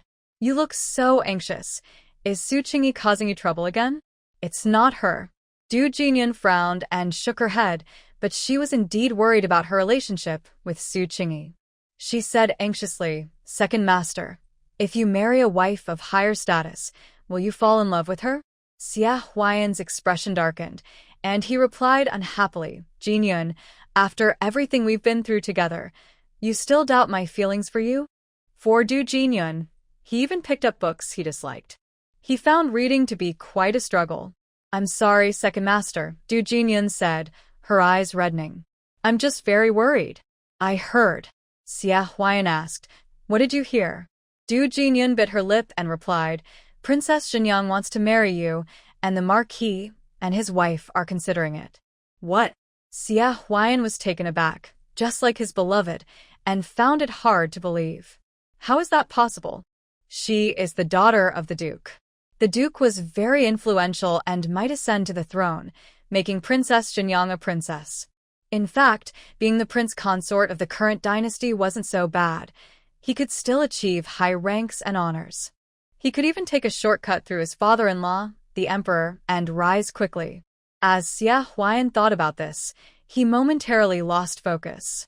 "It's true," Du Jianyun continued, unaware of the ambition in his eyes. "If you don't believe me, ask the Marquis's wife. She will tell you." Xia Huayan snapped back to reality, patted Du Jianyun's hand gently, and said softly, "Don't worry, no matter who I marry, I will only love you. But the princess has too much power. How will you handle that in the future?" Du Jianyun said with a worried frown. "Second master, for the sake of our child, you should refuse to marry the princess." That made sense. If the princess wanted to harm Du Jianyun and their child, they would likely have no way to defend themselves. Xia Huayan thought for a moment and said, "I'll first ask my mother if it's true." Soon, Xia Huayan received confirmation from the Marquis's wife that Princess Shenyang indeed wanted to marry him. She also analyzed the pros and cons for him and advised, "My son, this is a rare opportunity. If you miss Princess Shenyang, you won't find a wife of such high status again." She feared that Xia Huayan might do something foolish again for Du Jianyun. "But mother, she clearly isn't interested in me. If she's after my brother, marrying her would only cause trouble," Xia Huayan said with a light snort. Madame Ho paused and advised her son, "You don't need to worry about this. Women are fickle. They will support whoever treats them well." Her gaze turned cold. "Once your elder brother is in that state, she will lose interest. By the time you have children together, she will eventually side with you. Perhaps that is true for most women, but for Princess Shenyang, who can be sure?" When it comes to his rival, Xia Yunji, Xia Huan did not believe he had the charm to win over the princess. He was aware of that. Broaden your horizons and look at the good women out there. What is Du Jinyun worth? Seeing him silent, Madame Ho thought it was because of Du Jinyun and began to scold. To be honest, I may not like your sister-in-law, but her background and upbringing are solid. A lady from the Ho family is far better than that shallow girl. Xia Huan felt a headache. Why did his mother suddenly get angry again? Moreover, she always belittled his taste. All right, this isn't about Jinyun. Please don't blame everything on her, Xia Huan said. Right, Madame Ho huffed. It's not her fault. It's you. You are the source of frustration. Xia Huan held back and continued with the serious matter. Marrying the princess is significant and could affect the court. You and father need to think carefully. One wrong move could have serious consequences. Of course, the Pingyang Ho family had privileges. No matter who became the new emperor, they would be treated leniently. We understand that, Madame Ho said, though anxious. She remained rational and recognized the risks of choosing sides. So, your father plans to gather some clan uncles to discuss whether to take this step. With Xia Yunji backing them, they were not overly worried. Meanwhile, the mother and son were discussing this. Su Qingyi and Du Jinyun were waiting for news in their respective courtyards. Upon learning that there was no conflict between Xia Huan and Madame Ho, both felt disappointed. Why doesn't the second master refuse? Du Jinyun's disappointment was mixed with fear, sensing something unsettling. Sheer, nearby, was unsure how to comfort her. Maybe. The second master is just considering the bigger picture. After all, it was a significant matter. Du Jinyun shook her head. If Xia Huan were someone who considered the bigger picture, he wouldn't have plotted against Su Qingyi with her in the first place. That man, Su Qingyi's disappointment was laced with disdain. She guessed that Xia Huan did not strongly refuse the marriage proposal because he was somewhat attracted to the princess's background. After all, he was an ambitious man. He could turn down a lady from a marquise family, likely because her family's influence wasn't strong enough. If the princess took an interest in him, well, the outcome was clear. It wasn't surprising that Xia Huan was tempted. No matter what the princess's intentions were, marrying her would be a good opportunity. He wanted both a career and love. Du Jinyun was his love, while the princess represented his career. To secure a better future, Xia Huan believed that Du Jinyun would understand his choice. Second master, what do you think? Du Jinyun asked when Xia Huan returned. Jinyun, my parents are still considering it and plan to discuss it with the clan elders, Xia Huan replied, his gaze flickering. So I haven't made a definite statement. Maybe they will decide against it in the end. Is that so? Du Jinyun asked suspiciously, her eyes darkening. A woman's intuition told her that her man might have developed feelings. After all, who wouldn't want to marry a royal princess? She felt a wave of sadness, tears falling. Could a man's true feelings really be so unreliable? Jinyun you, Xia Huan said, seeing her distress, and gently wiped her tears. It's not that I don't refuse, but I can't, unless we leave the marquise residence and start anew. Du Jinyun was taken aback. Would you be willing? Xia Huan, truly in love with her, thought for a moment and offered her a choice. Jinyun, let's elope? We can live far away from the capital and lead a simple life with our children. This. Du Jinyun was momentarily stunned. How could that work? After eloping, how would they survive? They could take some money, but no amount would last forever, and their children would still need food and care.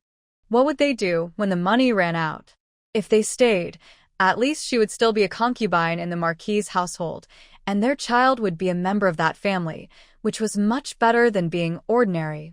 She could do the math. Otherwise, why would she have chosen Xia Huan in the first place? Wouldn't it have been better to select a man of equal status as her husband? Jinyun, Xia Huan said, in the marquise residence, I have no freedom. My parents won't allow me to act freely, but outside, we would be free. As long as Du Jinyun was willing, he was ready to go. Of course, he explained the drawbacks to Du Jinyun. But without the identity of the young master of the marquise residence, I can't provide a good life for you and your child. There are two paths, and Xia Huayan let Du Jinyan choose for herself. Second master, are you joking? How could I let you and your family be separated? Du Jinyan immediately replied. No, she couldn't leave the Marquis's residence. Leaving would mean disaster. After working so hard to get here, how could she go back to a difficult life? Both paths were tough, but at least staying in the Marquis's residence meant a life of comfort and some hope. Moreover, Du Jinyan thought, since Xia Huayan was willing to elope with her, it showed he was sincere. Even if he married the princess, it wouldn't threaten her position. In the future, if Xia Huayan gained power through the princess, it would also benefit her and the child. Clearly, faced with the prospect of benefits, Du Jinyan, who had suffered, leaned towards the advantages. I understand your difficulties, second master, and I don't oppose your marriage to the princess. I just worry about the safety of me and my child, Du Jinyan said, touching her belly. Seeing her understanding, Xia Huayan promised, don't worry, I will do my best to protect you and the child. Nothing will happen to you.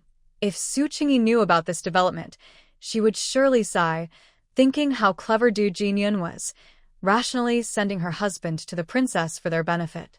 Although, the princess might not necessarily be interested in Xia Huayan. What she really wanted was the heir.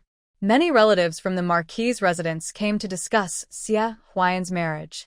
Su Qingyi also wanted to attend to discuss the pros and cons of the situation, but she felt she had no standing and had to stay in her small courtyard taking care of the child. She also went to the heir's room to spread some anxiety. Oh dear! The relatives are all here. I guess we will have a result today, Su Qingyi said while cracking seeds. With such a big gathering, I think my second brother will become the princess's husband. What should we do? Oh, seeing Su's worry was quite evident. Xia Yunji thought that she really cared about him. Unfortunately, he couldn't express it or offer any comfort. What if Prince Su fails? The consequences would be serious. Why can't the Marquis resist the temptation before him? Yes, Xia Yunji had fallen, and the Pingyang Marquis's residence was on the verge of decline. As the leader, the Marquis's desire to board Prince Su's ship was not entirely blameworthy. He was only able to stay safe because he knew the story and could avoid mistakes. So Su Qingyi didn't speak too much in front of the Lord, fearing that her words would have no impact and she might be seen as foolish. The situation isn't always clear-cut. If she says the wrong thing, she would have to face the consequences. Managing her own fate is already difficult enough, so she didn't want to interfere in others' lives. However, Su Qingyi felt restless, like she was the only one awake while everyone else was lost in their dreams. She needed to vent, so she went to the heir to share her thoughts. Is it true that the Su family doesn't support Prince Su? This surprised Xia Yunji, especially since he didn't expect her to care about court matters and have her own strong opinions. But upon reflection, he thought it wasn't that they didn't support him. It was well known that Prince Su was gaining power, so the Su family had no reason to doubt him. They probably just had a cautious nature, believing that the Pingyang Marquis could do well even without taking sides. Xia Yunji thought his father was too aggressive, likely worried that without him, the Marquis would decline, which made him anxious. He understood.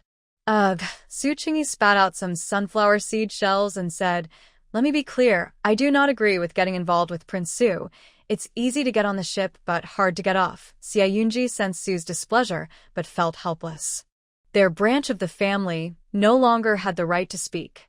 So, if something goes wrong in the future, don't expect me to share the burden, Su Qingyi said calmly. Relying on your reputation, we should be safe, but then we can split the family. She glanced at the handsome man who would wake up soon and warned, if you agree, that's best. If not, you can pack up and go with them. Xia Yunji felt a chill run down his neck. What did agreeing or disagreeing matter now? He was in no position to speak. Su's harsh words were indeed unpleasant. Besides, the odds of having to choose between two options shouldn't be so unlucky that they ended up with the losing one. After venting her frustrations and saying some harsh words, Su Qingyi felt a bit better. As she was leaving, she smiled and gently touched the heir's face, saying, "Of course, if you are clear-headed, good fortune awaits you." Xie Yunji. Meanwhile, the Pingyang Marquis hadn't reached a decision yet, but news of the marriage alliance between the two families had already spread. Smack! Princess Xining broke another cup in the princess's residence, her face filled with jealousy because she knew her niece, Princess Jinyang's intentions. What a shameless person! I heard that Xie Yunji can continue the family line, and she couldn't wait to pursue him. After her outburst, she felt a hint of envy. She wished she could do what Princess Jinyang dared to do, but she had her pride and couldn't stoop to such actions. No, I can't let Princess Jinyang succeed. Princess Xining could tolerate Su Qingyi having children with Xie Yunji, since Su Qingyi was his legitimate wife. But Princess Jinyang? What is she really worth? The next day, Princess Xining entered the palace to see the emperor and directly said, "Father, I heard that my elder brother wants to marry Jinyang to his cousin. You must not agree." "Oh? Is that true?" the emperor asked, frowning, whether he truly didn't know or was pretending not to. "Yes." Princess Xining pouted. "It's even Jinyang who asked for it herself. Don't you find that strange? She has always been proud. How could she possibly be interested in an ordinary, spoiled young man?" The emperor paused. "So you mean, she likes her cousin?" Princess Xining bluntly stated, "If she really marries into the Pingyang Marquis family, it will lead to chaos there." Upon hearing this, the emperor did not react with the anger Princess Xining expected. She wondered if he truly understood her meaning. "Father," the emperor certainly understood this simple matter. He just wasn't angry. "Xining, this is merely your speculation. The Duke of Su has not yet discussed this with me. That's because the Pingyang Marquis family hasn't made a decision yet." Princess Xining hurried to intervene while the matter was still unresolved, saying, "Father, if my elder brother brings it up, you must promise me not to agree." The emperor already knew her feelings for Xie Yunji and did not hide his dislike for Jinyang. "How do you know Jinyang likes Yunji?" The emperor glanced at his daughter, slightly frowning as he warned, "Yunji is now married, and Jinyang is still an unmarried woman. Don't speak carelessly about such things to avoid tarnishing her reputation." Princess Xining scoffed internally, unconcerned. What reputation could there be for Jinyang chasing after a man to marry her beloved's younger brother? "Father, please don't change the subject. Just give me a clear answer. In the world, only the favored Princess Xining would dare to say such things." However, her father, the emperor, who usually indulges her, refused this time and said, "Let's wait and see what your elder brother thinks." "Father." Princess Xining replied, displeased. "How about this?" The emperor, feeling challenged by his daughter, proposed a difficult choice. "If you are willing to find a husband, get married, and have children, I will agree to your request." Princess Xining was already 20 years old, and her refusal to marry had become a headache for the emperor. If this could make her yield, he was willing to compromise. Upon hearing this, Princess Xining's expression darkened. She was deeply in love with Xie Yunji, and just the thought of marrying another man was unbearable. At the same time, she couldn't understand why her father, knowing this, would put her in such a difficult position. In her impression, her father valued the Pingyang Marquis greatly. If he knew of Jinyang's intentions, he would never allow Jinyang to marry into it. While her speculation about the emperor's thoughts wasn't entirely wrong, she misjudged one thing: the emperor never prioritized emotions in his decisions. Moreover, he had never truly valued the Pingyang Marquis. Xie Yunji's reputation had risen to great heights, lifting the Pingyang Marquis along with it. Due to public opinion, the emperor could only tolerate the Marquis. However, he certainly did not want it to remain flawless. The more chaos within the Pingyang Marquis, the better for him. "Think it over carefully, and give me your answer when you are ready." "I will choose your husband," the emperor said. This meant that the choice of husband would not be up to Princess Xining.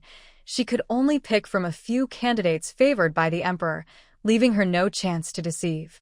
Princess Xining gritted her teeth and replied, "Yes, I will think it over carefully, father."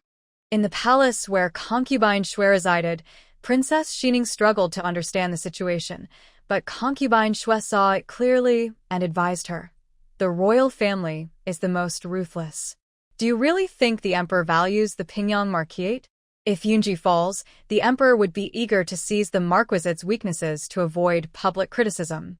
What could be easier than sending a scheming princess to control the Pingyang Marquisate? So it is.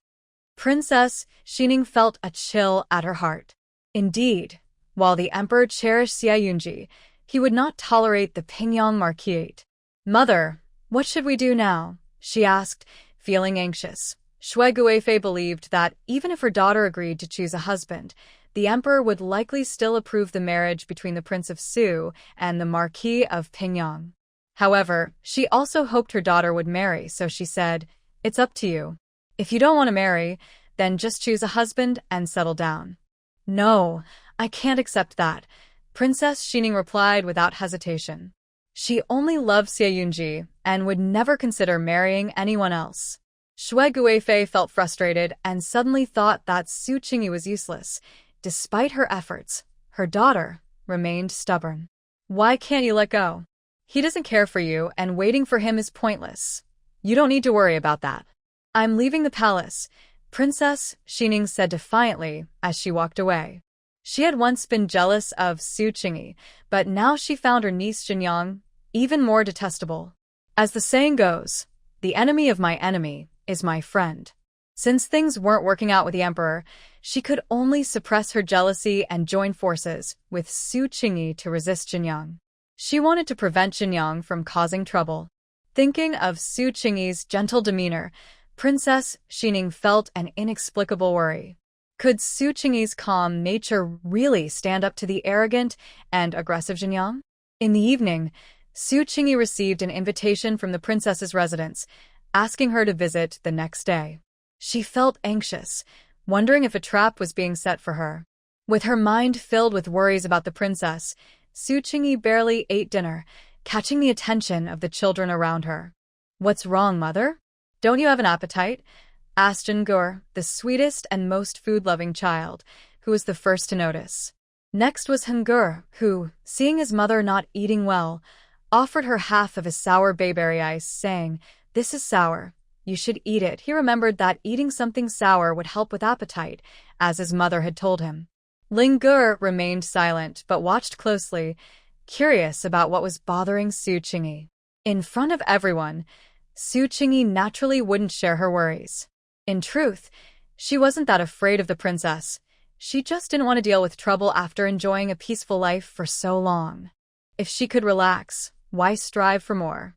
Of course, Su Qingyi wouldn't burden her children with her worries, so she smiled and said, "It's nothing. I'm just feeling a bit down. Don't worry." At that moment, others in the household noticed that without realizing it, Jingur and Hengur had started calling Su Qingyi mother. Unexpectedly, they really get along well. Madame Ho's jealousy flared up again, and her feelings were complicated. But it's okay, she reassured herself. There's still Lingur, right? He is like a cold stone, not close to anyone, just a heartless person. No matter how good Su Qingyi is, she can't win over the eldest brother's heart. After the meal, Su Qingyi, who had no interest in tasting the food, took the articles reviewed by Shun Jijia to Lingur study. She handed him both articles and smiled. "Shun Jiren wrote down his comments for you. I haven't read them yet, so you can check them yourself." As someone who knows little about scholarly matters, she decided not to interfere. Lingur took the articles and casually placed them on the table, seeming indifferent to Shun Jijia's comments. Instead, he glanced at Su Qingyi and asked, "What happened?" He sensed something was off with Su Qingyi. She seemed troubled. He wasn't one to meddle in others' affairs. But he realized that if Su Qingyi faced a problem she couldn't solve, they would likely be affected too. So it was better to ask. Su Qingyi didn't expect Lingur to be so perceptive. After all, he was destined for greatness and had a knack for reading people. For a moment, she instinctively thought of him as a child and didn't plan to share. However, Lingur's focused, dark eyes made her feel that he was already quite mature, perhaps even sharper than herself. I did run into a bit of trouble," Su Qingyi said, sitting down in a corner with a frustrated expression. "It's about your father." Lingur paused, his interest piqued. You know your father has many admirers, right? Su Qingyi assumed he knew, given his knack for gathering information. He seemed quiet but was actually quite curious, so she continued. One of them is the favored Princess Xining, who once sought to marry your father, but was unsuccessful. Unlike her, who quickly settled her marriage. So matters of fate depend on timing, location, and harmony. Even a small misstep can change everything. The daughter of concubine Shui? Lin Gur frowned, recalling his father's cousin, the princess. Indeed. Su Qingyi nodded and said, when I met your father's cousin at the princess's residence, she had some complaints about me. Luckily, the noble consort was present, so there was no trouble. Lin Gur coldly replied, she is jealous of you, that must be it. Today, the princess sent me an invitation to meet at her residence tomorrow. Su Qingyi touched her heart, feeling very worried about the situation ahead. However, she had already thought it through. If the princess was too unreasonable, she would flip the table. Then she would take Hungur to the city tower to cry. But doing that would offend the noble consort, so she didn't want to act unless absolutely necessary. It sounds like a dangerous meeting. I'll go with you, Ling Gutter said after thinking for a long time. Although he was just an adopted son with little influence, it was still better than Su Qingyi going alone. Ah? No need. I can just take your third brother, Su Qingyi said with surprise, smiling as she declined. Ling Gur was a big card to play, and she didn't need to use him just yet. There would be plenty of opportunities to rely on him later. The reserved eldest brother had finally shown some goodwill, and being rejected might upset him. Su Qingyi thought for a moment and explained, why use a sledgehammer to crack a nut? You are the strongest support for our mother. In the future, when we split our family and establish our own homes, we will need you. Right now, dealing with just the princess doesn't require your involvement. Focus on your studies. Once you succeed, you won't have to be bullied anymore. She added a little more to make Ling Gur understand their current situation better. Ling Gur was indeed unhappy after being rejected by Su Qingyi. He thought that she clearly preferred his second and third brothers. He had made an effort to be proactive, only to be turned away. But after hearing her explanation, he was left with only surprise. Split the family? Su Qingyi noticed Ling Gur's reaction and secretly smiled. From the original story, she knew he had ambitions to achieve success and establish his own household. The Pingyong Marquis' residence was never meant to be his home. The vision she painted was exactly what he wanted. Sure enough, Ling Gur pressed his lips together and asked cautiously, are we going to split the family with father? Do you think that's possible? It seemed impossible to him, as difficult as climbing to the sky. Even if he achieved success in the future, he couldn't imagine taking Xia Yunji away from the Pingyong Marquis' residence. But Su Qingyi confidently told him, of course it's possible. Your father has his own title and a general's residence. Why wouldn't it be possible? Knowing what he was worried about, Su Qingyi said, looking at the current trend, the Pingyong Marquis will belong to your second uncle in the future. Once he inherits the title, are we really going to stay here and be a burden? Moreover, there was no need to wait for Xia Huayan to inherit the title. The Pingyong Marquis would break up soon. It sounded reasonable, but Ling Gur was still uneasy. He frowned and said, great-grandmother and grandfather won't agree. Unless Xia Huayan could stand on his own, they wouldn't need his father anymore. Don't worry, just focus on your studies. I'll take care of this, Su Qingyi said confidently, her demeanor and face appearing non-threatening, yet her words were bold. You focus on passing the exams, and I'll handle bringing your father over, she smiled, thinking to herself that if the other party refused to come, it was up to him where he wanted to go. Ling Gur accepted Su Qingyi's promise, knowing it might be an exaggeration, but he nodded anyway. You think scholarship will top the exams? Why? He suddenly changed the subject and looked intently into Su Qingyi's eyes, seemingly eager for an answer. Of course, it's because he has talent, Su Qingyi replied seriously. I've read scholarship's essays, and they are indeed very good. He has the potential to be the top scholar. You've read my essays, too.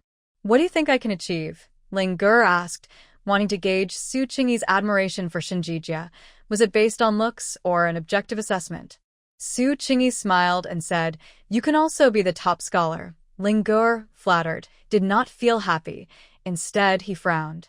He knew Su Qingyi was just saying that, thinking it was merely because she found Scholar Shen good-looking. Suppressing his annoyance, he said curtly, "You can go now, Su Qingyi." What was wrong with him? She felt she hadn't said anything wrong. Being a mother is not easy. When the child is happy, they use respectful terms, but when unhappy, they just want to chase you away. But it's normal for teenagers, especially during exam preparations, to have strange moods. All right, I won't disturb your studies any longer. Get some rest and don't stay up too late, or you'll hurt your eyes. At that time, there were no glasses for nearsightedness, and for a student, it would be troublesome to damage their eyesight.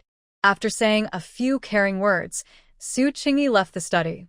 Not sure if the conversation had an effect, she looked at the night sky over Donhui Courtyard, and her worries eased a lot. As she just said, she wasn't alone. Everyone around her was capable, just waiting for the right moment. No matter what attitude the young lord had when he woke up, Ling-gur might be awkward, but Su Qingyi was confident that he would definitely become a great helper in the future. Suddenly, she remembered a saying, "Children are like powerful tools. You may not expect to use them, but you can't do without them." Su Qingyi didn't fully agree, but at that moment, she truly enjoyed having support behind her. The next day, she asked for a day off for Ling-gur, dressed him up cutely, and took him out. First, to act as a buffer and warn Princess Xining that they were not to be underestimated. Second, to let him enjoy some fresh air. Since he started school, the little guy had been waking up earlier than the roosters and going to bed. Not later than dogs, but he was very diligent. Su Qingyi felt sorry for him. Children in ancient times had it much harder than those in modern times. Ling-gur's excellent handwriting was developed through relentless practice in all kinds of weather, and he was learning more than one style of calligraphy. Suddenly, Su Qingyi thought that being a mother was quite easy for her. At least she didn't have to help with homework. Both the older and younger ones were very responsible, and even the one who switched from literature to martial arts never slacked off. Her husband was even more obedient, hardly speaking at all. At the princess's residence, Su Qingyi held Ling-gur's hand as a nurse led them inside. "Lady of the young lord, this little boy is the young lord's child, right?" This nurse seemed to be a trusted aide of Princess Xining, her expression kind, and her words cheerful. Su Qingyi, puzzled, smiled and said, "Yes, this is my third child, Ling-gur." Generally, the attitude of servants towards guests reflects their master's attitude, and since she was a thorn in Princess Xining's side, the nurse shouldn't be so friendly. Could it be a strategy of courtesy before conflict? "He is truly adorable," the nurse praised sincerely. Recently, Ling-gur had indeed become fairer, his little face a bit chubbier, and with Su Qingyi's careful dressing, it was not an exaggeration to say he was cute. Ling-gur is indeed adorable, Su Qingyi didn't hold back, believing children should be praised wholeheartedly. At the same time, she grew more curious about what this nurse was really up to, or rather, what Princess Xining was really up to. Hong smiled slightly, walking beside his mother with his head held high, making her proud. The nurse looked surprised. It was the first time she had seen such unreserved parents. But then she thought about it. Su was just the child's adoptive mother. If she were overly modest, it might seem like she was belittling her adopted son. When they arrived at the meeting place, Princess Xining was already waiting for them. The room was filled with ice, and stepping inside brought a refreshing coolness, completely unaffected by the bright sun outside, showcasing luxury. The table was also filled with fruits and snacks for guests. "Greetings to Princess Xining. I apologize for keeping you waiting," Su Qingyi said with a bow. Today, the noble consort was not present, so she didn't need to be overly formal. "Greetings to Princess Xining." Hong also performed a proper greeting, speaking clearly. Princess Xining, being of high status, was dressed in splendid attire, exuding an aura that made it hard to look directly at her. "I have always been close with my cousin, so there is no need for excessive formalities." "Please sit," Princess Xining said. Her tone was not particularly gentle, even somewhat stiff. However, it was much better than the resentment during their first meeting.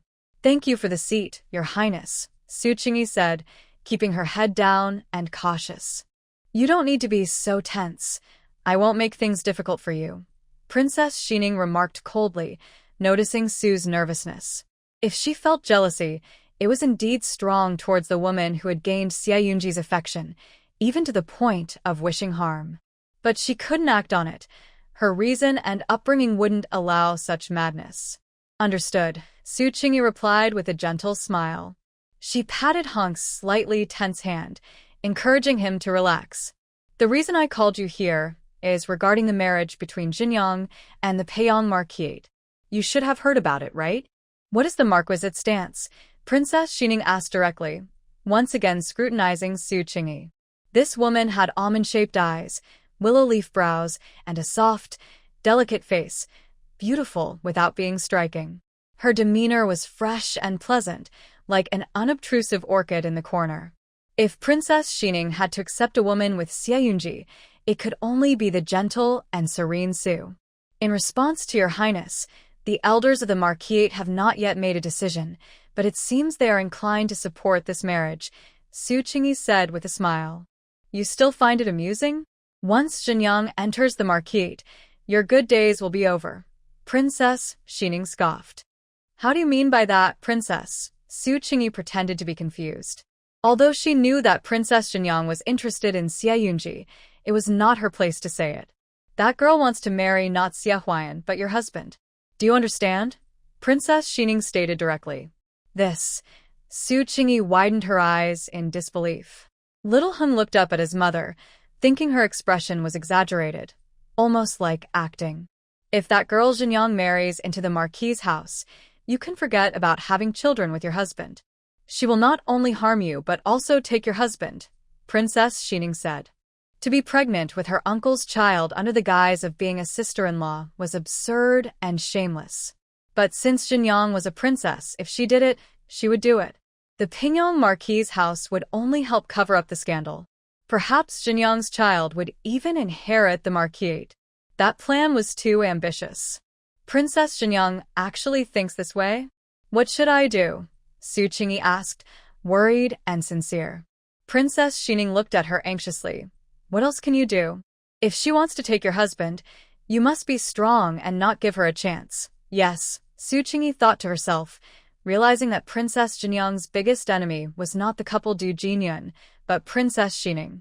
After all, it was one thing for her, the legitimate wife, to be involved with Xie Yunji. What was Jinyang's business? But she is a princess. If she uses her status against me, even as the sister-in-law, it would be hard to resist, Su Qingyi cautiously suggested, testing if Princess Xining truly wanted to ally with her. Princess Xining scoffed, saying disdainfully, So, what if she is a princess? Can she disregard propriety and shame? It was quite something for a royal princess to criticize another royal. Su Qingyi, being an ordinary person, chose not to get involved and simply smiled. If she dares to act shamelessly, just slap her. If anything happens, this princess will take care of it for you, Princess Xining said bluntly. Su Qingyi looked surprised, then smiled. All right, with the princess's words, I feel reassured. Yes, Princess Xining glanced at Su Qingyi, uncertain if this gentle sister-in-law could be tough enough, so she added, Be bold and don't hesitate. Yes, Princess, Su Qingyi replied. Don't worry, she is just a junior. You should act like a sister-in-law, and even if things go wrong, you have me as your royal aunt. Can she really cause a big stir? Princess Xining comforted her, wishing she could take the place of Su Shi and give Jinyang a good talking to at the Ho residence. Su Qingyi smiled gently and said, Thank you for your support, Princess. It's all for my cousin, Princess Xining thought, feeling complicated. She hesitated and asked, Is my cousin really doing as well as you say? Knowing that Princess Xining loved her husband, Su Qingyi didn't mind and replied with a smile, Yes, recently a carpenter made a wheelchair, and the young master goes out for walks every day. Princess Xining was momentarily lost in thought. Perhaps recalling the past, a soft look appeared in her eyes. Su Qingyi sighed, realizing that love has always existed in the world. She felt moved and began to share more about the young master's daily life. Are you feeling sorry for me? Princess Xining suddenly realized that Su Shi was intentionally saying this for her benefit. She shot a glare at Su Qingyi and said proudly, "This princess does not need your pity. I wouldn't dare. I just feel that there aren't many who truly care about the young master. I spoke too freely, and I hope the princess won't mind." Su Qingyi quickly apologized. Hearing this, Princess Xining's expression softened a bit. Though she knew Su Shi was trying to flatter her, at least it was pleasant to hear. Being diplomatic was one of Su Shi's strengths. She was a respectable person. The princess's residence graciously hosted a lunch for Su Qingyi and her child, filled with delicious dishes. When they left, they were given a generous gift. This time, Su Qingyi felt comfortable accepting it. After all, she and Princess Xining were now strategic partners. She reflected that her visit to the princess's residence was quite unexpected. She had thought it would be a difficult meeting, but instead, they had formed a partnership. In the afternoon, it was free time, so the mother and child went out for a stroll, enjoying snacks until it was time to pick up the eldest son from school. This was probably the first time Ling was picked up by a parent. Seeing Su Qingyi and her child, he called out while eating a fried snack, "Ling-ger/Big Brother." The future official's expression was hard to read, caught between embarrassment and anger. After hesitating between pretending not to know them and approaching, Ling finally walked over with a serious face. Su Qingyi immediately handed him a fried lotus root, smiling. "Here, since you don't like meat, have some lotus root." Ling hesitated, feeling it was quite improper to eat at the school gate. He held back his urge to teach the elder a lesson and said nothing. "Delicious, eat up," Su Qingyi said. Brother Heng nodded. "Big brother, eat quickly while it's hot." So, the three of them sat in the carriage with the door open, enjoying fried snacks. "Oh no, I finished it all without realizing," Su Qingyi said, wiping her hands with a handkerchief. "Don't tell Zhengur when we get back, or he'll make a fuss. Okay?" Brother Heng said, looking up and pouting for his mother to wipe his hands. "Look at you, you look just like a little raccoon," Su Qingyi laughed, cleaning him up. Seeing them so happy, Ling felt relieved that they hadn't been bullied and didn't ask about what happened at the princess's residence. Su Qingyi then remembered and told her eldest son, "The princess didn't make things difficult for us and even wants to help us deal with Princess Xinyang." She paused, her tone suddenly excited. "By the way, do you know who Princess Xinyang is? She's also your father's admirer, let me tell you." Ling turned his head, surprised. Shouldn't a typical wife be angry about this? Su Qingyi was not only unbothered but seemed genuinely interested, which made him feel something was off. It seemed like she didn't care much about his father. So, Ling looked at Su Qingyi with more doubt and curiosity. It wasn't that he was overly suspicious, it was just that Su Qingyi treated those she liked very well, without hiding it at all. If the four of them had to be ranked, Ling felt he held more importance in Su Qingyi's heart than his father did. Oh well, it's not like his father would know. Ling took a bite of the fried lotus root, thinking that Su Qingyi cared so much for them brothers, she wouldn't leave them. Meanwhile, in a quiet private room of a restaurant, Princess Xinyang met with Xia Huayan to discuss her wild plan. Master Xia, upon meeting, she secretly assessed him and immediately felt disappointed. After all, they weren't siblings. Xia Huayan's looks were not even a fraction of Xia Yan's. Xia Huayan noticed Princess Xinyang's disappointment, froze, and his expression darkened. He had known she was interested in his elder brother, so he understood what her disappointment meant. He was angry. This woman was too insulting. But due to her status as a princess, he could only endure it. Princess Xinyang didn't want to engage in small talk with Xia Huayan or care about his feelings. She got straight to the point. "If you marry me, I will help you rise to power." Xia Huayan's heart raced at the thought of Prince Su possibly ascending the throne, but he pretended to be calm and asked, "You clearly don't like me. Why are you so determined to marry me?" "That's not your concern. Just tell me if you will marry me or not," Princess Xinyang replied. "I don't like you, so after we marry, I won't interfere with your personal life. You can favor whoever you want, she added, and you can't interfere with me either. I will do what I want. As a princess, she didn't regard Xia Huan highly. This warning was already a sign of respect. Xia Huan understood this was a good deal, so after a moment of thought, he agreed. I hope you keep your word. Of course, Princess Zhenyang said. Xia Huan probed. Do you like my older brother? Princess Zhenyang glanced at him sharply. I mean no offense. If that's the case, I can help you, Xia Huan said. He had promised to take revenge on Su Qingyi. Did Su Qingyi not want to have a child with Xia Yin to secure her position? He would not let her succeed. He wanted Su Qingyi to realize that her choice was wrong. Seeing Xia Huan so agreeable, Princess Zhenyang felt pleased. If you really want to help, finalize the marriage soon so I can enter the household. Meanwhile, the Marquis, after careful consideration, decided to refuse the marriage proposal. It was true that fortune favors the bold, but he didn't want to take that risk. However, before he could decline the proposal to the prince's residence, Xia Huan rushed in to tell him, Father, I have already agreed to Princess Zhenyang's proposal. The prince will soon ask the emperor for permission. The Marquis was shocked and then furious. Xia Huan, you fool. Who told you to agree? Xia Huan was confused about why his father was so angry. Didn't you want me to marry the princess? He asked. The crown prince is weak, and the possibility of Prince Su ascending the throne is high. No matter what, marrying the princess is a good thing. The Marquis replied, It was your mother who wanted you to marry the princess. She is short-sighted. Don't you see what the princess is really after? Xia Huan sneered internally. He didn't care. I've already agreed to the princess. It's too late to back out now. Father just can't stand to see him do well, even taking away this opportunity. The Marquis has realized that his second son only cares about wealth and status, not anything else. You are risking the family's future, Xia Huan said. Father, you worry too much. It's not that serious. The Marquis replied, If something goes wrong in the future, will you take full responsibility?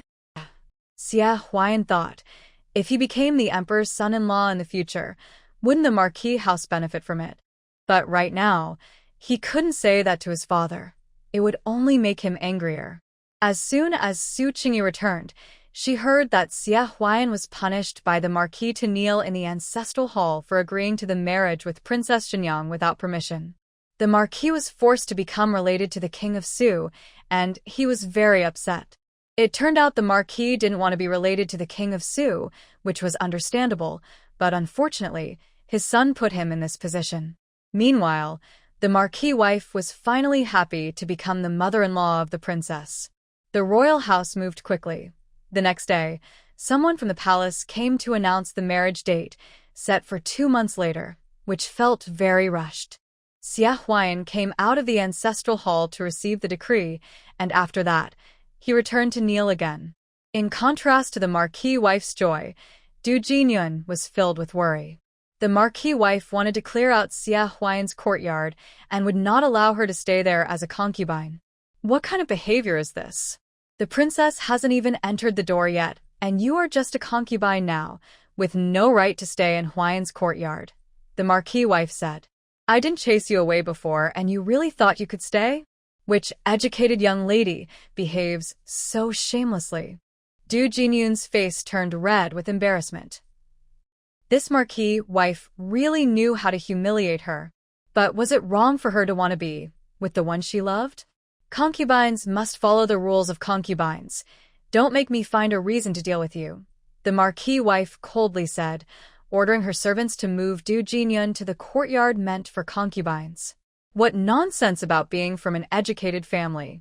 This woman's presence was dragging her son down. Being driven from the main courtyard to the side courtyard, Du Jinyun felt utterly humiliated.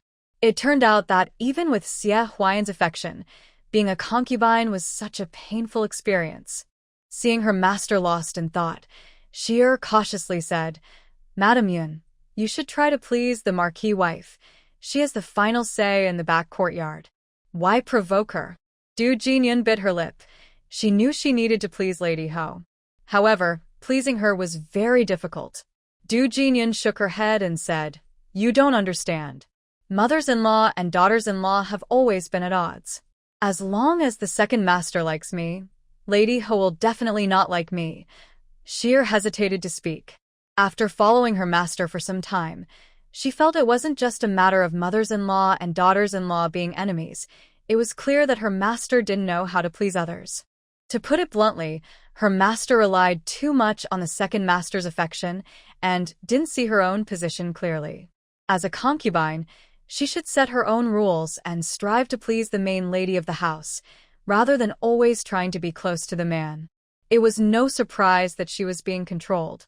"What's wrong? Do you think I'm wrong?" Du Jinyun said irritably, showing her displeasure to the maid. Sheer quickly replied, "I wouldn't dare. You are right." To avoid upsetting her master, she decided to stay silent. In Donhui courtyard, Su Qingyi had tried some fried snacks from outside and felt they weren't as tasty as the ones in modern times. So, she went straight to the kitchen to discuss with the cooks how to recreate the barbecue. It wasn't difficult. They had charcoal and tools ready, and the cooks quickly understood what effect she wanted. Soon, delicious, sizzling skewers were freshly made. Su Qingyi was always generous to those in the courtyard, so she invited everyone to enjoy this treat together. Tonight was a full moon, and everyone was relaxing in the courtyard, eating and drinking. However, someone had to stay behind in the heir's room. Zixiao, the one left to guard, anxiously wondered, "Why hasn't Mingyu returned yet?" Suddenly hearing a noise, he felt a surge of joy. Ming. But he saw that the figure entering was young Master Lin, so he quickly put away his playful demeanor and said, "Young Master Lin, go ahead. I'll keep watch," Lin Gur said. Having not spoken alone with his father for a long time, he took the opportunity to chat while no one else was around. "Thank you, young Master Lin," Zixiao replied with a smile. With the eldest son present and having sent everyone away, Xia Yunji couldn't help but recall the time when this child came to complain about every little thing. Was he here to share more grievances about Su's family? However, Lin Gur was not there to speak ill of Su Qingyi, even though he had discovered her secret. But he had no intention of telling his father.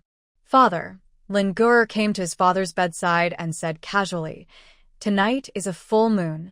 Everyone is enjoying food and drinks in the yard, having a good time. I came to see you and share this happiness with you." Sharing drinks? Xia Yunji could imagine that.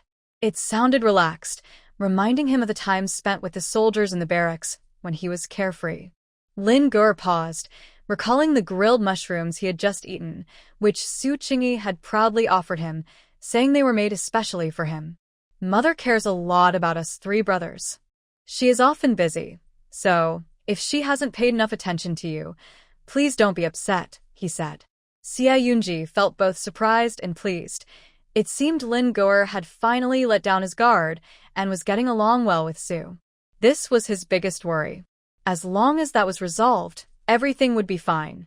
As for Su not being attentive to him, Xia Yunji didn't mind. Besides, even if she truly was indifferent, it was okay. Taking care of the three children was enough. He was a burden. Wanting this relationship felt wrong. "Dad," Lin Gur said after a moment of silence, feeling uneasy. "She has done a lot. I used to say she meddled, but that wasn't entirely true." Xia Yunji had been a bit distracted. He snapped back to attention when he heard his eldest son quietly say, "Taking care of my mother's remains has indeed lightened my heart. It was something I wanted to do when I was 7 but couldn't. I always felt like I owed her. Now that I've done it, I neither hate nor love her anymore." It was the first and last time Lin Gur called the troubled woman mother. Xia Yunji felt a warm tear fall onto his hand. Was Lin Gur krüing? "Lin Gur, do you want more grilled mushrooms? I just made 2 more skewers." Su Qingyi's voice suddenly came from outside the screen. "Yes," Lin Gur replied. "I'll talk to Dad for a moment and come out soon." "Okay," Su Qingyi said as she turned to leave. She had come to check on the eldest, worried he might be secretly saying something bad about her. In the end, she almost ended up in tears herself. Su Qingyi had always been somewhat reserved in her attitude towards Lin Gur, trying to draw him closer, but without getting her hopes too high. She wanted to avoid feeling hurt if things didn't turn out well in the future. However, she hadn't expected that beneath Lin Gur's cold exterior lay a warm heart. Lin Gur stayed in his father's room for a moment until Mingyu came in to take over, then casually returned to the yard. He took a plate of roasted vegetables from Su Qingyi and continued eating. Zhen Gur was drawn to this scene and mumbled, "Mom is biased. She only roasted for Big Brother and not for us." He had seen Su Qingyi carefully roasting so many vegetables and thought they were for someone else, but it turned out they were just for Big Brother, and even third brother didn't get a share. He wondered when Mom started favoring Big Brother so much. If Su Qingyi knew about the second child's doubts, she would smile and say that just now was a big reconciliation, and she could now love Big Brother without worry.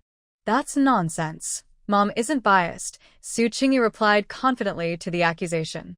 "Roasting vegetables doesn't require much skill. It's the only thing Mom can do. You and third brother don't like vegetables, so who else should I give them to?" Her reasoning was fair, but Zhen Gur still pouted, feeling that Mom favored Big Brother. Lin Gur, as the second child and the subject of jealousy, remained calm and indifferent, as if it was natural for Su Qingyi to favor him. After all, the second and third brothers weren't doing well in school, and only he would be able to support the family in the future. What was wrong with Mom favoring him? "All right, there's really no bias. If you want to eat, I'll roast some for you too," Su Qingyi said, taking a skewer of roasted vegetables from her plate and giving it to Zhen Gur, ending this quiet conflict. It seemed the old saying was true. With more children in the family, there would always be some mess to clean up. Zhen Gur was finally somewhat satisfied. It wasn't that he was trying to make things difficult for Su Qingyi. As the ordinary second child, he was particularly sensitive to the attitudes of the elders. Big Brother was talented, and third brother was still young. Stuck in the middle with no other strengths, he couldn't help but feel a bit unnecessary. Seeing the second child's discontent, Su Qingyi quickly reflected on whether she had been neglecting him. "You haven't had a break in a while either. Tomorrow, tell Mr. Pei that you all should take a good rest for 2 days," Su Qingyi said gently to the second child. She had taken Big Brother out a few days ago and had taken third brother out today, realizing she had indeed overlooked the second child. "Really?" Zhen Gur, easily pleased, brightened up immediately. "Really? Here's 10 taels of silver for you to go out and explore." Su Qingyi nodded. She felt that children should not avoid money completely. They need to learn how to spend it. Upon hearing this, Zhen Gur lost any little mood he had and immediately reached out to Su Qingyi for money. "Thank you, Mom. You can have it tomorrow morning," Su Qingyi said with a smile, gently tapping his hand. Zhen Gur proudly glanced at his older brother, as if showing off his 10 taels of silver. Lin Gur remained indifferent. After all, he had 300 taels long ago, so he didn't think much of Zhen Gur's mere 10 taels. The next day, Su Qingyi was worried about Zhen Gur going out alone, so she decided to go with him. "You won't mind if I'm strict and don't give you much freedom, right?" she asked, fearing that her overprotective love might annoy her child. Zhen Gur shook his head. "Who would mind you? Only the eldest brother would." This unassuming second child actually preferred being guided by his mother. Su Qingyi was drinking water and almost spat it out, then sighed. "You guys are really like plastic brothers. They would take any chance to tease each other. Your eldest brother doesn't mind me. He was just being stubborn before, but he's fine now." Su Qingyi felt it was important to clarify things and not let Zhen Gur hold a grudge, as it could affect their brotherly bond. "Oh," Zhen Gur replied flatly, seeming to doubt Su Qingyi's words. He knew his brother's character well. "Mother treats you all equally. It's just that I might interact with you differently based on your personalities." Su Qingyi took Zhen Gur to a restaurant and ordered his favorite braised pork. She spoke earnestly. "You can play and joke around, but you brothers must stay united and work together. That way, we can have a good life in the future." With Su Qingyi's reassurance, Zhen Gur felt relieved and smiled widely. "Don't worry, Mom. I might tease my brother, but I respect him in my heart." "That's good. I know you're a good child. You're the most filial one." Su Qingyi piled food onto Zhen Gur's plate. When children start to complain about parental favoritism, it's important to address those feelings promptly and bring them back on track. Zhen Gur was smiling broadly, completely unaware that just a few days ago, his mother told his older brother that they would rely on him in the future. Even earlier, she had mentioned to the third brother that they would depend on him for support in their old age. He was very happy to go out and picked a beautiful peace pendant from the street to bring back and hang by his father's bedside. "Dad, Mom and I went out to have fun today. I chose a peace pendant for you to hang by your bed to wish you safety and a speedy recovery." Sia Yunji felt warm inside. His second son was a thoughtful child who always remembered him. After Zhenge left, Su Qingyi also came to hang one up. This one was for blessings of many children and happiness. "There's no science here, so we can only believe in fate." Su Qingyi chanted softly, hoping that with this blessing, she would succeed tonight. Later, the servants joked about it, and Sia Yunji learned that Su also bought one for him. It was for blessings of many children and happiness. This made him anxious. Su hadn't conceived for so long, which made him feel inadequate. This little gift seemed to be in bulk. Even Lin Ge received one for achieving his wishes. Superstitious. However, it was small and didn't take up much space, so he casually hung it on his desk. Later, when Lin Ge went to find Scholarshin to review his writing, he discovered that Scholarshin had one too, exactly like his. He turned around to find Su Qingyi and said unhappily, "How could you give Scholarshin that kind of thing?" Su Qingyi was confused and asked, "What kind of thing?" She didn't think she had given him anything recently. Lin Ge replied, "The one you gave me." What? Su Qingyi thought for a moment and then realized what he meant, quickly clarifying, "That wasn't from me. It must have been from your second brother." "Now I understand." After hearing this, Lin Ge turned and left. Su Qingyi asked the second brother, and indeed it was from him, also for achieving wishes. Oh no. The eldest has a personality, like Lin Mei. Receiving exactly the same gift seemed insincere, and he must be feeling frustrated. Su Qingyi, who was not very skilled, stayed up all night learning from the maid to weave a new blessing gift for the eldest. This year, 2 young masters from the Ho family were taking the scholar exam. The usually serious Lord Ho attached great importance to it and even spent a lot of money to invite a famous master to perform a blessing ceremony at the residence. All the family members could participate and receive blessings. This master was well known and not easily invited. Du Jinyun also wanted to join to pray for the child in her womb. Su Qingyi felt unhappy when she saw her and felt bad for Lin Ge. Before the blessing ceremony started, she said to the Marquis, "Marquis, this ceremony is mainly to bless the candidates. My second brother's aunt is pregnant, and her presence might disturb the candidate's luck." The Marquis had not noticed Du Jinyun was there until Su Qingyi pointed it out, and his expression darkened instantly. Who allowed her to come to such an occasion? Only the masters should receive blessings. Du Jinyun was just a servant girl and should not be there. Now that the Marchioness had a daughter-in-law who was a princess, she cared less about the grandchild in Du Jinyun's belly. She frowned and ordered, "Send her back. She doesn't belong here." A stern-looking old woman approached Du Jinyun. "Miss Jinyun, the masters are here to receive blessings from the expert." "Why are you here?" "Come on, I'll take you back." This time, Du Jinyun tried to stay low-key and didn't move closer to Xia Huayan. However, she was still asked to leave, and she protested, "The child in my belly is also a master of the Marquis's house." The old woman looked at her coldly and said, "If the child is born, then yes, but you haven't given birth yet." Her tone was firm. "Please." Du Jinyun glared at the old woman in anger but realized she had no choice but to leave. Just then, Xia Huayan approached. She felt a surge of hope and quickly put on a pitiful expression. "Second master." Xia Huayan took her hand and asked, "What happened?" "Who bullied you?" Du Jinyun glanced at the old woman and replied, "I just wanted to stay and watch the ceremony." "Is it so wrong to stand a little farther away? Why do they have to be so harsh with me? Who said you can't stay?" Xia Huayan also looked at the old woman, thinking Du Jinyun staying wouldn't bother anyone. Jinyun is just standing on the side. The old woman was very upset with the second master for being too lenient with this concubine. "What kind of behavior is this?" "Second master, this is the Marquis's wish.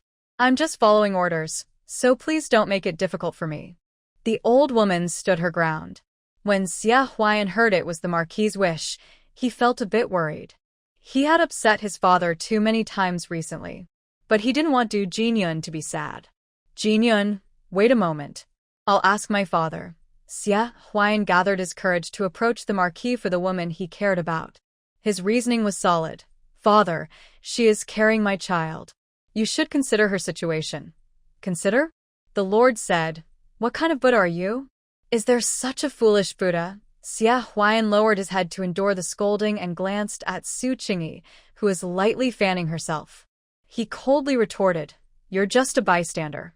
I believe my father isn't that harsh. Could it be that my sister-in-law can't tolerate Jin Yun and is still jealous of her?" This accusation hit the mark. Indeed, Su Qingyi couldn't stand Du Jinyun interfering with Lin Geur's exam luck. What if something went wrong? Who would compensate her for her son's success? "This has nothing to do with your sister-in-law." Before Su Qingyi could speak, the Lord angrily said, "She shouldn't even be here. You need to manage your people well. If there are any more troubles, I'll let your mother handle it." Madame Ho is also annoyed. Why can't she be more sensible? She has no boundaries. What if she really disrupts the examinees' luck? Their parents were so opposed to Du Jinyun. If anyone among them failed the exam, they would blame Du Jinyun. Xia Huan felt a pang of anxiety and dared not speak further. He quickly urged Du Jinyun to leave. "It was my son's oversight." Lin Geur, watching Su Qingyi effortlessly resolve the trouble with the Lord, felt a bit impressed. Moreover, Su Qingyi insisted on getting rid of Du Jinyun for his sake as an examinee, right? "Jinyun, you should go back quickly," Xia Huan said as he approached Du Jinyun. "Today is for blessing the examinees. If you participate and someone fails, they will blame you, and it won't be worth it." Du Jinyun was frightened and turned pale upon hearing this. But ultimately, it was the Ho residents that thought she was unworthy. She forced a smile. "Thank you for your consideration, second master. I will go back." Once back in her courtyard, Du Jinyun immediately lay on the couch and cried loudly. She even used scissors to cut things in frustration. "They are too much.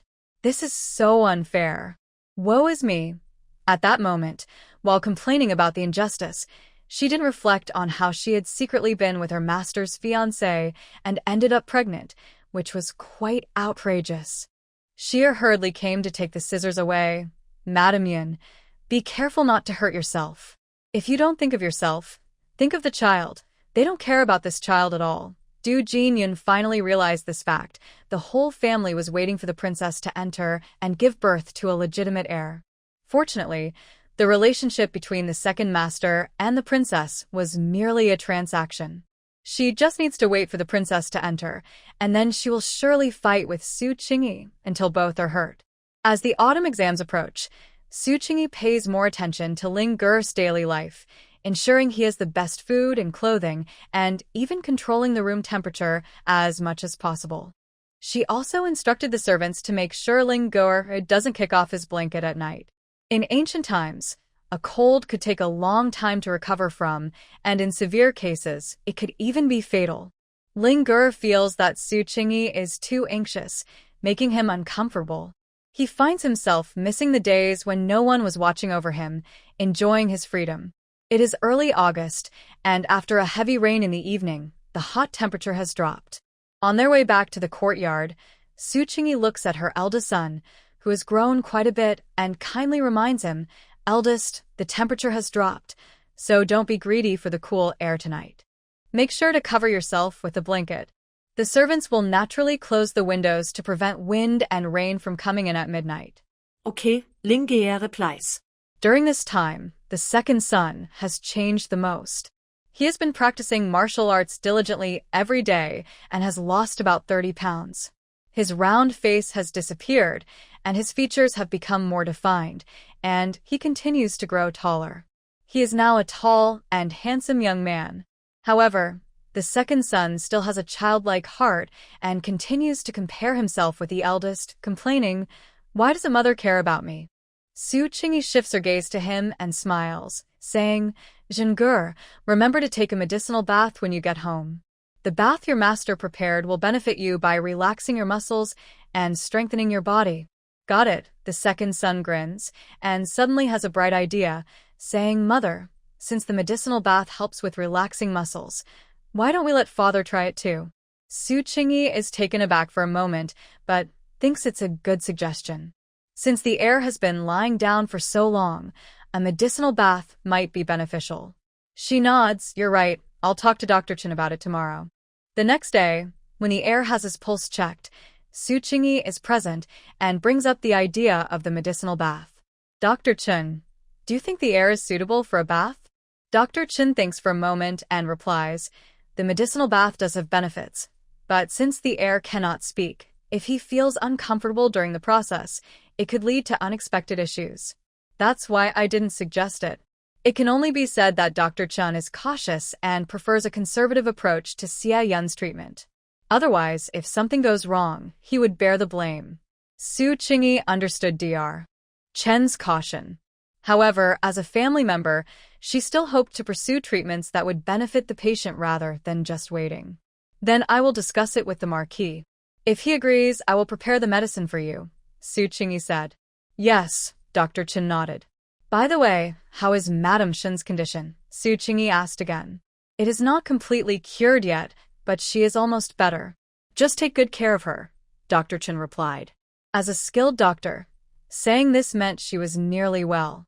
Su Qingyi quickly thanked him with a smile and had Suyi give Dr. Chen a pouch with a reward inside.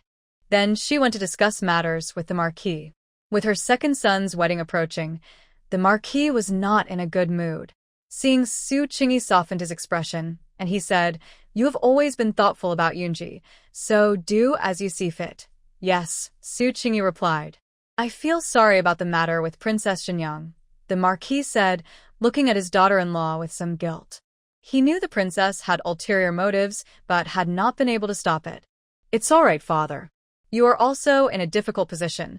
Su Qingyi smiled, feeling a bit complicated. The Marquis was not a bad person.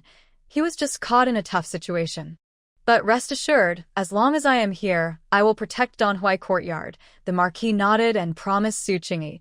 Just take good care of Yunji and the children. Yes, Su Qingyi said softly. The Marquis thought of Lin Gur studies. How's Lin Gur been doing lately? Does he feel confident about the upcoming exams? At this, Su Qingyi beamed with pride. Lin Gur is very confident, and I believe he will do well. He is destined to be a top scholar, so passing the exam should be easy for him. She added, Scholar Shen also reviewed Lin Gur's essay and said it was very solid, so there shouldn't be any surprises.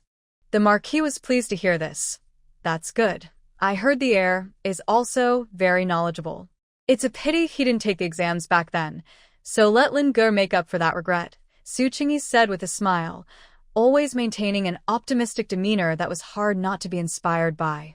I hope so, the Marquis said, feeling much lighter. Then he remembered his rebellious son, Xia Huayan, and frowned again. He hoped his son would also succeed in the exams. Otherwise, if his 12-year-old nephew passed while he did not, it would be quite embarrassing. After bidding farewell to the Lord, Su Qingyi asked someone to inform Dr. Chen to prepare some mild medicine for the young master. Step by step. The young master had always been cautious and was experiencing a bath for the first time. Taking a bath was naturally comfortable. As soon as he sat in the tub, the warm water enveloped his skin below the chest. Xia Yunji couldn't help but sigh. Su's careful planning was commendable. If the other party hadn't taken the initiative, he would never have enjoyed a relaxing bath. As Dr. Chen mentioned, giving the young master a bath still carried some risks. So, Su Qingyi stayed nearby, ready to make decisions at any moment. Otherwise, if something went wrong, she would be fully responsible. When Xia Yunji realized Su Qingyi was also there, he felt a bit awkward. Having his wife watch over him during a medicinal bath was a strange thought. He heard from the servants that he had lost a lot of weight. This showed that his health was not looking good. At night, it was fine. The room was not very bright. But now, under the natural light of day, his sickly appearance and thinness were clearly visible. Indeed, it was as he thought, but Su Qingyi seemed to enjoy it and did not mind at all. If she knew about the young master's worries, she would surely reassure him that there was no need to be concerned. There was a popular image of a sickly handsome man. As long as one looked good, a little illness didn't matter. With looks like the young master, Su Qingyi didn't mind at all. That's enough. After lying there for a while, it was his first bath, so Su Qingyi didn't let him stay too long. It lasted about 5 minutes. A weak person shouldn't soak for too long. You must be feeling uncomfortable, Su Qingyi said, asking the servant to check the young master's pulse, which was likely rapid. Xia Yunji indeed started to feel fatigued. He didn't expect his body to be so weak now. Su's attention to detail was impressive. She never neglected his needs. After the medicinal bath, Xia Yunji lazily lay on the lounge chair, feeling lighter all over. Someone lifted his hand and carefully dried the water from his fingers. Then, using scissors, they carefully trimmed his nails. The familiar scent in the air suggested it was Su herself attending to him. This scene felt particularly warm. After the servants finished their tasks, they exchanged knowing glances and smiles before quietly leaving. Su Qingyi focused on trimming for a while, and when she looked up, she wondered where everyone had gone. Busy until the end, I found myself alone in the room. Su Qingyi understood the intentions of those tricky people and sighed. Looking at the sickly yet handsome face of the young master, she said, "Since they created this opportunity, shouldn't I take advantage of it?" "What advantage?" Xia Yunji was puzzled, then felt a warmth on his lips. So that's what she meant by taking advantage. In broad daylight. How inappropriate. However, as that faint fragrance quickly faded, he found himself thinking about it for a long time afterward. Su Qingyi only meant to give a light kiss and then called the servants to come in and massage the young master. The system's massage techniques, along with occasional acupuncture, ensured that the young master's health wouldn't decline too quickly. From then on, every 3 days or so, Su Qingyi arranged for the young master to take a medicinal bath, gradually increasing the duration. Before they knew it, Xia Huayan's wedding day arrived. The Pingyang Marquis' residence was decorated and bustling with activity. Only the Danhui courtyard continued its quiet, simple life. Today, the second master is getting married, and the event is quite grand. 2 young servants in the young master's room chatted, sounding impressed. "The princess is different.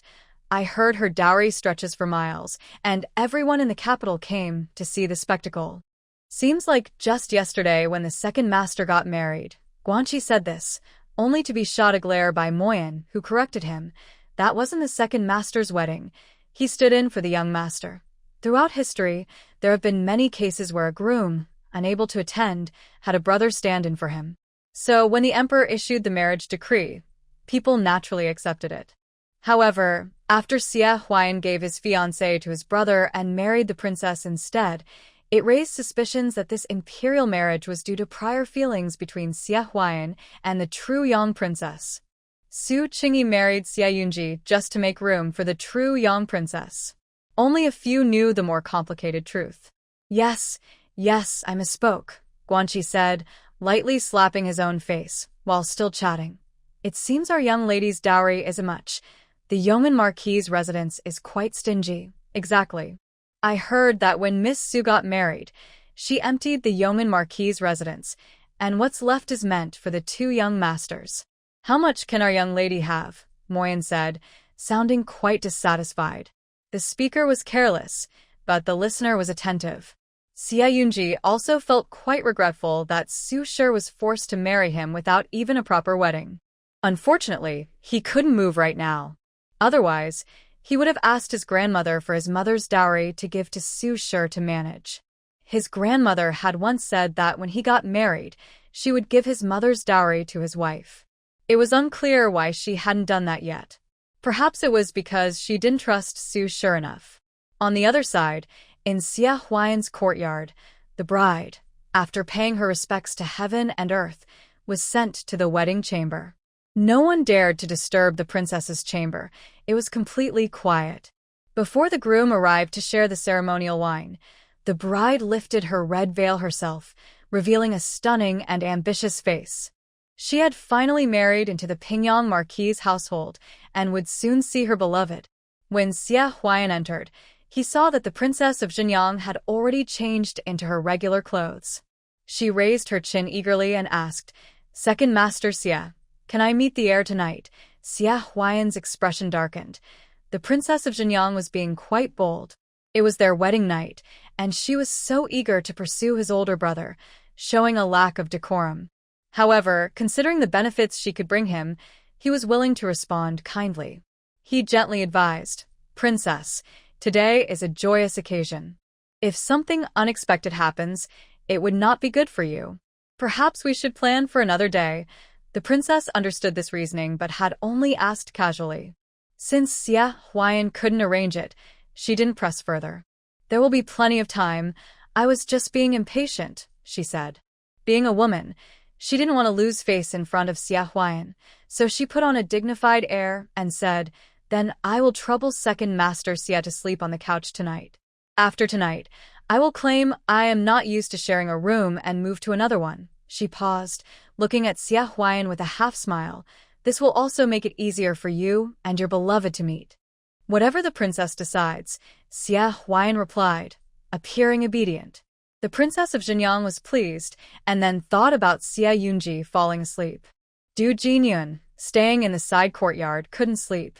Although she knew that Xia Huayan and the princess of Xinjiang were only using each other and wouldn't consummate the marriage, she still felt upset and troubled. "Sierra, why don't you go find out some news?" Sierra worriedly said. "Madam Yun, today is the big day for the second master and the princess. There can't be any mistakes.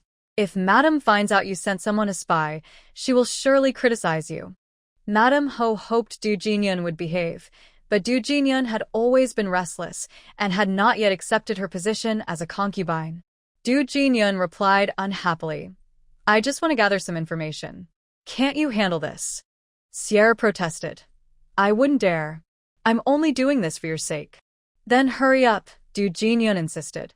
Little did they know that Princess Xinjiang had already anticipated someone would come to gather information that night. She had instructed her maid to slap anyone acting suspiciously without asking questions. No matter whose person it was, they would be treated the same. There was no need to show any respect to the Pingyang Marquis. Gathering information about the princess's wedding night, a couple of slaps would be mild. On the other side, Madame Ho also wanted to send someone to inquire.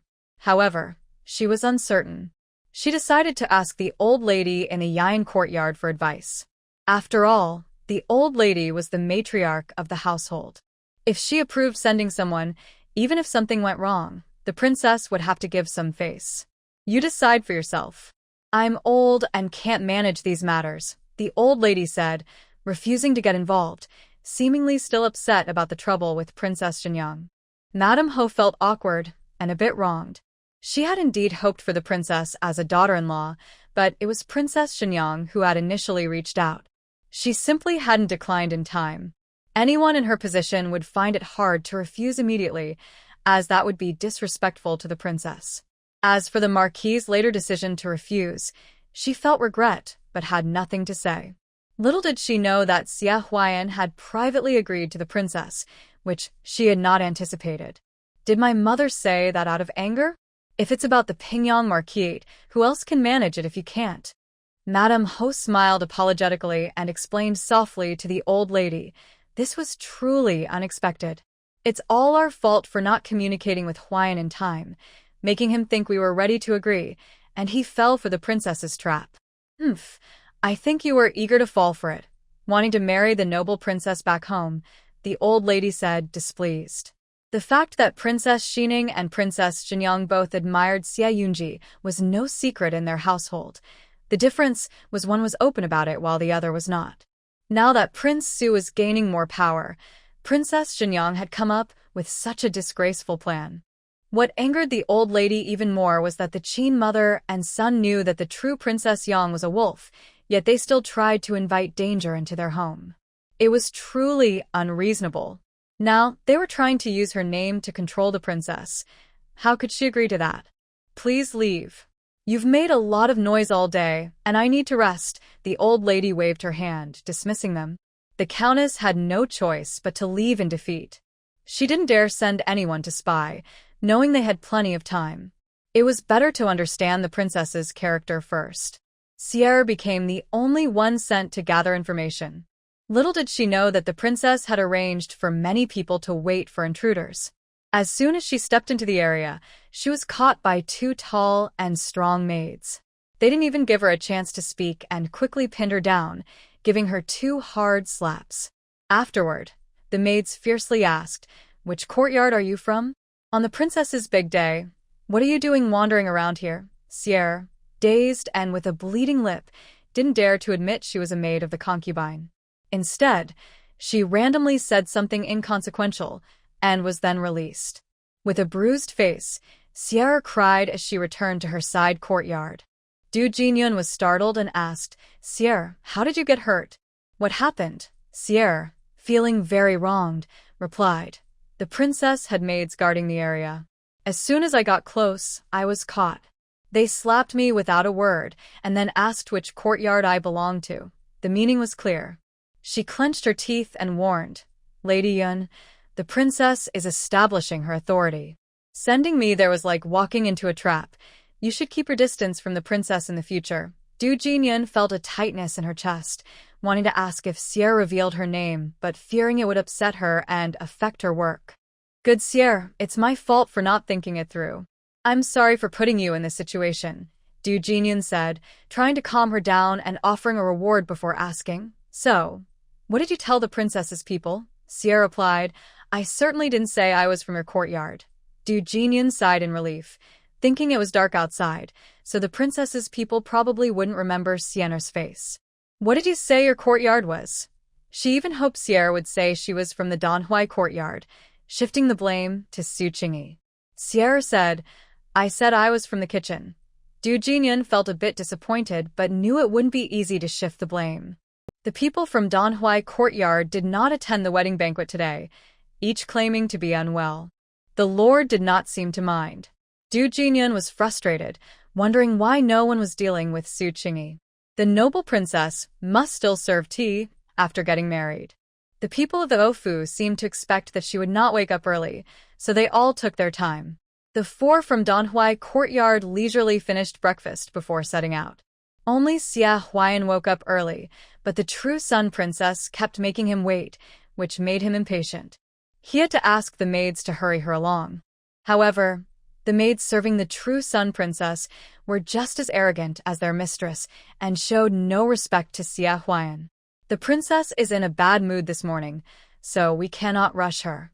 Please wait until she wakes up," one maid said, showing no urgency and clearly not considering the importance of the Pingyang Ofu. Xia Huayan was very upset. He could foresee that if the princess neglected the elders of the Vofu, he would be the one to face the consequences. He quickly sent someone to inform the other courtyards that the princess had not yet risen, so there was no need to hurry.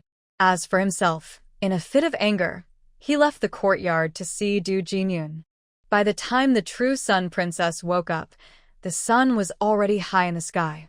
She felt a bit guilty and asked the maid, "Why didn't you wake me?" The maid felt wronged.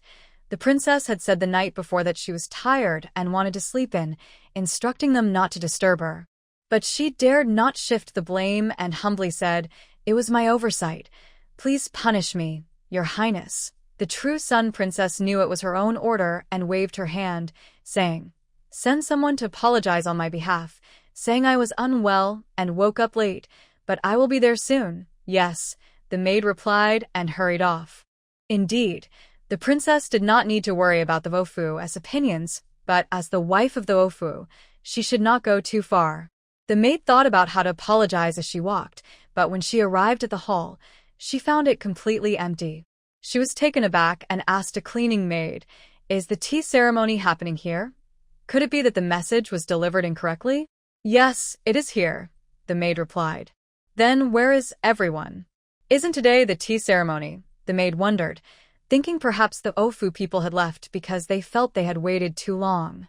The maid had a cheerful round face and said with a smile, "It's still early. The masters haven't arrived yet." "What?" The old woman instinctively looked up at the sky. The sun was already high. How could it still be early? This noble house had no rules at all. If the princess hadn't woken up late, wouldn't they have missed out? The master instructed that the princess was tired from yesterday and wouldn't get up early today, so everyone doesn't need to wait here too soon to avoid waiting in vain, the maid explained. Hearing this, the old woman's face turned from green to red. She didn't have the energy to scold the noble house anymore and turned back to the courtyard. How is it? Princess Shenyang was getting ready. The old woman replied, Princess, it seems the noble house expected you wouldn't wake up early. There's no one waiting in the tea hall. No one waiting? As Princess Shenyang was applying her makeup, she turned her head upon hearing this, causing her eyebrow to go askew. The maid quickly knelt in fear. Please don't be angry, my lady. I didn't mean to. TSK. Princess Shenyang glared at the maid unhappily and then asked the old woman, Where are the people from the noble house? The old woman answered. The maid said they haven't arrived yet. What time is it? Princess Shenyang started to scold but swallowed her words, looking extremely annoyed. Go inform the other courtyards. I will arrive in 15 minutes. She could neglect others, but when she knew others were neglecting her, she became displeased. Yes. Upon hearing the notice, the masters from the noble house slowly began to prepare. 15 minutes later, everyone sat neatly in the hall, waiting for the newlyweds to come for tea. Princess Shenyang initially wanted to delay further to assert her authority over the noble house as revenge for their neglect. But after thinking it over, she decided against it. Her plan hadn't succeeded yet, and offending the elders of the noble house wouldn't benefit her. What she should do is win over the elders of the noble house, so everyone would favor her, ideally isolating Su Qingyi, the wife of the heir. Princess Shenyang, dressed elegantly, set off with Xia Huayan. Su Qingyi and her children also arrived. Recently, Su Qingyi's status in the noble house had become increasingly prominent, and everyone treated her with respect. Even the aunts from the other rooms were eager to chat and build relationships with her. Initially, they approached her out of social obligation, but later realized that Su Qingyi was easy to get along with, steady yet warm. Interactions among relatives became more relaxed and enjoyable. Qingyi, what do you call the type of chair you made for the heir? My elderly relative also has trouble walking. If it's not too much trouble, could you make another one? My aunt will pay you, Aunt So said with a smile. Aunt, you are too kind. It's just our family carpenter at work. We can make as many as you need without needing your money, Su Qingyi replied, also smiling. Even if it's the carpenter's work, it's thanks to your clever ideas, the old lady interjected.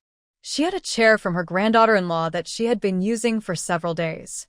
She had someone push her around daily and praised it endlessly. Then she turned to Aunt Zoe and said, Aunt, it feels strange to accept money. The Marquis family isn't that stingy. You're right, Mother, Aunt Zoe said cheerfully. Then I won't be polite. Thank you, Qingyi. Why are you still saying thank you, Aunt? Su Qingyi pretended to be unhappy. Everyone in the room laughed. Seeing that the second sister-in-law had taken one, the third Aunt Yang also wanted one. Every family has elderly members, and a wheelchair is a useful item for everyone. Only the Marquis's wife did not join in. Her thoughts were focused on the princess's daughter-in-law, thinking, what's so special about a wheelchair? Her daughter-in-law is the eldest daughter of the Duke. When the Duke ascends the throne, she will be the mother-in-law of a princess, truly a member of the royal family.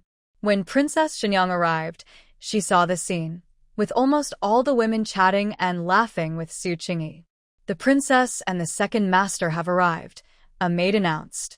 Everyone in the Marquis's household returned to their places, tidied their hair and clothing, and then looked toward Princess Shenyang. She truly looked regal and elegant, exuding a strong presence. It reminded people of Princess Shenyang. It seems royal women all have this grand style. However, compared to each other, whether in appearance or demeanor, Princess Shenyang seemed to excel. This Princess Shenyang, while assertive, did not seem to possess the same grace and dignity. Sorry, the princess and I are late. Thank you for waiting, Xia Huayan immediately said, feeling truly troubled by Princess Shenyang. Apologies, it's all Shenyang's fault, Princess Shenyang said sarcastically. Thanks to everyone for being so perceptive. Otherwise, my mistakes would have been much worse. The princess doesn't need to be so polite. We will all be family from now on, the Marquis's wife quickly said with a smile. She knew that aside from the two of them, not many in the household genuinely wished for the princess to join them. The person to smooth things over can only be her. Yes, we just arrived not long ago, the old lady said gently, hoping to avoid any tension since the marriage had already taken place. There's no need to be formal among family, the Marquis said, thinking the same. He just hoped that Princess Shenyang would behave herself in the future. Then, the Marquis calmly said, "It's getting late. Let's start the tea ceremony." "Yes," Xia Huayan replied. "Yes," Princess Shenyang responded carelessly, her gaze drifting past Su Qingyi's face. She noticed that Su Qingyi remained calm, with a faint smile on her lips. Looking at Xia Yunji's 3 adopted sons, they all sat around Su Qingyi. The 4 of them shared a similar calmness, as if the princess's presence had not affected their mood at all. Next, Princess Shenyang politely served tea and exchanged greetings with the Marquis's family. She had heard that Su Qingyi and Xia Yunji's adopted sons got along well. This was not the situation she wanted to see, so she intentionally tried to stir things up. She specially brought more valuable gifts for the introductions. To her surprise, the 3 children reacted indifferently and directly handed the valuable gifts to Su Qingyi. "Mother, please keep this," the eldest son, Hengur, was the first to say. With him starting, the other 2 quickly followed suit to avoid their mother favoring the youngest who was trying to please her. Princess Shenyang felt frustrated, not expecting the gifts to end up benefiting Su Qingyi. But it was fine. This was just the beginning, and she could take her time. "Since everyone has met, when can I see General Xia?" Princess Shenyang asked directly, showing no concern. "My father greatly respects General Xia and reminded me before I left home to make sure I meet him when I arrive at the Marquis's residence." This reason was quite valid and even mentioned the name of the Prince of Su, so the Marquis's household shouldn't refuse. However, everyone's expressions were subtle, and they all looked at Su Qingyi at the same time. It seemed they were waiting to see Su Qingyi's reaction. After all, matters related to the heir were almost entirely under Su Qingyi's control. Even the old lady and the Marquis were merely playing along. It was simply because Su Qingyi took good care of things, and those capable should be in charge. It was only right for them to listen. Princess Shenyang noticed this scene and immediately looked very unhappy. What? Does she really need to get Su Qingyi's permission to see Xia Yunji? "Qingyi, do you think it's convenient?" the old lady asked gently. Princess Shenyang widened her eyes in disbelief. Did she really have to consider Su Qingyi's opinion? She stared hard at Su Qingyi, as if warning her that if she dared to say no, there would be consequences. "Why is the princess staring at me like that?" Su Qingyi said with a smile. "It's making me hesitant to refuse." Only then did Princess Shenyang tone down her intensity, thinking to herself that Su Qingyi better not refuse. "My sister-in-law has misunderstood. I'm just hoping she will agree," she said with a faint smile, though there was no warmth in her eyes. Su Qingyi felt the hostility from Princess Shenyang, but so what? One should have some dignity. How can a third party threaten the legitimate wife? That would turn everything upside down. "My sister-in-law would love to agree, but unfortunately," Su Qingyi said apologetically, "the young master is currently undergoing special treatment. The doctor said he must not be disturbed or it could affect the treatment and no one can take that risk." That was quite a stretch. However, since the head of the household said nothing, they let Su Qingyi speak. Su Qingyi, as the young master's legitimate wife, had every right to prevent the scheming Princess Shenyang from seeing him. No one else could decide that for her. Is there really such a treatment? Princess Shenyang did not believe it at all. Her eyes were filled with anger. Su Qingyi was just deliberately blocking her from seeing Xia Yunji. She said, "A quack. It would be better to invite a royal physician to treat him." Then she turned to the Marquis. "I can arrange for a royal physician to stay in the residence." "What do you think, Marquis?" The usually decisive Marquis hesitated and said, "Well, the young master's daily care has always been managed by Qingyi. I haven't been involved for a long time, so it's not appropriate for me to interfere. Princess Jinyoung couldn't believe it. In just a few months, Su Qingyi had firmly established herself in the Marquis's household. Good. What a clever tactic. I came to visit General Xia on my father's orders, yet my sister-in-law is trying every way to stop me. It seems she doesn't take my father seriously, Princess Jinyoung said coldly, looking quite upset. By mentioning her father, she expected Su Qingyi to feel intimidated. How dare you? His Highness the Prince of Su came to visit the heir with good intentions, hoping for his speedy recovery. If he knew the heir was undergoing special treatment and it would be inappropriate to disturb him, he surely wouldn't insist on visiting. Su Qingyi put away her smile and added, "Unless His Highness has other intentions and doesn't wish for the heir to get better. You bold one." Princess Jinyoung trembled with anger, pointing at Su Qingyi. Where did this person get the courage to slander a royal prince? Was she trying to get herself in trouble? The others in the Ofu were also shocked. Goodness, that was His Highness the Prince of Su. The Pingyang Kofu couldn't afford to offend him. Princess, please don't misunderstand. Your sister-in-law certainly didn't mean it that way. The Ofuran shot a warning glance at Su Qingyi and quickly tried to smooth things over. She's just worried about Yunji. After all, the whole world is waiting for him to wake up. Any little change in his condition is known nationwide. Su Qingyi secretly laughed. Since the Hofuran was defending her against Princess Jinyoung, she softened her tone and said, "What my mother-in-law said is right. That's exactly my point. Everyone is waiting, so how could I dare to make a mistake?" In the end, this woman was just obstructing her. Princess Jinyoung was frustrated but couldn't think of an effective way to respond. Suddenly, she looked at the silent Xia Huayan. "Husband, what do you think?" Xia Huayan shivered slightly. Then he sulked. This wasn't a place for him to speak. "Sister-in-law, do you know how long my brother's treatment will last?" But he couldn't stay silent, so he asked an unimportant question. "We can't ignore the prince's good intentions. At least give a rough estimate." "A rough estimate?" Su Qingyi had to pretend to be polite in front of Princess Jinyoung, but Xia Huayan wouldn't get her good side. "I'm not a fortune teller. How would I know when the heir will wake up?" When Princess Jinyoung heard this, her expression changed, and she gritted her teeth, asking, "Are you saying that if the heir doesn't wake up, I can't see him?" "Yes," Su Qingyi replied matter-of-factly. "As long as the heir hasn't woken up, the treatment will continue, and we won't give up on him." Puffed. Zheng Gur couldn't help but laugh and quickly covered his mouth. Ling Gur also couldn't suppress a smile, slowly lifting his teacup to hide it. "You." Princess Jinyoung angrily pointed at Su Qingyi, her expression terrifying, as if she wanted to devour her.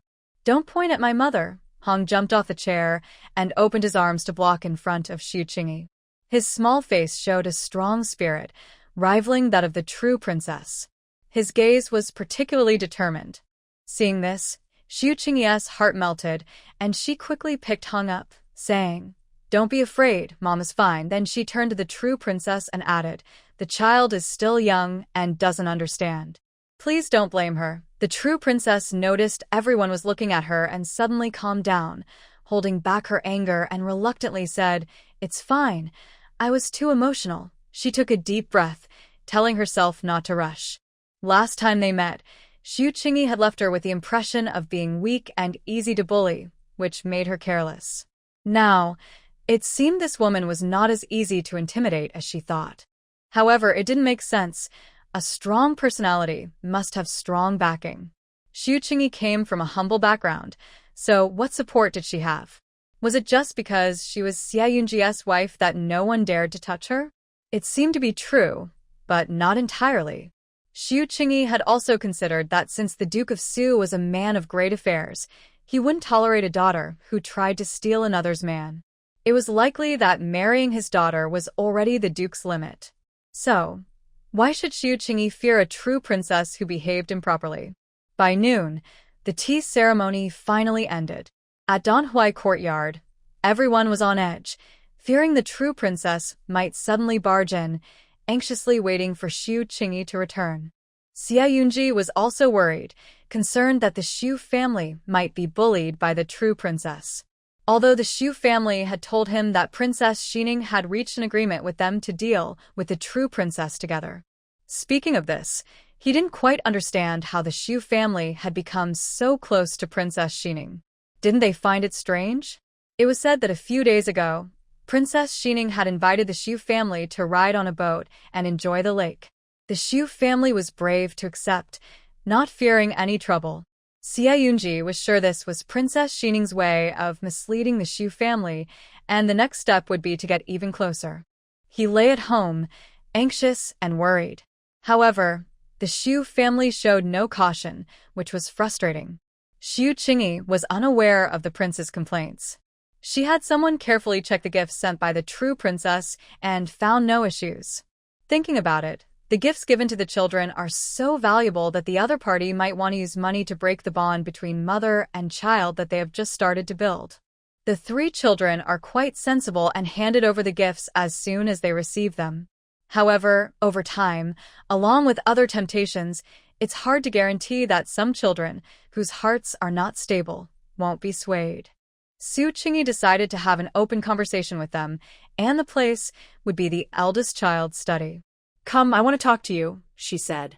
Seeing Su Qingyi so serious, the 3 children also became serious. "Mom, what is it?" the second child asked curiously. "First, I want to ask you what you think of Princess Xinyang," Su Qingyi inquired. She felt this was a good educational opportunity to understand how her children view people and things. If there are any inappropriate thoughts, she would guide and correct them in time. "Mom, she is not good. I don't like her," the eldest son, Hengguer, replied first. Su Qingyi was not surprised by the youngest child's opinion. "Okay, I understand." She just smiled and patted his head. At 4 years old, he was still too young to think beyond his immediate feelings. Hengguer, with his sharp eyebrows, pouted and said, "I don't like her either. She looks down on us just because she is a princess and doesn't respect our family, not even our great-grandmother." "Yes, that's true," Su Qingyi nodded. After losing some weight, Hengguer's face showed signs of a young boy, but given his age, he still viewed things quite superficially. He was like an upgraded version of Hengguer. She looked at the eldest with hope. "Hengguer, what do you think?" Hengguer, who was well-versed in the classics and preparing for exams, had some social experience outside, and his response was different from his brother's. "The princess is not genuinely marrying our second uncle. She is trying to enter our family for my father." At this point, he glanced at Su Qingyi, but seeing that she was unfazed, he continued, "She is also a pawn for the emperor and a tool handed to him by the Duke of Su. Recently, the Duke has been too powerful, and he worries the emperor might become suspicious. Marrying the princess into our family is a way for him to undermine himself." The second and third children were stunned, confused. What was he talking about? They understood each word he said, but when put together, it made no sense to them. The older brother noticed how silly his younger siblings looked and rolled his eyes, thinking it was pointless for them to act tough. "Good observation, big brother," Su Qingyi said with a smile. She actually wanted to ask, as the older brother had his own unique way of gathering information. Hengguer remained calm, as if he thought it was no big deal. If they were in this situation and didn't understand that, it would be foolish. "Did you hear what your older brother said?" Su Qingyi looked at the 2 younger ones and said seriously, "Princess Xinyang is an enemy. She clearly likes your father but married Xia Huayan, which means she has made some sort of deal with him. Although I don't know the details of this deal, it definitely won't benefit us. So we need to be cautious of her and not let her find a chance to harm us, understood?" The second and third brothers looked angry. How could Princess Xinyang try to take their father? No wonder she was so aggressive. She was upset after being rejected by their mother and still insisted on seeing their father. "How dare she try to take our dad? That's so shameless," Hengguer said with disdain. He suddenly regretted accepting her gift. It felt disgusting. "What's the deal with this?" Su Qingyi said with feeling, "There are so many people who want to take your father away. It was like a flood of them. Just imagine if there were so many now, there would be even more when he wakes up." So Su Qingyi had a clear plan. Once the national heartthrob woke up, she would leave and wouldn't want to be a target. Later, When the children are successful, money will come pouring in from all directions. Once she became a wealthy and powerful woman, she would only date young men under 25. Just thinking about it made her happy. Don't worry, Mom. I won't let them take Dad away, Hungur said, clenching his little fist. Good. I believe you can do it, Su Qingyi said, touched by her child's loyalty. She smiled and told a little white lie. For now, there was no need to tell the children about leaving. But she is still a princess, so you brothers should be polite when facing her.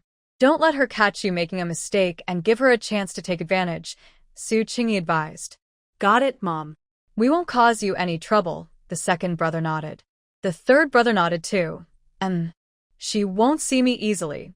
The eldest replied, meeting Su Qingyi's puzzled gaze, and said, I need to prepare for exams, so I won't be having meals in the front courtyard anymore. Su Qingyi understood and smiled. All right, I'll ask the kitchen to take care of you. Ling Ge nodded. Thank you for your concern, Mother. That sounded like music to Su Qingyi's ears, leaving her momentarily speechless. It was the second son who waved his hand in front of her. Mother, snap out of it. Don't let me laugh at you. Su Qingyi shot him a glare and swatted his hand away, then smiled. Okay, let's all go back to our rooms and not disturb your elder brother while he studies. Mother, can I go pick lotus pods to eat? Hungur, who was on break today, was eager to get to the pond. Tell your second brother to take a small boat with you. He won't mind the sun, Su Qingyi said with a smile, leading him outside. The second son patted his chest and promised, Sure, I'll pick a big basket of lotus pods to make soup for you. He paused, and I'll share some with great-grandmother. Your father can have some too, Su Qingyi casually mentioned. The two children became even more excited, eager to gather food for their father, and rushed off happily. Worried about their safety, Su Qingyi naturally arranged for someone to watch over them. That evening, Xia Yunji enjoyed fresh lotus seed soup, personally fed to him by Su Qingyi. Young master, this was picked by the second and third sons, who insisted on letting you taste it, Su Qingyi said, happily helping out while feeding him. They're being very filial. The achievements during their time in office would later be shared with Xia Yunji by others. She just needed to focus on her role. Xia Yunji was pleasantly surprised to learn that the second and third sons had picked the pods themselves, making the soup taste even sweeter. He also had a taste for good food, but unfortunately his meals were usually very plain, focused on gentle nourishment. Occasionally having something new excited him greatly. Since the Su family had come into his life, the variety of dishes he received had increased, and the kitchen was making them tastier. Every now and then he could enjoy some fruit. This year he had even tasted a few fresh lychees. Sometimes, late at night, Xia Yunji couldn't help but think that if he had regained consciousness before the Su family arrived, his life would have been quite miserable. He used to believe that marrying would be pointless, only adding to his burdens. This was because most women, in his impression, were overly emotional and did not consider the bigger picture. He actually knows that there are many remarkable women. Su is one of them, brave and careful. Princess Shenyang learned that Xia Yunji is taken to the garden for a walk by servants every evening. She was overjoyed. However, she was not in a hurry and instructed the maid, you keep an eye on them from a distance for a few days, but don't alert them. The priority is to win over the people of the Marquis's household. Princess Shenyang is not one to flatter others, but she is wealthy, so as long as she gives gifts generously, she can gain their favor. No one dares to refuse the princess's gifts, and they gladly accept them. The happiest one is the Marquise, who received a statue of Guanyin and smiled widely, quickly asking a master to bless it. She even flattered, the Guanyin from the princess must be even more effective. You can just call me Shenyang, mother-in-law, Princess Shenyang said with a fake smile, taking the opportunity to ask, why does the Marquis's household listen to my sister-in-law so much? The Marquise did not like this comment and maintained her fake smile, correcting her. That's not what it is. My sister-in-law only manages her own courtyard. I handle the other matters of the household. That's exactly what I mean, Princess Shenyang said seriously. General Xia is such an important person, related to the country's fate. How can the Marquis's household leave him in the hands of a new bride? If someone had praised Xia Yunji in front of the Marquise before, she would have been angry. But now, with Xia Yunji in the past, she smiled and said, "Your sister-in-law is Yunji's wife. Who else should manage him?" Thinking of Princess Jinyang's intentions, she secretly scoffed, wishing to manage things while thinking of someone else's husband. Where's the dignity in that? Both sides have their needs, and the Marquise understands that she is seeking the princess's status. Princess Jinyang frowned. Since General Xia is so important, the whole family should be involved in his treatment. In short, she has not given up on intervening. "Mother-in-law, I can invite a better doctor." Why won't the Marquise' household agree? Don't you all want General Xia to recover? The Marquise rolled her eyes inwardly, sneering to herself. Does she not know why the household won't agree? If you really bring in a doctor, wouldn't the next step be to sneak into Donhui courtyard? Princess Jinyang, you may not know, but Dr. Chun is appointed by His Majesty. The Marquise sighed and explained carefully. If we rashly replace Dr. Chun, wouldn't that imply that His Majesty appointed a quack? Besides, Dr. Chun is doing well now and the young master's condition is stable. If the situation worsens, who would take on that responsibility? The lady of the house does not wish for Xia Yunji to wake up.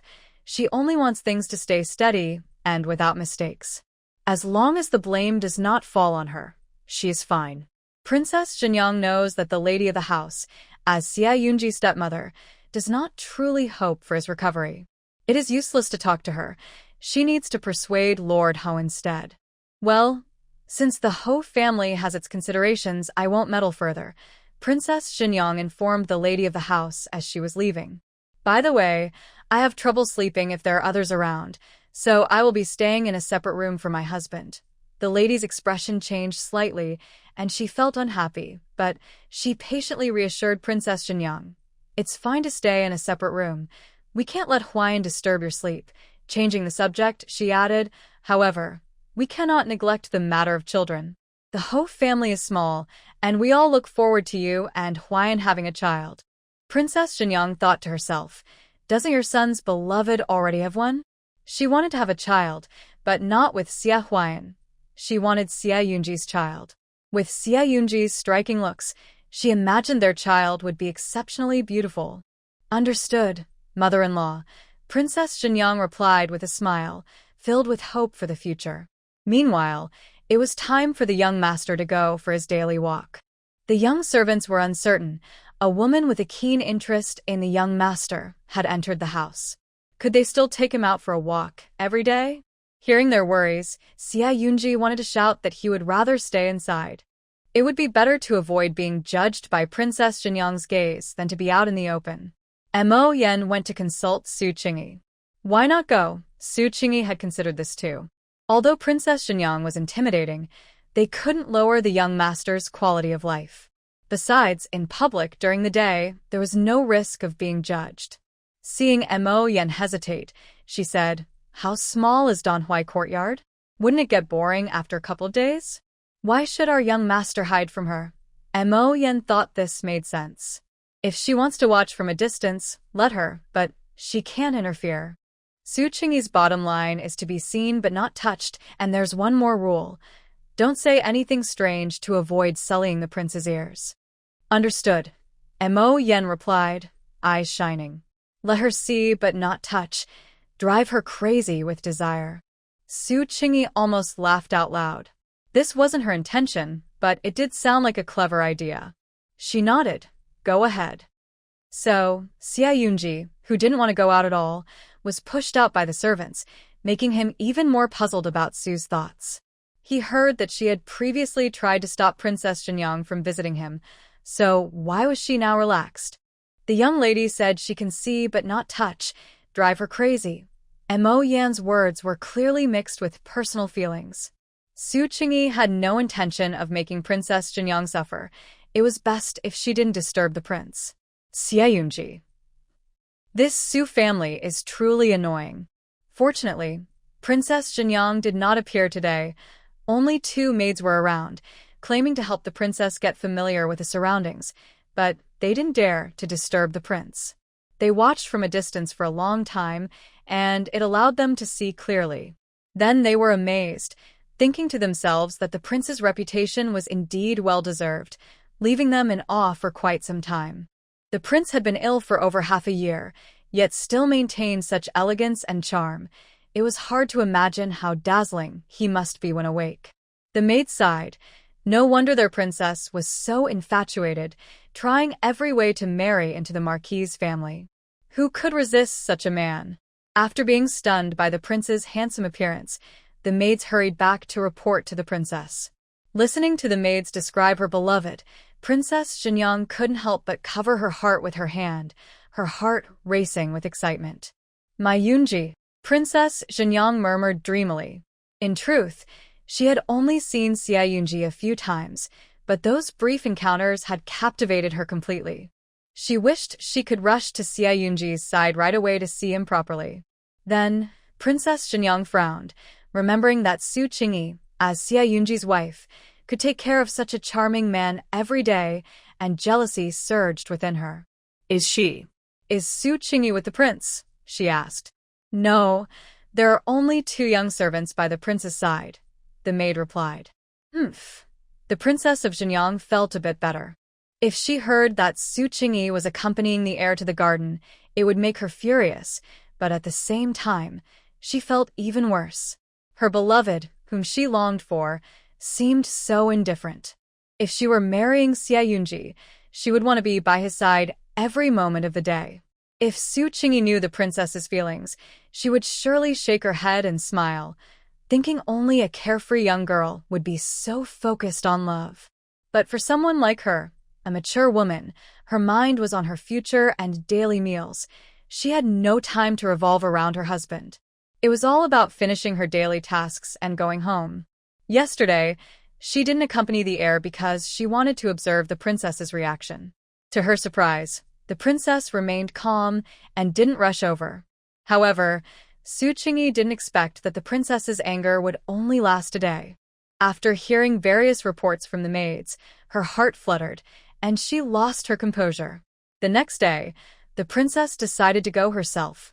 She had to see the heir. Coincidentally, Su Qingyi was there too. The graceful figure stood by the heir's wheelchair, leisurely waving a fan. Seeing this, the princess was filled with jealousy and quickly strode over, ignoring Su Qingyi's attempts to stop her. Elder sister. The princess called out loudly, her gaze fixed on Xia Yunji in the wheelchair, completely overlooking Su Qingyi. The maids were right. Even an unconscious heir could capture one's heart at first sight.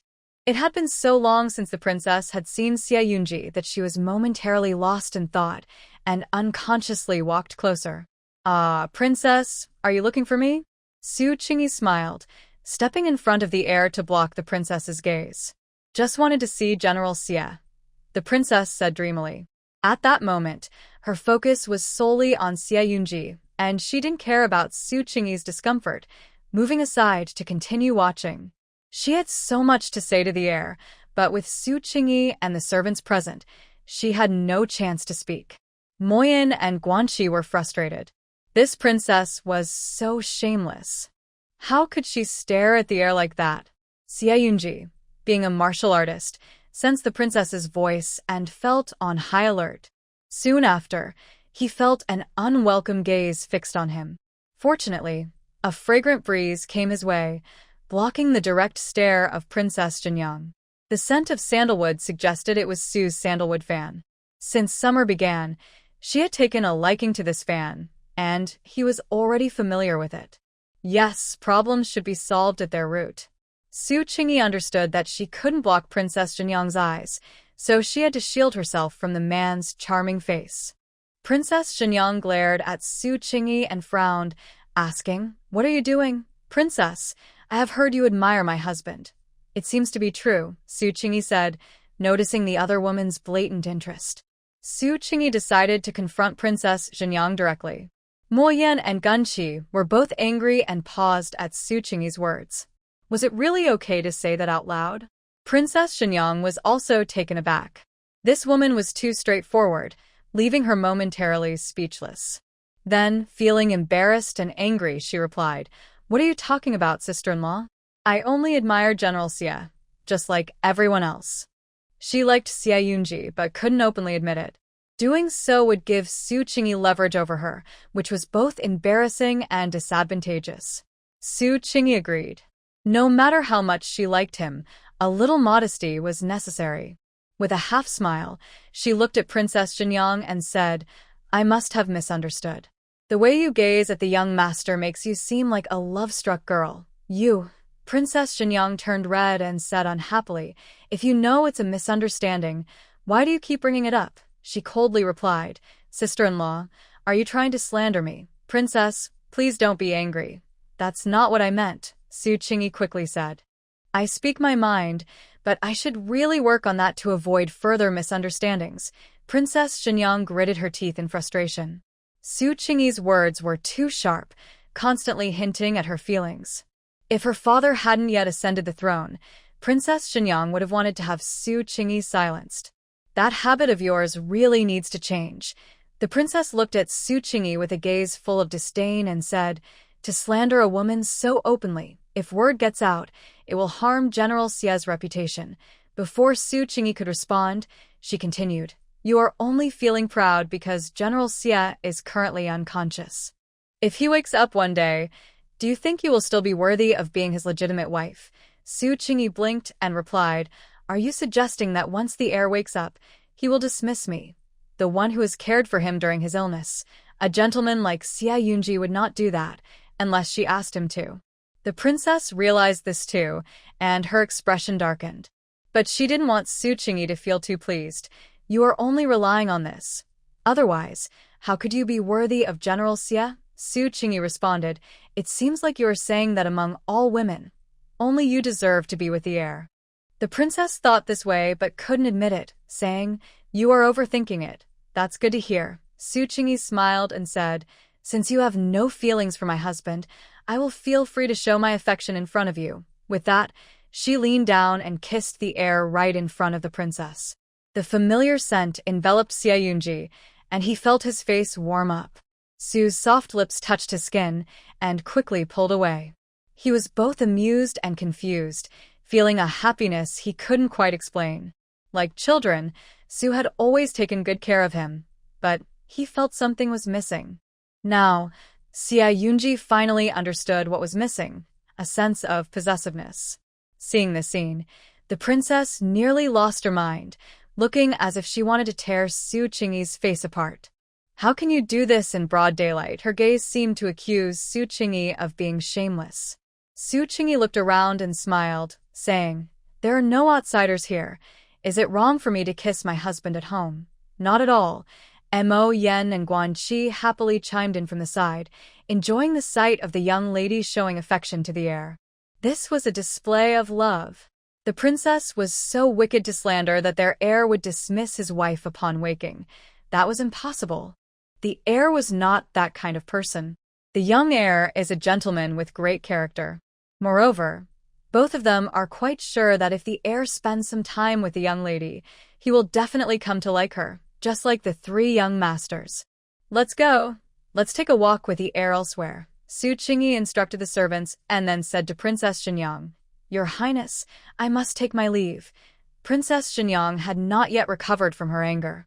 Upon hearing this, she tightly pinched her palm to resist the urge to slap Su Qingyi. She couldn't do that. She had to hold back.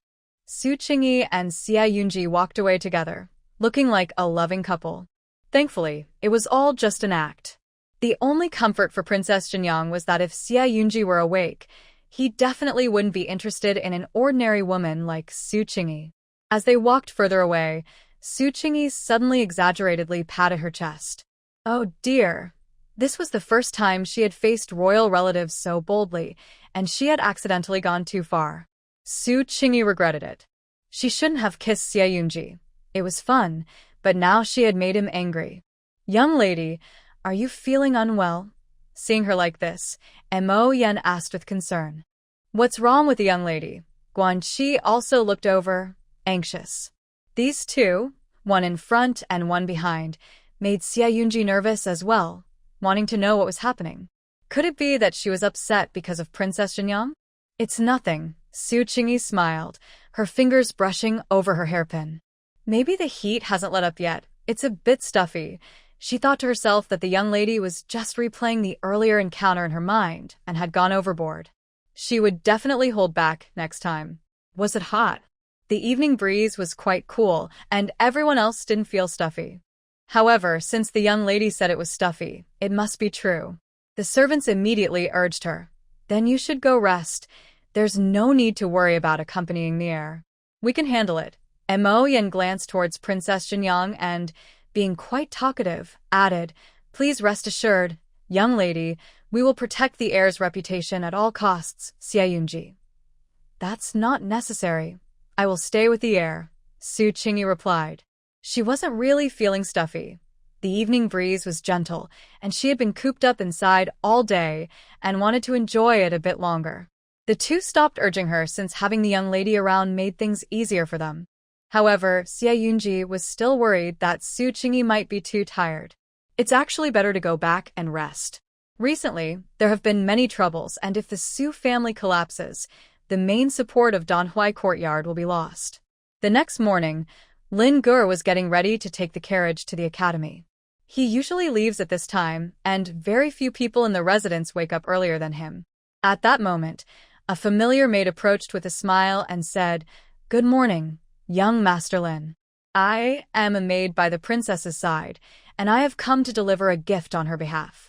Lin Gur frowned slightly, looking indifferent, ready to refuse. It's a set of seasonal flower and bird paintings by Master Lu Kaifeng, worth a fortune, the maid continued with a smile. The princess heard that you love reading and painting, so she specifically chose this for you to enjoy. Worth a fortune? Lin Gur, who had not paid much attention to the maid, turned his gaze upon hearing this. Yes, it's quite rare, the maid said, her smile brightening as she sensed success. Lin Gur suddenly changed his mind, reached out to accept the gift, and said, Well, please thank the princess for me. Of course, the maid was overjoyed. The heir, being so gracious in accepting the princess's gift, seemed easier to win over. Then I will report back to the princess and not delay your time any longer, okay? Lin Gun nodded. From early summer to early autumn, he had grown a bit taller. At that moment, wearing a sky-blue long robe and standing by the carriage, he looked elegant like a tall bamboo. Once the maid walked away, Lin Gur didn't immediately get on the carriage. He held the valuable painting and returned to Danhuai Courtyard. Lin Gur, why are you still not out the door? Su Qingyi, just getting up to have breakfast, was surprised to see him and quickly asked with a smile. I was just about to leave, but I ran into someone from the princess and got delayed. Lin Gur paused and placed the painting on the table. They say it's a famous painting worth a fortune, and I thought, why not accept it? Su Qingyi, being a young lady from a noble family, shouldn't lack money, and Lin Gur was unsure if he was doing the right thing.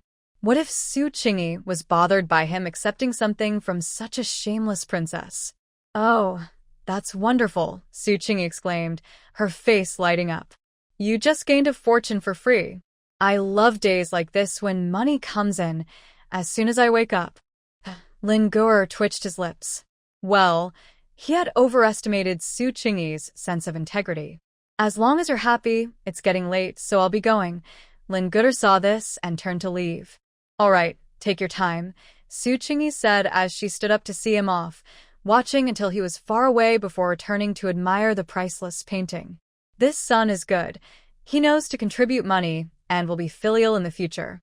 On the same day at the martial arts arena, Zhengur also received a gift from the county princess's aunt. I don't want it. However, he was quite straightforward and refused to accept it. Since learning about the county princess's feelings for his father, he felt disgusted and had eaten less at the last 2 meals. Young Master Zhen, why not? Our princess knows you enjoy practicing martial arts and specially found this century-old tang sword, forged from high-quality steel, sharp enough to cut through iron, the old lady said, forcing a smile as she felt embarrassed. Could it be that Su Qingyi had incited something or spoken ill of their princess? The sword is good, but I won't accept something without merit. Please take it back and don't disturb my training, Zhengur replied coldly, very different from his usual cheerful self. The ancient sword was indeed tempting, and he was quite moved, but He wouldn't take it from the county princess. The old lady was now certain that Su Qingyi had influenced some of the children. The difference was that some were swayed, while others were not.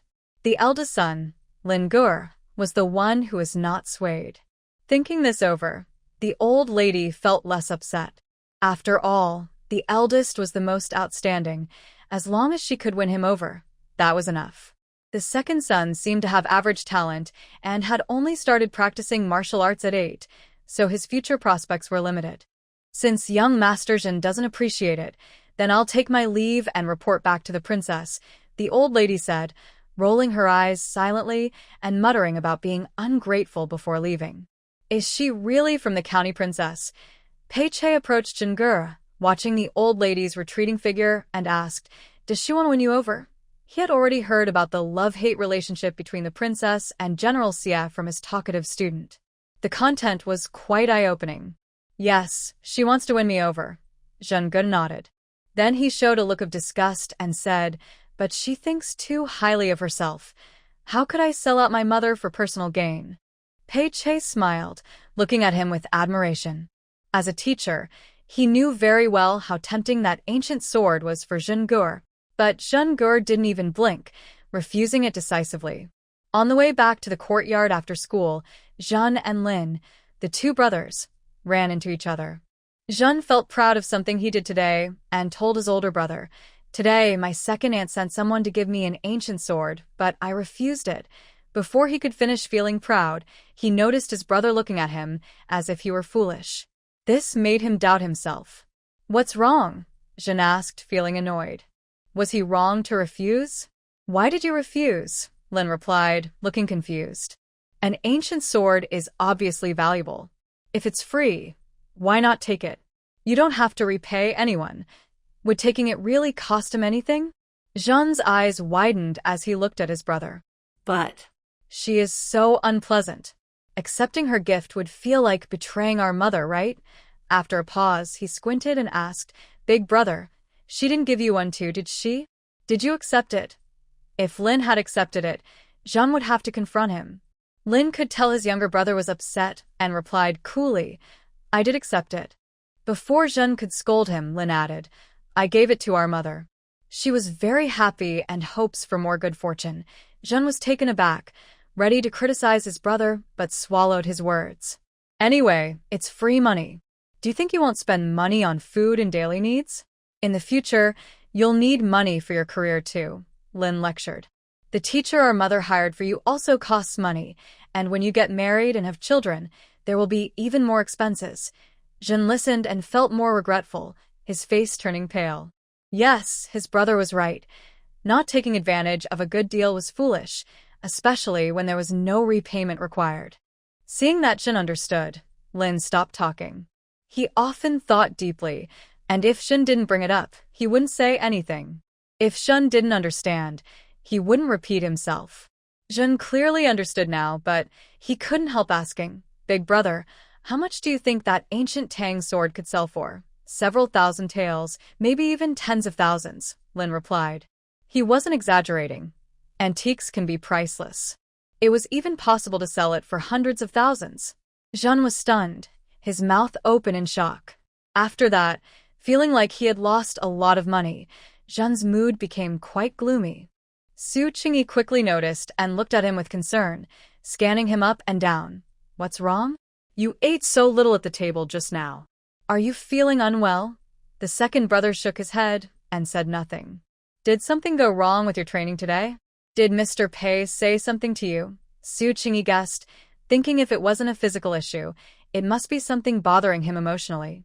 She couldn't think of anything else that could upset someone so passionate about martial arts. No, Zhengur said listlessly, looking at his mother, feeling more and more downcast. I'm fine, mother. I just don't have an appetite today. Then he walked toward his room. I'm going to rest now. He felt useless, only good at spending money and lacking brains. Su Qingyi glanced at the eldest son and asked, Do you think your younger brother is acting strange? Not having an appetite was not a small matter for the second brother. Lin Gur replied, Don't worry, he just lost several thousand taels of silver. What? Su Qingyi's heart sank again, ready to ask for details, but suddenly had a realization and tentatively asked, did he refuse the gift from the princess? Yes, Lin Gore confirmed, then said goodbye. Mother, I'm going back to study. Su Qingyi smiled and said, go ahead. After watching Lin Gore leave, she moved to the second brother's room, where he sat gloomily at the table. What did the princess send you? Su Qingyi asked, sitting down with curiosity. You know, Zhengur lifted his eyes, heartbroken, and said, it's a century-old tang knife that can cut through iron. That was indeed a valuable item. No wonder the second brother couldn't stop thinking about it. Su Qingyi comforted him. It's okay that you refused it. It shows you have a big heart, the second brother thought. That was because he didn't know the price. He also didn't know he could be as cunning as the eldest brother, just taking money without delivering.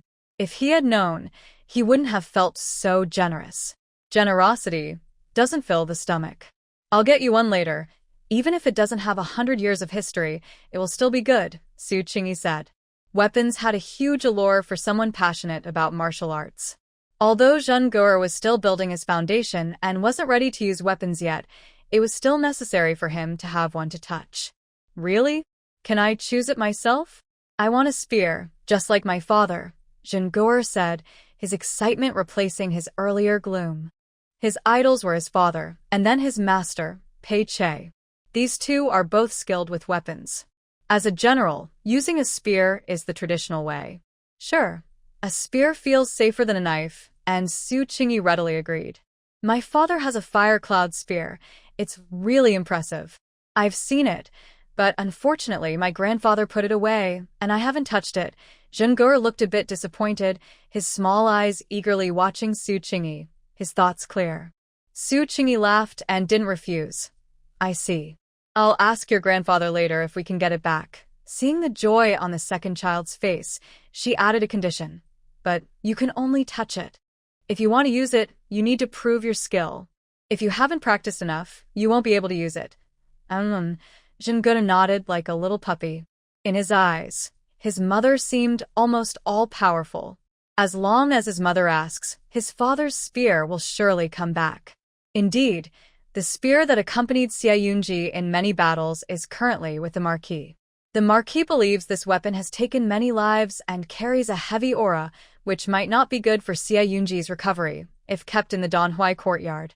If that's the case, Su Qingyi thinks that this weapon, having protected Xie Yunji and the country, even if it has a heavy aura, is still a protective force for its owner. Separating them might make both the owner and the weapon reluctant. Father, maybe if he touches the spear, the heir will sense something, Su Qingyi said in front of the Marquis, genuinely believing it. That spear is something the heir values greatly, and it could be the key to his awakening. After all, no opportunity should be overlooked. It's worth a try. You have a point. The Marquis hopes for his eldest son's recovery and, after a moment's hesitation, handed the weapon to his daughter-in-law. Thank you, father. Su Qingyi smiled brightly, feeling that the spear was quite elegant compared to the large swords and tridents commonly used by generals. However, when she reached out to take it, she almost dropped it. She realized just how heavy the spear that the heir usually uses is. The Marquis smiled kindly but suddenly became serious and asked, Second daughter-in-law, has anyone troubled you again? Father, I met the princess in the garden before. It seemed she came specifically to see the heir and said some vague, insinuating things, implying that I am not worthy of him. Su Qingyi sighed. Since the Marquis asked, she felt it was best to share. Don't listen to her nonsense, the Lord said, his face dark. She is the last person who should be marrying into this family.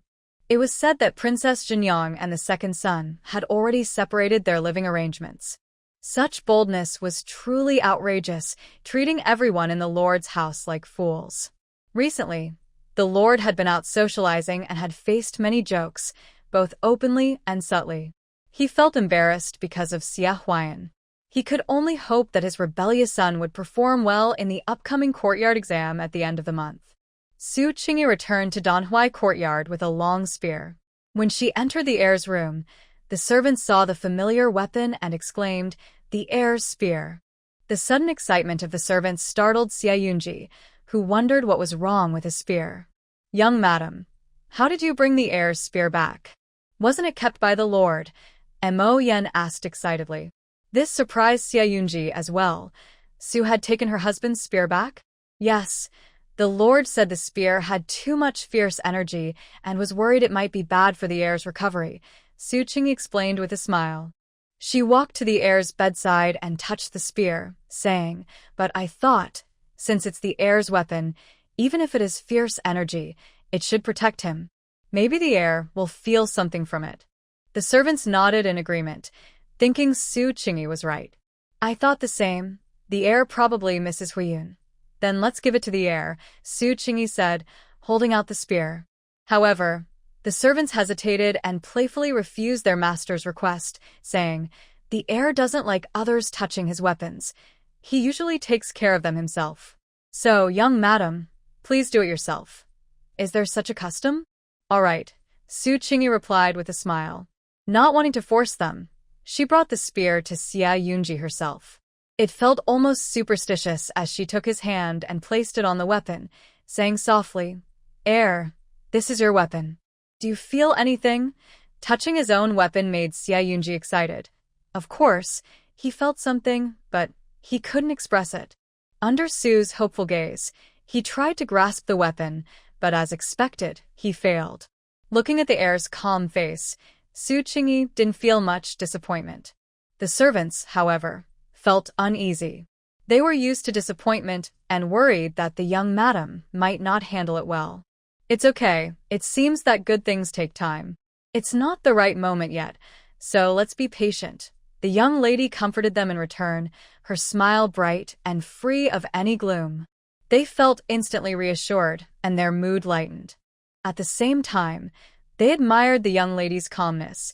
It was as steady as a rock. Upon reflection, she resembled the young master, who was also unshaken by the winds of change. Indeed, like attracts like. At the residence of the Duke, Princess Xinyang returned home. "I'll go to the back courtyard to talk with my mother." "You can do as you wish, second master," Princess Xinyang said, then left with the Duchess. Xia Huayan didn't mind. He quickly seized the opportunity to speak with the Duke. After all, he was the Duke's nominal son-in-law and had helped protect the Duke's daughter, so he could still gain some benefits from this relationship. "What's wrong? Didn't you get what you wanted? Why do you still look unhappy?" the Duchess asked in surprise. "Is the young master in a bad situation? Has her beautiful daughter lost hope?" "Mother, don't say that. The young master is doing well." When the young master was mentioned, Princess Xinyang's gaze softened for a moment, but then turned sharp as she coldly said, "I must have misjudged. His wife is quite formidable." "Oh? In what way?" the Duchess asked, though she was skeptical. After all, she was just a neglected young lady from a marquise family. How could she compare to her own daughter? Princess Xinyang, who grew up in the royal courtyard, had seen many tactics and had no reason to be unable to handle a mere marquise daughter. I don't know what tricks she used, but the marquise family listens to her completely. Just after entering the house, they handed over all matters concerning the young master to her. Princess Xinyang said through gritted teeth, "Even I, a princess, have to seek her approval to see the young master." Recalling that confrontation, Princess Xinyang angrily added, "Moreover, she shows no respect for me as a princess, relying solely on her status as the young master's wife." "It's infuriating." The Duchess frowned. That girl indeed had some skills and was quite bold. She had already investigated Su Qingyi for her daughter. Although not particularly impressive, it seemed they had underestimated her. She was a hidden threat. "It seems she knows your thoughts, which is why she disrespects you." The Duchess couldn't help but scold. "You really should be more discreet about your feelings. Why be so obvious? If I had been more low-key back then, things would be easier now, and at least the people from the Marquis' residence wouldn't be on guard." Princess Xinyang argued, "No matter how high-profile I am not as high-profile as my imperial aunt." "But your imperial aunt has no such plans." The Princess of Su was already against this. What kind of situation is this? But when her daughter cried and made a fuss, she and the Prince of Su could not persuade her, so they had no choice but to agree. Fortunately, she is not surrounded by a solid wall. Princess Shenyang said thankfully. Among the 3 adopted sons of the heir, the eldest son and his adoptive mother are just for show. I think they can be easily bought off. The Princess of Su nodded, not taking Su Qingyi seriously, and educated her daughter. In the inner court, you don't need to be so soft-hearted. Some things need to be done decisively, once and for all. This. Princess Shenyang looked at her mother in surprise, showing hesitation, and tentatively asked, "Do you mean to get rid of her?" "Fool. Why would you get rid of her? Do you want everyone to know you did it?" The Princess of Su set down her teacup. "What I mean by once and for all is to have her sent away, and the Marquis's residents won't dare to let the heir marry again. This outcome is great." Princess Shenyang immediately became excited and asked, "Mother, please tell me what to do." "It's very simple." The Princess of Su sneered and said, "As long as you ruin her reputation and spread rumors about her having an affair, the Marquis's residents will naturally have the heir divorce her. They won't let him marry again. A useless person cannot keep a wife. If he marries again, it will end the same way. The Marquis's residence does not want to lose face again." After hearing this, Princess Shenyang showed a look of understanding. Indeed, when dealing with women in the inner court, there is no simpler and more effective method than this. "Mother, I understand now." She pondered for a moment and had an idea in her mind. The Princess of Su nodded, worried that her daughter might not be decisive enough in doing this for the first time, and said, "Remember to strike decisively, leaving no room for error." "I understand." Princess Shenyang replied. "Aside from this matter, how are you doing in the Marquis's residence?" The Princess of Su asked again. "Not much to say." Princess Shenyang shrugged, not caring much. "Xia Huayan is obedient, and now I have already moved to a separate room from him. The Marquis's wife is also very calculating. She pretends to respect me on the surface, but deep down, she is probably not happy, hoping that I will give her son a legitimate heir, which is just wishful thinking." Princess Shenyang looked down on Lady Ho because she came from a humble background and had limited views. The strict and fiery Pingyang Marquis is not easily fooled. Princess Shenyang knew that the other party originally wanted to refuse the marriage, but fortunately, she had contacted Xia Huayan in advance and reached an agreement privately, which allowed the marriage to proceed smoothly. "It's fine when your father. He will naturally support you," said Princess Su, believing her daughter would be the most esteemed noble lady in the world, and it was only right for her to live freely. After their conversation, the mother and daughter made a decision, and Princess Shenyang felt much better. Thinking about how Su Qingyi would soon be leaving, she couldn't help but smile, regaining her confident demeanor. Xia Huayan also noticed the change in Princess Shenyang and had his suspicions, but didn't dare to ask. When he spoke with Prince Su earlier, the prince was quite kind to him. Thinking about his promising future, Xia Huayan felt cheerful. At the Pingyang Marquis's residence, Ling Gur received a generous gift from his second aunt again. He accepted it as usual and even offered a faint smile, saying, "Thank you, second aunt, for your kindness." His warm greeting made the old woman very happy, and she smiled, saying, "Young Master Ling is too polite. Our princess said it's only right to care for the younger generation." Ling Gur meinte a faint, polite smile. If the old woman had looked closely, she would have noticed that only the corners of his mouth moved, while the rest of his face remained unchanged. Ling Gur found it a bit strange.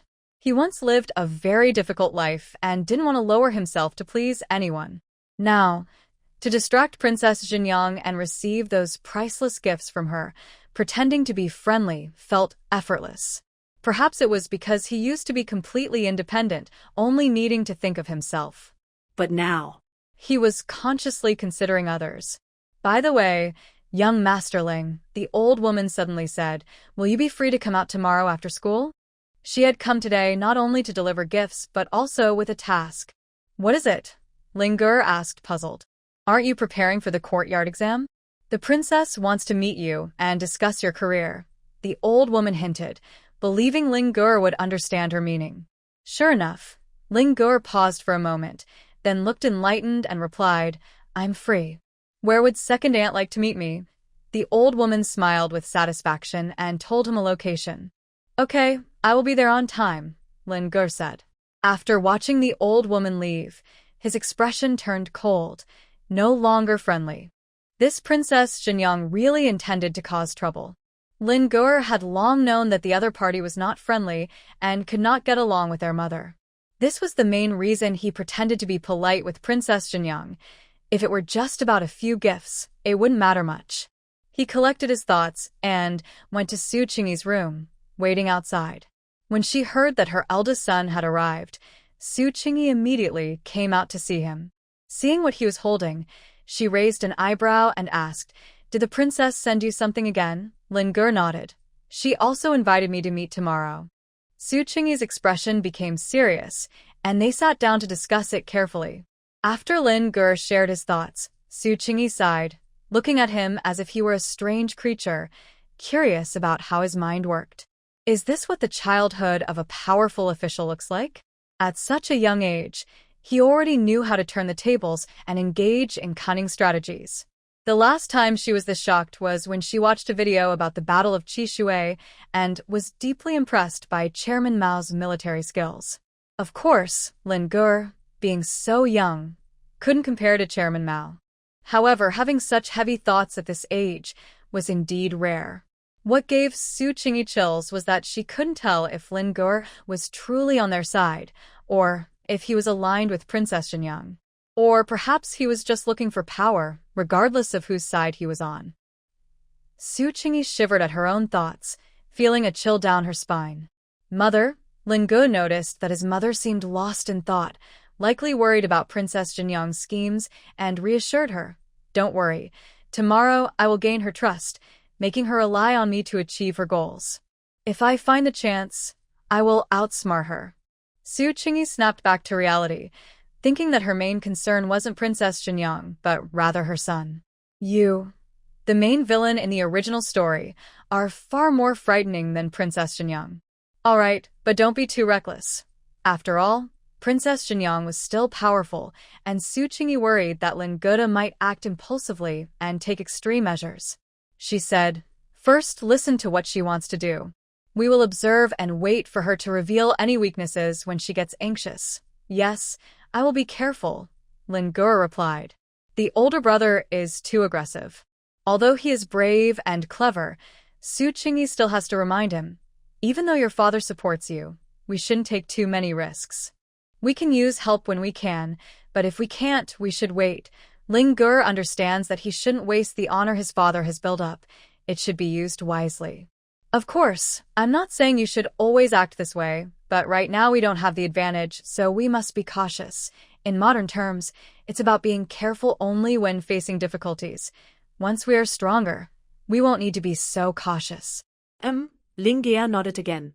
Remember to bring a bye tomorrow and be safe. Although Su Qingyi feels that Lin Gur is very capable and doesn't need her worry, she still reminds him. Okay, that's all Lin Gur wanted to say. As he was about to leave, he heard some noise from inside and casually asked, "Is the third brother resting with you again?" "Yes," Su Qingyi said with a shy smile. She feels that since Hung Gur has no mother, she should spend more time with him, but the older brother disapproves. She understands and quickly adds, Okay, I'll pay attention. Once he turns 5, I'll make sure he goes back to his own room." Lin Gur, who was about to voice his opinion, swallowed his words. As the eldest brother, Lin Gur doesn't like to meddle in others' affairs, but sometimes he can't help but speak up when he sees something he dislikes. In the past, Su Qingyi would argue with him, but now she has learned to go along with him. Otherwise, with Lin Gur's personality, if Su Qingyi argued with him once, he might never speak again. The next day at noon, after school, Lin Gur brought Abai to meet the Princess Xingyang. Abai had to wait outside and couldn't follow his master inside. Lin Gur greeted Princess Xingyang with a simple bow. "Aunt." "Good. Lin Gur is here?" Princess Xingyang smiled, looking at the son of her beloved. He has red lips and white teeth, looking clean and handsome, with a scholarly air at such a young age. "Please sit down." She was very kind to Lin Gur. "I know you just came from school, so I specially prepared a table of dishes for you. Let's eat first." "Thank you, Aunt." I won't be polite, Ling-gur said as he sat down readily. Yes, no need to be polite, just eat, Princess Shenyang urged. Yes, Ling-gur picked up his chopsticks and began to eat without any hesitation. Seeing this, Princess Shenyang smiled with satisfaction. This child really isn't close to Su Qingyi. After all, how long has it been? He's already 12 years old. It's not easy to get close. Once Ling-gur finished eating, Princess Shenyang slowly said, So, how do you find the food? Is it to your taste? Ling-gur nodded and replied, It's very delicious. Thank you, Auntie, for the hospitality. To show off her abilities, Princess Shenyang had prepared a feast of rare delicacies for Ling-gur. She smiled and said, These are just ordinary dishes. As long as you don't mind, that's enough. After a pause, she began to discuss serious matters. Ling-gur, Annie won't beat around the bush with you. You are a scholar and will surely want to pursue a career in government, right? Of course, Ling-gur nodded in agreement. The path to a career in government is not easy. Without support, you might not even pass the entrance exam, Princess Shenyang said. Seeing Ling-gur hesitate to speak, she smiled and asked, Are you thinking that your abilities aren't that bad? Indeed, Ling-gur was confident in his abilities. But what if someone doesn't want you to succeed? Princess Shenyang hinted, and this person has the power to prevent you from passing. Ling-gur frowned and replied, Auntie, that's too harsh. I haven't offended anyone, so there shouldn't be anyone who wants to stop me. That's true. As a child, who could you offend? Auntie just reminds you to be careful not to upset anyone. Princess Shenyang left it at that, allowing Ling-gur to think for himself. Yes, thank you for the reminder, Auntie. Ling-gur paused and responded respectfully. Princess Shenyang was pleased, took a sip of tea, and said, Ling-gur, you are a smart child. You should see that only Auntie can help you in your career. After a moment, thinking of Su Qingyi, she spoke with a hint of disdain. As for your foster mother, she comes from an unimportant noble family and won't be able to offer you anything in the future. These were facts. Ling-gur lightly acknowledged this. It seemed this child understood, and Princess Shenyang smiled slightly. Among you 3 brothers, only you have accepted Annie's gifts, so you must be on Auntie's side.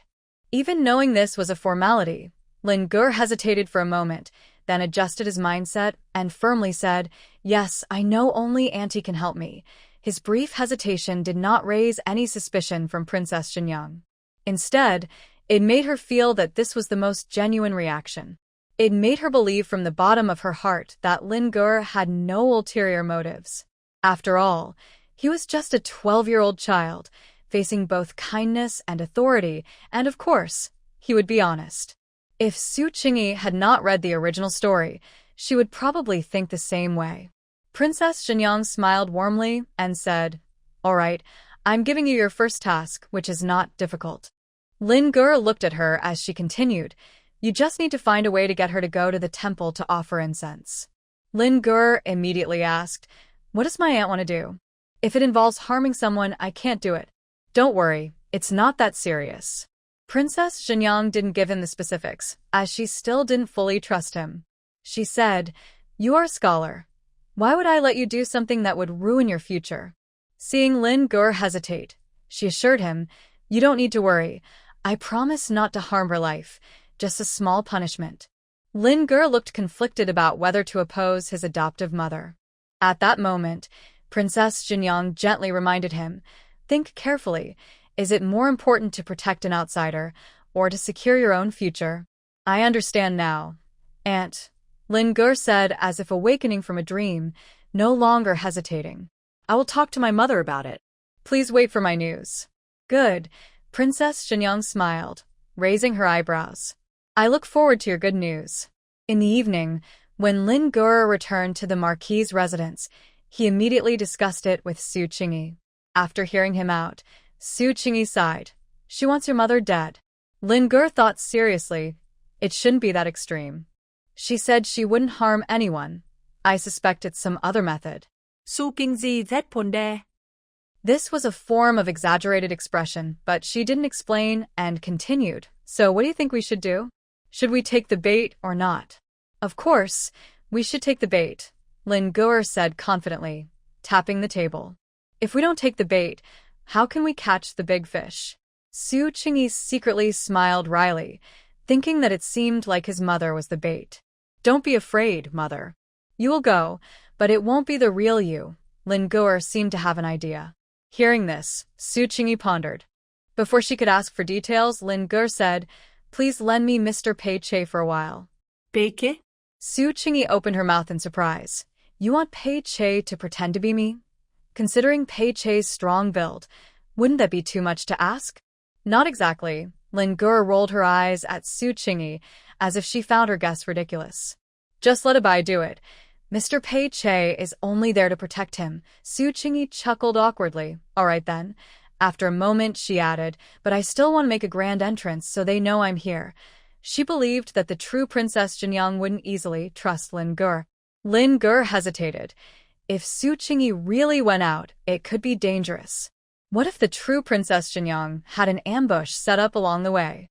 Just as she was uncertain, Su Qingyi said, You're thinking too simply. You can't catch a wolf without risking the sheep. Don't underestimate them. If they were deliberately testing Lin Gur, not showing up would reveal everything. She didn't want Lin Gur's undercover efforts to fail. Lin Gur's gaze shifted slightly, and she reluctantly admitted that she was indeed too eager. Seeing that Lin Gur didn't oppose her, Su Qingyi smiled and instructed, Go tell your second aunt that I'll be going to Bema Temple to pray in 3 days. Okay, Lin Gur agreed, but felt anxious inside. This was too dangerous. Even with the possibility of being discovered, she thought Su Qingyi shouldn't involve herself in this risky plan. What if she ended up siding with the true Princess Jinyang for her own career? Had she thought about that? Su Qingyi had certainly considered it. In fact, she felt quite uneasy.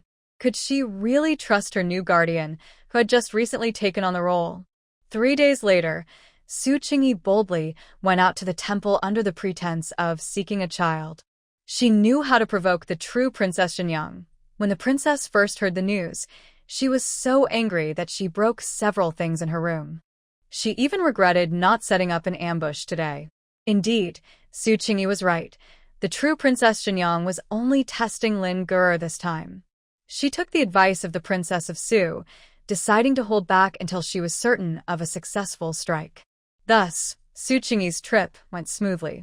Upon arriving at the temple, Abai, disguised with a hood, entered to light incense on her behalf. Even though Abai knew this trip could be dangerous, he prayed sincerely before the Buddha. After coming out, he hurriedly asked, Young madam, I sent offerings to the goddess of childbirth in your name and added some money for incense. It should be effective, right? This was a matter handled by the gods, and Su Qingyi didn't really know. But not wanting to disappoint Abai, she nodded. It should be effective. Everyone in the household knew that the young madam had gone to pray to the goddess of childbirth today. Only a few knew that Abai had gone in her place. When they returned home, the maids and nurses serving Su Qingyi prepared hot water as soon as it got dark, urging her to take a bath. So early, Su Qingyi glanced over. It's better to be early than late, the nurse said, looking at her with concern and sincerity. You prayed to the goddess of childbirth today. You shouldn't waste this auspicious time. Maybe your fortune will come tonight, Su Qingyi. It was hard to explain this matter, and since she would have to go again sooner or later, she nodded. All right, let's seize this opportunity. The nurse smiled in satisfaction. After praying to the goddess of childbirth, it seemed like everyone expected her to spend the night with her husband. That night, the true young princess went a bit wild. That shameless woman. Su Qingyi is such a shameless woman. She kept cursing, suspecting that the other party was deliberately trying to annoy her. How shameless. She hadn't acted during the day, but Lin Gur knew his mother was right. The other party was indeed testing him. After this, the next time would probably be serious. He patiently waited, but he didn't expect it to happen so soon. The next day, the sleepless true young princess eagerly found Lin Gur, asking him to arrange another meeting with Su Qingyi. Yesterday was my fault for not planning properly, making you work in vain, the true young princess said. It's all right. What do you plan to do this time, second aunt? Lin Gur asked calmly. He had just realized how clever his mother's decision to pray to the goddess of childbirth was. It could force the true young princess to lose her composure. This way, it would be easier to find flaws. In a few days, I will ask Mother to host a banquet. You need to persuade her to go with you, the true young princess instructed, her eyes filled with malice. Is that all? Ling-ger asked, pretending to be puzzled. For now, yes. The true young princess glanced at Ling-ger. If there are any other instructions, I will have someone find you at the banquet. Understood, Ling-ger replied, not asking any more questions. Sure enough, the invitation from the Duke of Su soon arrived at the Pingyang Marquis' residence, and almost everyone received it, except for Du Jinyun, who had not yet been formally recognized as a concubine.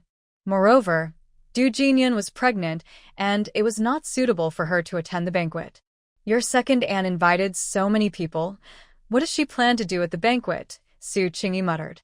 Whatever it was, she thought it best to be cautious and avoid anything she shouldn't eat or drink.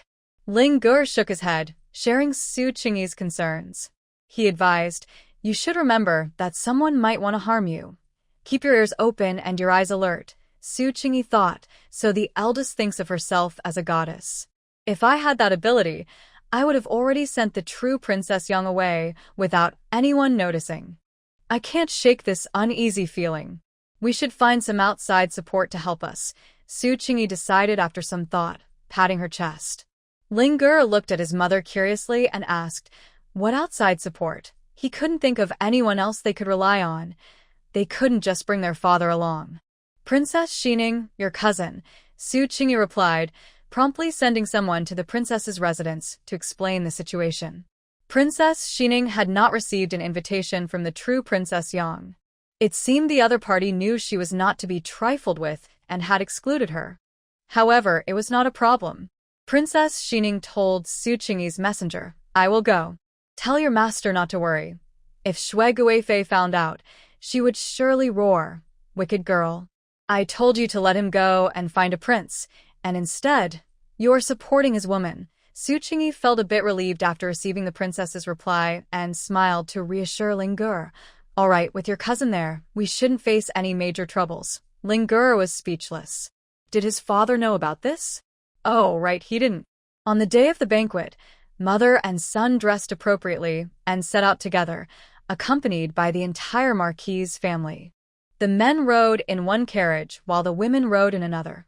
Of course, the true Princess Yang had her own carriage, while Su Qingyi shared one with the Marquis' wife. Ever since the Marquis' wife had a noble daughter-in-law, she had been less inclined to engage with Su Qingyi. Even when they spoke, she would subtly boast about how filial the true Princess Yang was and how many valuable gifts she had received. Though both were daughters-in-law, Su Qingyi was seen as a stingy person who had never given the Marquis' wife any gifts, let alone generous ones.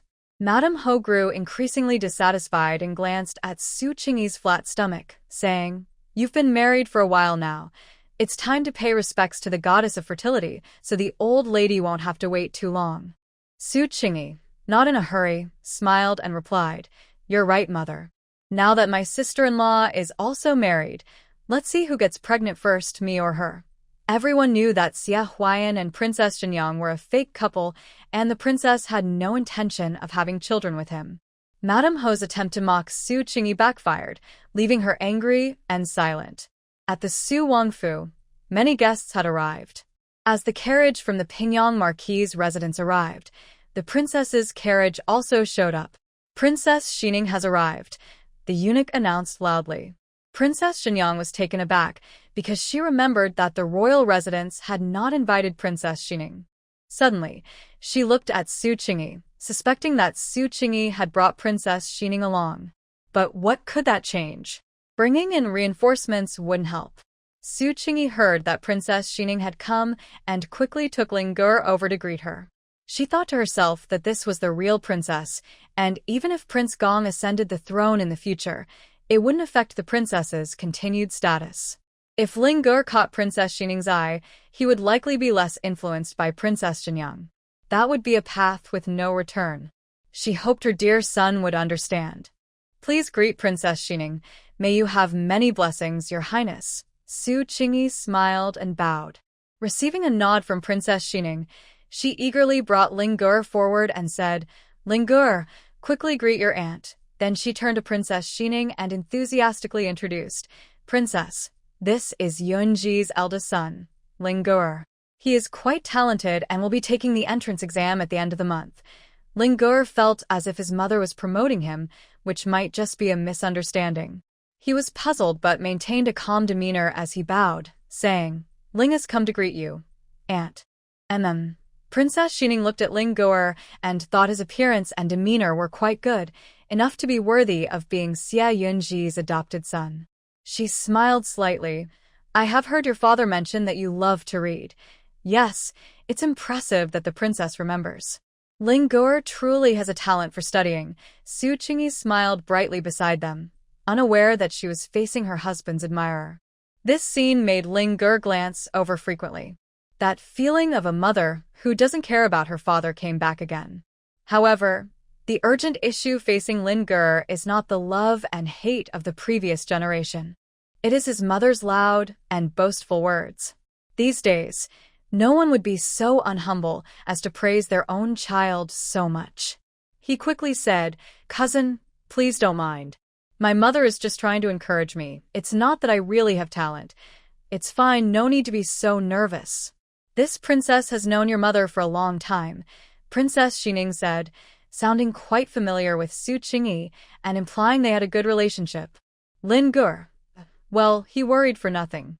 Su Qingyi smiled at the eldest, as if to show off, saying, Look, your mother has found us a great supporter, imperial aunt. While they were talking, Princess Xinyang approached with a rather unpleasant smile, but this time her target was Princess Xining. She said, I didn't expect you to come. If I had known, I would have prepared a seat for you in advance.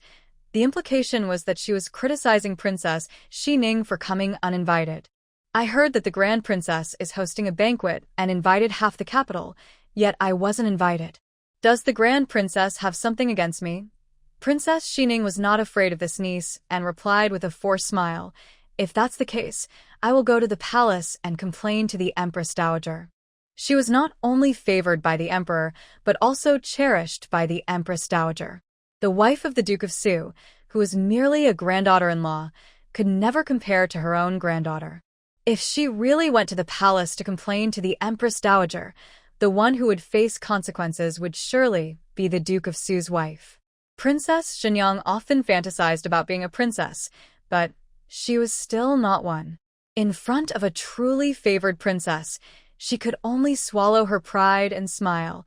I was just joking with you, imperial aunt. Why take it seriously? Su Qingyi rolled her eyes secretly. Princess Xinyang was truly someone who bullied the weak and feared the strong. Just then, the other party eagerly confirmed her thoughts, frowning at her and saying, Sister-in-law, you've kept the imperial aunt here for so long. Why not invite her inside to sit down? It's not right to block someone in the middle. Su Qingyi wasn't a princess, so she didn't have the confidence to retort like Princess Xining. Thus, she could only glance at Princess Xining with suppressed anger. Xinyang, so you usually speak to your sister-in-law like this? Don't forget, she is not only your sister-in-law but also the cousin of this princess. Princess Xining stepped forward, blocking Su Qingyi, looking displeased. Her sudden outburst startled Princess Xinyang, who showed surprise on her face. How strange. This aunt who cherishes Xieyun so much is actually protecting Su Qingyi. Is she out of her mind? Ling Gur was equally surprised. Given that Princess Xining liked his father, he thought she might protect him a bit, but he never expected her to be so kind to his mother. Your Highness, you exaggerate. I don't speak harshly. I just have a loud voice. Princess Xinyang forced a smile and explained, then looked at Su Qingyi and asked, Sister-in-law, you don't misunderstand me, do you? She thought Su Qingyi would want to keep the peace. Indeed, Su Qingyi smiled and shook her head. I don't misunderstand. I know what kind of person the princess is. Princess Xinyang, feeling insulted, was quite angry. Su Qingyi never let her have the upper hand. Let's go inside. Princess Xining was satisfied, seeing that Su Qingyi was not someone to be easily bullied. Yes. Su Qingyi closely followed Princess Xining. Sensing that she had something to say, Princess Xining led the mother and son to a quieter corridor. Su Qingyi gratefully smiled. "Thank you, Your Highness, for your help." Seeing her anxious demeanor, Princess Xining was genuinely curious. Su Ling Gur's mother. It felt rude to call her by name, and she couldn't bring herself to call her cousin, so she settled on this. "You seem certain that Jinyang will act against you?" Su Qingyi nodded, still feeling uneasy. "Actually, she has already tried to harm me before. Someone led me to the temple to pray, but that time was just a test." She didn't mention that the person was Ling Gur to avoid affecting his image in Princess Xining's eyes. Princess Xining frowned deeply. This niece was truly reckless and out of control. "Be careful. In the future, avoid similar gatherings if you can." Princess Xining understood that there is no way to guard against thieves forever, but she felt helpless. After all, Jinyang was a royal princess, and she couldn't completely eliminate the threat to Su Qingyi. "Okay, Your Highness, I understand." Su Qingyi said she was already very grateful to the princess. If the princess were a bit harsher, she would be in a difficult position. Ling Gur stood quietly behind, not saying a word. The mother and son both understood not to reveal that they had come with the intention of finding a chance to counterattack Princess Jinyang. At that moment, a maid from the Su Wangfu approached. She first greeted Princess Xining respectfully and smiled, saying, "I have come at the request of the princess to invite the wife of the Marquis of Pingyang and young Masterling to join in a conversation." The princess indeed had the right to call Su Qingyi over, but Princess Xining disliked the way the royal sister-in-law was trying to manipulate the situation, as it seemed like bullying. "Where is it?" "I will go with you," Princess Xining said before Su Qingyi could respond. The maid looked troubled because the princess had specifically instructed to invite only the wife of the Marquis of Pingyang and her son. This was an important matter, and she couldn't afford to mess it up. "Your Highness, the princess wishes to meet the two esteemed guests privately. If you also wish to see the princess, could you please wait until she is finished with them and then arrange another time?" The maid, not daring to ruin the princess's important task, bravely smiled at Princess Xining. "How dare you? Do you think you can arrange my schedule?" Princess Xining shouted angrily, her royal authority evident. The maid turned pale and quickly knelt down, saying, "Your Highness, please calm your anger. I absolutely did not mean that. I am just following the princess's orders." With her forehead on the ground, she did not dare to look up, hoping the princess would not make things difficult for her. "It's just a conversation. It's not something shameful. Get up and lead the way," Princess Xining said. However, having just heard Su Qingyi's concerns and considering the Su Wangfei's insistence on meeting Su Qingyi alone, her suspicions grew, and she would not let the other party have their way. The maid had no choice but to get up and lead the way, saying, "Yes." Meanwhile, the Su Wangfei had already set a trap for her daughter, waiting for the maid to bring them so they could take action. She never expected that the first to arrive would be Princess Xining, followed by Su Qingyi and her son. She was deeply shocked for a moment, her cold gaze falling on the ineffective maid. The maid felt bitter. The princess had given an order, and how could she, as a servant, dare to disobey? "Royal sister-in-law, I heard you wanted to see Xining's sister-in-law, so I brought her to you," Princess Xining said as she walked in confidently, noticing the Su Wangfei's frustrated expression. She smiled even more brightly and added, "Why the long face?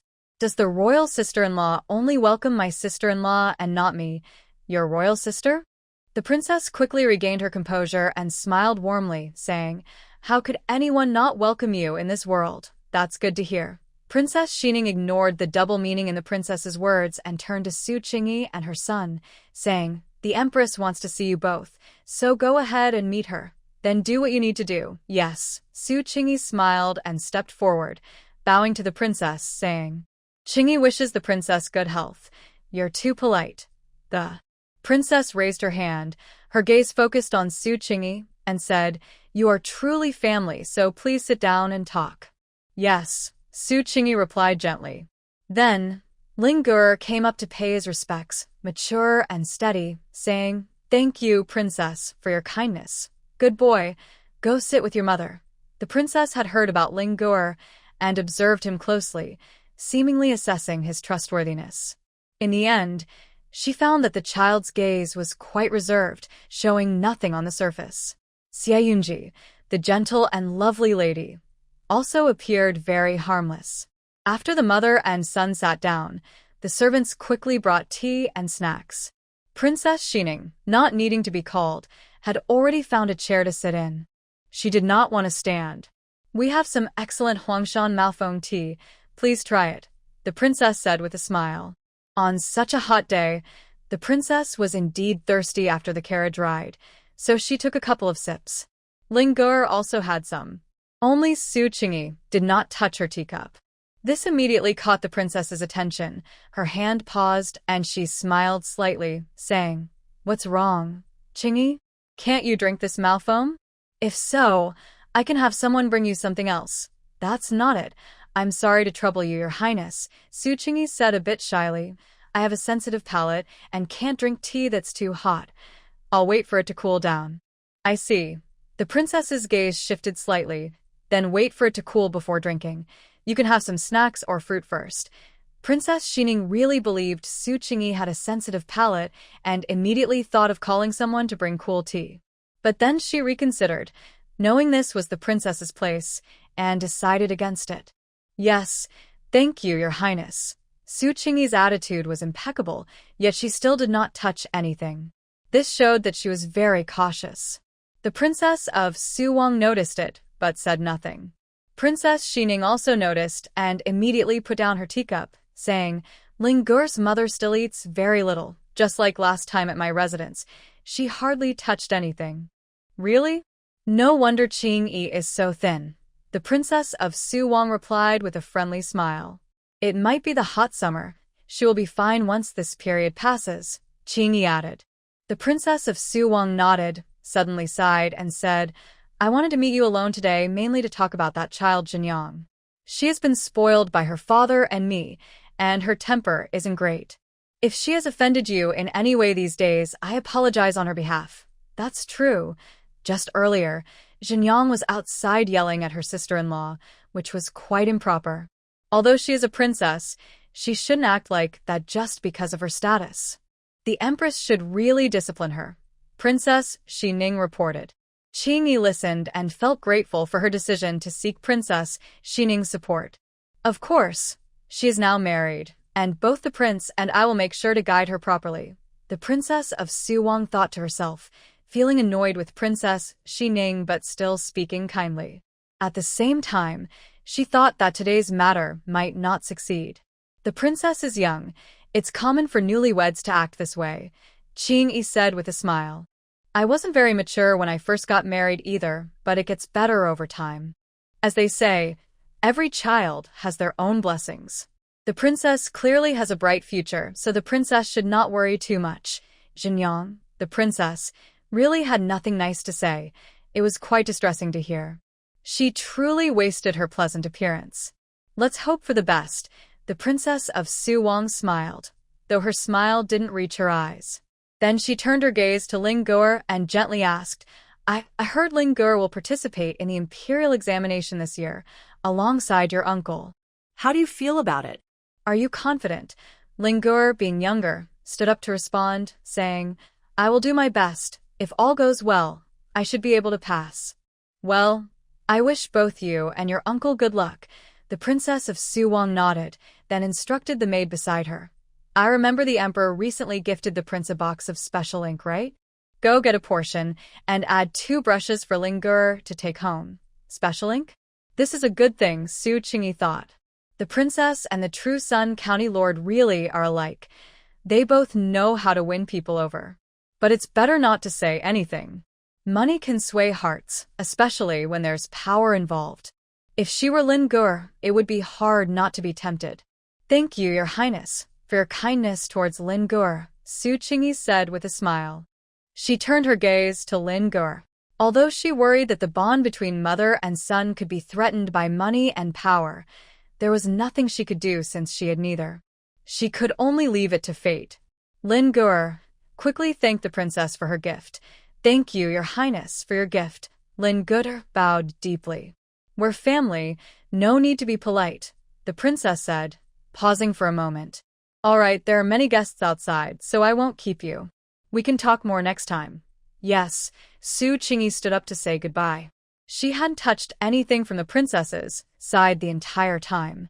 After they left, the true Sun County Lord came out from behind, frowning. Why is the imperial aunt so protective of that woman? Is she crazy? She's not crazy. She just doesn't want you to succeed, the princess replied, her smile gone. A good plan was ruined by Princess Xining. It seems today won't work. Mother, it was hard to invite her here.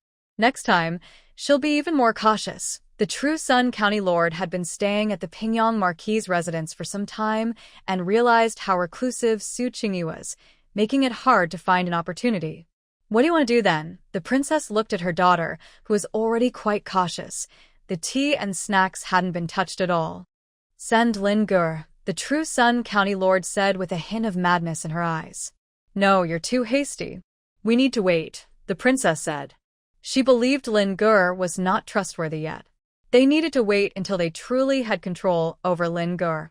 Mother, the true Sun County Lord disagreed. How much longer do we have to wait? She couldn't wait any longer and didn't want to go through the pain of last night again. Trust me, the princess shot her daughter a warning glance. The true Sun County Lord didn't dare to oppose her mother openly, so she reluctantly fell silent. But she had never been one to follow orders. She only pretended to obey while secretly planning. In the end, the true Sun County Lord secretly sent someone to find Lin Gur. At the banquet, Lin Gur no longer followed Su Qingyi and Princess Xining, but went to the area for the male guests. When the person sent by Princess Xinyang approached him, he followed them through several turns until they reached a quiet room to wait. Soon, Princess Xinyang entered.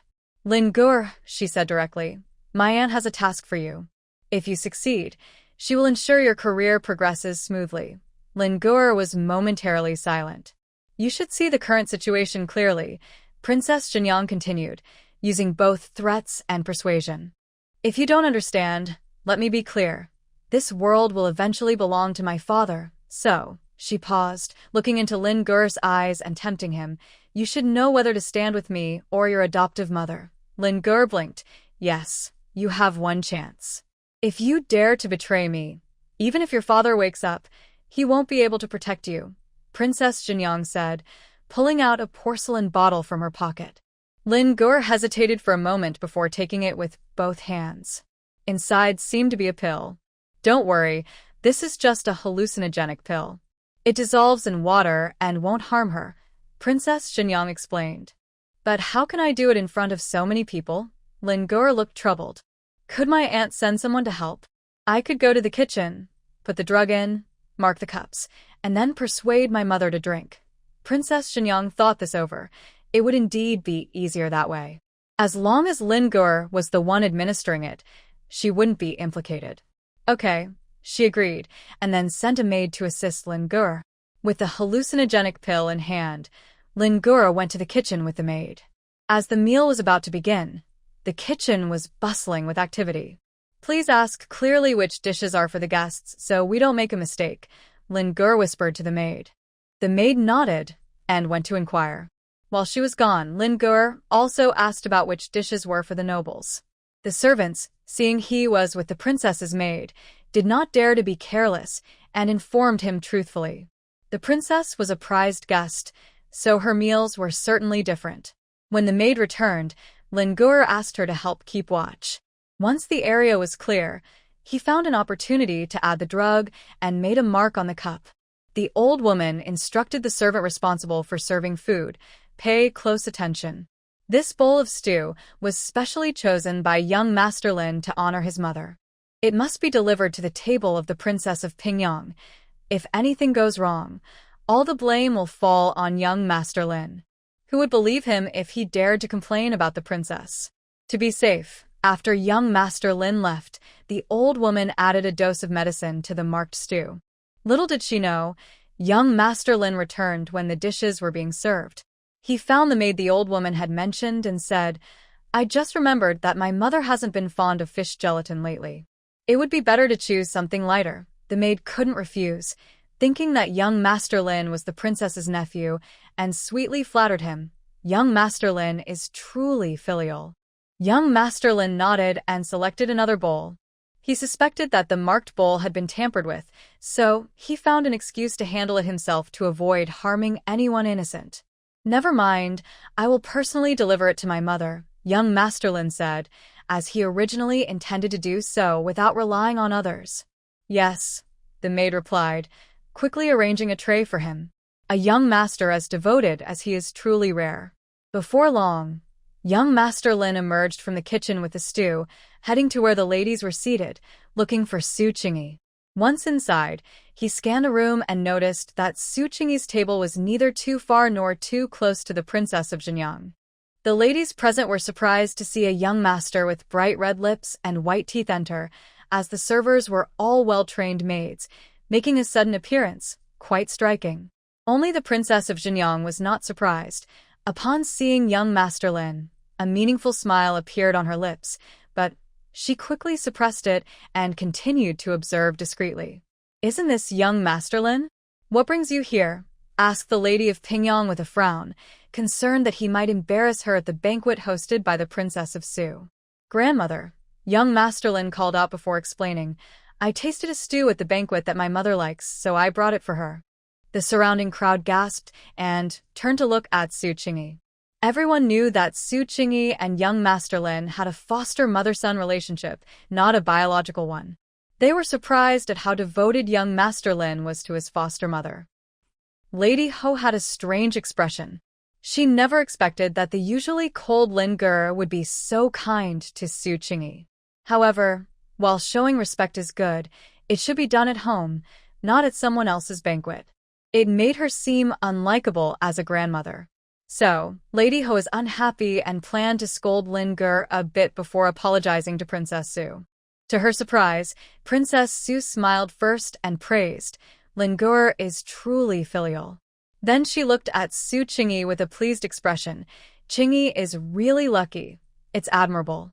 With Princess Su speaking up, the others also began to compliment Lin Ger.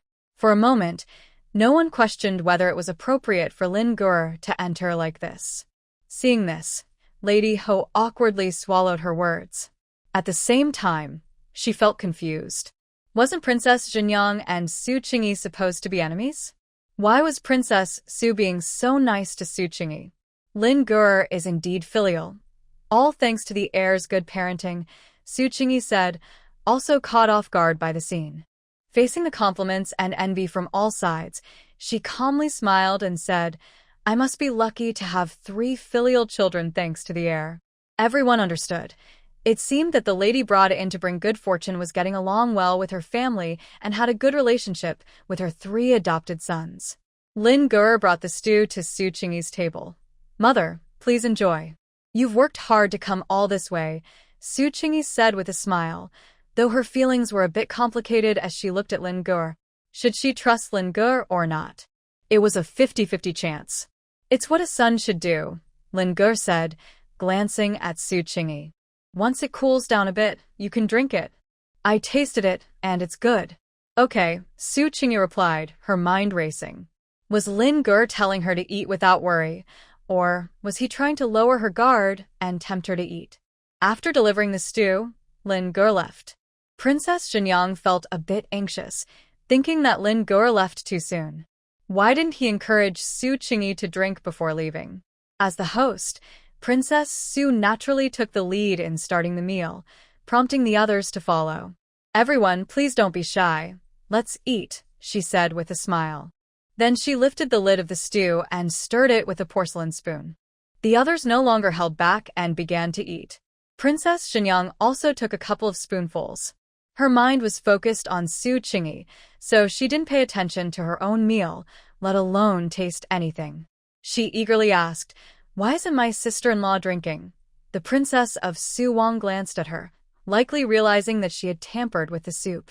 Although she thought her daughter was too anxious at this point, she could only help cover it up and smiled, saying, "Xinjiang doesn't know, but your sister-in-law has a sensitive palate and can't drink hot things." Princess Xinjiang followed up, "Then how does mother know?" Just now, your sister-in-law and my nephew were having tea with me, the Princess of Su Wang replied with a smile. It's a pity we didn't have time to chat. Yes, the princess actually remembers these little things. Su Qingyi seemed a bit surprised. Though not much was said, everyone felt Su Qingyi's respect for the Su Wang residence. Princess Jinyang thought to herself that she was quite two-faced. She wasn't like this privately. Su Qingyi did end up drinking a few sips of the stew. If it's meant to be, then so be it. After all, Lin Gu'er was very cautious, making it hard for anyone to see through him. As an unexpected guest here, it wouldn't be unfair if she met her end at Lin Gu'er's hands. Worried that Su Qingyi hadn't drunk enough, Princess Jinyang began to explain the benefits and rarity of the soup, encouraging everyone to drink more. It was rare for the proud Princess Jinyang to be so accommodating, and everyone appreciated it. Su Qingyi also played along. If there was something wrong with the soup, a few more sips wouldn't make a difference. Seeing Su Qingyi drink quite a bit, Princess Jinyang finally relaxed, thinking that soon the effects of the medicine would kick in. What a deceptive pill. She had tricked Lin Gu'er. What she gave Lin Gu'er was a strong love potion. Without an antidote, it could only be released. If not released in time, it could be life-threatening. The journey back to the Pingyang Marquis' residence was still quite long. By the time the effects kicked in, Su Qingyi would likely be confused and unable to return in time. At that point, arranging for a man to enter would complete the plan.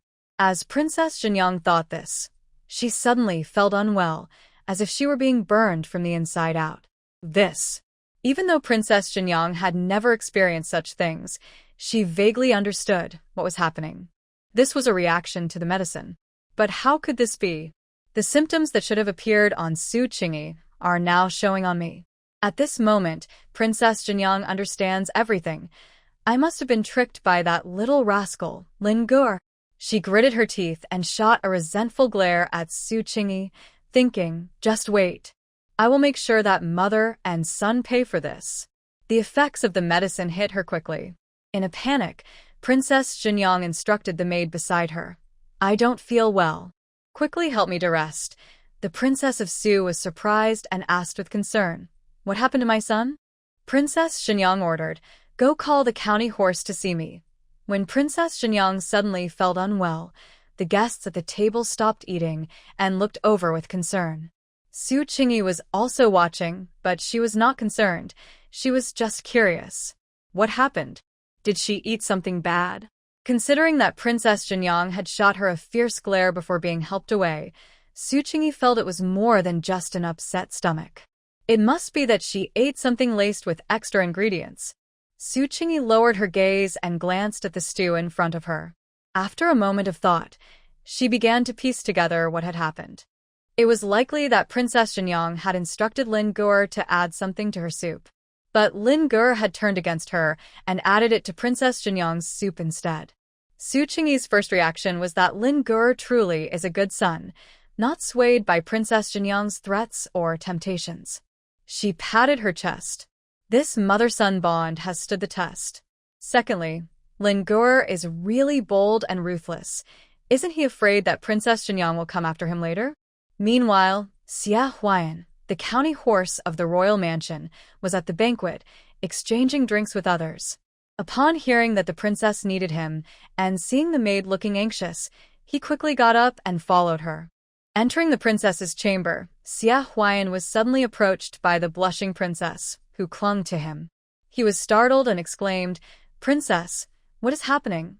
I've been poisoned. Princess Jinyang gasped, tugging at Xia Huayan's collar, using her last bit of reason to say, you are my husband. You must help me with the antidote. Xia Huayan was shocked. How could the princess be poisoned at her own banquet? Hurry, Princess Jinyang urged. This poison harms the body, and the sooner it is released, the better. But Xia Huayan deeply loved Du Jinyun and hesitated upon hearing this. He suggested, Princess, can't we invite a doctor? We can't. This medicine can't be delayed. Princess Jinyang was confused. She didn't care, yet Xia Huayan still refused. Was it because he wanted to protect his beloved? To save her own life, Princess Jinyang had no choice but to tempt him. Don't you want a legitimate son? Xia Huan narrowed his eyes. Indeed, having a legitimate son would benefit him greatly. The opportunity was right in front of him and couldn't be missed. But he felt a pang of guilt for Du Jinyun, who had sacrificed so much for him. He hesitated for a moment. Xia Huan, are you going to offend me for a woman? Princess Xinyang glared at him with resentment. Fine, just wait. No, Princess, don't misunderstand. That's not it. Xia Huan realized he had no room to refuse. Offending Princess Xinyang over this matter would have dire consequences. It would be better to seize the chance to have a legitimate son. For the greater good, Du Jinyun should understand his predicament. Today's banquet ended earlier than everyone expected. It seemed something happened in the royal residence, causing the Duchess of Su to lose interest in hosting. Indeed, something serious had occurred, and Su Qingyi was anxious, fearing the royal residence would order Lin Gur to be captured. To prepare for such a situation, she had already thought of her lines, ready to cry and make a scene if necessary. She couldn't let the royal family take Lin Gur. Fortunately, the banquet ended smoothly. Perhaps Princess Xinyang was still busy and couldn't find the time to deal with Lin Gur. Su Qingyi stepped outside and saw Lin Gur standing among the crowd, which relieved her. Lin Gur also spotted Su Qingyi and felt at ease seeing her safe. Since he wasn't present, he didn't know what was happening with the female guests. If Princess Xinyang had caused trouble on the spot, it would have been difficult to handle. Thankfully, Su Qingyi was fine. As it wasn't the right time to talk, mother and son merely exchanged a glance. In the carriage back to the residence, Lady Ho sighed. I wanted to speak with the Duchess more. I wonder what happened in the royal residence that made her seem so distracted. Su Qingyi was deep in thought and didn't want to argue with Madame Ho, so she agreed. Yes, I wonder what happened. Huan really is something. He got drunk at the Yu family and won't be home until tomorrow, Madame Ho complained, but inside, she was quite happy. From what she saw today, the couple, the prince and princess, had a good impression of Xia Huan and didn't blame him for his behavior. They even arranged a guest room for him to rest. It's just right that the princess is staying at her family home. They will come back together tomorrow. Yes, just right, Su Qingyi replied absent-mindedly. When she returned to the Ho residence, she immediately went back to her courtyard. Lin Gur followed closely behind and quietly entered the study. Seeing Su Qingyi there, he seemed unsurprised and called out, "Mother," then lowered his eyes, waiting for a scolding. It seemed Lin Gur knew that his actions today were too reckless.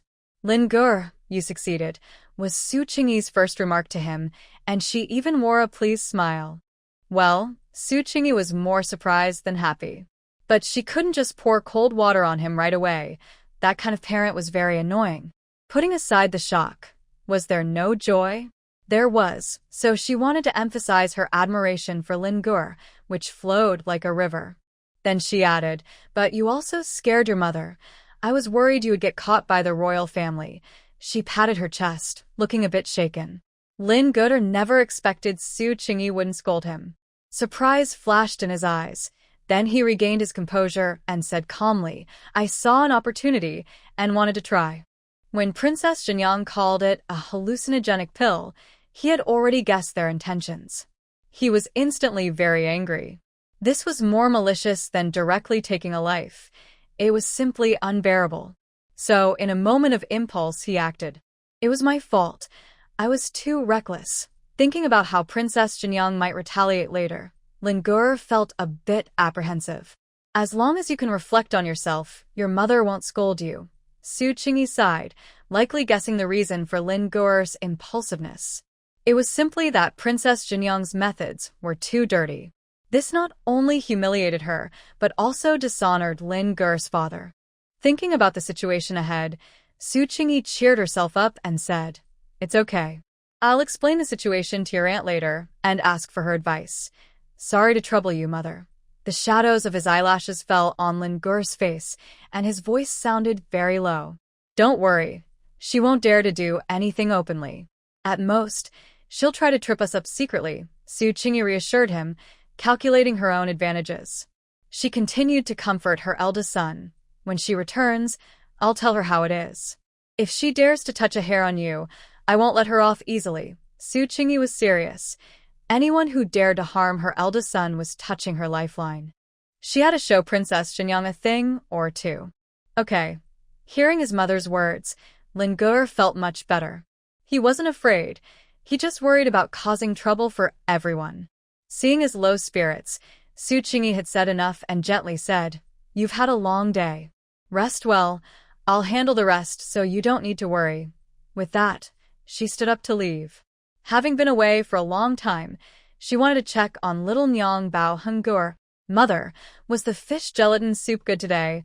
Lin-gur suddenly asked as Su Qingyi walked past him. Su Qingyi was taken aback and replied, "What fish gelatin soup? Didn't you bring me pigeon soup?" This child was still thinking about what they had for lunch. She chuckled and replied seriously, "That dish has a fishy taste, no matter how you prepare it. If you like it, I can ask the kitchen to make it just for you. I won't have any." Upon hearing this, Lin-gur looked strange and quickly refused. "No need to trouble yourself, mother. I don't like it either." Then he hurriedly turned to go rest in the inner room, to avoid Su Qingyi insisting he eat meat and drink soup. It wasn't until Su Qingyi left Lin-gur's room that she realized what had happened. Her eldest son wasn't confused about what soup he had brought her. He had clearly asked the wrong question on purpose. She wondered if she had drunk the soup he served. If she had, it meant she trusted him. If she hadn't, he would surely think she didn't trust him, creating a gap between them. Understanding this, Su Qingyi felt uneasy. She thought her eldest son was too clever. She had fallen for his trick without realizing it. After a moment of internal reflection, Su Qingyi returned to the small study in the main room and called for a maid to prepare ink. Then, using her decent handwriting, she wrote a letter to Princess Xining. "Su Yi, this is very important. This letter must not fall into anyone else's hands. Otherwise, the shocking scandal of Princess Jinyang would be exposed." Su Qingyi harshly criticized Princess Jinyang's actions in the letter, explaining how she threatened the young and helpless Lin-gur. In desperation, Lin-gur had to put medicine in one of the meals. Unexpectedly, it was eaten by Princess Jinyang. "This is a big problem, and I am very worried. If they retaliate, I hope the princess can help." Despite her fear, Su Qingyi couldn't help but add at the end, "Perhaps this is what they call karma, and heaven is watching." The letter was quickly delivered to the princess's residence. After reading it, Princess Xining was very angry. Unbelievable, she thought that with her presence, Jinyang would behave, not realizing that the other party not only did not hold back but used such despicable tricks. A royal princess behaving like this is truly unheard of. As a cultured royal lady, Princess Xining looked down on Jinyang. Fortunately, as Su Qingyi said, karma exists and heaven is watching.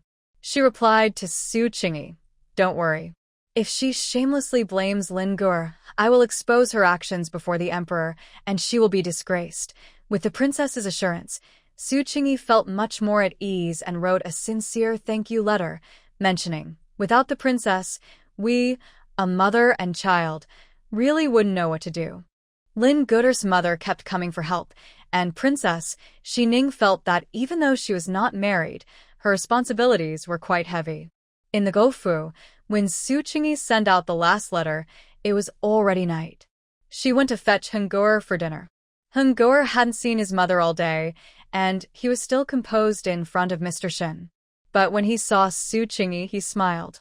"Mom." The little boy rushed over, snuggling into her arms, making Su Qingyi, who is a natural at motherhood, feel even more affectionate. "You little rascal, my arm muscles are all from carrying you." Su Qingyi teased him, laughing. "Then just one hug, and that's it." Hungur obediently got down and even touched Su Qingyi's arm. Now he was no longer light, and her arms were feeling the strain. "Okay, let's go." It seems that knowing Xia Huayan and Princess Jinyang are not home tonight, Lin-gur has also come, and the family is enjoying a rare moment of happiness together. On the other hand, the atmosphere is completely different. Princess Jinyang, after being married to Xia Huayan, has managed to keep her life safe, but her mood has fallen apart.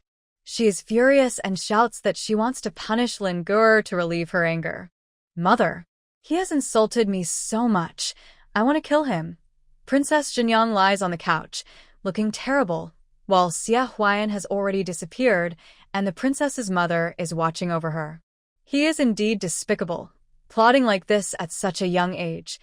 The princess's mother is also very angry, not expecting Lin Gur to trick them. It's also their fault for being too careless. They thought that since the prince was in a powerful position, no one would dare to provoke them.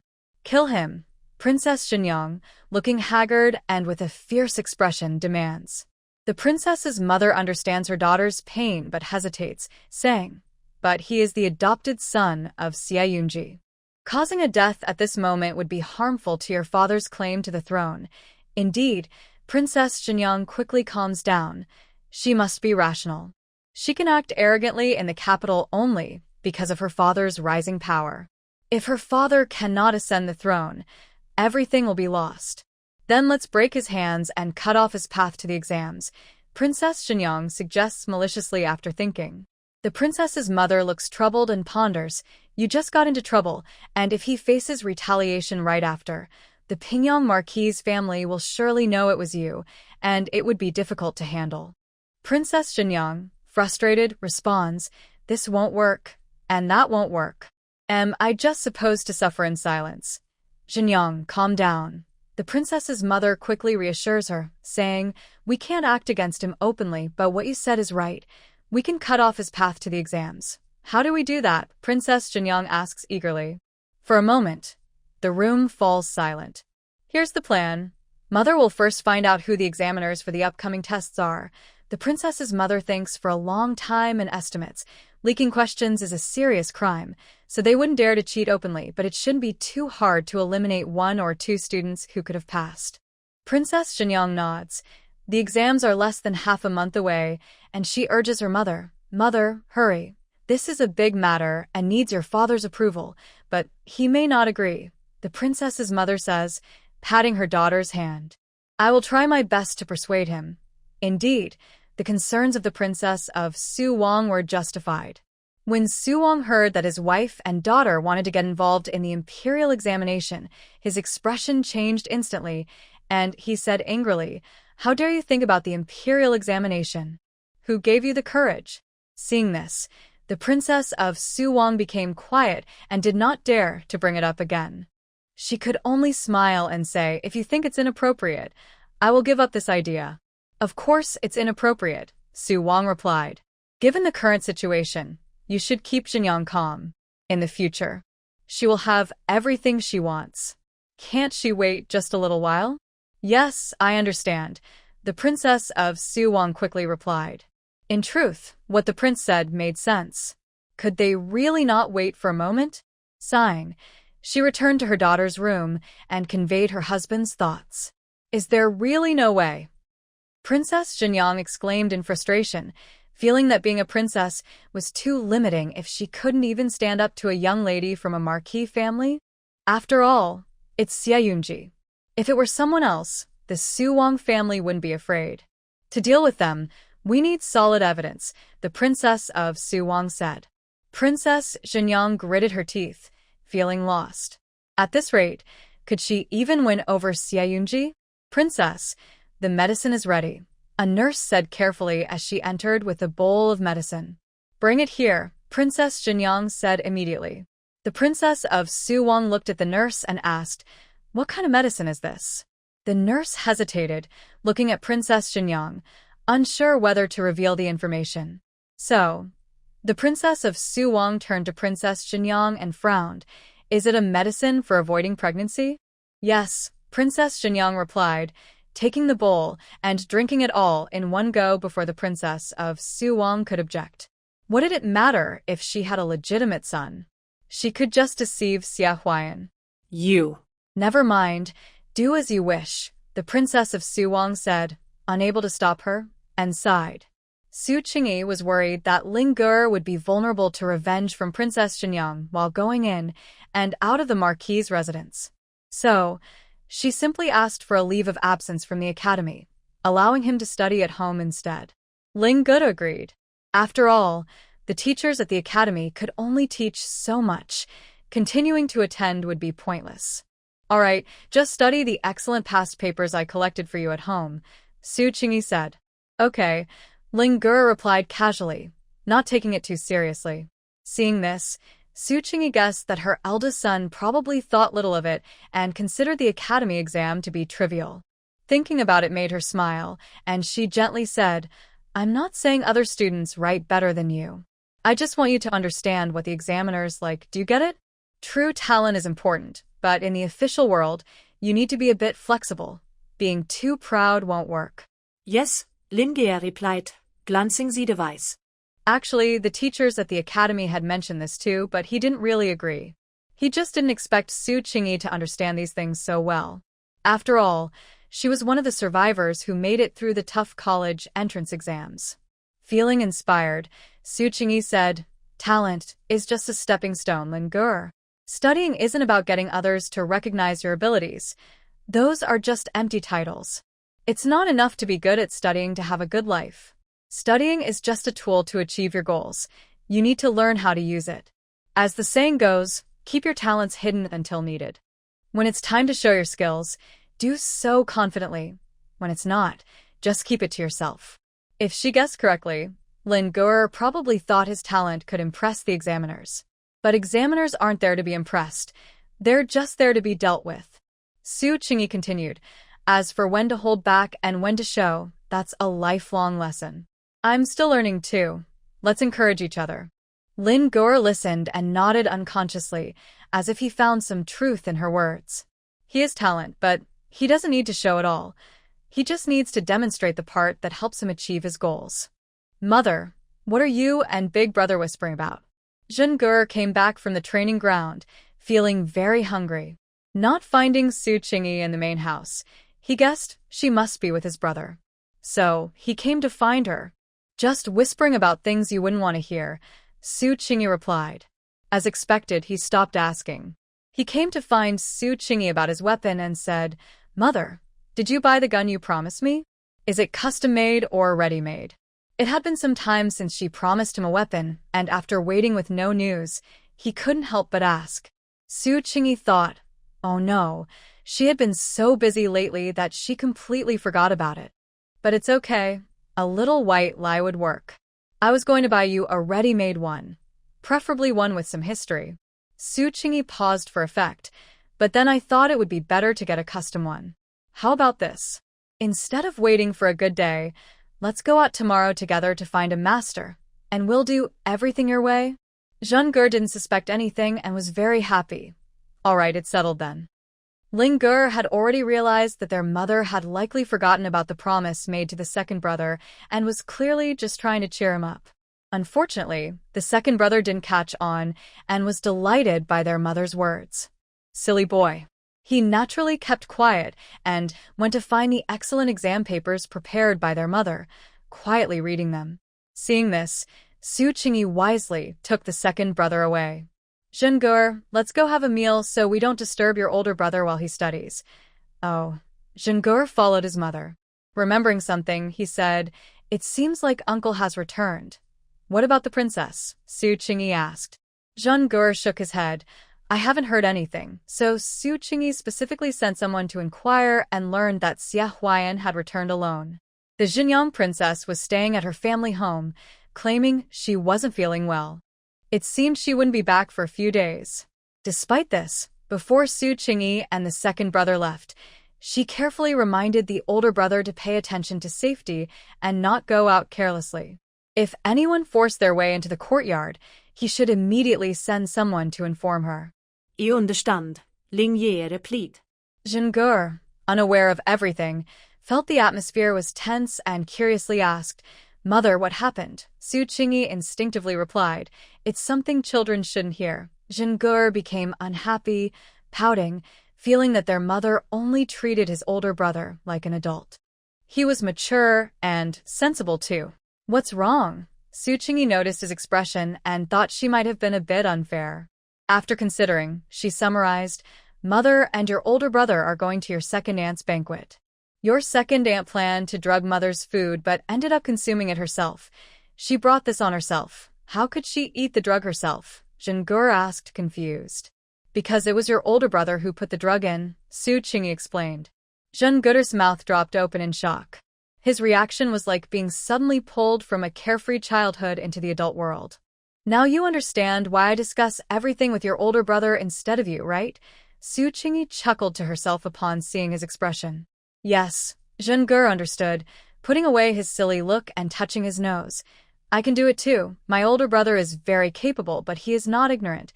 He has read many martial arts stories and knows that the world can be dangerous. Of course, with your current growth rate, it's just a matter of time, Su Qingyi said with a smile, referring to his martial arts skills.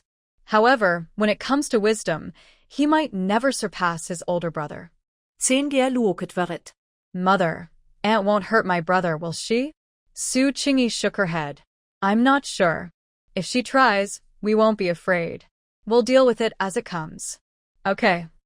Zhenge nodded absent-mindedly, determined to practice martial arts more diligently so he wouldn't be bullied and unable to fight back. Su Qingyi took Zhenge to a famous weapon shop and found the most expensive master.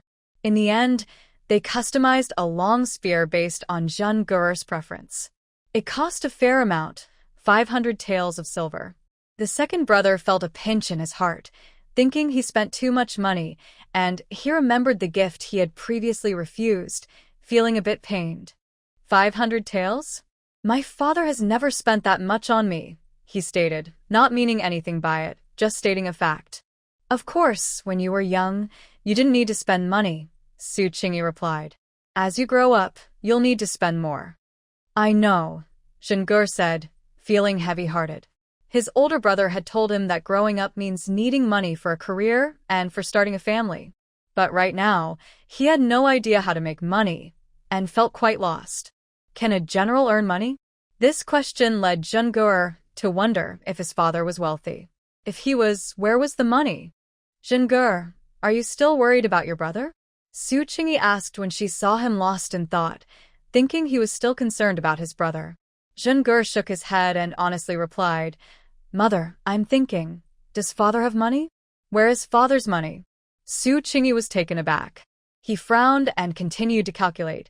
You married my father, so as his wife, you should be taking care of us. Father's money should be yours. Have you received any money? Only if she had money could she give them some to spend. Su Qingyi laughed, thinking he was a good child and speaking the truth. But reality doesn't work that way. She thought that to get some of the money from the Ho family, it would probably be after she was pregnant. Otherwise, it would be difficult. Your father's money, I haven't touched yet. Perhaps the elders have their own considerations. It's okay. Su Qingyi smiled at her second child and said, Even if we can't get your father's money, it's still my responsibility to raise you. As long as you grow up well, I won't regret it. Hearing this made Zhenge want to cry.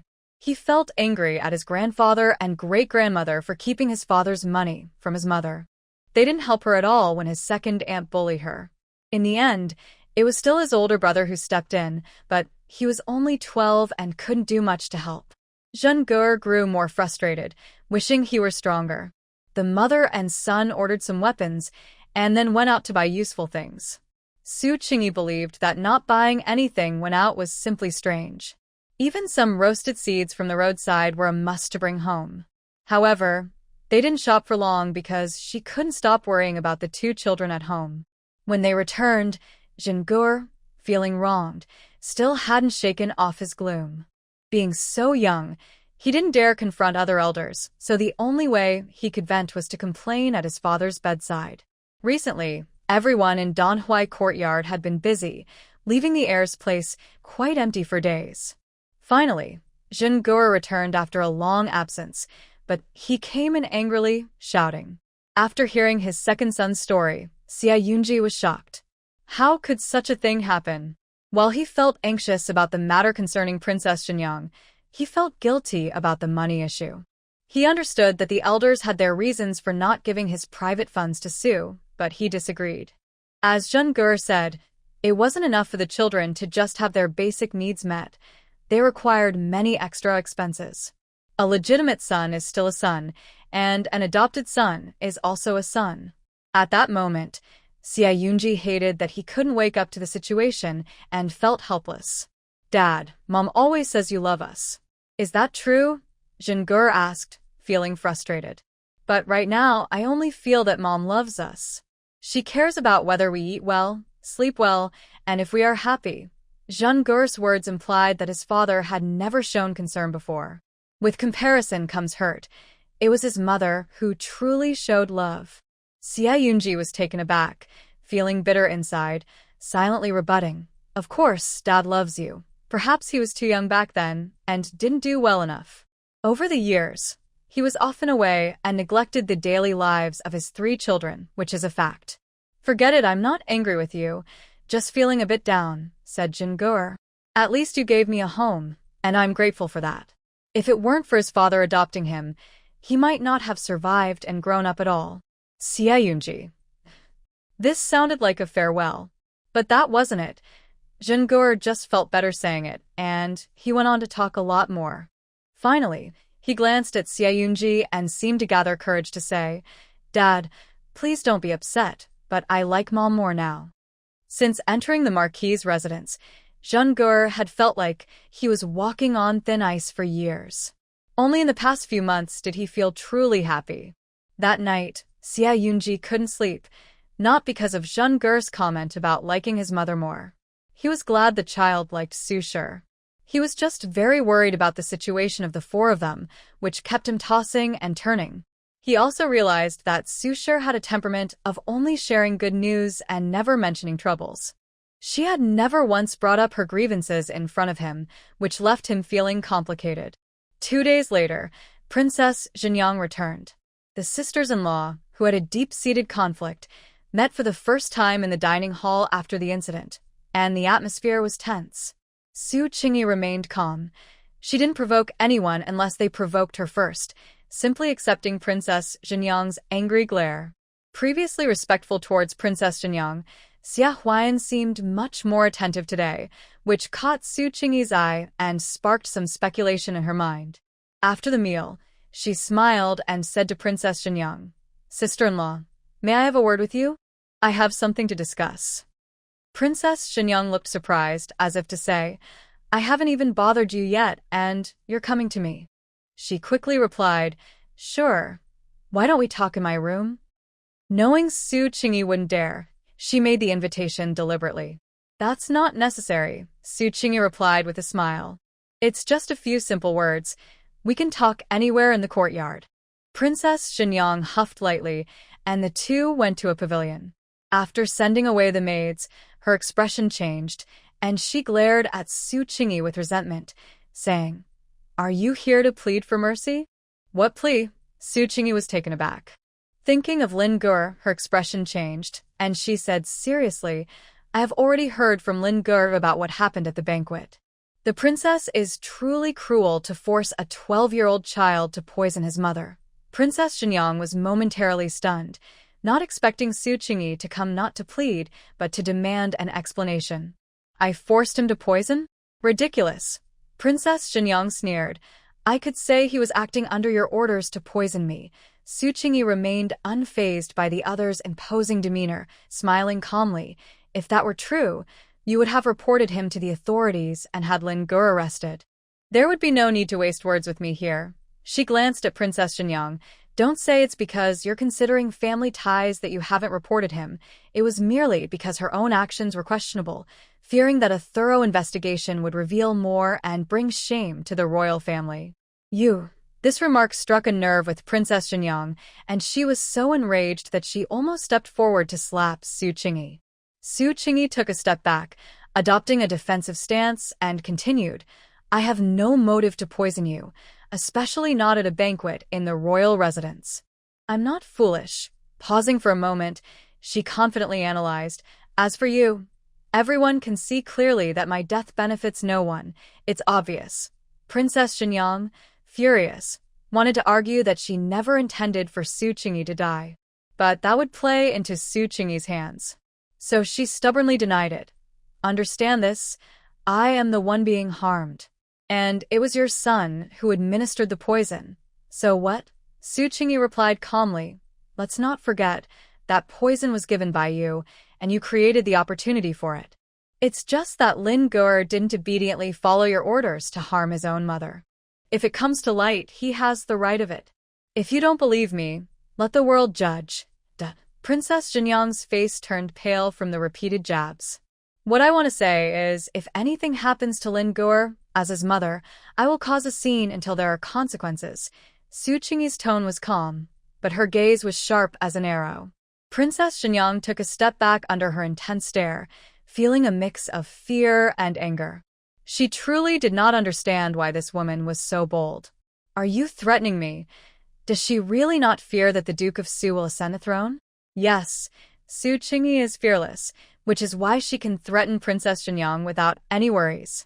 However, she said, how could I? I'm just reminding you. Unless Princess Jinyang can secretly eliminate their entire family, they should be ready for a strong backlash. After reminding the princess, Su Qingyi turned to leave. Although she stood tall, she felt a bit anxious.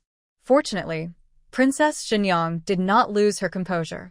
When Lin Gur saw his second brother bringing back their little brother, he noticed Su Qingyi was missing and realized she might have gone to find Princess Jinyang.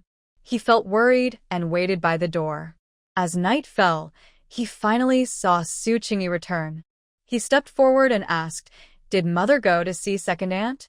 Yes, Su Qingyi nodded, surprised that the eldest was waiting for her. She said, I told her everything I needed to. Now it depends on what she decides to do. Okay, Lin Gur replied calmly, but he had many thoughts in his mind.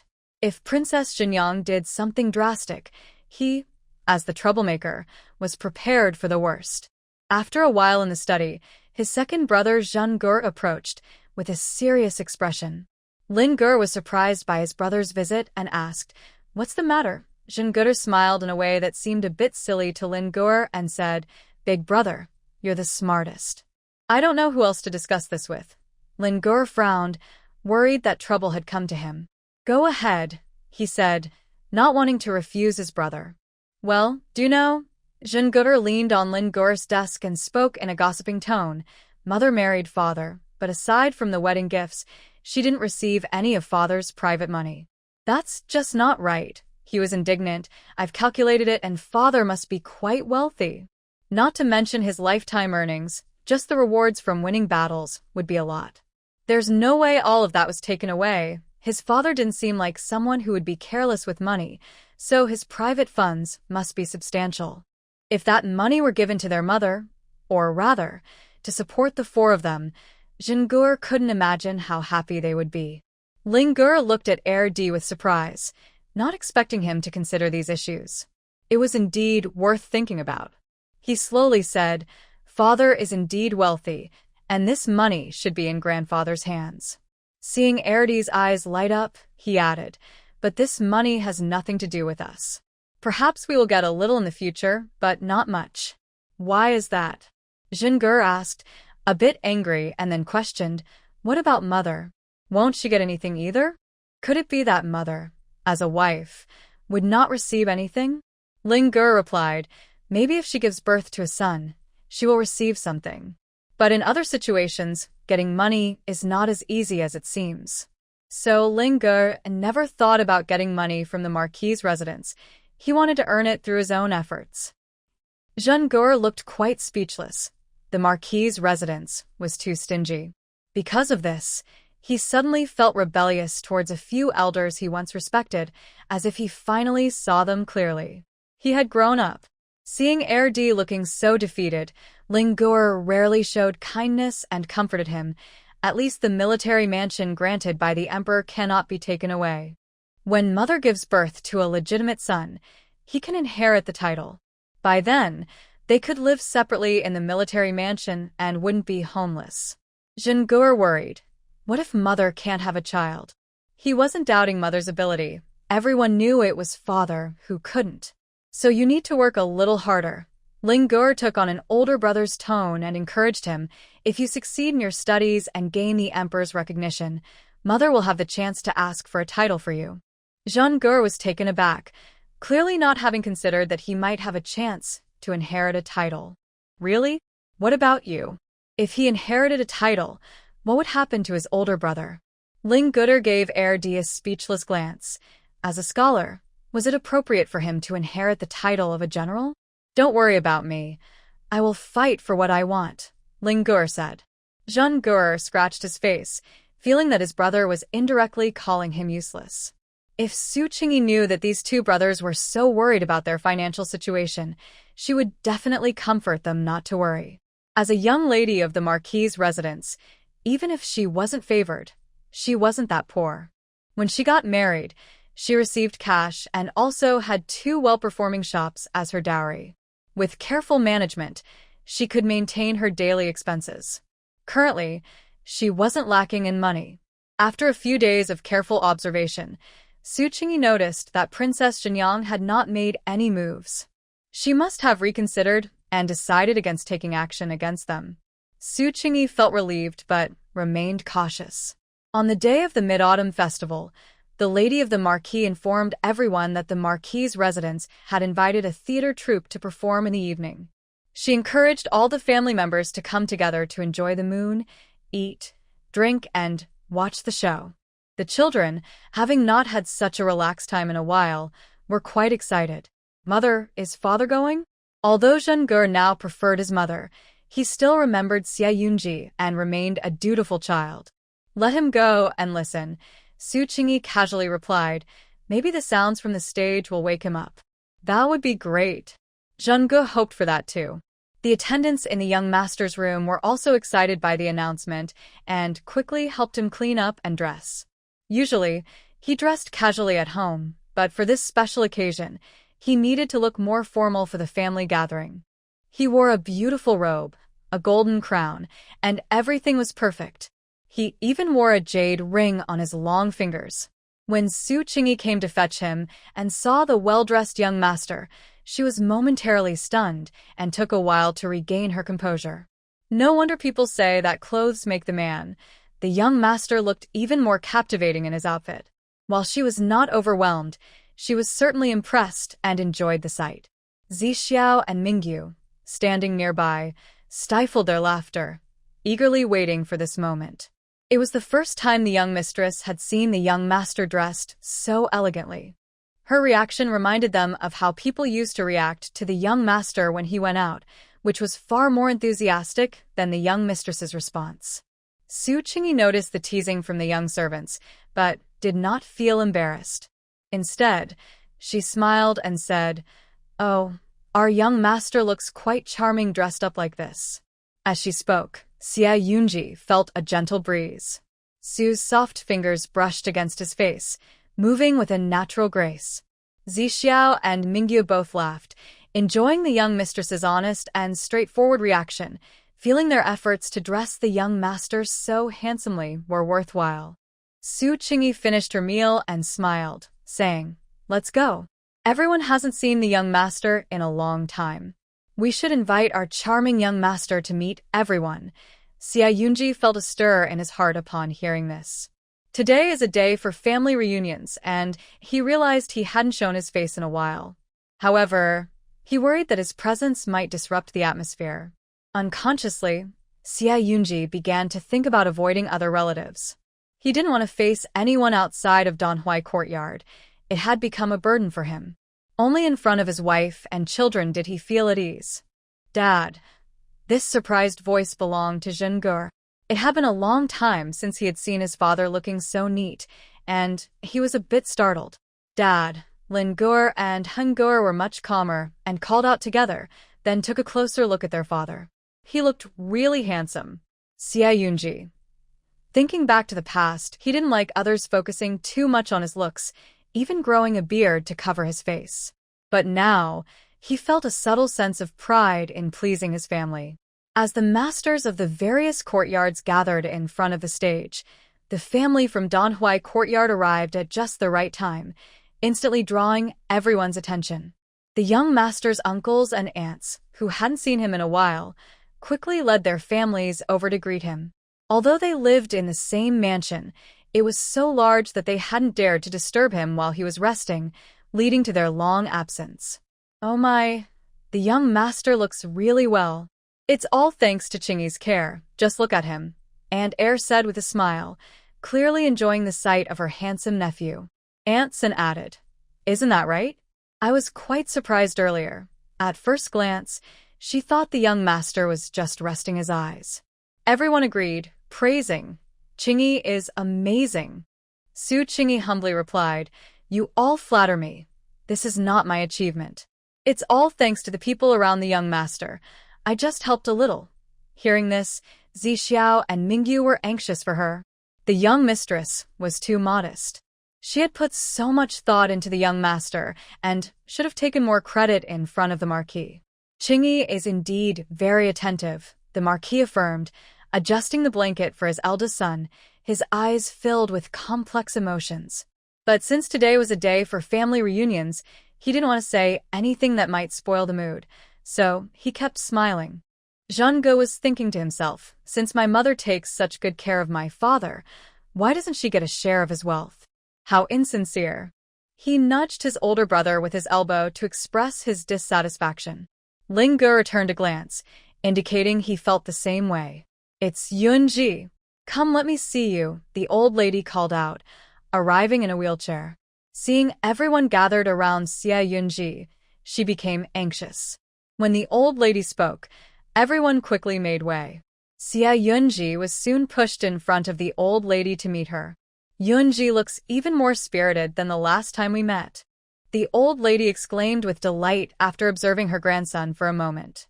"Yes," Su Chingy replied with a smile. "The young master is certainly getting better and better." The old lady loved hearing this and praised Su Chingy, saying, "With you taking care of Yunji, I feel completely at ease." Then she held Xia Yunji's hand and said, "Today, you will sit beside me and keep me company while I listen to the opera." "Of course. Who else would the young master accompany if not you?" Su Chingy replied. Not minding where she sat, she arranged for the young master to sit next to the old lady and then moved to another spot to be with the children. The seat on the other side of the young master was taken by the Marquis. At that moment, Princess Shenyang arrived fashionably late. She had been feeling down lately and didn't want to come, but when she heard Xia Yunji was there, she naturally decided to attend. Wanting to sit closer to the young master, she couldn't sit on either side, so she sat directly behind Xia Yunji. "Shenyang is here?" The Marquis's wife saw her esteemed daughter-in-law and quickly put on a smile, saying, "Why are you sitting in the back? Come to the front where you can see better." She had saved a seat next to her for Princess Shenyang. However, Princess Shenyang declined, saying, "No need, mother-in-law, I'm fine sitting here." As her voice rang out from behind, Xia Yunji suddenly felt uneasy, realizing how close she was to him. If he guessed correctly, she was sitting directly behind him. Xia Yunji felt uncomfortable right away. Where was Su? Su was his wife. Why wasn't she sitting beside him? Instead, Princess Shenyang was so close. He was starting to feel angry. Su Chingy also noticed the playful actions of Princess Shenyang sitting behind the young master, which made her smile slightly. What a silly girl. Although they were close, she couldn't see the young master's handsome face from this angle, so she decided to ignore it. Just then, a maid brought over mooncakes and tea, placing them on the tea table beside the master's, filling the air with a delightful aroma. Su Chingy's attention was diverted as she smiled at the children, saying, "These mooncakes smell so good. You should try them."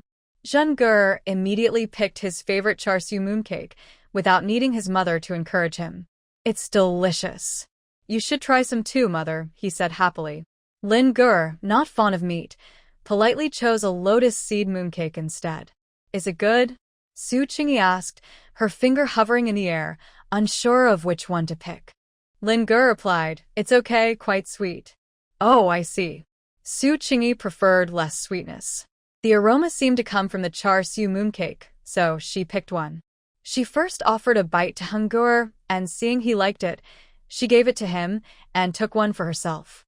At that moment, Xia Yunji, hearing Su Chingy's voice, roughly guessed where his wife and children were. Were they really that far away? He felt uneasy, thinking that Su and the children were being overlooked and pushed aside. Su Qingzi. Pushed aside? Not really.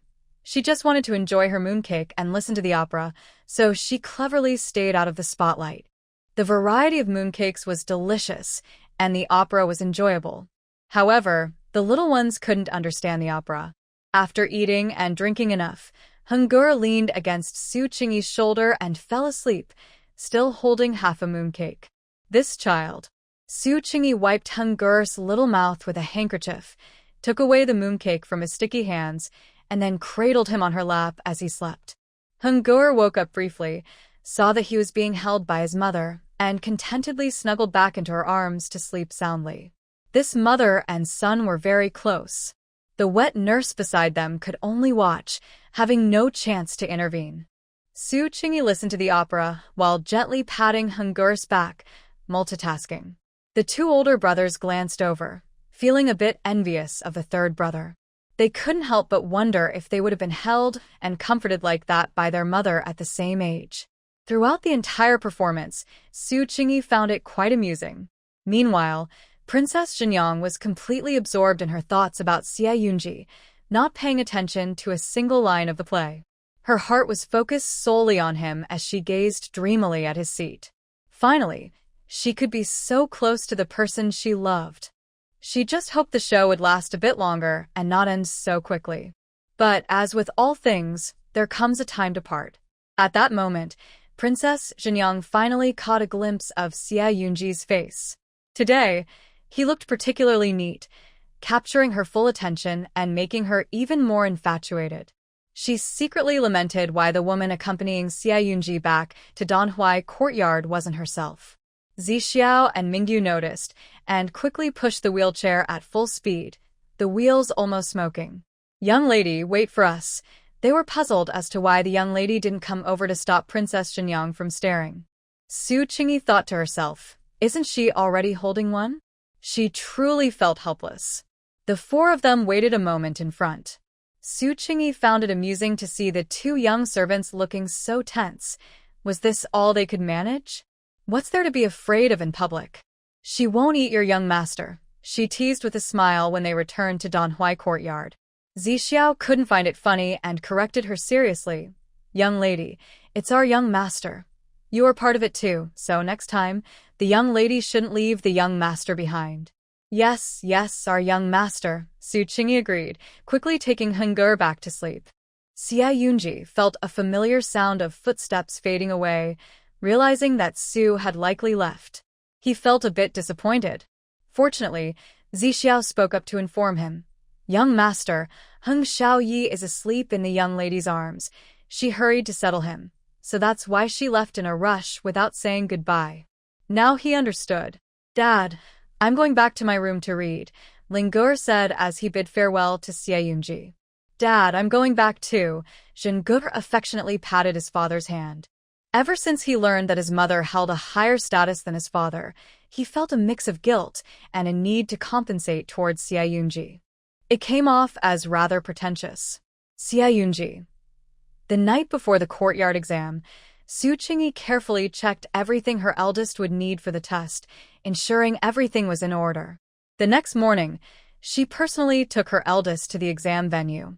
Xie Huayan was personally sent by Lady Ho, showing how much a mother cares for her son.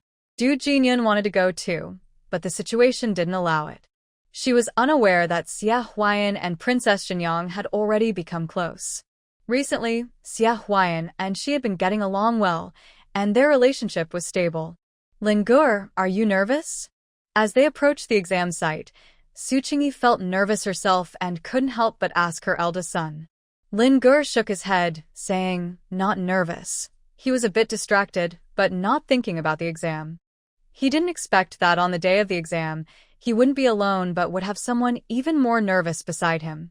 A few months ago, he never imagined this day would come. That's good. Su Qingyi took a deep breath, thinking that if the student wasn't nervous, she shouldn't be either, so she tried to stay calm. When they arrived at the exam site, mother and son got out of the carriage. It seemed they had arrived early, as entry was not yet allowed.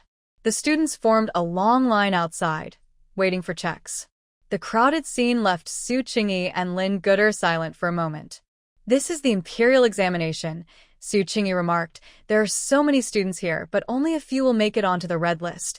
The ancient imperial exams were indeed very difficult, with a much higher elimination rate than modern college entrance exams. Lin Gur wasn't worried about not passing. He confidently said, "It's just the preliminary exam.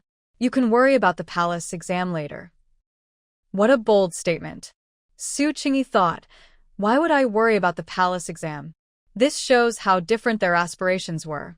Lin Gur aimed to be at the top, while Su Qingyi was content, thinking that just passing the exam was impressive. Soon, the line began to move forward. Lin Gur said, "Mother, you should go back. I'm going into the exam now." "All right." Su Qingyi stood still, watching Lin Gur join the line before she returned to the carriage. Next to them, Xia Huayan also lined up for the exam, while Lady Ho anxiously stood by, looking like she wasn't planning to leave anytime soon.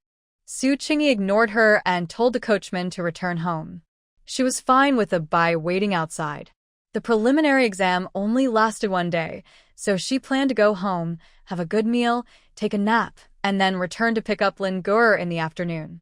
The younger siblings were also eager to come along to greet their big brother, so Su Qingyi brought them too.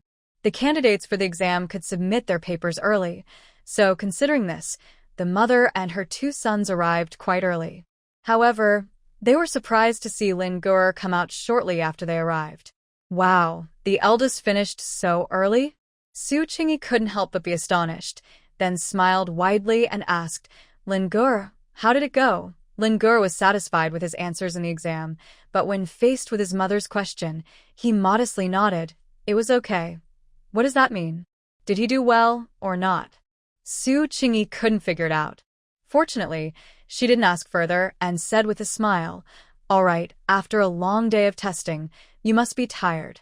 Let's go home and rest." After all, Lin Gur was only 12 years old. Even if he didn't pass this year, he could try again next year. Lin Gur got into the carriage. Hung Gur immediately offered his elder brother some snacks, saying, "Big brother, here, mother brought you some treats." "Thanks." Lin Gur glanced at his younger brother and took the package of snacks. "And there's water," Hung Gur continued, busy and concerned. "Little rascal," Zhen Gur thought to himself, and quickly fanned his elder brother, saying, "Big brother, are you hot? You worked hard on the exam." Although the temperature had dropped recently, the autumn heat was still quite strong. Unlike Lin Gur, who submitted his paper early, his uncle Xia Huayan didn't come out until dusk.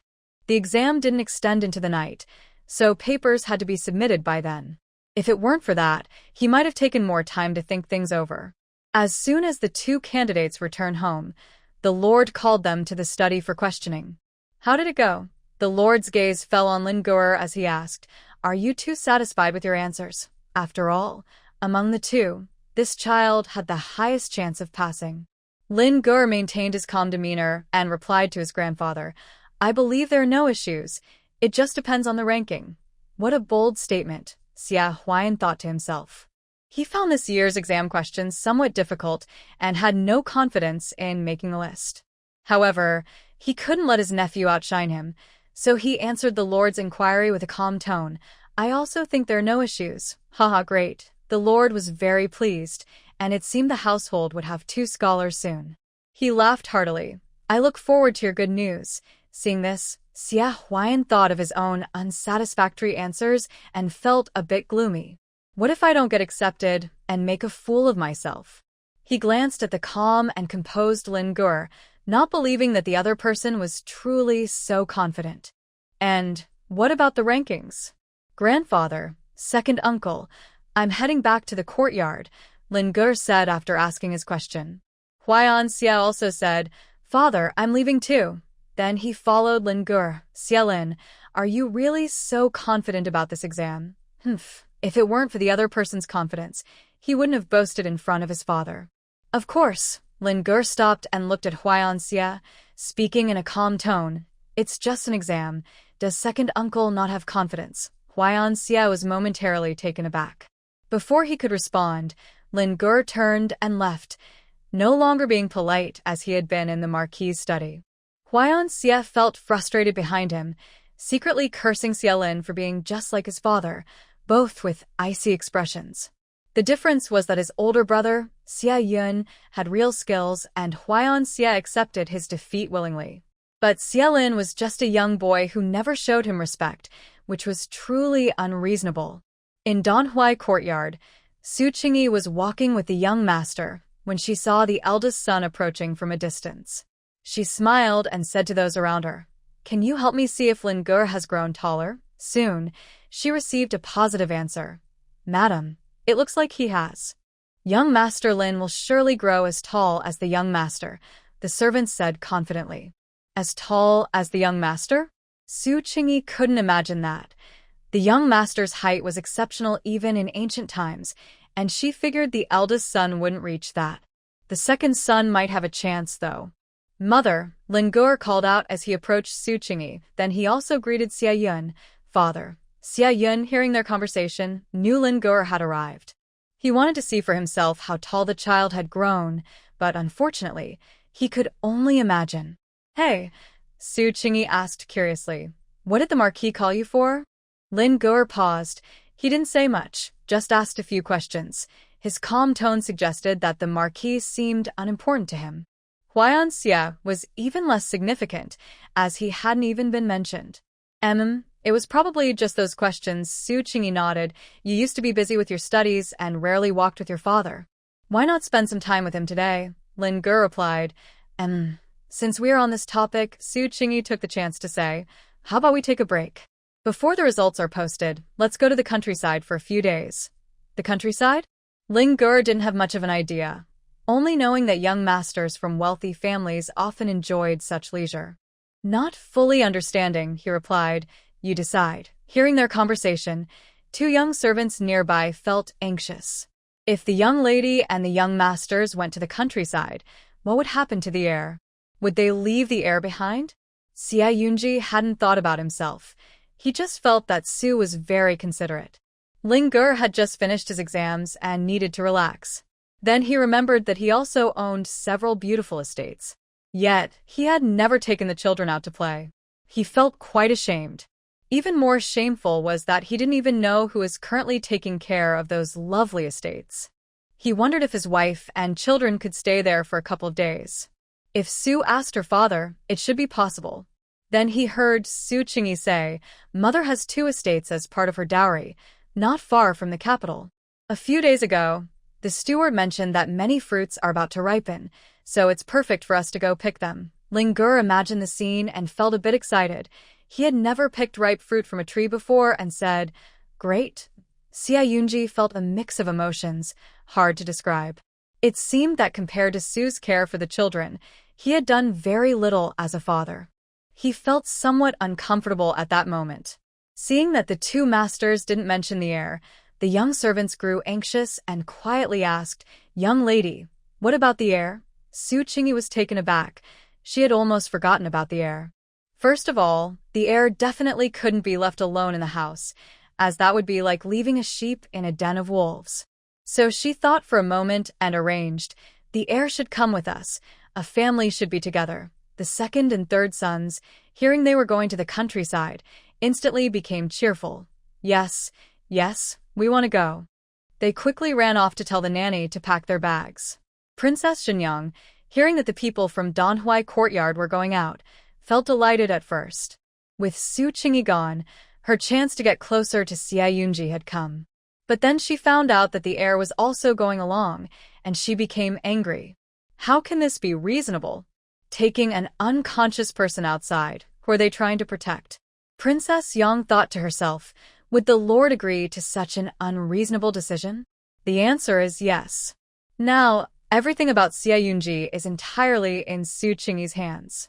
The Lord has no reason to disagree, as he prefers to be hands-off. So the next day, the family of 5 from Donhui courtyard, along with several maids and guards, set off at dawn. Xia Yunji never expected that, despite his current condition, he would have a chance to go out. Although he would just be lying in a different place, for some reason it made him happy. The 4 boys taking care of him were quite capable and clever. If he ever wakes up, he would surely remember their kindness, the young master thought. The countryside has beautiful scenery and fresh air. They can fish in the water and pick fruit from the trees. The sturdy Zhengur immediately took Ngur to have fun as soon as they arrived at the farm. Su Qingyi did not restrict them but only asked the attendants to keep a close watch to ensure they don't get hurt. A childhood spent rolling in the mud is a complete childhood, so let them enjoy themselves. The eldest son was always more serious and steady, but he also joined in the fun at the farm. However, he wouldn't be as carefree as his younger brothers, getting all muddy. He would also talk to the farmers in the fields, asking about their situations. Many exam questions are related to people's livelihoods, so it's important to understand this. As for Su Qingyi, she was interested in food and immediately asked for some roasted chicken. Thus, the mother and her children enjoyed their activities without interfering with each other. As for the young master who couldn't move, he could only be pushed outside by the attendants to listen to the sounds of insects and birds in the mountains, breathe in the fresh air, and hear how much fun his wife and children were having. Hearing the attendants excitedly recounting their adventures, he felt a twinge of regret, thinking, "I'm the one holding you back. Dad, come eat some peaches. I picked a soft one for you," Zheng'er said, bouncing over with a robe full of peaches. Hearing the lively chatter from his second son, Xia Yunji couldn't help but smile. It didn't matter how he felt. Hearing his wife and children having fun lifted his spirits. Jin Shaoyi is so thoughtful, the attendants laughed. Then he quickly got a bowl and a porcelain spoon to mash the peach into juice and fed it to the young master. "The peaches from the farm are so sweet," said the little boy, mumbling as he sat on the ground eating the peach, looking like a cute little monkey. Su Qingyi wandered over from another place and saw the three of them happily sitting in the corridor eating peaches, looking very content. The results of the courtyard exam usually come out in 3 to 5 days. However, since the children rarely had the chance to play at the farm, Su Qingyi didn't rush back to check the results. After all, the final results wouldn't disappear. If she missed it, she missed it. So they stayed at the farm for 4 days and 3 nights, only heading back home when they felt they had enough fun. When they returned and asked, they found out the results hadn't been announced yet, so it would surely be tomorrow or the day after. Sure enough, the results were released the next day. Anbai was responsible for checking the results at Donhui Courtyard, along with another servant from the Marquis's residence. The busy street was very lively, and the two of them squeezed into the crowd under the announcement board with all their might. "Hey, who stepped on my foot? Don't push," Anbai, having practiced martial arts, skillfully maneuvered through the crowd and, looking up, saw his young master's name at the very top of the list. He rubbed his eyes in disbelief, and after confirming he wasn't mistaken, he immediately broke into a big smile. He foolishly let the crowd push him out. "We did it! We did it! Young master is in 16th place, 48th place. Ha ha." Anbai snapped back to reality and ran towards the Marquis's residence, thinking, "My master is in first place. First place." Knowing the results were out today, the Marquis's family members who weren't busy gathered in the front courtyard to wait for the news. Life in the inner courtyard was ultimately dull, so this was a big deal, and everyone was eager to join in the excitement. While they were chatting and laughing, they suddenly saw Anbai running back with an excited expression, and his smile made everyone feel relieved.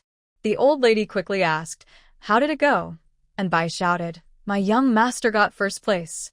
Congratulations to young Master Lin. He topped the exam." "First place, topped the exam?" Everyone gasped, looking at Lin Gu'er with shocked expressions. How could this be? Xia Huayan's first reaction was disbelief. His face darkened as he thought that perhaps the servant had made a mistake. Could Xia Lin be that impressive? Lin Gu'er's expression remained calm, as if he didn't notice his uncle's shocked gaze. Only when facing Su Qingyi's smiling face did he slightly curve his lips in a faint response. "Lin Gu'er, that's wonderful. Congratulations," Su Qingyi said joyfully, her eyes sparkling with delight. "From today on, we should call you Xiaonshu." The second and third brothers also smiled widely, saying in unison, "Congratulations, big brother." Being an Ansho sounded impressive. Soon, everyone joined in to offer their warm congratulations. "Congratulations. Our family has produced an Ansho. We are all proud." At the same time, they were all surprised. Was Lin Gu'er really that talented? They hadn't noticed it before. Lin Gu'er calmly nodded to everyone, not getting overly familiar just because of the sudden warmth. That wasn't his nature. With the lord absent, the old lady cast an admiring glance and praised him several times. The lady of the house forced a smile and also offered her congratulations, but she anxiously awaited Xia Huayan's results. Really, why hadn't he returned yet? Just as she thought this, another servant returned, but his expression didn't look good, and his steps were heavy. The lady's heart sank. How did it go? Did Ari pass? She asked anxiously. I couldn't find Aria's name, the servant said, shaking his head nervously. That meant he didn't pass. The lady's face instantly turned pale, feeling utterly embarrassed. Both uncle and nephew took the exam together. Her 12-year-old nephew had become the Ansho, while his uncle hadn't even made it to the bottom of the list. How could she face anyone after this? Not passing herself? Xia Huayan's expression stiffened, his fists clenching tightly in his sleeves. Although he knew he hadn't done well, he still couldn't accept the outcome. He looked utterly dejected. The old lady felt disappointed too. Her own grandson hadn't passed. However, seeing Xia Huayan in such a poor state, she couldn't bear to scold him. Instead, she smiled kindly and comforted him. It's okay. Huayan has only just picked up his studies. It's understandable to not pass. You can try again next year. There will be more opportunities. Xia Huayan, however, didn't appreciate the comfort and replied sharply, Grandmother, there's no need to worry about me. It's my own fault. Xiaolin's success only made him feel more ordinary. Hearing this, the lady quickly said, Honor, your grandmother is trying to comfort you out of kindness. How can you speak like that? Then she hurriedly smiled at the old lady and said, Please don't blame me, Grandma. Honor is just feeling too guilty. It's fine, the old lady replied casually. Her grandson didn't do well, so why would she hold it against anyone? But this meant they couldn't hold a grand celebration. Throwing a big feast would only let more people know that Xia Huayan's 12-year-old nephew had failed. Given Xia Huayan's temperament, the old lady worried he might react strongly and become very upset. Or even lose all motivation. Qingyi, have you thought about how to congratulate Lin Ge? The old lady asked, her gaze shifting from Lin Ge to Su Qingyi with a hint of regret. What do you think, Grandmother? So Qingyi deeply. The old lady sighed internally. Who wants to be the bad guy? But for the sake of family harmony, she had to be firm. I think we shouldn't hold a big feast. Let's just celebrate quietly at home. As soon as she said this, Lin Ge showed no reaction, but Su Qingyi felt heavy-hearted. Why not? Lin Ge, at 12, achieved the highest honor, stunning everyone, and he is the eldest son of Xia Yun. Shouldn't the Marquis' residents celebrate with a grand feast? Just because they said not to, they wouldn't? It was clear that once his father was gone, he seemed to lose value. Seeing Su Qingyi's gloomy expression, the old lady realized she had made a mistake. But the Marquis' family only had Xia Huayan left. He still had to inherit the title, and if he fell apart, what hope would the Marquis' residents have? Qingyi, there will be more exams in the future. We can celebrate then, the old lady said gently.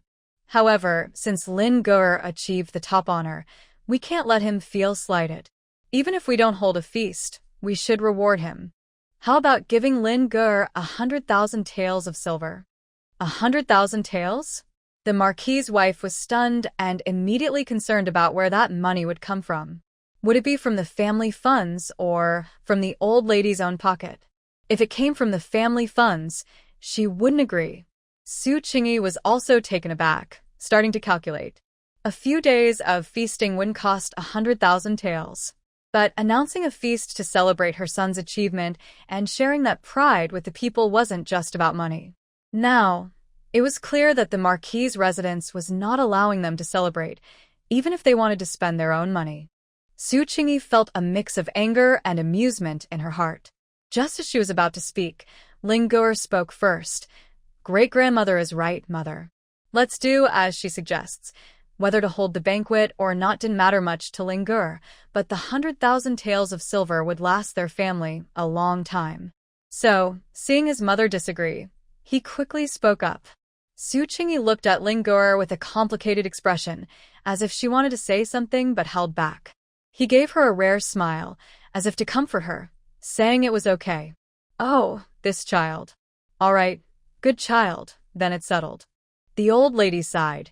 She didn't really want it to be this way either. Su Qingyi opened her mouth, but since Ling Gur had already agreed, she thought it over and ultimately said nothing. I'm sorry for putting you in this position. The old lady looked at Ling Gur apologetically. Next time you pass your provincial exam, we will definitely hold a grand banquet for you. This time was difficult because both uncle and nephew were in the same exam, and she felt troubled. They wouldn't have this chance again. Thank you, great-grandmother, Ling Gur said politely, lowering his gaze. No need to be so formal with great-grandmother. The old lady nodded, her eyes showing mixed feelings. I will have the maid send the banknotes over shortly. Then she dismissed everyone. Since Xia Huayan didn't pass, the people from the Marquis' residence didn't dare to openly congratulate Ling Gur. Xia Huayan was to be the future master of the Marquis' residence, and they had to consider his feelings. So, everyone left. The mother and her children returned to Donhui courtyard, feeling frustrated. The carefree second son, realizing the situation, looked at Su Qingyi in disbelief and said, Mother, is it true that because second uncle didn't pass, brother's banquet is cancelled? No way. He thought it didn't make sense. After all, he was a 12-year-old prodigy. Su Qingyi not dead. Zhang Gur immediately jumped up in anger, kicking and punching the air. How can they do this? Su Qingyi was also very upset and rolled her eyes at the sky. Yes, it was too unfair. How many times in a lifetime can one achieve the top rank? If it were another family, they would have celebrated loudly in the streets. But the Marquis' residence suppressed Ling Gur to protect Xia Huayan's fragile feelings. As a mother, she felt a sense of helplessness for the first time. If only they were in the general's residence, she could be in charge and hold the banquet as she pleased. Ling Gur seemed unconcerned, glancing at his unhappy mother and brothers and said, It's fine. Having money is pretty good my foot. Su Qingyi couldn't hold back anymore and exclaimed, Your mother doesn't need that extra 100,000. The second brother was taken aback for a moment, then loudly agreed, Exactly, pretty good my foot. He felt so satisfied with the outburst. He liked having a mother like this. No wonder he felt a connection with her, at first sight. Pretty good my. Heng Gur also wanted to try, but luckily Su Qingyi quickly covered his mouth and said, Children shouldn't learn that. It's not proper. Heng Gur blinked his big eyes at his mother, looking a bit dissatisfied. The second brother raised his eyebrows proudly, happily showing off that he could learn.